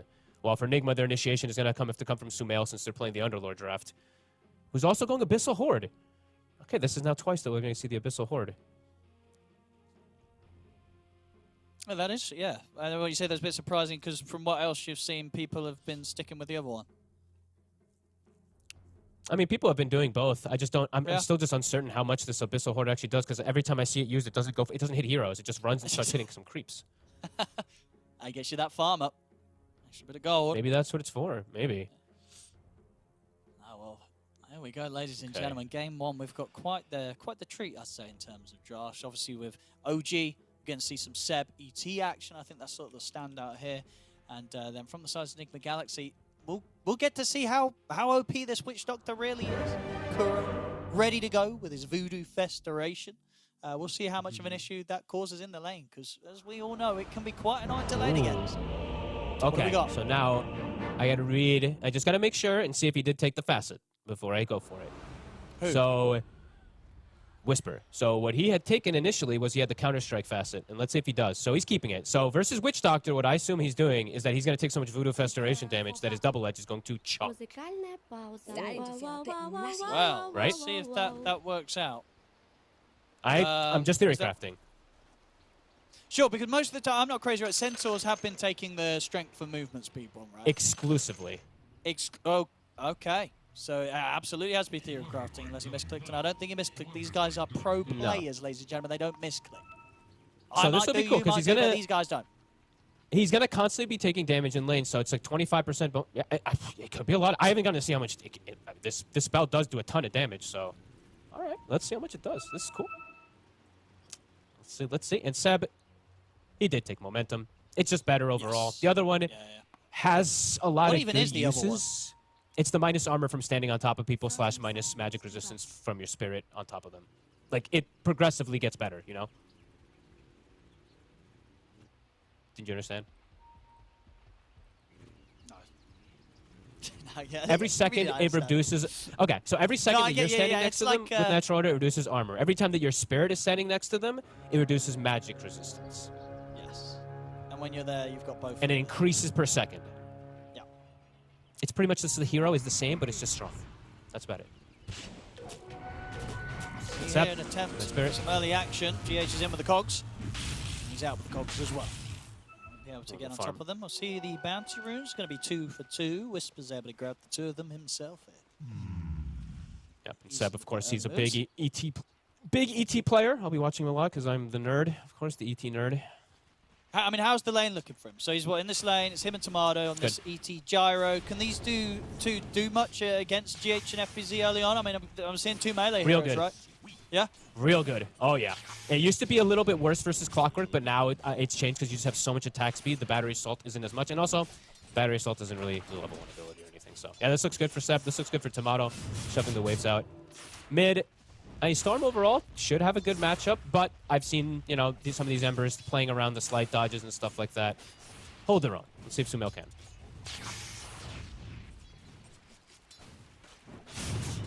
And the festering, it's beginning. Play these spirits. I mean, both of them are going to have some action-packed moments of the game to come, you know, when they're on these heroes. He did take double impact as well, too, right? Yeah, okay, good. So no chain gang. Oh, okay. Is that what we've been seeing on Embers? I haven't gotten to see as many Embers, so I don't really know, to be honest with you. All right, because I guess this one could be nice, but it's very particular, right? Because you only get the second attack on the one that's closest to you. So, you know what I mean? Yeah. It's a bit weird to use like guaranteed, but if just spamming in fights, it can be worked really well, you know? Sure, That it's going to hit does do someone. some It's going to hit something. For sure. Chain Gang just seems to have a lot of very cool facts of it. Specifically the fact that you get, when you press change, you get them around your remnants. You know, so you can kind of set up from a distance. But yeah, Sumail opting for the extra damage on the potential second hit with the Sleight of Fist. Okay.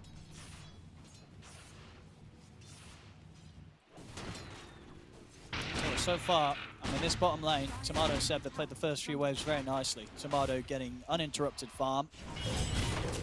Just shoves the wave out. GH could do about it in top lane. Kuroki is getting chased clap. down here. That He's clap, I gonna think, live. saved him. And I tell you what, Whisper maybe might just be Whisper's dead. dead. Kuro, too easy for Kuroki. There we go. Get festerated by the voodoo And Ari. festoration. He's going to live. Oh my, dude. I actually think they would have had the Witch Doctor if the Hellbear didn't clap. The Hellbear With a little clap bit of a slow not only coming did in. extra Yeah. damage, but that slow, it's more than enough for Centaur to die and not get the kill. So very nice there for Kuro. Easy one for Kuro. He's going to be able to make the pull as well. Level He gets 3. the half pull. He does it perfect. A perfect half pull by Kuro. So lane reset position. And what do you like? Keep What do you like to see themselves successful. get taken at level 3? You want to point in the cask, or you just get the second point in the voodoo? Second point in the voodoo, baby. That radius is too much. GH trying to chase down Tomato a bit, but Tomato's it's going to be fine. Sure, he's out of mana, but still in a good shape to continue to clean up the farm very nicely on this bottom lane. As the safe lane. Like, Jara. Kuro's holding the skill point, so maybe just thinking that he could use an opportunity to get another spell. Yeah, we'll see. They're going to try and go. He puts the pallet. He actually goes Maledict. Oh, okay, 2 points in the Maledict first. I don't mind it. Whisper. Sure. I mean, the second point in Maledict He's going is to take very a good lot from burst. this 2 points in the Maledict. I don't think he'll quite die. Miracle's not got another stun ready to throw out, so Whisper will be fine. He'll salve up. But pushing him off the lane immediately. Kuro used a bit of mana, but he's got mangoes, so he'll be able to backpack his stat items, mango up. And yeah, lane position again. He should be able to get another half pull, so nicely done up top here. BZM is going to try and fight Sumail here for the Water Rune. Sumail is going to be the one to bottle it, and that's going to be BZM dead. I mean, that was a risky There it is. move to make there as BZM. I think even if you're grabbing the Water Rune, I don't know if you come out on top of that one. Sumail was in a much better shape as the Ember Spirit at that point. That hurts. That's a big solo kill for Sumail. Huge, because look at the lane. Look how the lane was going too. There's a lot of denies on this Storm Spirit. So pretty needed for Sumail to be able to get that type of kill. Huge.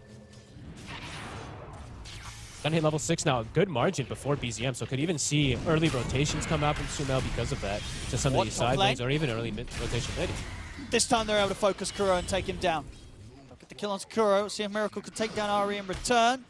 And a couple of right clicks, and he's got it. So they'll get the trade. So Miracle's not going to be too unhappy about the situation.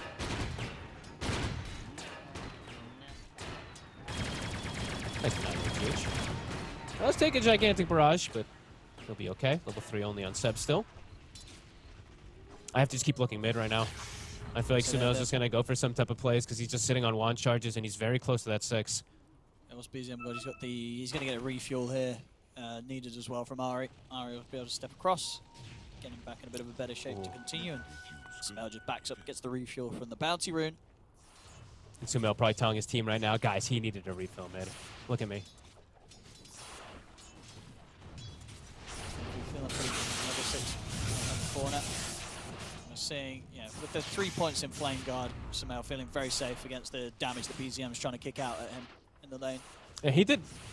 So, I mean, there was some really cool little individual plays that I saw. Sumail, of course, dodging a lot of the remnants with the slight and everything. Now BZM has learned you Bottom gotta lane. pull and drop the remnant bottom. They get Seb. Plays a little too close to the two of them, tries to get aggressive, and GH and FPZ, they shut him down. Miracle. Power rune. He's looking for the grab onto Ari. Kuro's coming in as well. Player's middle tower See if they can get this Look at that kill. range. Ah, they've got him. Having to get deep and play around this, sort of sending it around the secret shop to get that pick off. At the same time, BZM will find a pick off himself. GH walks into a dangerous part of the map. BZM was waiting. Bit of a freebie. And Kuro is just owning this Witch Doctor, dude, the Fester. He's already almost got his Arcane Boots. Raindrop plus the Arcane Boots. He's doing the Witch Doctor thing now. Whisper continues to have a bit of a difficult time up here. Yeah, With that being said, you say it's not going to get easier. No, FBZ is also struggling, though, and that also doesn't feel like it's going to get too much easier either. Lanes are starting to get moved around, though. Seb has left the bottom lane. So, yeah, we could see these early rotations.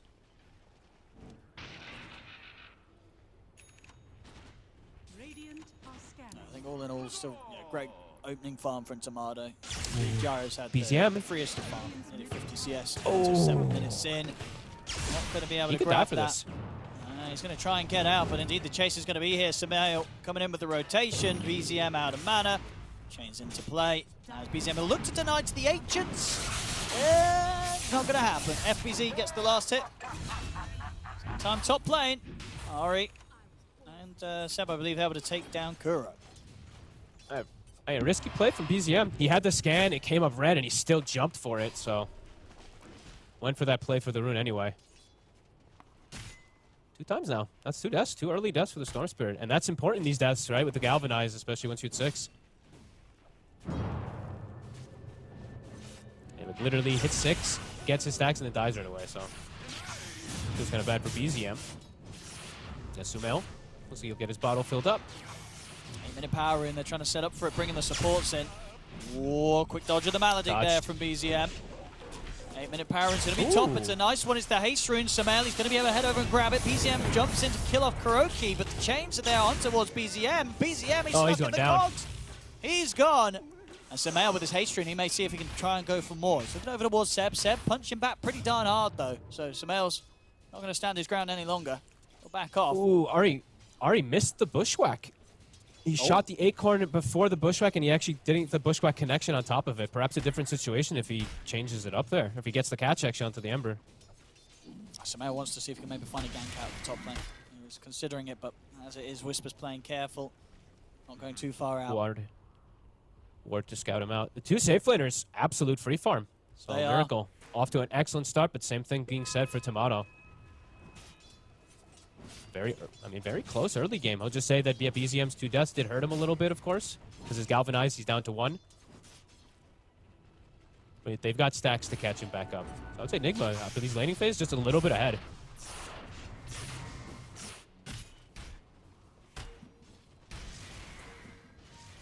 Tomato is going to leave this area just in time. They did start to have the 3 of them, GH, Kuro, and FBZ. Need to look for him. Coming in with a rotation top as well, aggressively, but Miracle's ready. Back up to the safety of the tier 2 area. They knew Tomato was doing this move. The classic core rotation that we've seen now time and time again. Get the scan out, they're able to avoid it. Tower, probably in some trouble, but they can put pressure themselves. They have good tower damage bottom. Yeah, it should be both going on these side lanes, these tier 1s. FPZ is holding skill point. He does put the point in the Fiend's Gate if they do want to try to, but no one's set up for it, and they're kind of low mana, so unlikely to defend. Power runes being set up for. GH checking the bottom rune. He's going to get it again. Thinking of making a move with the Invis rune, but obviously they did have the Spirit on him momentarily. Then he's going to double back on mid. BZM playing pretty far up. He's pinging him. Does need a +1 ready. Level 1 chains are going to be hard to get the kill during. And yeah, Samael knows it. He's not going to try. Can you imagine if those Phantasms were actually a little closer? They actually maybe could have gotten chains plus the Phantasm hits.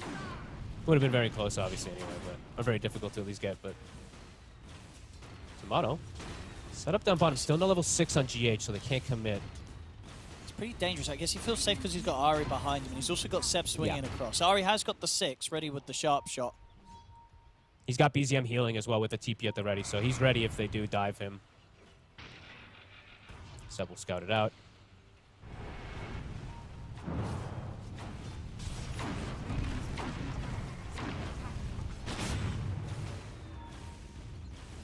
Definitely taking them much longer to get this tier 1, though, than it took OG to take the top one. Enigma Galaxy will quite be able to continue finishing this tower off. So they will get pushed back by OG. Scared to go for Tomato because there's just very good counter initiation that can come out from OG. Seb, get poked. BZM. BZM wants Kuro. The chains onto BZM, but Again, not the follow-up lockdown. GH, he's not quite hit the 6. He's just about a creep worth of XP away from the hookshot potential. Both just poking and prodding each other. Tower's still alive, though. OG has been able to just continue to keep down alive, but I mean, Miracle is just absolute free farm, so no pressure onto the CK at all, who's going to be able to go for this Orchid route. Very good Orchid game versus the Storm.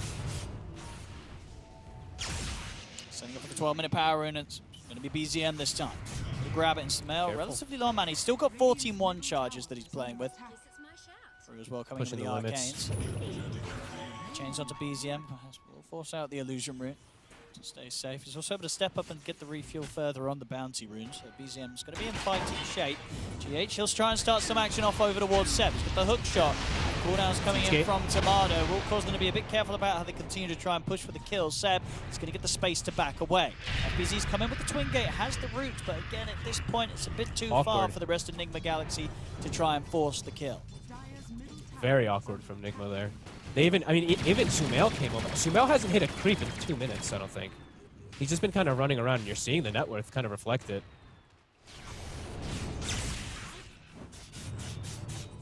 A little bit of a botched attempt there coming up from Nigma. And yeah, things go back to these lanes as FBZ. Tower still very low. Maybe this time he can finish it. Nope, TP's coming in. They really don't want to give this up for free. He's got eyes on GH. He's going to try and tackle the clockwork, but GH has got backup. As you said, at the same time, they're going in underneath the tower, but FBZ's going to die for that, and now they're ready to swing across for more potential with the Stampede. Enigma Galaxy, they've got to back off. They'll settle for the 1-for-1 there. They lose FBZ, but they do get Seb. Now they want to try for more. The smoke, it's there. GH, hook shot at the ready. Could look to try and dive under the tower. They saw BZM kind of walking behind there a little bit, so they have an idea of where he is. He's still a tricky one. Even with the hook shot on the chains, it might not be enough to kill him. Oh. Whoop. Try. Chains onto the two of them from Sumail. Hook shot to follow up. And Miracle, he's come through the Twin Gate. Surprise! The Chaos Knight has arrived. Does BZM and Ari die? Now they could turn maybe towards Seb. Tomato's in fact with the TP of Whisper. Okay, Tomato, he doesn't stand a chance there, Kuroki. Tomato, more numbers though. Up quickly with Whisper. Nice chains. Miracle having Phantasm ready as well. The route from FBZ. Looking towards him, they get the Rift drag back. It's going to be a double kill for Miracle and Sumail. He's not done yet. Remnant over towards Seb. Seb trying to retreat. The chains will catch him. Nigma Galaxy, they get the 4 of them. Look at them. That was the literal perfect timing for Miracle to come through. The stun is ending. Absolutely. Boom. Gets the stun on him. A moment later, and the window would have been there for BZM to escape.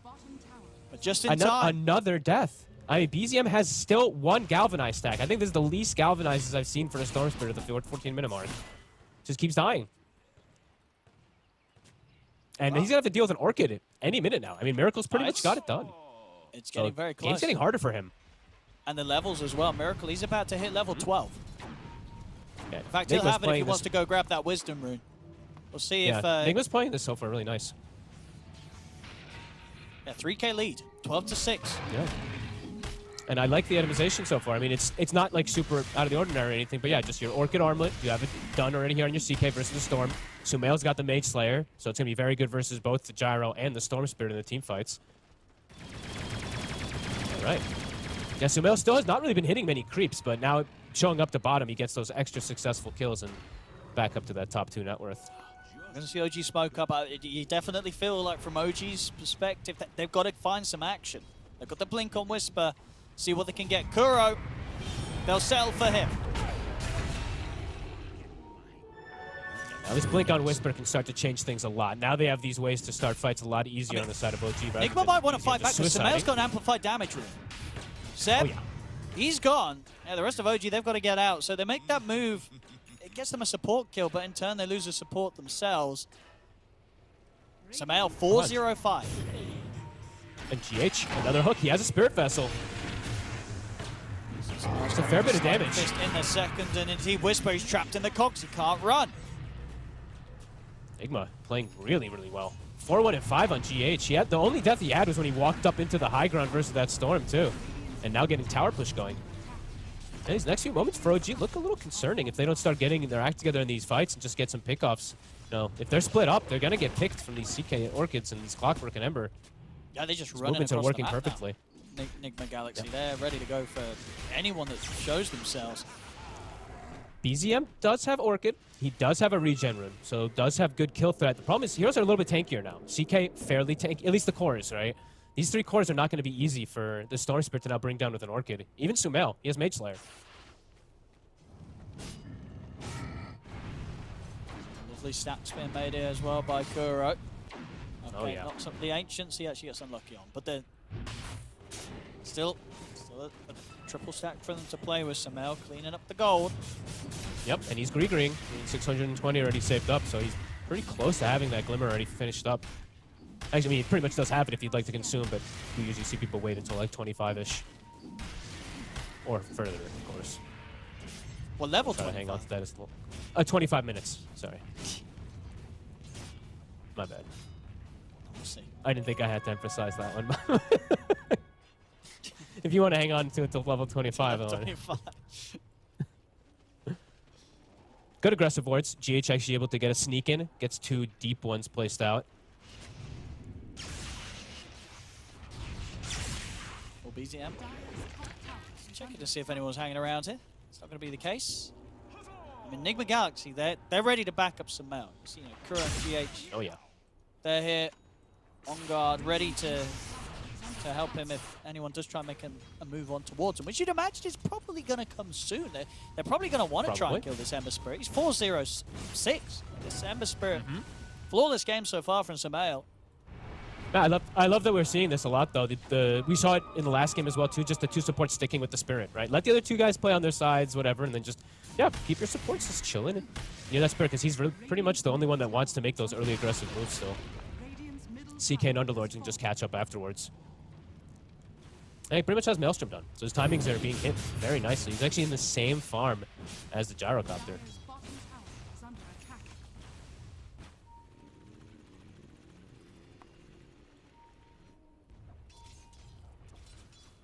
BZM's got his eyes on top. So you're going to try for FPZ. He's See not- if the he's two of not them have the Crimson. damage that they don't at all. Not even close. Not going to happen. No. I thought they were just going to force TPs. I didn't think they'd actually commit Earth Splitter, but they did commit it. I mean, I guess it's not really that much of a spell that you really care about too much, but they did force a TP. I don't know if they saw it. I didn't see whose it was. I think it was Sumail's, right? Yeah, it was Sumail's, so. Yeah, it's on cooldown. Whisper. Bottom. I mean, GH is coming with the setup. It's bought time for FPZ to turn up through the twin gate, through his own gate, the Fiend's gate, and yeah, pick up another kill. I mean, on the map. GH is the owning. last one- And Kuro always found Ari, but Ari's Oop. also found it. They'll back away from each other. Tomato's hiding in the trees. He's terrified of Sumail.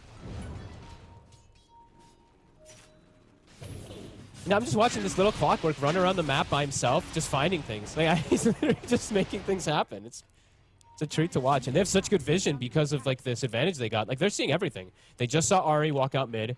Believe they caught a glimpse of Tomato for a second there too. Just very good coverage here. It's allowing them to play the map a lot easier, and they're gonna smoke off of this. An illusion gonna right on go for Sumail, more. so he's got a bailout. Yeah, he can They play just around the don't Orchid stop now it. with this illusion. Oh, BZM. The chains, he'll turn with the Orchid, but the Maledict's down as well as some Death Ward damage. Is it going to be enough to threaten him? It won't be. He's And okay. If it was, the TP's back to the base. Or hookshot. HGH. He's found himself Tomato, or Tomato found himself him. He's found himself him, but it may have bought time It's for worth them it. to clean Tomato up. Sumail Maybe. turns up as he got another slight.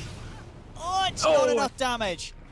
And Okay, not it's not enough worth it. damage. But he tried. Tomato gets out alive. It was worth the effort there. From GH. Kuro, he'll die, gets caught in the mid lane as BZM comes zipping down the lane. Yeah, they try. The numbers weren't quite there. They couldn't quite Numbers go weren't for there. it and get that kill. They lose both supports. Fog. Yeah, no, that's actually pretty painful because they moved over and reacted to it as well too. So decent. If they get the kill, it's absolutely worth it, obviously. But yeah, it doesn't have the Ember Spirit near him. I think what was that Stampede also? Yeah, I think it was. So yeah, a little bit of extra things to just protect Tomato. Can't make too many of those mistakes. How many galvanized did he get? He got what, 2 kills, so he's up to 7. Enigma Galaxy, they're ready to go again. Ferrari and BZM. BZM still doesn't have the BKB, so this is a kind of ideal time if they're able to get a catch on him. Dire's middle tower is under But he's getting very close to BKB, which is going to make him pretty unkillable versus their lineup unless they get the CK catch from the fog or something. Miracle's still very big. BKB is done. Oh, they're looking for Whisper. Coming in with the smoke. Miracle is considering Whisper. starting things off himself with the Phantasm ready for the tree line. And he will. got Drags him Fred's into the snare. silence. Stuns Oh, he's in out the as trees! well. Oh, Miracle! there we go. There we go. Sometimes there's a lot of trees, a lot of illusions. You just can't walk where you want to. But he gets himself out with the Rift. They get the kill. And look at the Necro Books go straight to the neutral camp. I don't know why this is. I don't know why this brings me so much amusement. Oh. Roshan, Can they Roche? perhaps here for the picking. Ah, they don't have any minus. They don't have the best. It's not fast. But they're going for it. I mean, they'll do it. They're gonna do it. They'll do it. Yeah, we'll just take a bit Pretty of time. unexpected. Take a breather. Take a moment to Hey, chill oh. out. OG in the meantime are just farming the map though. I'm watching Ari just farming and farming and farming. True. He's got Maelstrom. He's level 13. He's getting closer and closer to the off-lane network, so he's getting some big scaling on this Hoodwink. And I mean, it takes him a long time to kill this Roche. It so takes they're him a getting lot. It does. Tons of farm. But they ain't in a rush.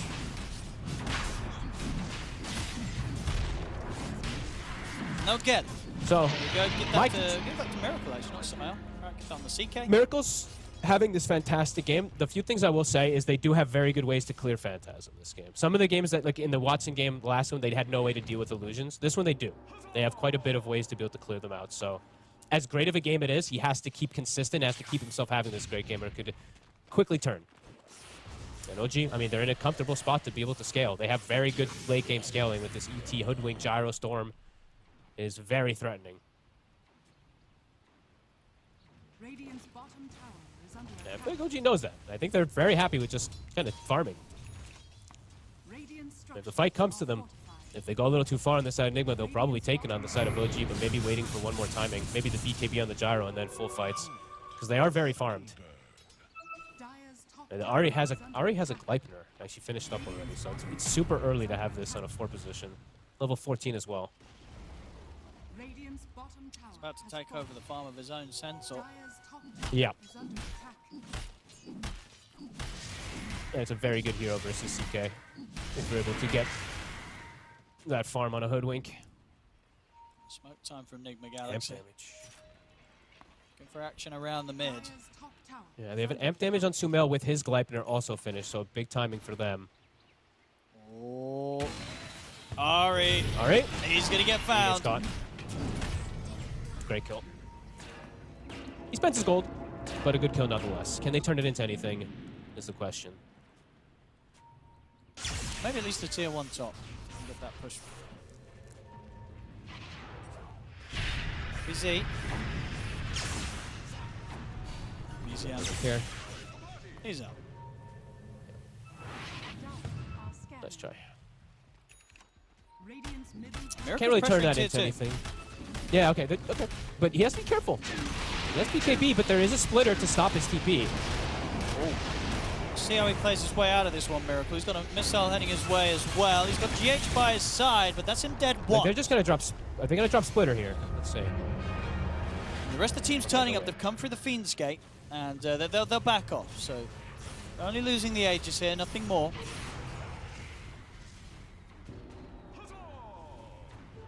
Bit of a waste of it, though, because OG could just smoke and look for the fight now, not into an Aegis with their fresh BKB on Gyro. Oh, here we go. It does look like Yeah, that's what they're going to go for.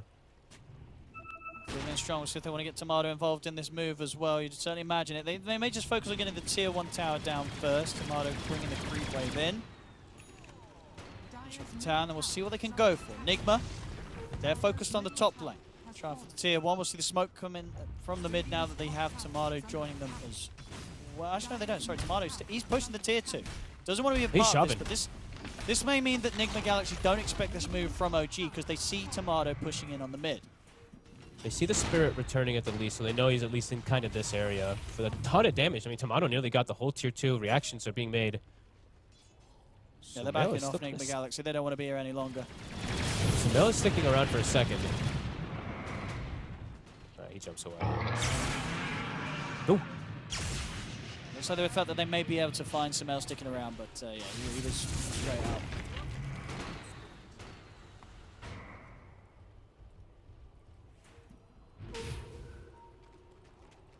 How long on the heart? Almost got it here on Miracle too. Probably the next big timing that they have is going with that. Trying to make this fight happen because OG still feeling very strong.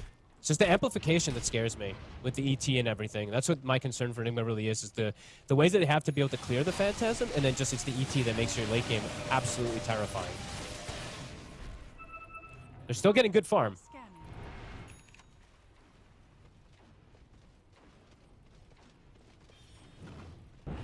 Still have the rest of the smoke to play with, but whether or not they'll catch anything. They send out the scan. They know that Nigma Galaxy's up here in their triangle. They want to try and enter into this. They're smoking again. Yeah, I'd say they were gathering up for one, but never mind, they're not. I saw Kuroki kind of bring one, but he's not actually going to go for it. Their heart timing, though, makes me feel like they do want to smoke on the side of Nigma in a second. Okay, yeah, they will. They did get spotted. There's a ward right in mid, so it saw them smoke instantly. So they have full information on the side of OG to prepare for this smoke gank. Oh, BZM. BZM. Oh. Slip away. Playing cool, doesn't want to have to be forced to use the BKB quite yet. On the side of the fight, we can see them try and go in. They're looking over towards the Gyro. Tomato. You have to put the BKB, they'll catch a quick kill on the Hoodwink. That's a good kill. Push for more. Sleep comes out onto both Miracle and FBC to hold them back for now. Stampede from Whisper will allow the rest of OG to escape. I think that ward got caught sight of. Oh, the Necro books it, whatever. I think that ward caught sight of Ari for a second there, and Miracle's just able to get the grab onto him, so immediately OG just backs away. They don't want to have anything to do with the fight without their Hoodwink. They'll find another opportunity and not having to use the BKB.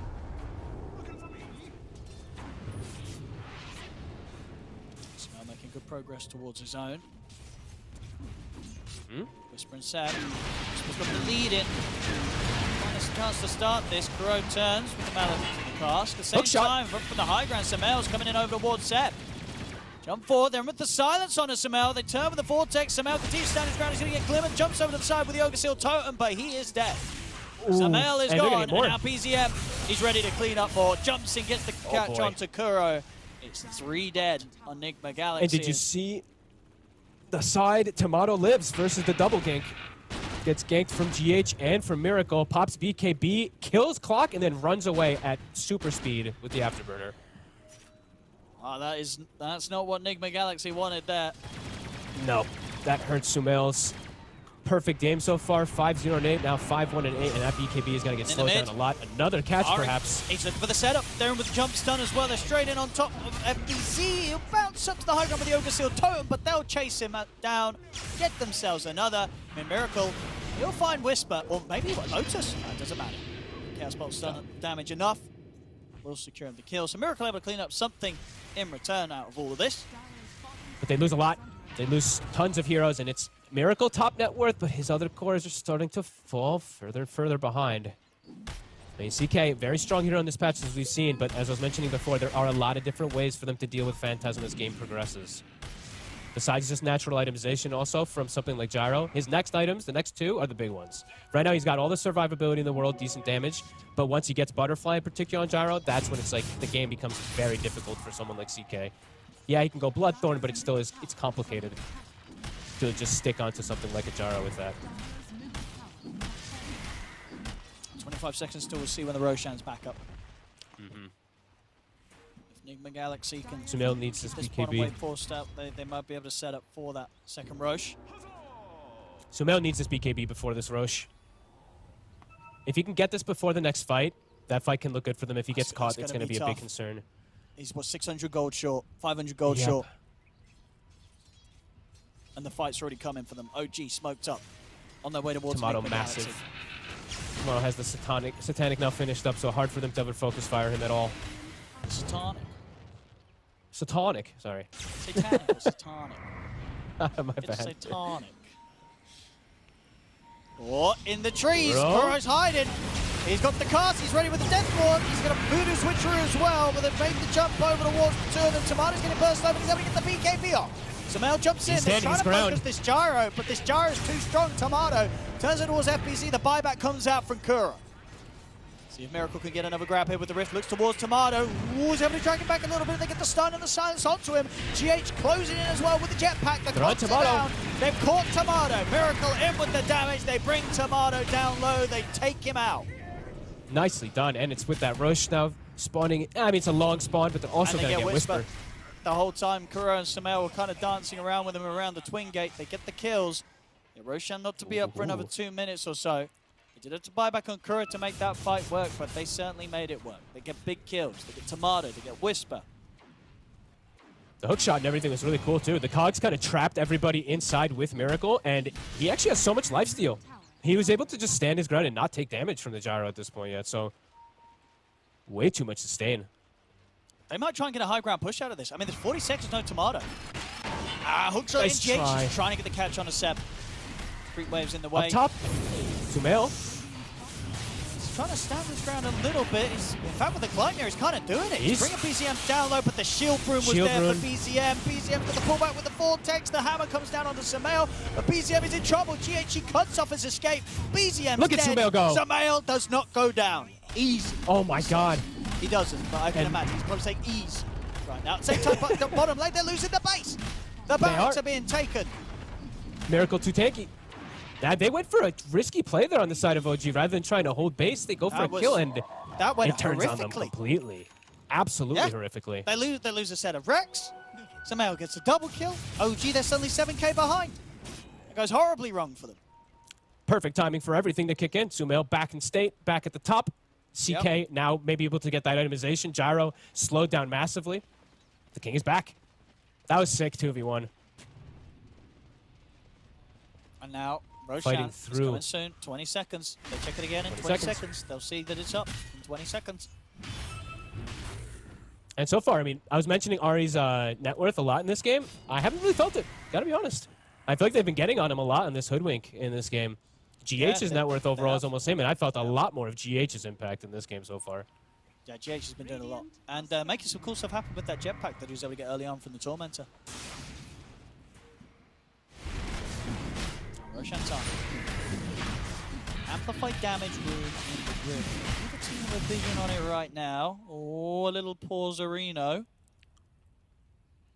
Well, no wonder it's a keyboard problem. Look how badly that's spelled. Yeah, I mean, that's clearly something's not right. El Keyboard. Hey, he gets an excuse. He's been playing. Honestly, GH has been playing. I think he's probably, like, for me, besides Miracle, the X Factor a bit right now. I mean, of course, Sumail is playing super well, but I think GH has done some really sneaky stuff with, like, rocket scouting, the vision he's been able to place, and just angles. Yeah. He's been doing some really good stuff. Sure, Clockwork's a great hero now, but yeah, GH, he was playing Clock before it was cool. True. He's always been a great Clock player. And look at this. Look at this game. We have 6 Ogre Seal Totems. That's a lot.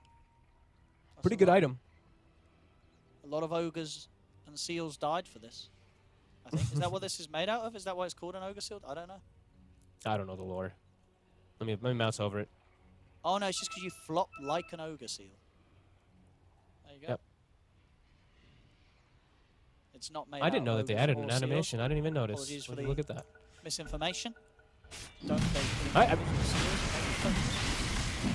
So yeah, I mean, massive few last situations that happen, right? It's like perhaps if Tomato gets some kills, maybe we see different itemization, he gets butterfly, blah, blah, blah, but none of that happens. Miracle, massive now at this point. He's gonna get a Roche, and he's doing it alone as well, so his team can actually play on the map as well. And they're buffing him up. I see the Solar Crest coming out from GH.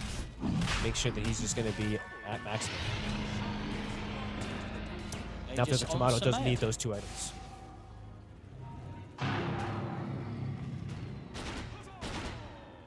Miracle may be feeling invulnerable. I think he kind of is.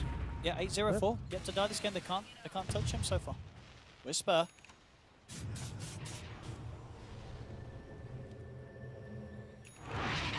Gets himself away. Crimson. All right, that's going to be nice. On his way. He was on his way for him. Ari. Careful. He is super far up. Let's go running around on half HP. You got to be careful. And he'll be careful. Back he goes. And yeah, so Aghanims is nearly done on BZM. 200 gold away, and Storm's going to have that good to go. Sebs is going to obviously take a bit longer. He's in total got the gold for like half of it. I mean, they still have crazy scaling, so this game, I mean, this game could last a long time. I mean, Nigma probably doesn't want it to go too long. They have a very good window right now to be able to continue this pressure. Especially with this Aegis, you have 4 minutes. I mean, OG set up here. They're considering taking a fight around the vision. Lightning onto Kuro. Kuro! Can he jump? But he's got the Eon dish. The counter plays there. Might still die. Cooldown's coming in. Jump forward here from the Storm. They'll kill Kuro off. BZM has to put the BKB. Goes pretty deep for that one. Miracle, he turns over towards Tomato. Tomato keeping his cool, still has the BKB ready to press if necessary. Hammer comes down for BZM, doesn't get the catch onto anyone. So Mail, he's literally on the backlines between the entire team of OG and the rest of his boys on Nigma Galaxy. He'll get away with it. He'll back off. Patience from Tomato. BZM jump again. Then he gets the three-man ball. Take the three-man. Who's done? They got the full on the bushwhack as well. Triple kill for Ari. At the combos, they are real there. Coming into play from OG, and now they're considering taking down Sumail as well. Do they have detection? Does someone have detection? Ari has it. Ari has it. He's ready with detection. He's not going to get the chance to use it though, because Sumail, quick slight remnant and a jump away. He's fine. Be able to get out. Even if they got him once, he's still got the Aegis, but quite the jump, quite the chase there from OG. What a catch from BZM. Catches all three perfectly, and what patience from Tomato, right? Not using the BKB when everyone's on him. He just pops flak, holds the Satanic usage, turns the game completely around now. I mean, from a 7K lead down to that 1K quickly, they get Miracle right at the start of it. Or right at the end of there with the big catch. Full token on Tomato, he's got something else. We'll see that replay once again, and it all starts off. They go for Kuro. He's able to live pretty long here on the Witch Doctor. But not that matters. We see the whole fight. It kind of gets very split up. You'll see Sumail in a minute. He sort of jumps over towards the back lines and very separate from the rest of the team. Just on his own, can't really do enough damage to take down or threaten any of the heroes of OGC here. Surrounded by the four of them, pots the BKB, but can't do a whole lot on his own there. The rest of the team split as far away from him as they were. I know, it's so god tier from BZM. There's another fight going on. GH will be grabbed out. And we'll see the sweet combo again. Beautiful stuff there, as you said. BZM, that was the reveal. That was straight after the pickup of the Aghanims. He's able to get in with that three-man Vortex setup. Couldn't ask for better. When you have an ET as well, too, putting the Spirit on top, everything's just amped up. And now, speaking of the ET, he's got his Ags, too, for his growth. Puts you back into a state of comfort. Aghanims for Sumail. Still 7-1-11, still having that really, really strong game. These fights just have to go a little bit more coordinated for them. They need absolutely everything, as we see, you know, OG strong when they're grouped up. And that's the butterfly timing now for Tomato. Very problematic for a CK to deal with. Yeah, get it. Okay. Got to steal the Tormentor. Starting to get momentum going their way.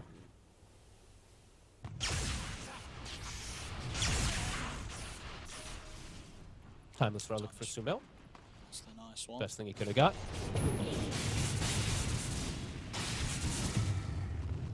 Dire's bottom tower is under attack.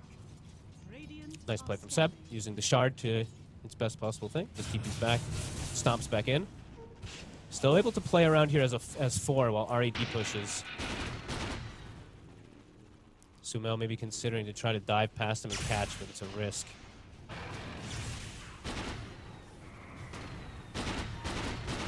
Tomato's got level 25. These next few moments feel critical for Nigma. If the next fight doesn't go in their favor, this gyro's out of control. Dire's bottom tower is under attack. Oh, Ari. Here comes the jump. The set up the Gleipnir, but GH is out with the Force and a bounce away at the Overseer. Jump forward again from BZM. Still seeing if he can find something out of this. It's going to be the Aegis gone for Sumail.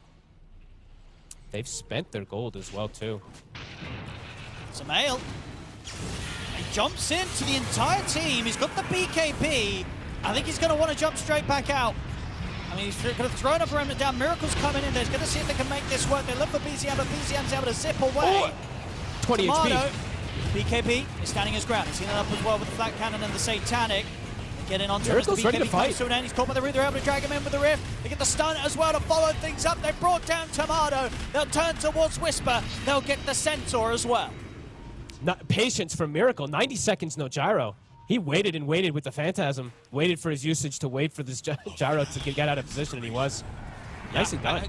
And sort of a cool way for Sumail to start the fight. You know, really just jumping in, trying to force a reaction, giving his whole life to start something, and it works. And now back in action. And now Seb has been forced to BKB. Seb, he's got the Aghanim, but with the root with the pit, and indeed Seb dragged back. He's gone as well. Nigma Galaxy back to taking the team fights, and they've got the creep wave pushing in on top, so they can go for this tier 2. Maybe even more. Nice. Quite a bit of time now with these heroes dead on OG. I mean, Sumail is really just showcasing this Ember Spirit. That fight was crazy. Like, how much he was able to actually just do right there. Be able to force abilities, really force did. people out of position. It was everything. Not a lot of Ember Spirits would start the fight in that manner, and he did, and it absolutely worked out. And now 35 seconds. You get It's a lot of a push, a lot of the damage. Rex. Fortification, it's already been used, of course, for the tier 2. Top racks are gone. Nigma Galaxy, a second set of racks claimed here against OG. Very nice fight. At a perfect time. They still have a Roshan banner too, and 20 seconds. He's still hanging around the mid area. Maybe keep this push going. BKB's back up. They kind of have everything at the ready. OG might look to hit again. So just have to watch how stacked you are. FBC's going to head back, but of course does have that He has Fiend's Fiend's back Gate. off cooldown, ready to rejoin them. They're ready for fights. So from the Axe, jump in on the mid. Well, again, the action started once again. Looks towards Seb and Whisper. Will get caught in the glide here, but he's keeping his cool. He has the BKB if he feels threatened. Jump forward from Whisper, but a quick dodge out with the remnants. Sumail's fine. Smoke up as well. Oh, it's a nice backup here with the smoke too. Shield rune for Miracle. They've got the high ground. The GBZM. Right. Just a quick bounce out of the cask. I mean, Miracle. See if he can close in for a drag back with the Bloodthorn. Tomato has BKB and Satanic, of course, ready to pop. If he is to be jumped. Nigma Galaxy won't see a chance to do so. You know, with the timings, they're just coming close to Roshan again, and it's a short respawn. It's a quick one. Just under 30 seconds for Roche. And OG know it as well. Smoke up. They don't want to sit back any longer. They want to try and take the fights on their own accord. These fights are going to be crazy to keep track of the poke and prod. I mean, eyes on Sumail for him to just really be that poker. He almost has Refresher as well, too, for those extra remnants. Because he gives it just so much information that's really been given from the side of Nigma in a lot of these fights. The Clockwork and the Ember just literally showing the whole entire fight. So allows Miracle to pick and choose. See that the Roche is up. Miracle also with the remnants of a shield rune on him for the next few seconds. He's going to try and sell things onto Tomato. They hit with the stun. And at the backup, PCM jumps in with the Vortex over towards Miracle. Whisper in as well with the Hoost up. They're trying to burst through this set with this Chaos Knight, and they've done so. They cut him half there with the splitter. Go for the trees. He's got the Death Ward. And I see at the same time, Sumail's trying to take down PCM, and Seb got quite enough damage though. He's dead. He hasn't. He's gone. And now they're around the pit. OG's going to be able to step in towards Roche. Oh, Miracle thinks he can make the play because he sees him, but he just dies instantly. Dies so quickly. You've got to check that out again on sort of damage done. Just disappears. I know Jaro. Disintegrates. Like, Jaro does a ton of damage. There's an ET in the area, too, but holy crap, he just died in a heartbeat. Nice splitter, something you can't really write off when you are a 5k HP hero. Right, what did they get from the Roche? Was that... who got the pickups? I got the what? What was it? Oh, just the refresher for BZM, right? Yep, so double pulls. Double pulls. And he's 25 now. Sumail did not get to work his magic. Be able to scout out stuff, give information. No, it's Miracle just... It looks like the right jump, like the right call. You're like, oh, I see the core. I can maybe just pop him instantly, but he didn't have the backup in time. He immediately goes, and he just dies. So, quick reaction from OG. And a huge influx of gold. Time to die. Real Scepter now as well on Tomato. Amongst the Aegis, unless he's got so many ways to kind of protect himself if they do go on him. Very hard to tackle the Gyro first. Tomato incredibly strong. Wait, oh, the Yule Scepter. I didn't hear the first word you said. I was like, he's got Scepter. I was like, what? What do you mean? Well, he's got both Scepters. That's what I meant. I was like, oh, he's had Aghanims. What the hell are you talking? Used. I'm the stupid. Yeah, he almost has. In fact, he's nearly got the full Wind Waker. He's spending up. Where's his with Aghanims 500 chart? gold. Where's the Aghanims consumer? Or is he just using that as like the swap and stuff? Okay. So they'll wait for the consumer. Yeah, he's going to swap it in for the Yeah. Yep. Aegis. Get the Reapers out as well, right? Yep. I know. Pipe as well. There's Wind Waker. He's ready. Honestly, he's getting close to being able to extend this game. Go high ground, take aggressive fight with the Aegis, with the Wind Waker. Not going to be easy for Nigma Galaxy to deal with this gyro. He almost has pretty 3 out lives. of control. Or 4 lives, I guess, with the Aegis. He has Satanic life, then he has a BKB life, he has a Windbreaker, perhaps reset to be able to get a cooldown up, and then, the second. So, yeah, he has quite a bit there that they have to work through this time.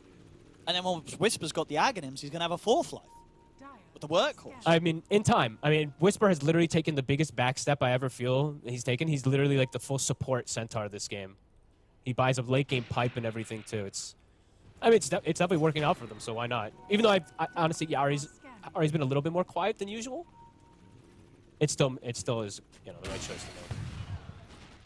He's super farmed on Ari, so we will see those acorns. I mean, the invisible impact of the acorns has been happening, so.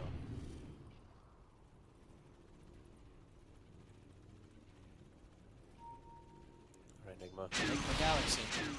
Heading out. How do you approach the fights now? I mean, still probably have to do some weird shenanigans with Sumail into Aegis, of course, a lot more difficult, but I have to keep trying to do these type of fights. They are growing. She's getting more and more farmed. They're going to try and stampede to save him, but Ari, he is slowly but surely dead. It's a little bit of breathing room here for Nigma Galaxy. Yeah, taking out the Hoodwink. I mean, Ari dead for 80 seconds. It's 80 seconds in which that, the 110 seconds left of the Aegis aren't going to be able to be used to its full potential, as OG unlikely to make a play 4 versus 5. Can't deal with the lanes, though. So bottom, they're shoving it in. Mid's already dealt with, and Sab is shoved up top, so can't actually go for an extra play here. Tomato a little bit deep forward in the mid lane. But yeah, they don't see him. He feels unkillable. Yeah. ×2. How's the itemization? So Sab, always have to keep factoring these things. Sab, he's level 22, so Cleave Talent's online, also versus CK. So extra, bigger things they have to deal with Phantasm. They're getting closer and closer. Trying to start something. Sumail changes up to Whisper. In the mid, though, they're looking towards Miracle. They get the Vortex onto the 2 of them. Miracle and FBC, they get completely destroyed. They're immediately dead. And now GH in potential trouble as well. Sumail doing what he's can. I mean, GH is actually going to be able to know he's... Oh! Whisper, hesitation there on the hoof stomp. I mean, okay, GH lucky to get out of that one. Kuro, he won't. He's dead, slowly but surely. Only so much switcherooing he can do. 3 heroes dead. And once again, we're just seeing Miracle and FBZ, these 2 effectively beefy heroes, just get completely deleted. Dead in 1 stun. Literally 1 Vortex and you're dead. That's all it takes. BZM's burst is too high. Especially, I didn't actually see it. Was there an Astral Spirit amping? I didn't actually see if it was, but... I mean, I can't even tell from the numbers. But either way, whatever. If it was, they always do have that extras. Yeah, these heroes just look fragile. Have to get better angles to be able to just see everything. But yeah, these last few fights now. OG's decimated Tomato to the high ground with an amp. It's the Aegis gone. He's bypassing. I think he's going to bypass Rax. I think they're going to go to end. It looks like he at least maybe wants to. Considering they're going to slow chains out onto towards Tomato, but with the buff up, they'll be able to continue to push and take this full set of Rex mid. It looked like, because of the position that he was in, I was like, is this a commit for tier 4s with no glyph? But he'll reset the glyph by killing the Rax, and now they'll just go for these tier 4s. Or, sorry, Raxes. With the creeps coming in on the mid, so the backdoor protection will fall. Enigma Galaxy, they've got the fortification, and they won't be forced to use any of the buybacks. So they'll be able to wait it out. Have to somehow get the initiation, though. Or something to change things up. Like, not sure what the approach can be. Because you can't let BZM catch people, because they're just dead instantly. Yeah, BZM is a complete issue for them now. Now they get the jump over towards Sumail. Sumail gets caught by the heck. They're trying to get him out of there, but Sumail's gone. He's dead without buyback. GH as well, also to fall. Miracle, Kuro, and FBC, they've got to run. Kuro, he's going to get caught. He has got buyback available himself. FBC and Miracle, they get the chance to retreat. BZM, he's going to continue Another to chase pull. forward. Gets in with another pullback onto the two of them. Miracle, FBC, this time around they get the BKB up. The turnover was BZM, but BZM's able to get up in the air for now. And now Miracle, the BKB's ended. Back to base for him. We'll retreat right now. He's got to try and survive for 70 seconds. No. Okay, he's got buyback gold. 2-1. Buyback gold is back online for Samael. Maybe pressured to use it. We'll see how much OG is able to push. He drops the banner. He wants to end it. He's got a creep here. I mean, the buyback's going to come out. And they hold the banner. GH, he's in with a hook shot, tries to make the jump over towards the backline towards BZM. The BKB popped by Samael. Seb in return with his own debuff immunity. He's able to step back. Whisper is getting shredded by the Death Ward. Kuro coming in with the damage, coming in with the deeps. Samael BKB as he looks to jump over towards Savannah, but again the 14 track back. This time they'll kill BZM for it, but they've lost FBC. Miracle gets the stun off on towards Tamada, but Miracle's gone. He has to buy back immediately as well. Wind Waker. FBC and Miracle now with the chase down. Enigma Galaxy have got to try and make OG pay for this. Tamada's on the retreat. GH trying to keep on top of them with the jetpack. Get the vessel down. Hook shot as well. GH with the control. Buying time for the rest of Enigma Galaxy to come across, but BZM's in again. This time the Vortex only going to catch onto FBC. Tamada getting the space to back off further. Miracle still drag back in Seb. Seb trying to stand his ground here against the Chaos Knight, and he's able to do so because the Hex comes in. Jump forward here with the Remnant Chains on towards Tamada, but Tamada's up in the air with the Wind Waker. He's still going. Samael will find Seb in the trees, but Tamada's still alive. He's going to try for the TP out the last tick of balance, but there's Samael in with the chains. He'll get the cancel onto the TP from the attempted escape from Jaro, and now in the mid, they can turn maybe back over towards Aaron. BCM jumping in over towards him. Are we going to see any further backup from Samael? He's had a refuel in base. He's not going to be able to get here super soon, and he might not try to at all. He might just have to accept the fact that FBC is gone. Die back on the Underlord. He's out for 2 minutes. Someone's got to go back. There's double catapult, big creep waves, but they've got so much time to push. 4 heroes down. And it's Samael against the world. No buybacks available, of course, on the rest of them all. Can Samael keep this game alive? I think he dies in like one vortex. I'm so scared for him if he steps up. Yeah, the vortexes, these hexes from BZM. Yeah, so much catch. They're just committing. Nightmare for Enigma Galaxy. This Storm Spirit causing so many issues in the later stage of the game. Samael, he's going to get in with the BKB. He's going to try and do what he can here on his own. Trying to stop the push, but the tier 4s are gone. They'll turn back towards him. What else has he got to play with? He hasn't. He gets caught by the Hex. Nothing else to be done. This game, it's over. The Ancients exposed. Zeb and BZM closing it up. They'll bring in the creep wave.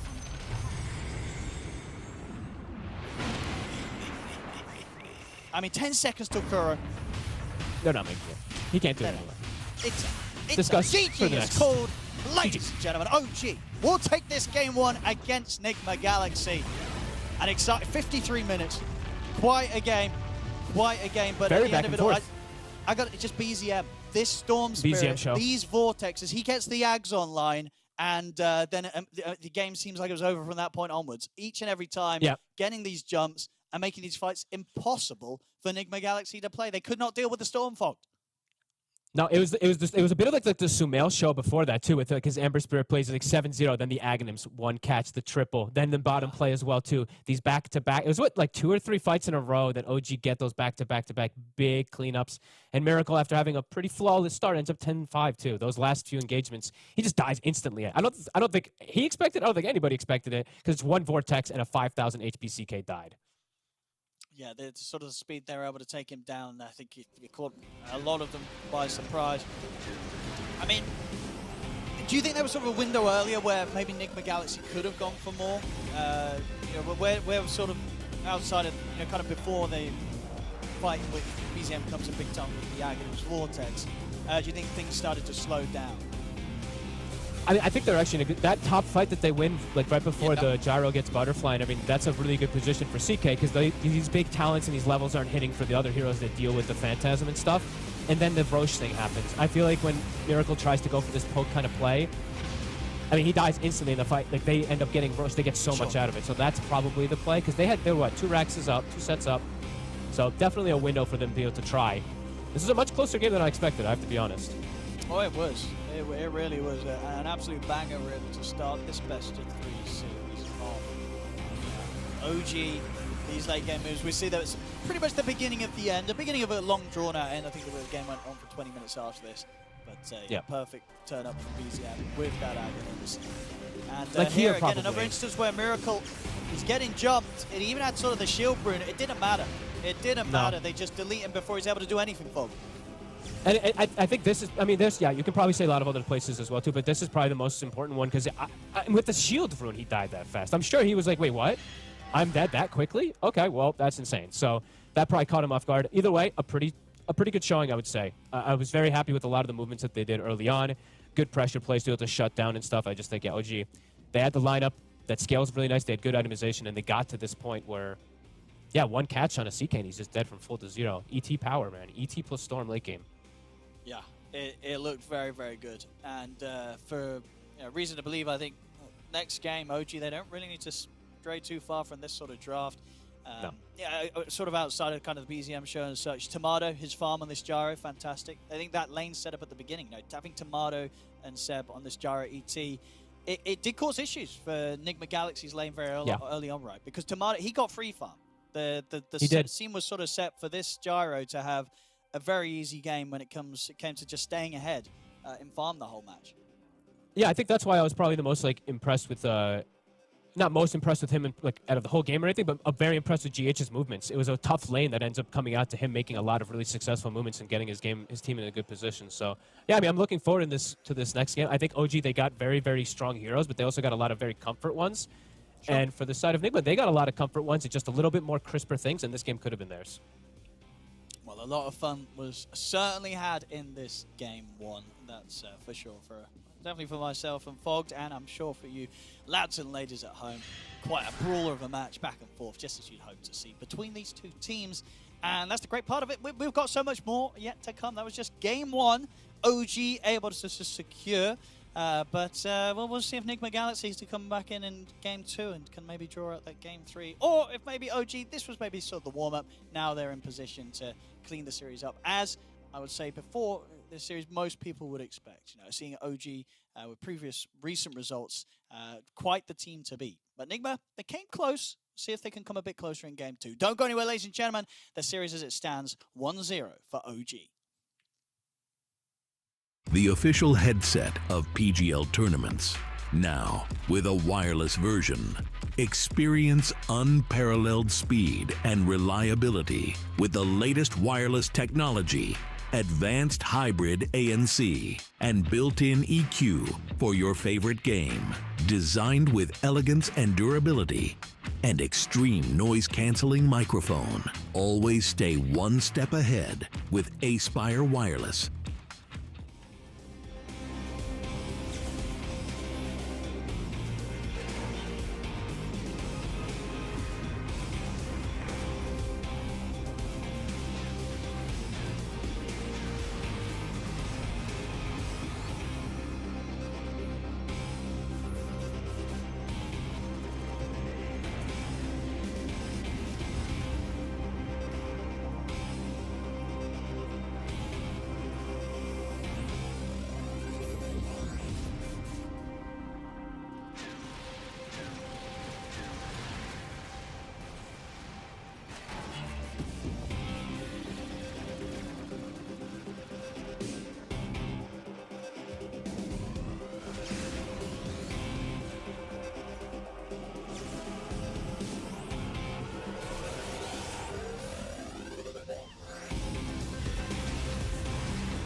Welcome back, ladies and gentlemen, to the Western Europe Regional Qualifiers for the road to the International. I'm Odie Pixel here with Fogged, and we're getting ready for Game 2 between OG and Enigma Galaxy. Fogged, we just had Game 1. Lots of things to be said for both teams, but all in all, OG able to close it up with some very clutch second half game plays from the team.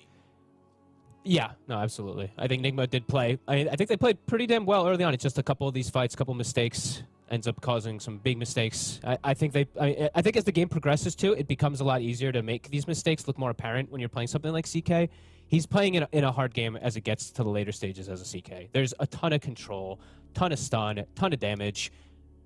Literally probably one of the highest DPS, like damage kind of bursts I think I've ever seen. So the game is definitely a little difficult for him as it gets to these later stages. So for them, probably wanted to end it a little earlier. Probably just have a little bit of cleaner stuff. But yeah, overall, I was pretty happy with a lot of what I saw. So yeah, well, I wouldn't expect to sort of see them sort of change the recipe in Game 2 when it comes to picks, right? There wasn't nothing that felt out of place or felt wasn't really doing too much, right? no, not really. I just felt like, yeah, a couple fights. OG just outplayed them. Yeah. Got some better catches and jumps, especially out of the bottom one. And then just, yeah, BZM show with that Aghanims right after he got it. It felt like the game just totally turned. So, I mean, I'm looking forward to this one. I think we got to see some like really cool things, really good like warding, really good aggression. That I know people are super critical on Enigma about a lot of things. So I think yes, they end up losing. Sure, they're winning and then they lose. So everybody's like, they threw the game. But like, you know, I think they did do a lot of good stuff in this game. So. Yeah, I think so. And you know, first game of the series could have been a warm-up, maybe for both teams. So we'll see them. Yep. I'm sure both step up their capabilities in this game too. When it comes to sort of the way that you imagine, like that the players, both of these teams want to play, do you think there is a bit of a clash of styles? Like from your memory, kind of where do you normally see OGs excel, and then on Enigma Galaxy side, maybe in terms of some of their specific players, like Sumail and Miracle, what kind of games do they like in return? Sumail is just probably the most aggressive player. So I think for him, it's always been the case where he just wants to fight all the time. So I think if they just have a lineup where Miracle is able to just be the end-all, be-all carry, that's something that used to work a lot for them. Of course, it's going to be more difficult versus OG, who's gotten just better and better, and Tomato overall has grown a ton as a carry. So I don't know, tough to say. I think OG, they're a little bit of a slower team. They're a little bit more greedy a lot of the times, but it's tough to take full advantage of the greed unless you're like one of the absolute best teams in the world right now, which I love you, Enigma, but you're a bit away from that. All right. It could be the beginning of a long journey. Yeah, make it through the qualifiers, make it to TI. Could be the start of either of these team stories. Both of them definitely squads that could have that magic and potential to absolutely secure one of the two spots to the road to the International that these teams here in this region are playing for. Of course, even if you lose this series, there's still a chance. We're seeing these two teams play it out in the upper bracket. Loser of this, who does actually the loser drop down to play against? I think it might be, is it Just Better? Waiting for think so, but I need to check. Your screen, Fogged? I had it up somewhere. It is, yeah. So they'll go down to face against Just Better, who ever drops this series out of the two of them. A team that you might not know by name, but you will know in terms of players. Just Better, of course, it is mainly the Greek team. Focus, Thug, Skylark, Astral, and Spartan. So a bit of a wild card of a team. Definitely not one that you can kind of write off as a free win against. So these guys could trip you up. So a scary opponent awaiting either of these sides, whoever drops down to that lower bracket. Should be exciting. Looks like now draft is just about to begin. I think we'll be able to get it on your screens, ladies and gentlemen. We're getting ourselves ready for game 2 of OG versus Enigma Galaxy. We'll see how the bands change up this time. Same old here with the the battle. Let's see how the Darks here. Tiny SF. SF, get rid of it. Don't want to see it. Don't want to hear it. 10 seconds remaining. 5 seconds. 5 seconds? Remaining. Taking a long time to ban SF. Long time to ban SF. It ain't hard. Click SF, click ban. No, maybe they're trying to get it. Radiant team ban. Nope, I lied. There it is. Took them a long time to do it, but they are able to do it. All right, call the next one. Team ban. Too slow. We've been seeing quite a bit of Willow today. Yep. Probably the safest, one of the safest fours possible. Remaining. Jack of all trades, I guess, besides piercing BKBs, but whatever. Dire team pick. And the Hoodwink. Okay, so very targeted ban. And there it Get is. that Witch Doctor again. He's ready, Kuro, to do some voodoo festering in game 2. I mean, the lane is super broken, right? As we saw, right? The CK good plus Witch start. Doctor. It is super insane to contest. 10 seconds remaining. And I don't know. Did you? It's so hard to gauge a lot of these things, but I don't know how did you how do you feel about the facet the Centaur one? I don't even like. Did we even notice? I don't know. It's Hey, always it won interesting. the Always game. like it did won win the the game. game. So I'm always like They won a the couple of game. these situations where maybe it did make a big difference, but who knows? Oh. Spirit Breaker. Well, we've been looking for it. We've not been getting him today, but he's come Nope. through now. OG first pick. Strong hero. Good versus meta. Whereas- Weaver's in. 10 seconds. That means they Weaver's also can. in and Clock's in. Yep. Two big 5 ones. seconds So for Nigma, you don't really want to pick the Weaver because you're playing into the Breaker, unless you pick it as some support, but even then it's maybe not the most desired. But if you don't pick it, you might have to ban it. I'm kind of hoping we don't see any CK. We've had it every game today. It's getting a bit Every boring. game. No I'm really no sick more of CK, actually. Yeah, Real it's- sick of no it. more CK. I think the games that I was watching earlier, too, had CK. Did it not? Was there actually in the earlier series as well here in Western Europe? I Jeez, would be my brain like surprised. just So melted. we're getting a lot of Stopped CK looking. today, Dire team but I don't want to see CK. Radiant team ban. Okay. Okay. So Phoenix Enigma. Okay. This definitely makes sense. Oh, Phoenix, actually. That was one that made it through. So Spirit Breaker got picked over Phoenix. Phoenix definitely on massive rise. The Enigma, though, definitely more flexible. So always good to see that one taken out. 5 seconds Okay, See so what Weaver's in the banned it. pool. And the question is going to be, do they want to ban it? Do they pick it themselves? Because, yeah, like Enigma, I don't think Enigma's going to want to play it. And do you just leave this hero untouched when it's I think at you this banned stage the of the game? clock. Yeah, give some respect to GH. Don't let him I'm get cool with his the ban clock. It was a very, he did a lot on the clock.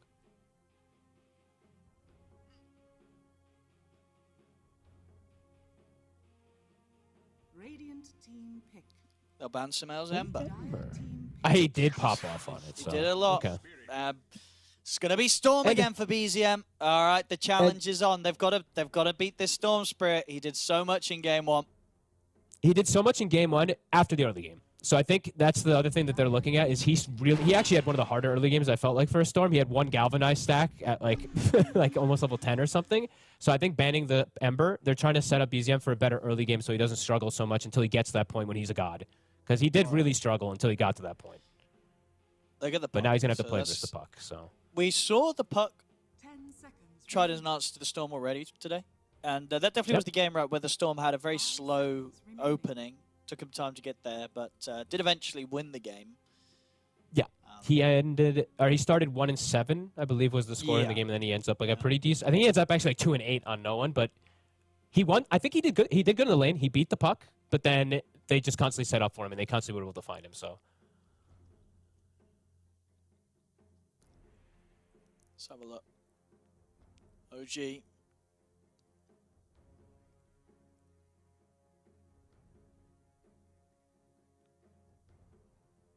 See what they want to get for that second support. Saw some ET action obviously last game. This time the Cottle comes into play. whoa. Cottle support that we just haven't seen that in a while, right? Or have I missed something? We don't really see it too much. However, it has changed quite a lot. So Okay. because you can actually go for some fun facets and stuff now. Remember that you can actually go for your what is it, the recall, right? If I'm not mistaken. 5 seconds. You can either go solar bind or recall to make moves around the map. All right. And will this be a support, or is there a chance there's some sort of off-lane Cottle? Could that be a thing? Possible, but I would imagine because he Yeah. has the Storm, he wants to be this mana battery rather than playing as like a core, not playing next to the Storm. But maybe because it is a Storm Coddle lineup, so it's already going to be dictated by the fact that they're already trying to buff up the Storm as much as possible. And actually, this is pretty cool now with Coddle, right? Besides just Chakra with Storm, he gives what's the thing? It's 15% more mana if you're in range of him, right? I think it's 15% more max mana Oh, if it you're is, near yeah. the Coddle Yeah, too. yeah, yeah. So that's actually You another do one get for that. Storm that I kind of forgot about because this year I haven't gotten to see almost I've not any of seen it, I think, Coddle. in pro games. No. But Not really. oh, with and now Devil, also, but- so I haven't seen this either. So the Shard now makes your Spirit Form Illuminate heal by 30%. It increases it. Dire team banned.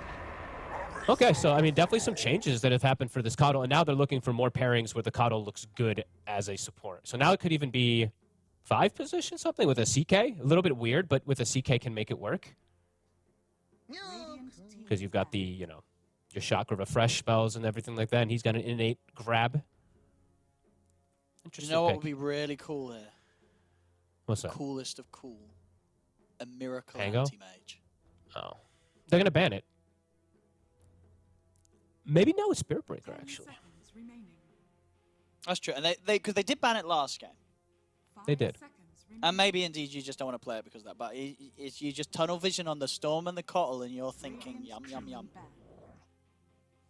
So setting up their And CK Troll. for success, they'll ban Troll, and then it's probably the anti-mage discussion. It's like, yeah, do we need to ban it? Or is he not going to pick it anyway? Because, yeah, we've got some answers to it. So similar, we get CK again. So sorry, Owen. Yeah, that's But we disappointing. also do CK get every Clockwork and game. Witch Doctor. Clockwork and Witch Doctor also. 5 seconds remaining. Do they want to ban the AM?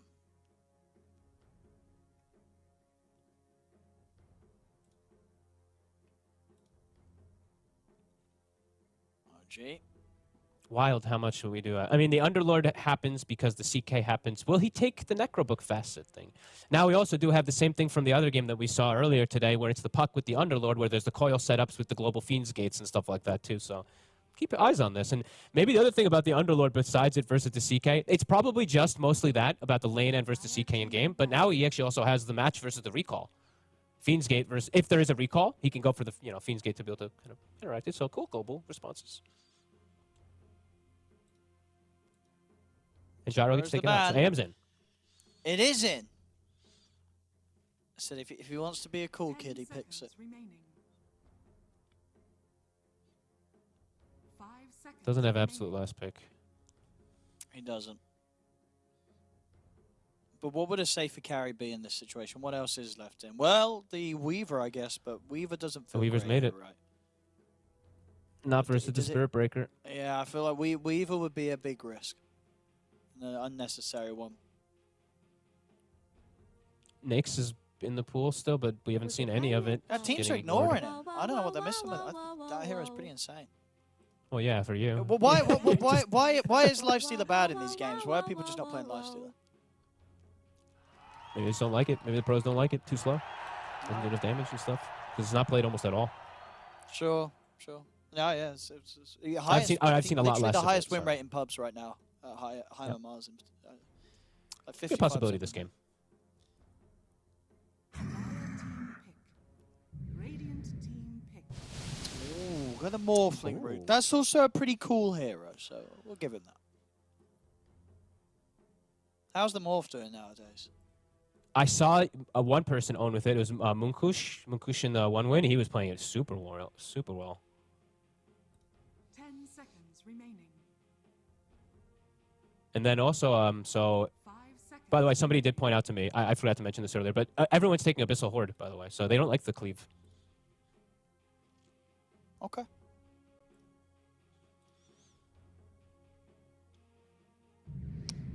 All right, what's their insert? Oh, it's an axe. It's a strong one. Another hero that works well with Coddle, too, is Chakras. And yeah, Seb's going to Yep. play it. And he's going to Seb go recall. Coddle. I kind of expected that because it's just the matching of the other one's just, I mean, the other one's great. But I think this one has some cool potential. You know, I haven't seen it in official, unfortunately, sorry, but I did see it in some high-level pubs of people playing with the recall of how much movement, how much you can do on the map. Because not only do they have Coddle recall, they also have Spirit Breaker and Storm. So it's quite a lot of movement to be able to match versus the Underlord and whatnot. So, okay. All right. Game 2. OG Enigma Galaxy. Well, what do you make of this? What do you make of this? We're getting a CK once again. We're seeing Morphling be the carry matchup in the overall picture. And I guess the big question is, are they a bit better kitted up to deal with a storm if this storm starts to get out of control like it did in game 1?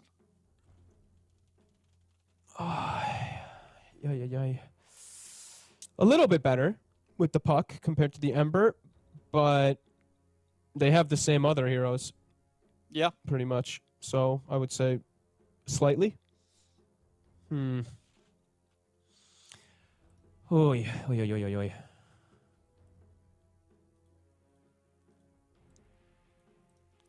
Huh. I don't know. Morph is just a question mark hero for me right now. I'm unsure. I know it's like Miracle is one of the best still. Like he's super good on this Morphling and everything, but it's fallen out of favor for a reason. It takes some time. It takes quite a bit of time. These other heroes get online and they're natural Orchid builders, right? The Storm, the CK. It's good versus Morph. He has to go Manta early. Has to be careful with his usages. Whew. I don't know. I like OGs again a bit more, but do I have faith in him in this Morphling? Just don't know if I do. We'll see. We'll see if it can be the miracle show on this Morphling, or if, once again, BZM is going to be able to work his magic on the Storm when it comes to those late game fights. Had an incredible pop-off last game on his Storm with the Vortexes. We'll see what we can do again here. He's getting game 2 of OG versus Nigma Galaxy. And yeah, let's see how sort of support Cottle's looking right now in this patch. Yeah, I think with the core, you need position. You need to have cores that work with it. If you pick this and your cores don't have disables, you're gonna be pretty bad. Let's just put that out there. Probably in more likely situations. So this one, all 3 of his cores have a way to use it. Have a way to use the chakra. They have a disable. So you're gonna land your spells. You're gonna be in a position where you can actually cast your spells. Because Storm starts a fight, Axe starts a fight, Chaos Knight starts fights. You'll be able to sit in the back and cast spells. Yeah, let's see. I'm looking forward to see how that's going to work, and then, yeah, how the Morphling's going to surmount versus all of this. Because I've seen some games where he does pop off because he does get, like, the facets and stuff like that. I was trying to think of one, like, what in particular would be amazing for, but I think this is just kind of an old-school kind of pick where you can get Bulldoze from a Spirit Breaker, and then you're a Morphling with Bulldoze, so...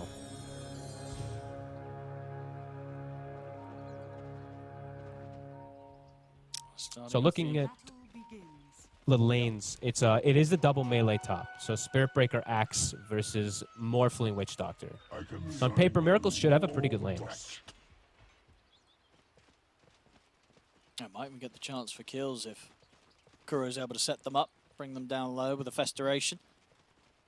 There's going to be a lot of creep pulling going on up here. Ari, he's got boots to start, so he's going to look to manipulate those creeps as much as possible.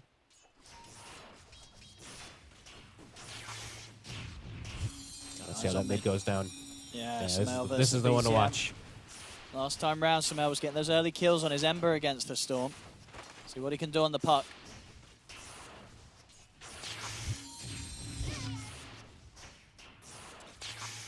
Bottom lane. Seb be able to make his way back to the safety of the tower. Damage being traded by GH and FBZ.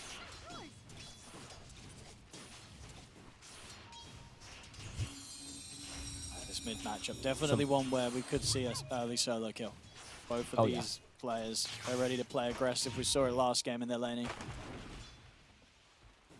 BZM's got a warm up though, right? He did struggle a lot in that early game last game, then he did get some pretty nice plays, so should feel pretty warmed up on this Storm Spirit this time around. As we see, creep shenanigans. Top, I think, is it's probably going to be a bit boring to watch, unfortunately, because of this. Since unless Ari makes a mistake or something, it's just going to be them two pulling versus each other constantly. We'll just see who's going to be able to get the connects to be able to deny out all these waves. Bottom, some excitement though. This is the mini game, as we say. You know, the cogs. One hits him. Level 2 is hit though. You have to respect how he shows. The quick burst and setup combo from Tamada. Yep.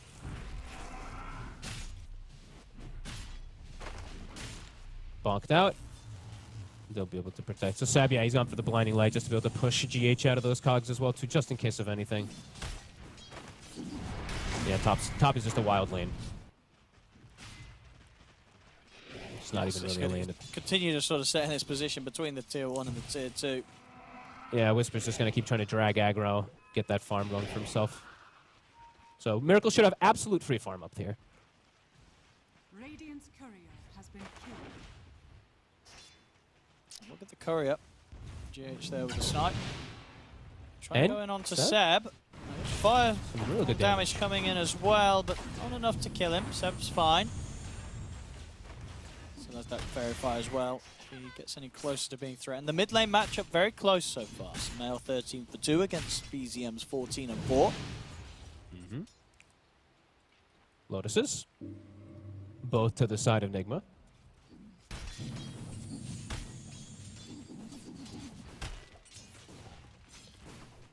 A bit of a slower one in these side lanes.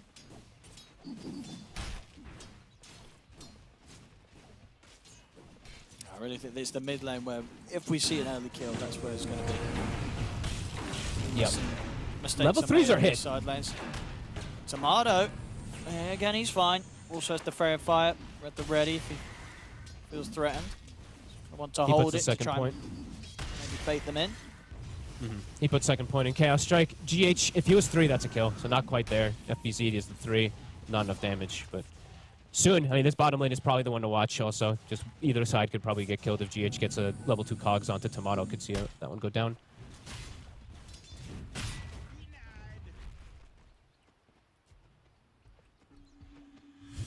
Sumail Water runes.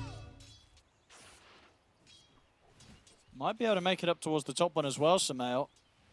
Got the BZM orb should again be in able a to. second if he wants to try, but no, he's going to let BZM take it. He's going to make sure he doesn't miss out on these creeps under his tower.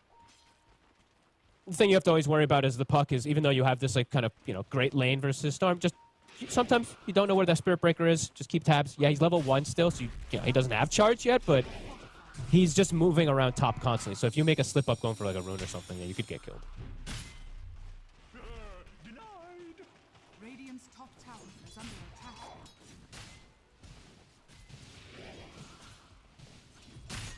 Level 6. That's hit. Might be a chance for a quick play. Again, both get it pretty much at the exact same time in the mid lane. So could definitely see that rotation. If Sumail orbs aggressively, could see a charge come in plus the Vortex. Same thing coming out for if BZM just plays a bit too far up. Stunning head over here, Ari. So yeah, no charge for Nah. a few more. Boots double bracer up on Whisper. As we said, Miracle's in the literal complete free farm lane, so see what he wants to do and which route of build that he wants to go, because I've seen a lot of different variety of builds for the Morphlings nowadays. Charge onto Hitch. Sumail. Not going to be able to lock him down, though. Out with the jump. Starting to be annoying, though. He can play around this power rune here, while Whisper can be left a bit alone up top. So let's see. Yeah, Kuro, he's going to start making some moves around. He gets scanned immediately.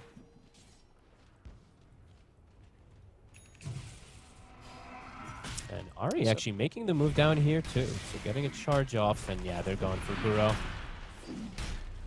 If they can finish him here with the charge connection, they can. Finally, first blood is found. So if they can get anything more from this, I mean, GH and FBC, they've got the damage down onto Tomato, but not enough to kill him. And now with further TP's coming out, OG, they could go for BZM's more from coming. this. They get the drag back onto GH. It's going to be a double kill for Ari, and with the 4 of them, they'll be able to dance around and slowly deal with FBZ. As FBZ also to fall. 3 kills from OG. Great rotation from Ari. Perfect read. They just know that he's coming through. And now look at BZM still with the run of this regen rune. This is a sneaky play. Whisper versus Miracle. I mean, they're trying to come in to try and punish him because they know the Whisper was on his own, but somehow not able to connect in time. BZM, unlikely to be able to get He'll go for the Miracle, but support. Kuro, see how powerful the Voodoo Festeration is. Is it going to be powerful enough to keep him alive? It is not. Kuro's down. Miracle trying to BZM. chase down to get the kill on towards BZM. BZM is looking to be in a bit of trouble here, as this should be the first kill that Nigma Galaxy themselves are able to pick up. And indeed, Miracle able to take him out. And Miracle will take that all day. It's a Witch Doctor level 2 or something that died, so. Ari Ari? also gets caught. Is found around this Wisdom Rune spawn. Was, of course, was he able to take it? GH got it. GH got it. wasn't able to succeed Yes, in sir. stealing it, and it does cost him his life. So after that bit of a rough fight down bottom for Nigma Galaxy, able to find a couple of bits of action going back their way across the map in turn. And Sumail, he's got the Dream Coil. Maybe seeing if he can find any sort of chance of going for anything. You'll see some of the stacks being set up. Probably needs his 2 supports, at least to swing over if he wants to use Dream Coil. At least one of them. Radiant's bottom tower. Does have the clock and the doctor and the FBZ connecting. Okay. At least just steal a stack, I guess. Try to contest it and maybe look for a power rune for Sumail. Let's hope for Enigma that it does spawn bottom. Otherwise, OG's going to be very happy. It does spawn bottom, so Dire's middle we'll be able to tower get that is amp under damage. Now they potentially do have more kill threat onto this Storm. Whisper has, I mean, this top lane has gotten away with creep cutting shenanigans completely. He pretty much, he can just go for the Blink Dagger if he'd like to. Yeah, it looks like he will. Yeah, 2,000 gold Yep. saved up. Very, very If you have fast one vision- if he wants it. Yeah, and if you have Vision of Morphling, like, you could just get these insta-kills, right? You just get the There Blink it Call is. dunk. It's coming out for him. That's super So, early. Pre-9-minute Blink Dagger here for Whisper. With a double melee lane versus a double ranged lane. They just didn't play the lane, and it worked out beautifully for them, at least on this net worth right now. Supports aren't poor either. You know, sometimes when you see this constant creep pulling, the 4 position can be absolutely broke. Ari's actually fine, and he's level 5. Nice first 9 minutes here from the side of OG. Sab. He's going to get caught in the recalling? cogs. He was recalling somebody, but I guess he died before it. And there And it he is, gets the top. solo. Yep. You don't expect the 9-minute Blink Dagger. Not this early. Not when he had Boots No. double bracer. You probably thought it would come later. That's Very huge. nice stuff from Absolutely Whisper. massive that they could do this. This axe could begin to snowball pretty heavily. And they get the rift.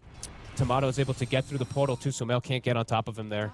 OG with some really nice early game stuff here. Top, Tomato. He's being set up on a lot of rotations. But he just walks away. Bringing in the 5-man squad, they're Enigma Galaxy, but no catch to be had. OG. TP's in the wrong sequence. Sumail still looking for something with the Dream Coil potential. He used the Difficult. orb. Ari's They hit know. the 6. Ari. He's going to step up, gets caught in the cogs. ECM is going to be able to zip down and claim the Invis rune. Ari, can he get out of this one? He's got charge available, but the Maledict's upon him. He's not getting out of this one. Sumail's in with a Waning Rift. They'll take the Spirit Breaker out. Enigma Galaxy able to get a kill. Requires a Fiend's Gate for FBZ to kind of join in. Can't really take it back up to top either, so. Kill's a kill. But I don't think OG's too fussed. Whisper, I believe, farmed a triple Ancient during that, so. On his way toward the Blade Mill next, too. And I'm just going to keep This watching axe is Miracle. massive.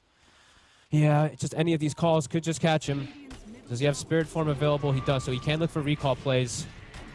Who's he going to bring? He's bringing the Storm. High fives out. The trees they got. They found GH. He'll get the cogs out. BZM with the drag back of the Vortex into the Chaos Bolt. Tomato will allow them to take GH down. And he can just keep doing this too. Another recall. Bonk. That mana.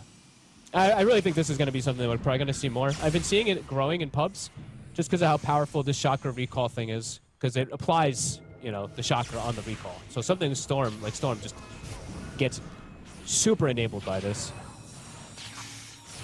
And he's back up to full, so BZM can definitely look for another play on the map here. Whisper, when he has Blade Mail, he can get another solo kill potentially onto Miracle. Miracle has to stay kind of morphed up. And even then, could still just die. So, yeah, Enigma needs to get something going a little bit, it feels like, with the puck and with the 2 supports to try to alleviate the map a little bit, because it just doesn't feel great that this axe is able to get so much. Yeah, Whisper's... He's having a dream game so far. Literal. What do they do? What do they do about this axe? He's going to be such a nightmare every single fight. Even if they jump him, once he's got the blade mount, he's just not, it's not going to be fun trying to kill him. No, not at all. Pop the glyph. I believe that's just to like stop an orb. I think it was like the orb damage on the mid creep wave. They're doing a good job of holding these towers. I mean, something that's probably one of OG's biggest things that they always do. They're, I think, the team that defends every tier 1 the most. And yeah, this game so far, I mean, they're not even getting touched. They're just getting, yeah, being able to full free farm. BZM's going to have Orchid done. Actually, pretty much now. So for the Morph, he is nowhere near the realms of that Manta yet. So Blink Blade Mail on Axe, Orchid on Storm Spirit. They've got big timings. Whisper on his way.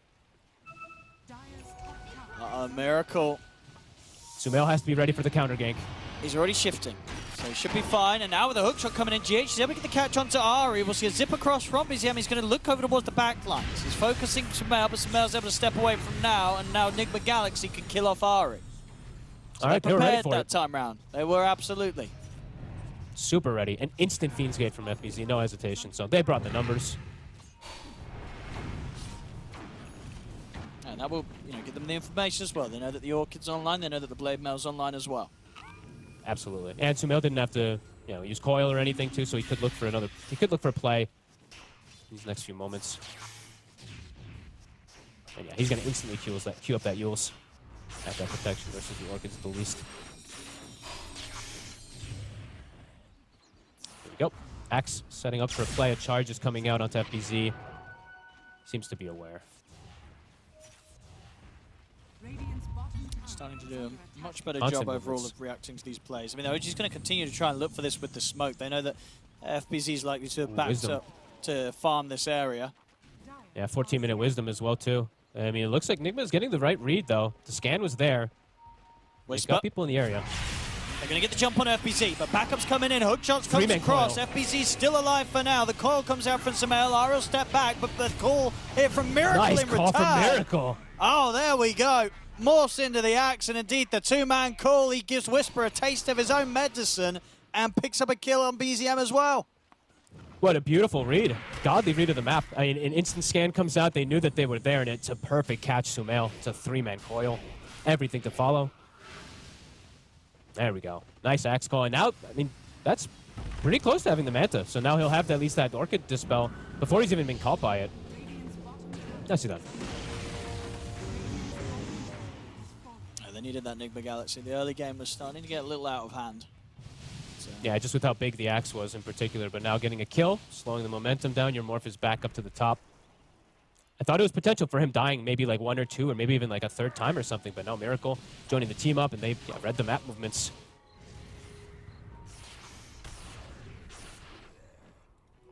GH. Pretty deep on his own here. Yeah, this is what he did last game, and it did a lot of work. GH to Sumail, they're looking for action. There's the Dream Coil back up. Yeah. They want to go for BZM, they're not going to catch him. That was the coil. They didn't quite get him. Quick move. BZM at the ready. Could look to make an aggressive move himself now. Bit difficult on FBZ. He is very tanky unless they have a +1. Looks like they're content with getting just a bit more farm. CK is getting that good farm. Could look to make a move. Kuroki has Death Ward. Got Miracle here too. Whisper's a tough one to take down for these two.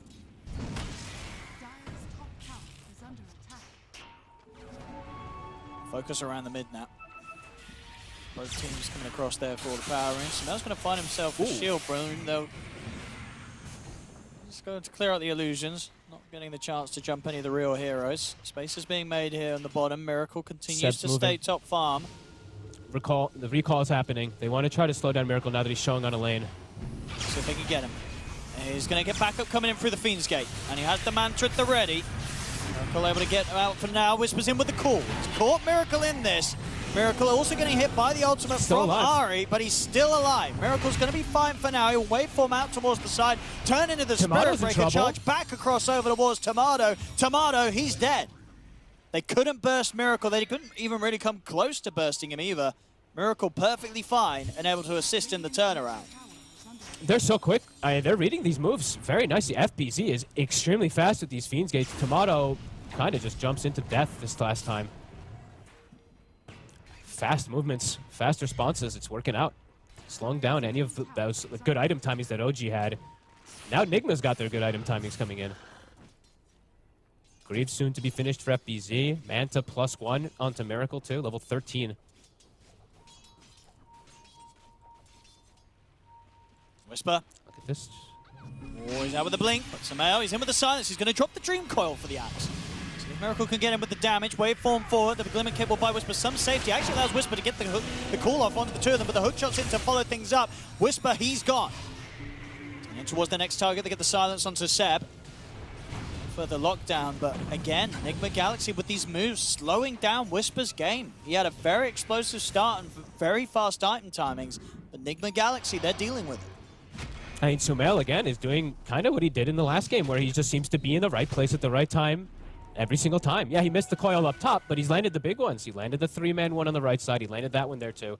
Yeah, they're slowing down this axe a ton. Kuro. We had to set up onto Ari. Ari's out just in time. So 3 of them I think it's up to see if they could look for a kill. It says a lot when Nigma's able to match the tempo of a lineup that's making moves around with Spirit Breaker, Recall, and Storm and stuff like that. So I think this Fiend's Gate usage, FPC is just really, really on top of it right now. Part of 9 of the 10 kills for his team. Yes, they can keep this up. Definitely does look pretty good for the Morphling. Yes, he's playing into a lot of cores, playing into a very strong scaling draft, but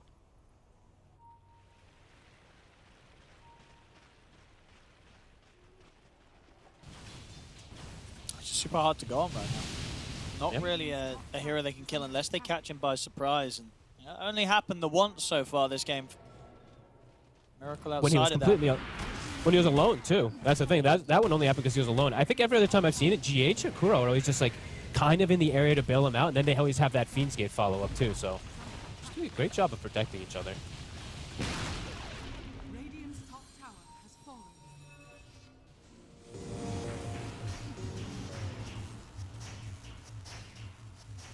Just avoiding the fights for now, OG. Getting Yeah, the next farming round of up. items done. BZM very close to having his Eternal Shroud. Bottom tower is under attack. That should help a ton versus the draft of Enigma, because they're mostly magical damage early game. Even the Morphling does take some time, of course, to be able to get that physical. So that should be able to. He should probably live most of the times if he gets caught in the coil. Depends how many heroes are there, of course, but he can definitely survive because he's got backup of his buddies. Ari soon Shadowblade done. 20 minutes. Enigma should be able to take away the Tormentor here. They're set up for it, but OG, they're pinging. Yeah, they should have it. Nope, the They're TPs gonna are team up. coming. I don't think they're going to be happy with this. There, Whisper's in with Whisper. the call. He's Instant gone rules. for it to try and disrupt this attempt from Enigma Galaxy, but indeed only catching some mail in the call means that he's dead. Whisper's gone, and space is there for them to continue taking down the Tormentor. Kuro's getting low, but he's healing up. He's fine. The Tormentor taken, Kuro gets the shard. That was so heads up. I mean, yep, GH, last game, the Vessel, you know, he liked it. This game, just quick Yules and saw the immediate. That could have actually been a kill, right? Like, they could probably kill the puck if he gets the full spins and blade mail and stuff. But again, that Whisper, after that 9-minute blink, has had no success afterwards. Wild. Nari, he's got the Shadow Blade, but going on to Miracle, it's just not really something that he'd want to do right now. Seek Kuro and FBZ. Yeah, he doesn't want to do it. Doesn't want to do it at all. Would not work out nicely. Not worth it. Even if he gets the kill on Doctor just grease and you're sad because you'll probably die. Charge down onto bottom. Yeah, but just it's Enigma just playing. Yeah, look at the way they're dodging these ganks, dodging the mobility that's coming out. Again, just ward coverage on point, just like last game. Even though they did end up losing it, they had a good early game. Yeah, another Tormentor.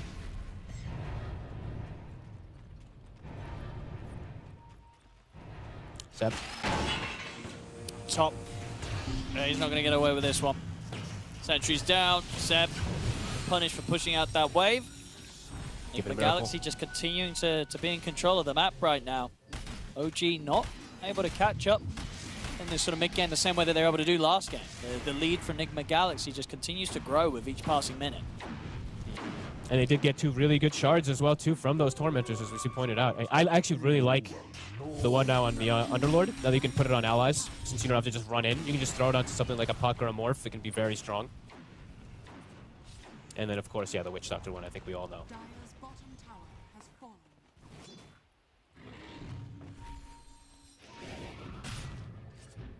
A lot of slowdown period for OG. Just, yeah, farming, like you said, just trying to wait for that next item choice. But Enigma is very happy with being able to sit back and farm when they have a Morphling.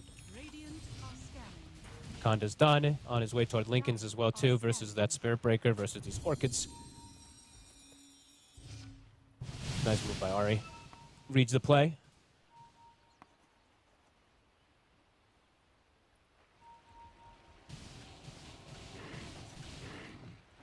Avoiding one another for now, despite Enigma Galaxy's best efforts to find some sort of action. Not going to get it under this smoke. OG's literally just playing the farm game. Whisper's just sitting by even the enemy Ancients, waiting for them to spawn, playing around Ward Vision.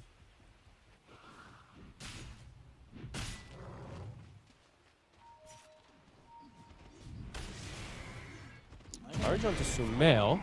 Have enough. I mean, the Fiend's Gate's coming in, so backup will be here. Sumail able to jump to safety. He'll even use the Dream Coil to hold back Ari, and potentially who else was there as well. Whisper, out with the TP. They're not going to have eyes on him, so he's away. They're getting the space at the same time to finish this Roshan. That could have, if there was a bash, that would have been close. Sumail could have almost died. But yeah, they'll be able to finish up the Rosh off of it. See what issues they can force with it, because OG is farming. They're getting quite a bit out of the map just playing this farm game. Seb is just moving BZM around freely, keeping him topped off on mana, so he's getting a lot. Kaya's finished in almost the boots of travel if he'd like to. So let's see what Enigma looks to hit with this Aegis. Coil's back up in about 30 seconds.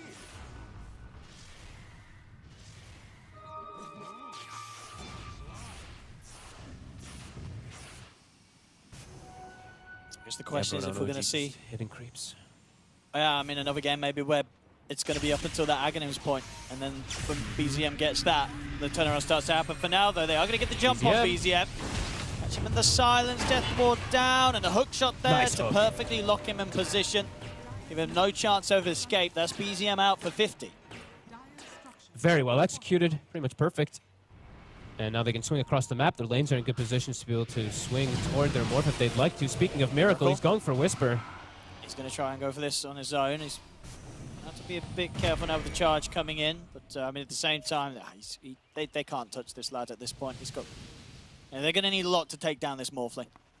Yeah, and they don't know that Fiend's Gate wasn't up. It was up in like 5 seconds. So if they do make too far of a play, the Fiend's Gate comes in, they could just get outnumbered. So Whisper going straight back to that ward that he's been farming at for like 4 minutes. The safest place is an unexpected place.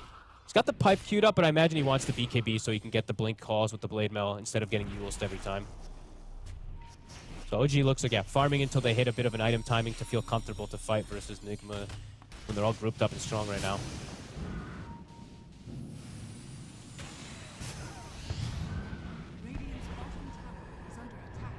Seb. They're trying to use the Fiend's Gate to cut Seb off. They saw Seb coming in from the side, and say what, FBC is so close to finding him there. My God. He knew that Seb would be holding this sort of position after you let that blast out, but yeah, doesn't quite find him hidden in the trees. Bottom lane, they're going to get the hook shot opening onto Whisper, who's trying to push out this lane, but GH, he was ready to set up on it. Sumail's in with the follow-up, and Whisper, he's not going to be getting out of this lane alive. And they're not losing heroes out of it either. While they get these pickoffs, yeah, I mean, GH, he's doing, again, work in this game. Miracle bottom. Okay, they're trying to set up. He is alone. Oh, he stayed around. And there's no Fiend's Gate to get to him after that play that FBC tried to make to get Seb. They get the silence and the pullback and follow-up silence. But FBC, he doesn't need no Fiend's Gate. He's able to walk over, get in range to help out and keep Miracle safe. Okay. Ooh, I was like, uh-oh, Miracle, a little deep. But no, as the backup, getting closer to him. Just farm from OG. Enigma, it's just, they're hunting. Cat and mouse. Well, Coil at the ready. Up towards this top lane. BZM would be the big catch. Let's get past Ari first to do so, and Ari's going to dispel the smoke on towards Sumail, so they know what's up, and BZM is going to have all the information to get out of it. FBC sees if he can cut across to find Ari, but Ari's also already well away with the Shadow Blade. GH, go scout him. He's not got him this time. Hookshot's going to be off the mark. BZM should have enough mana to get away. I mean, Miracle's coming across. BZM goes for TP in the tree line. And we'll get out just in time before a tick of the battery assault hits. Yeah, order the Yules. That was real close. GH almost actually gets him there. Yeah, I mean, it's still just a farm. Buy time till, like you said, BKB and Aghanims maybe or something for the Storm. It feels comfortable. I think the BKBs is probably the two that I would think. At least BKB for Axe, the first one that's the most important, so he doesn't get Yulesed.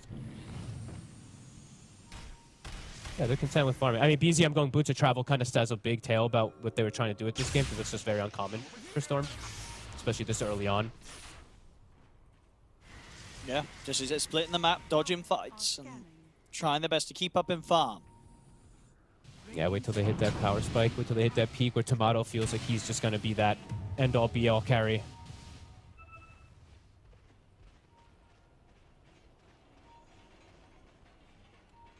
I mean, Ari, with the Shadow Blade, definitely pulling them all over the place. Keeps sort of showing his face and then dipping out into the shadows. Enigma Galaxy not really able to catch him when he does this sword move. They've got some annoying split pushers. This time they They've might. got the Coddle blasting. They've got the Storm cutting, Spirit Breaker. Do they have him? Takes him out. He's got the Yule set up. They've got the dust. He's trying to get out, but with the coil down and the cogs out as well, Ari, he won't be getting out this time. Oh, and sorry, I should have pointed this out a million ages ago because I said in the beginning of the game, but no Bulldoze points, by the way, because he's playing versus Morphling. So, my bad. I should have said that so long ago. Out. Yeah, that's good. Yeah. I said in the beginning of the game, and I just kind of been, it's been kind of them just farming a lot, so I didn't get, I forgot to kind of click on it. But yeah, so for the people that don't know, this is the old school Morphling picks always were versus Bulldoze, because you just get this free status. So we see people skip it a lot. Well, not a lot, but when you're playing. Miracle, he's going to have the Lincoln Sphere ready for the next fight, so he's got it done. Getting very hard to jump. Killing this Morph is going to be quite the task. Absolutely. He's protected versus the charges. There is, you know, a bit of ways to break that Lincoln's, but he'll be able to protect him versus the important ones for the initial goes. Whoa, hook shot connects. Into the GH. trees in GH. He's caught Tomato, and Tomato's got no way out of this one. They've been doing their best, OG, to avoid these sort of moves, but finally, Enigma Galaxy able to get the catch. Look towards Ari as well. Should have You'll another. set up. Yeah, they're going to get him. No way out for him either. So Enigma Galaxy starting to find these heroes in situations before in which the OG were dodging these moves for the most part. No longer though.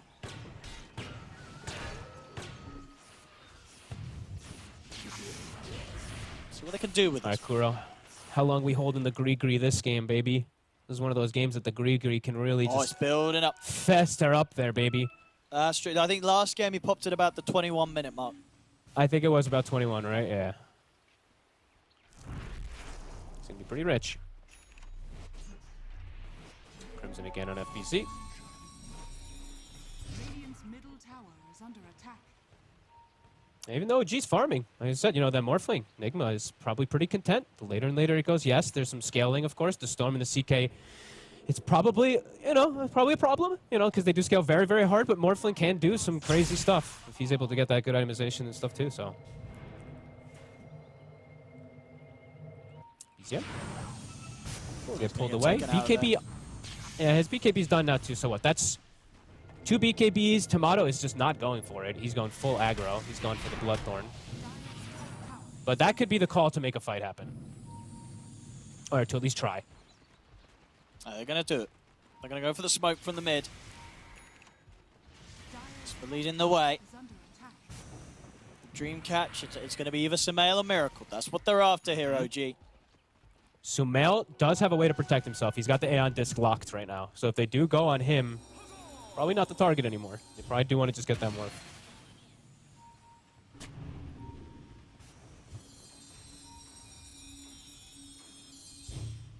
Tormentor's back up. Miracle pings it out. He's like, guys, good control of the map. Keep getting it. That acceleration of morph. Who's going to be able to get this one?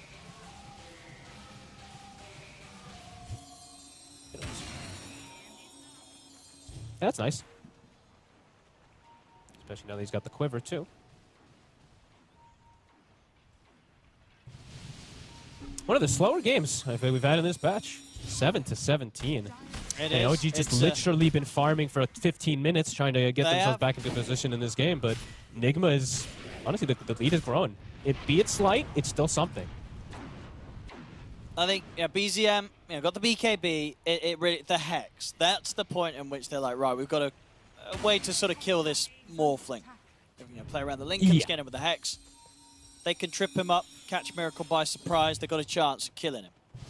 Yeah, both of them, right? Either the puck or more, obviously more likely, more that they want the morph. But if they can catch Sumail too off of that, yeah, these extra catches are going to be nice. Yeah, Aeon Disc, Sumail, he'll be at the ready to be able to get that disassemble. OG getting some good aggressive wards placed down that I feel like they haven't had it in a long time in this game. So we'll have some extra vision to be able to perhaps look for that.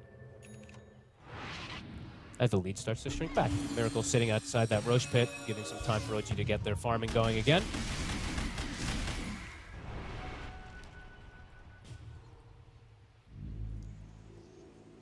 And perhaps Tomato is going to be able to actually finish up his BKB before that big fight does kick off. I mean, it's 30 seconds till Roche, so it does mean that they might have to give that one up if he doesn't finish it before then. But maybe they look for the fight around it and just bring the CK pre-BKB. They still have 2 of them done. It's risky. It's risky. It Enigma is. Galaxy are going to be able to set up pretty nicely around this Roche. They're so ready. I look at G. I love these are such like fun items that he's bought. He bought a blink on Clockwork, so he's all about this like counter initiation and stuff, and just being in the right position on the clock at all stages. Either to blink Yule somebody, blink hook shot, get the angles and stuff. So yeah, cool. Roche will get started. That gold lead has shrank a lot off of this time that they sit in the Roche pit. OG's farming good. Certainly They are. Saw what they were able to do with that last time when they're just able to kind of get their items online, focus on BZM, having the tools he needs. It's going to come down to teamfight execution at this point because, yeah, they're neck and neck in that gold. That CK matchup, he's going to have BKB too. Miracle, of course, has this advantage with Aegis. Should have... Oop. I guess he bumped the Mantle, my bad. He's split pushing bottom. Yeah, he has the Aegis and stuff, but not having the Butterfly just yet. OG in position. Whoa. Look at the jump though onto Seb. They found the call and at the same time over in the river. They're looking towards Tomato. Miracle, he's able to turn it to Seeker Dragon back, but Tomato, Manta dodges the stun. Will allow him to get the ult off, but it doesn't matter. Tomato gets torn apart regardless. He changed his build too. He bought a Helm of Iron Will. He's going Nullifier. So still not going BKB on the CK. That's a bit bold versus all this damage, all this control. Yeah, I mean, we saw how quickly they were able to kill him there. If he's able to get a BKB for the next fight, maybe he stands a chance of getting out of those sort of situations. But, I mean, without that's it, going to be... That's risky. It's full-on aggression from that build, and he might not get away with that. Now it's going to be a lot... I don't know. That's a bit crazy. Okay. I mean, we'll see if that Nullifier does end up working, but that means it's just going to stall the BKB a lot. All right. I mean, I guess they just want to keep dodging fights and hitting creeps. They're like, I guess. Get the Nullifier, and then maybe indeed they'll continue to try and avoid fights until he has a BKB on top of it as well. So, OG, they just don't want it to be any part of it. They just want to get their items. They just don't want to take this fight head on. Enigma Galaxy, though, they're getting very close to this point, as we're seeing already, where they can really start to force it. Miracle, with the Aegis, 3 minutes and a half to play with it, and the full Butterfly, they can absolutely start pressuring the high ground.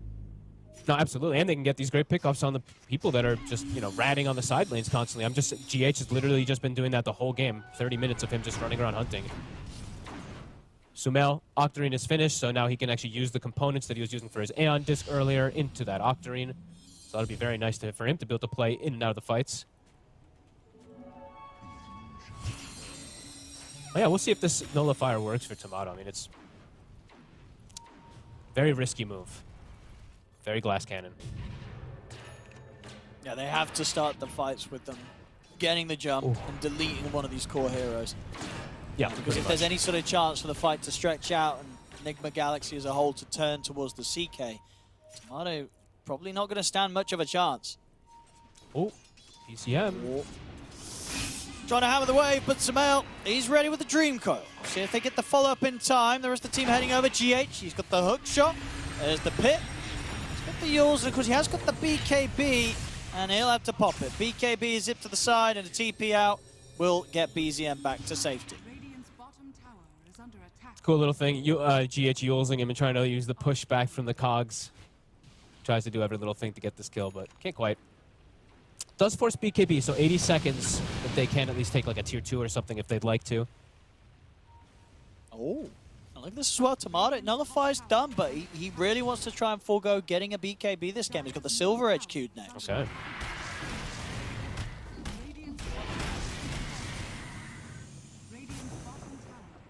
Getting closer again to the point where you imagine Enigma Galaxy. I mean, it seems like Enigma Galaxy, for the lead and the fact that they have the Aegis, they're still not yet wanting to go directly for the high ground. They really want to try and find some of these kills out on the map before they go for it. As the smoke comes in once more. Well, I mean, OG's being really pesky with the way that they keep these lanes pushed out. So it's like they're trying to go for a tier 3, and then it's like 2 lanes being split pushed. So they're like, all right, we got to just deal with these annoying guys. Then we can start going for it. But yeah, OG's being very annoying. Miracle. Arcane Moon up top. Looks like they're pinging Sumail. They're thinking about trying for him. They're going to go. The jump ball, but he's got the Eon disc. It doesn't matter. Tomato's got the Nullifier. Job there. So the backup coming in. We'll see if they're able to get away from this Whisper. He'll get left behind. So Enigma Galaxy, they'll get Whisper in response. Is that... Whose tier 4 token is that? On the right side. Is that Whispers? I think that was Whispers. I think they were because they were the ones farming around here. They lost to It's tier Tomatoes. 4. They lost a tier 4 token. It was Tomatoes. That's pretty big. Tier 4s are pretty hefty items. Not a big deal. Or GH! Oh, it's a blind one straight in on towards him. But it was cool. It looked cool though. I like it. He went for it. He got it. That's a win in GH's book. Yeah, the accuracy. When you look it up, he's got it.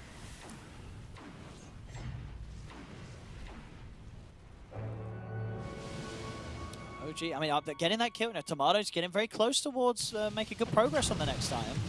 Well, yeah, would you like to see him go all in on this, get this Nullifier and Silver Edge, or are you still kind of screaming at him in your head to get the BKB? Honestly, he knows better. Whatever, he do whatever you want, Tomato. He's going all in. Yeah. Okay, he's going heart. He's going to get the heart. Or Satanic. It's probably heart, but... Yeah, probably heart. Yeah, probably heart. Yeah. So definitely, a significant amount of survivability step up there with the increased HP. I prefer that to the Silver Edge. Sure. Quite a lot. That was going to be all the right. Silver strange. Edge, Bloodthorn, Nullifier. I mean, it's the killer build. But if he was versus a Bristle or something, cool. But like, yeah, he's just not versus anything that breaks is valuable. Axe Refresher, so he did not go Octarine. I love it. The double calls there ready from Whisper. So they're just trying to insta-kill the Morph and just like GG afterwards, like just get him out of the fight. Or at least one of the main targets.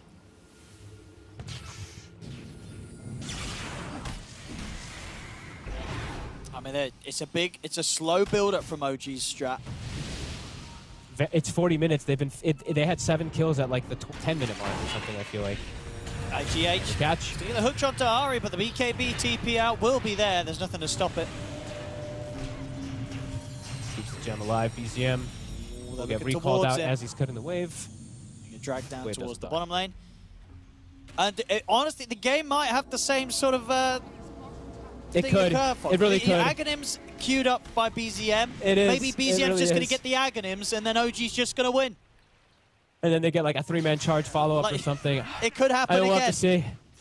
These team fights are going to, the execution in the fights are going to be absolutely everything because, yeah, this fight, it's only a 5K lead. So they're getting their net worth. They're getting their items on these core heroes. So it's just going to be up to these clashes. See? Oh. Not able to get him in time. Too quick here with the ball lightning. Ooh. It hit on my screen. Close. It's close, but it's just...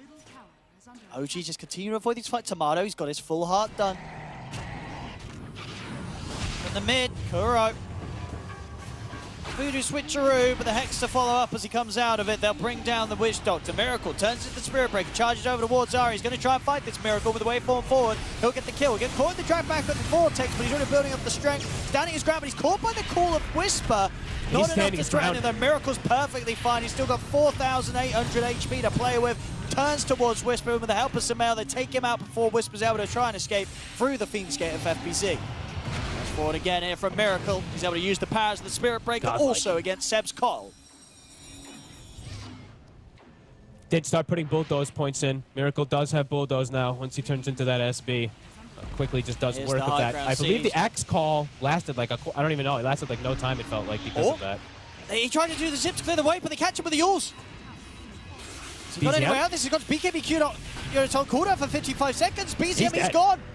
They were ready for that. Who was that with the catch? It was a GH. GH in It's GH position. every He knew time. exactly where he was going to go for this sort of zip play. And he was ready for it. And OG farming all game.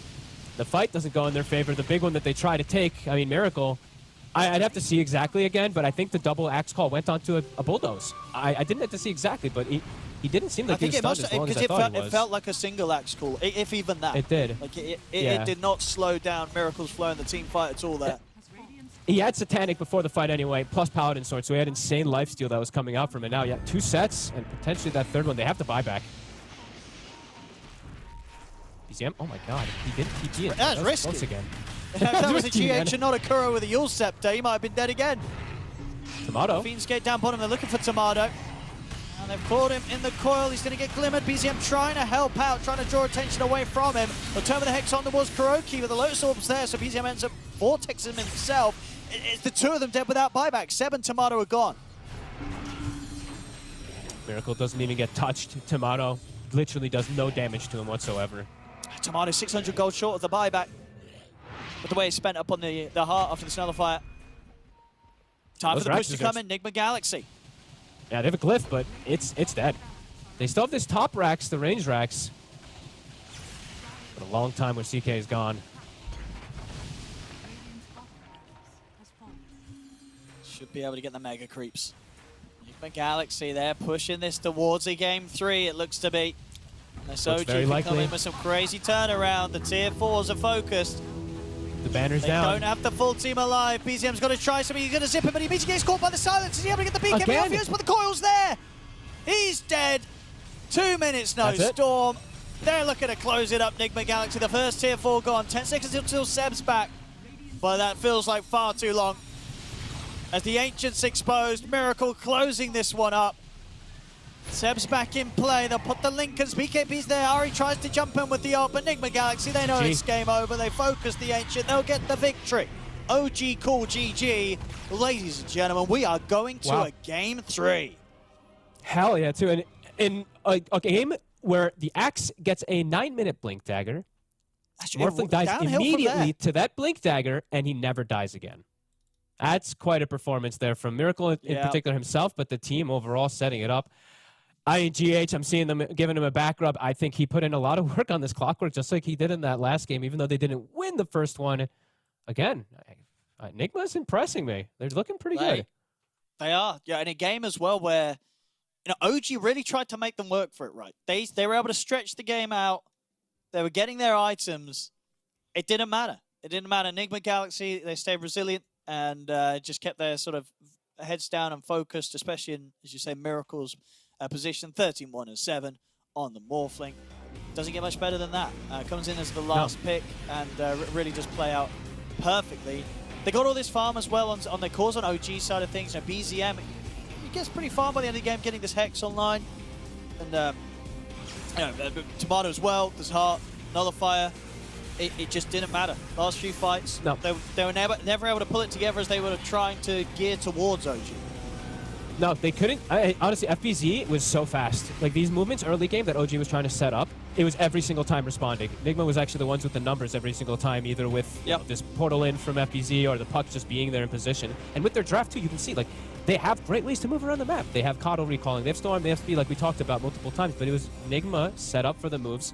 And honestly, like we saw earlier in this replay here, on that right side, when they got that 3-man coil from Sumail, that's when Enigma like fully reestablished the game, and it was just literally OG farming for the next 20 minutes.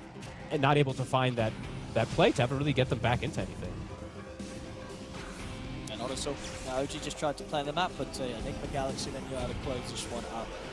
Now, I think the question is, you're going into the game 3. I'd imagine after these sort of 2 games, some of these staples that Enigma are getting through, they've probably got to go right. Imagine OG not going to let Enigma Galaxy get their hands on some of these heroes again. As you say, FBZ's Underlord, the way he's able to sort of counter, especially when OG's trying to play this sort of style with the Coddle themselves. You know, Yes. It seemed to be completely countered with the Fiendskate's play.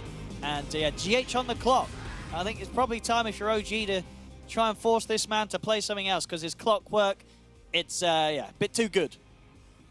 Yeah, absolutely agree. I think they played it. think they played the rest really well, and I think OG they tried to do some type of farm to be able to catch some stuff back up, as you mentioned, and stuff like that. But Nigma just really did feel one step ahead. Yeah, absolutely. You see there on the scoreboards, impressive KDAs all around from Nigma Galaxy. Each of their cores only dying once each. And indeed, the stand-up player going towards Miracle on this one, coming in with that Morph last pick. And yeah, they got him once and then never again. That was it. Some very nice early game shifts as well between pretty much utilizing the Axe and the Spirit Breaker, in particular against OG. They couldn't kill him. The farm was good. He kept ahead. Yeah, and then sort of Tomatoes Turner. He was never able to catch up on the CK. Always playing from behind in the matchup. Well, ladies and gentlemen, we are getting a game 3. I don't know who's going to take it. I don't know. After that game, after this game 2, I don't know which of these teams is going to walk away with a win. Both, it could go either way, Fogs. It really could. I mean, what's sort of your vibe right now? Oof. I honestly have no idea. I really don't know. I think that Who knows? Nigma is making a lot of cool moves, and OG is not playing as confident. I feel because I've seen them play in the past where they're making like aggressive moves. This last game, it was 100% passive plays after that first 14 minutes. So maybe feeling a little bit rattled. Maybe they didn't like the way that those heroes kind of worked out with them with like the coddle support. But I don't know. They're gonna have to fix something up because they're gonna look good that last game. Well, they certainly did. Smooth stuff from Nigma Galaxy. We're getting a game 3, ladies and gentlemen. Do not go anywhere. We're gonna cut to a short break, and then we'll be back with game 3 of OG versus Nigma Galaxy. The official headset of PGL tournaments. Now, with a wireless version. Experience unparalleled speed and reliability with the latest wireless technology, advanced hybrid ANC, and built-in EQ for your favorite game. Designed with elegance and durability, and extreme noise-canceling microphone. Always stay one step ahead with Aspire Wireless.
Welcome back, ladies and gentlemen, to the Western European qualifiers for the road to the international. I'm Only Pixel with Fogged, and we're getting ready for the deciding Game 3 between OG and Enigma Galaxy here in the upper bracket first round.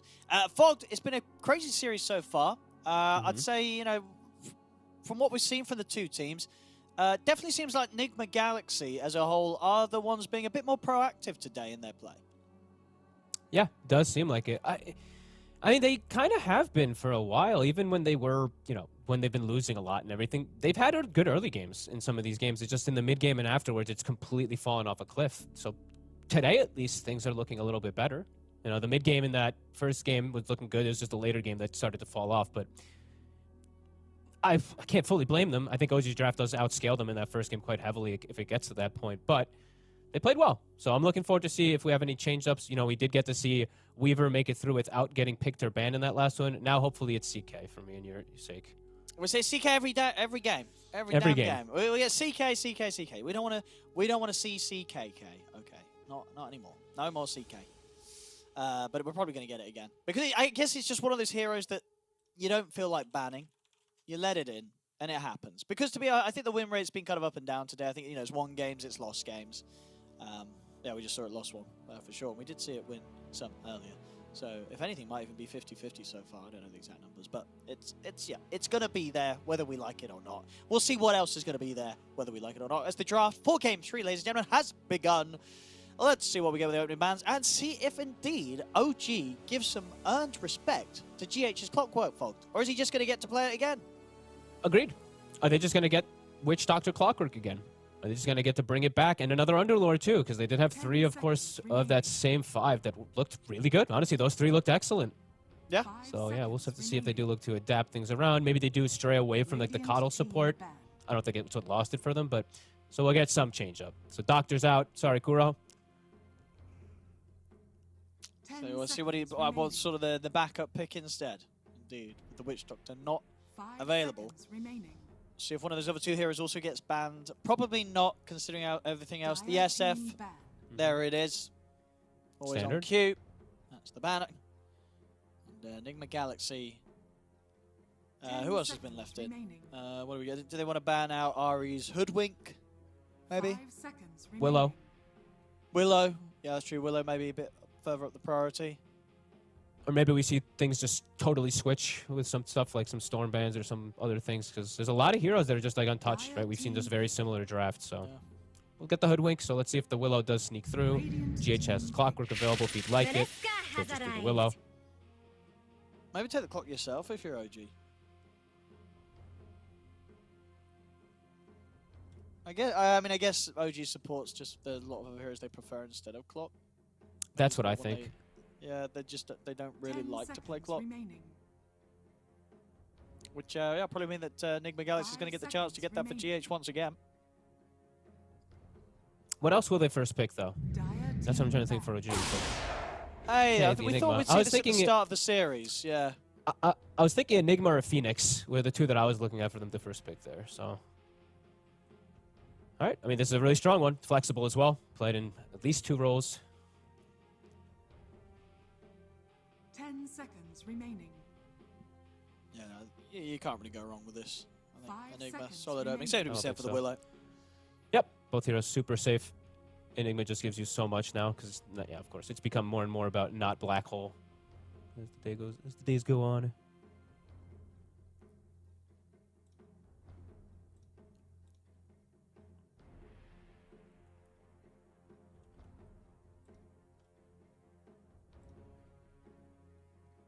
Yeah, let's see what other adaptation does come out. Because like, do you want to ban these storms and stuff now? You've kind of, I mean, you have your Ember option, you have your Puck option. You know, you have ways to be able to deal with it. Yeah, the Ember didn't work out in the grand scheme of things, but it definitely wasn't unplayable. I could see them doing the Ember again. It was. 10 seconds. I don't think it was. The Ember itself wasn't a problem in that game. Like it, 5 seconds. you could win that game. I think Samel could. He definitely want to give it another shot. Yeah, if the storm is even grabbed, of course. Sure. I mean, I guess with the change-up of having like the Enigma first, they might not do the Storm second pick this time. Yeah, they might try something different. OG. Hope so. One I of just the like things seeing. is why it's like, yeah. Whenever I see like a mid player play this, or like a carry player play the same exact hero like 3 times, it doesn't feel great. I don't know why. No, it's exactly what I was going to say. I can't imagine BZM saying, yeah, let me play Storm again. Yeah, he wants a bit of variety in life. Yeah, I mean, this isn't Bulba. 5 seconds remaining. Sorry, Bulba. I don't know why I just shots fired at Bulba for absolutely no reason, but it's Yeah, Storm he's being probably watching mentioned. right so now. whatever. Don't be mean to him. Shout out to Bulba. Kanishka's fine. He'll live. Radiant team picked. Gyro. ban. Okay. All right. They don't want to lane against the Gyro when they've got the Enigma and his Eidolons, I suppose. Makes sense. I mean, Still there's within only the a overall few. scale of the game. Yeah, there's not that many carries that deal with Eidolons. It's like people used to even start theory crafting the carry Kunkas and all these weird kind of things to be able to deal Okay, with I mean, Eidolons early. When you see that ban, then does that sort of say, "Hey, we are doing the Enigma as the position 3," or you think they could still have that flexibility? But then again, if they're going to have that flexibility, why would they ban the Gyro? Or they're just happy to telegraph that they do want to have it as that offlane hero. I would imagine so. Yeah, I think you Yeah. answered your own question a bit there. So. Okay. You have the option to move it, but yeah, if you get the opportunity to be able to put it as that 3. The other one is the Bristleback, right? Bristle, Gyro, I think are the top. Bristle, Gyro, TA. I don't even mention TA anymore because TA is just banned every game, but then we go down the list of the other less They'll good. take it themselves. Oh, look at that. Taking it away. That's- Okay, let's see what Samuel wants to do against an Ember. I love when I see some of these player cams and the players just like they point at stuff and then they do the hand back, like the backhand, you know, like Psh, I don't care about this, you know, like this doesn't matter. I love when I see people doing that. Well, how do you know it wasn't just a fly getting in the way? They're like just Okay, waving their come hands on. around. I don't know. I mean, maybe it was, I was a guess, but no, flag. it looked like he was very, you know, he was talking with his hands. Come on, man. Samuel's having something to say here. Maybe you think considering themselves getting the mid pick early. You know, he knows his matchup. This Ember ain't going anywhere else. He knows what he's up against. True. Very true. And there it is. Oh. The Warlock mid. Don't do There's the a Warlock. Pango. Hey, tell you what, we had a Warlock earlier today. You weren't a Oh. big fan of it. You weren't a big fan. Things changed here. Is there reason? I guess you like it here because there is an Enigma, right? It can work for Enigma. Even though it was against an Enigma that game, it was just a pretty miserable game was. overall. But let's see what can be done with it. I imagine what this is going to be. What, Kuro on the Warlock and GH on the Willow. would And the imagine so. Pango, is FTZ. that pretty much guaranteed to be the mid matchup, or are we seeing Oh. a chance for on the offlane? I actually thought FBZ immediately, honestly, because it's an FBZ Sure, 'cause classic that for me. true, that is one of FBC's classics. But Samuel was talking a lot, so I don't know if he was saying, hey, I want True. to play the Pango mid against this Ember Spirit. Yeah, Which could be the not sure. case. So, other things I was gonna mention this, but I actually didn't even think I needed to because like I was thinking about safe lane stuff. But other things about Enigma is like people used to like the Pango versus the Enigma in a lot of situations as well, just clearing Eidolons. I don't think it'll be in a lane versus him so much, but if it is an off lane and it's a 5 Enigma, now that Pango, you know, now things are starting to get moved and worked around a little bit, perhaps.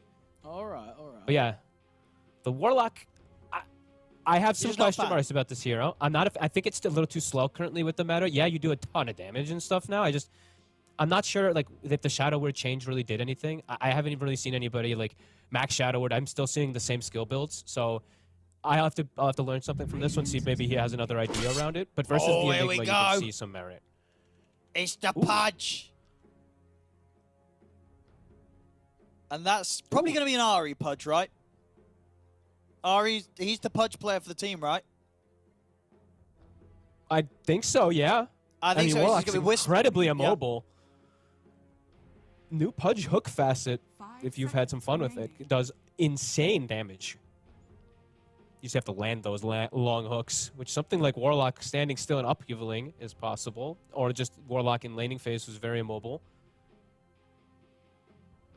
And Willow overall, your damage is good. You have a BKB piercing bite. I mean, this is it's interesting. It's definitely interesting. It's good setup as well. Yeah, the chains into hook, and yeah, with this 4th pick. I mean, I think it is indeed most likely. It's going to be 4 Pudge, 3 Enigma.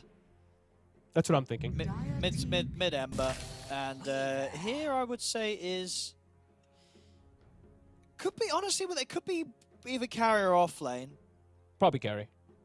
I think indeed probably carry and get Whisper or something for the last pick. Oh no, sorry, not Whisper. There's like no sorry, stuns. something for Seb for the last pick. Yeah. 10 seconds. There's like no remaining. stuns for this Weaver. He has like some brambles and stuff to worry about, but he's pretty good. And 5 Weaver seconds versus remaining. Pango is nice too because you can latch the bug onto him as well too, and he's rolling. It's actually very nice. A lot of different cool things you can actually do with the Weaver. They This do game, need lots some of instant information. catch on Nick Yeah, versus Galaxy. Ember Weaver, Yep. for sure. And we Um, don't get to see a GH clockwork, I don't think, by the way, obviously. So sad times. unless it is the fabled Warlock mid, which it isn't. Dude, We can imagine dream. some We else got just to busts enjoy it out. Avenge carry today. When I was seeing some teams ready to kind of push it out there a bit, try something a bit different. Can you imagine they'd put this Warlock mid, though? Some That else sounds ready for pretty it. bad. Hey, dude, he was talking a lot before they picked it. He You know what I was. mean? He was He's like, talking dude, a the lot. Goroth. He's like the Goroth, I'm telling you guys.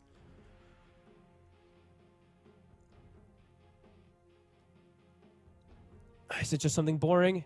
Is it DK or Puck? I mean, everyone's hoping it's not going to be a DK, but it might be a DK. I want some catch. There's some limited catch also on the side of OG, so that's where it's like the Puck looks good. Okay, Puck. Yeah, the Puck looks good. So Puck it's looks going to nice. be interesting to see what Nigma Galaxy expect OG's final pick to be, or like who still needs the hero. So I think it's Seb, unless they, yeah, as I say, 10 do the seconds Enigma as a remaining. 5. But now that you know that this Pango's going to be FBZ on the 5 offlane, seconds you don't want to do remaining. 5 Enigma, right? So you got to keep. I would Enigma on the imagine not. offlane. And Yeah, they're I would banning imagine Seb's not. heroes. So Yeah, they're banning banning Seb's Seb. heroes. Yeah. Yeah. Okay. So that makes sense. What do you ban? ET and I mean, there's Clockwork in the pool. I think you ban Clockwork. Yeah, Seb would bring out a clock. It's good. It's really good with Weaver. Really good with the range core. Can be annoying versus Pango. Good to 10 scout seconds Warlock, remaining. Willow. Could be a possibility. Team ban. Oh, dude. What? Okay, no, maybe not. Or maybe. No, they don't. I But lo- people don't really play it. What if you did this Weaver as a 5, and you get yourself a Necro safe lane? Just no one's playing Necro, man. No one's playing it. Oh, we'll have to wait. Why? Because you want to do the we'll Pudge get it with Necro? Is T-Bone. that the only We'll get it reason with why? Gorg tomorrow. Yeah, for the Pudge Necro. We will. We will. We'll get some 5 Necro tomorrow. seconds remaining. I mean, tomorrow we're either going to get Necro, Bristle, or CK. So strap yourself in for the Team Gork. ban. Right? I mean, those are his big 3 right now. Not going to get in Bristol today. I mean, again, this was one of the carries that you could pick against the Enigma, Yes. but Yeah, not yeah. anymore. Oh, yeah, they It's did, gone. ban that out. Oh, and Alchemist. Alchemist is actually one that I forgot about. So now it's even more so that 3 Enigmas Yeah, what like, is sort of screaming. left? Yeah, who can lane against this 10 Enigma? seconds remaining. Like I said, Not a lot of you start options. grasping. You start grasping Yeah. at straws. Like we've seen the 5 Kunkas seconds in the past. No one's doing that anymore because Oh, just you don't can't. do I that. don't think. No. Monkey Hey, King? tell you what. What about a Miracle takes the Pango to the safe lane? I had a thought about it, but I just don't know if that's actually good. Is that actually I any think good? Miracle, I'm sure he's telling the team it's good. He's like, boys, let me play carry Pango. I'm thinking Monkey King. He's talking, he's like, guys,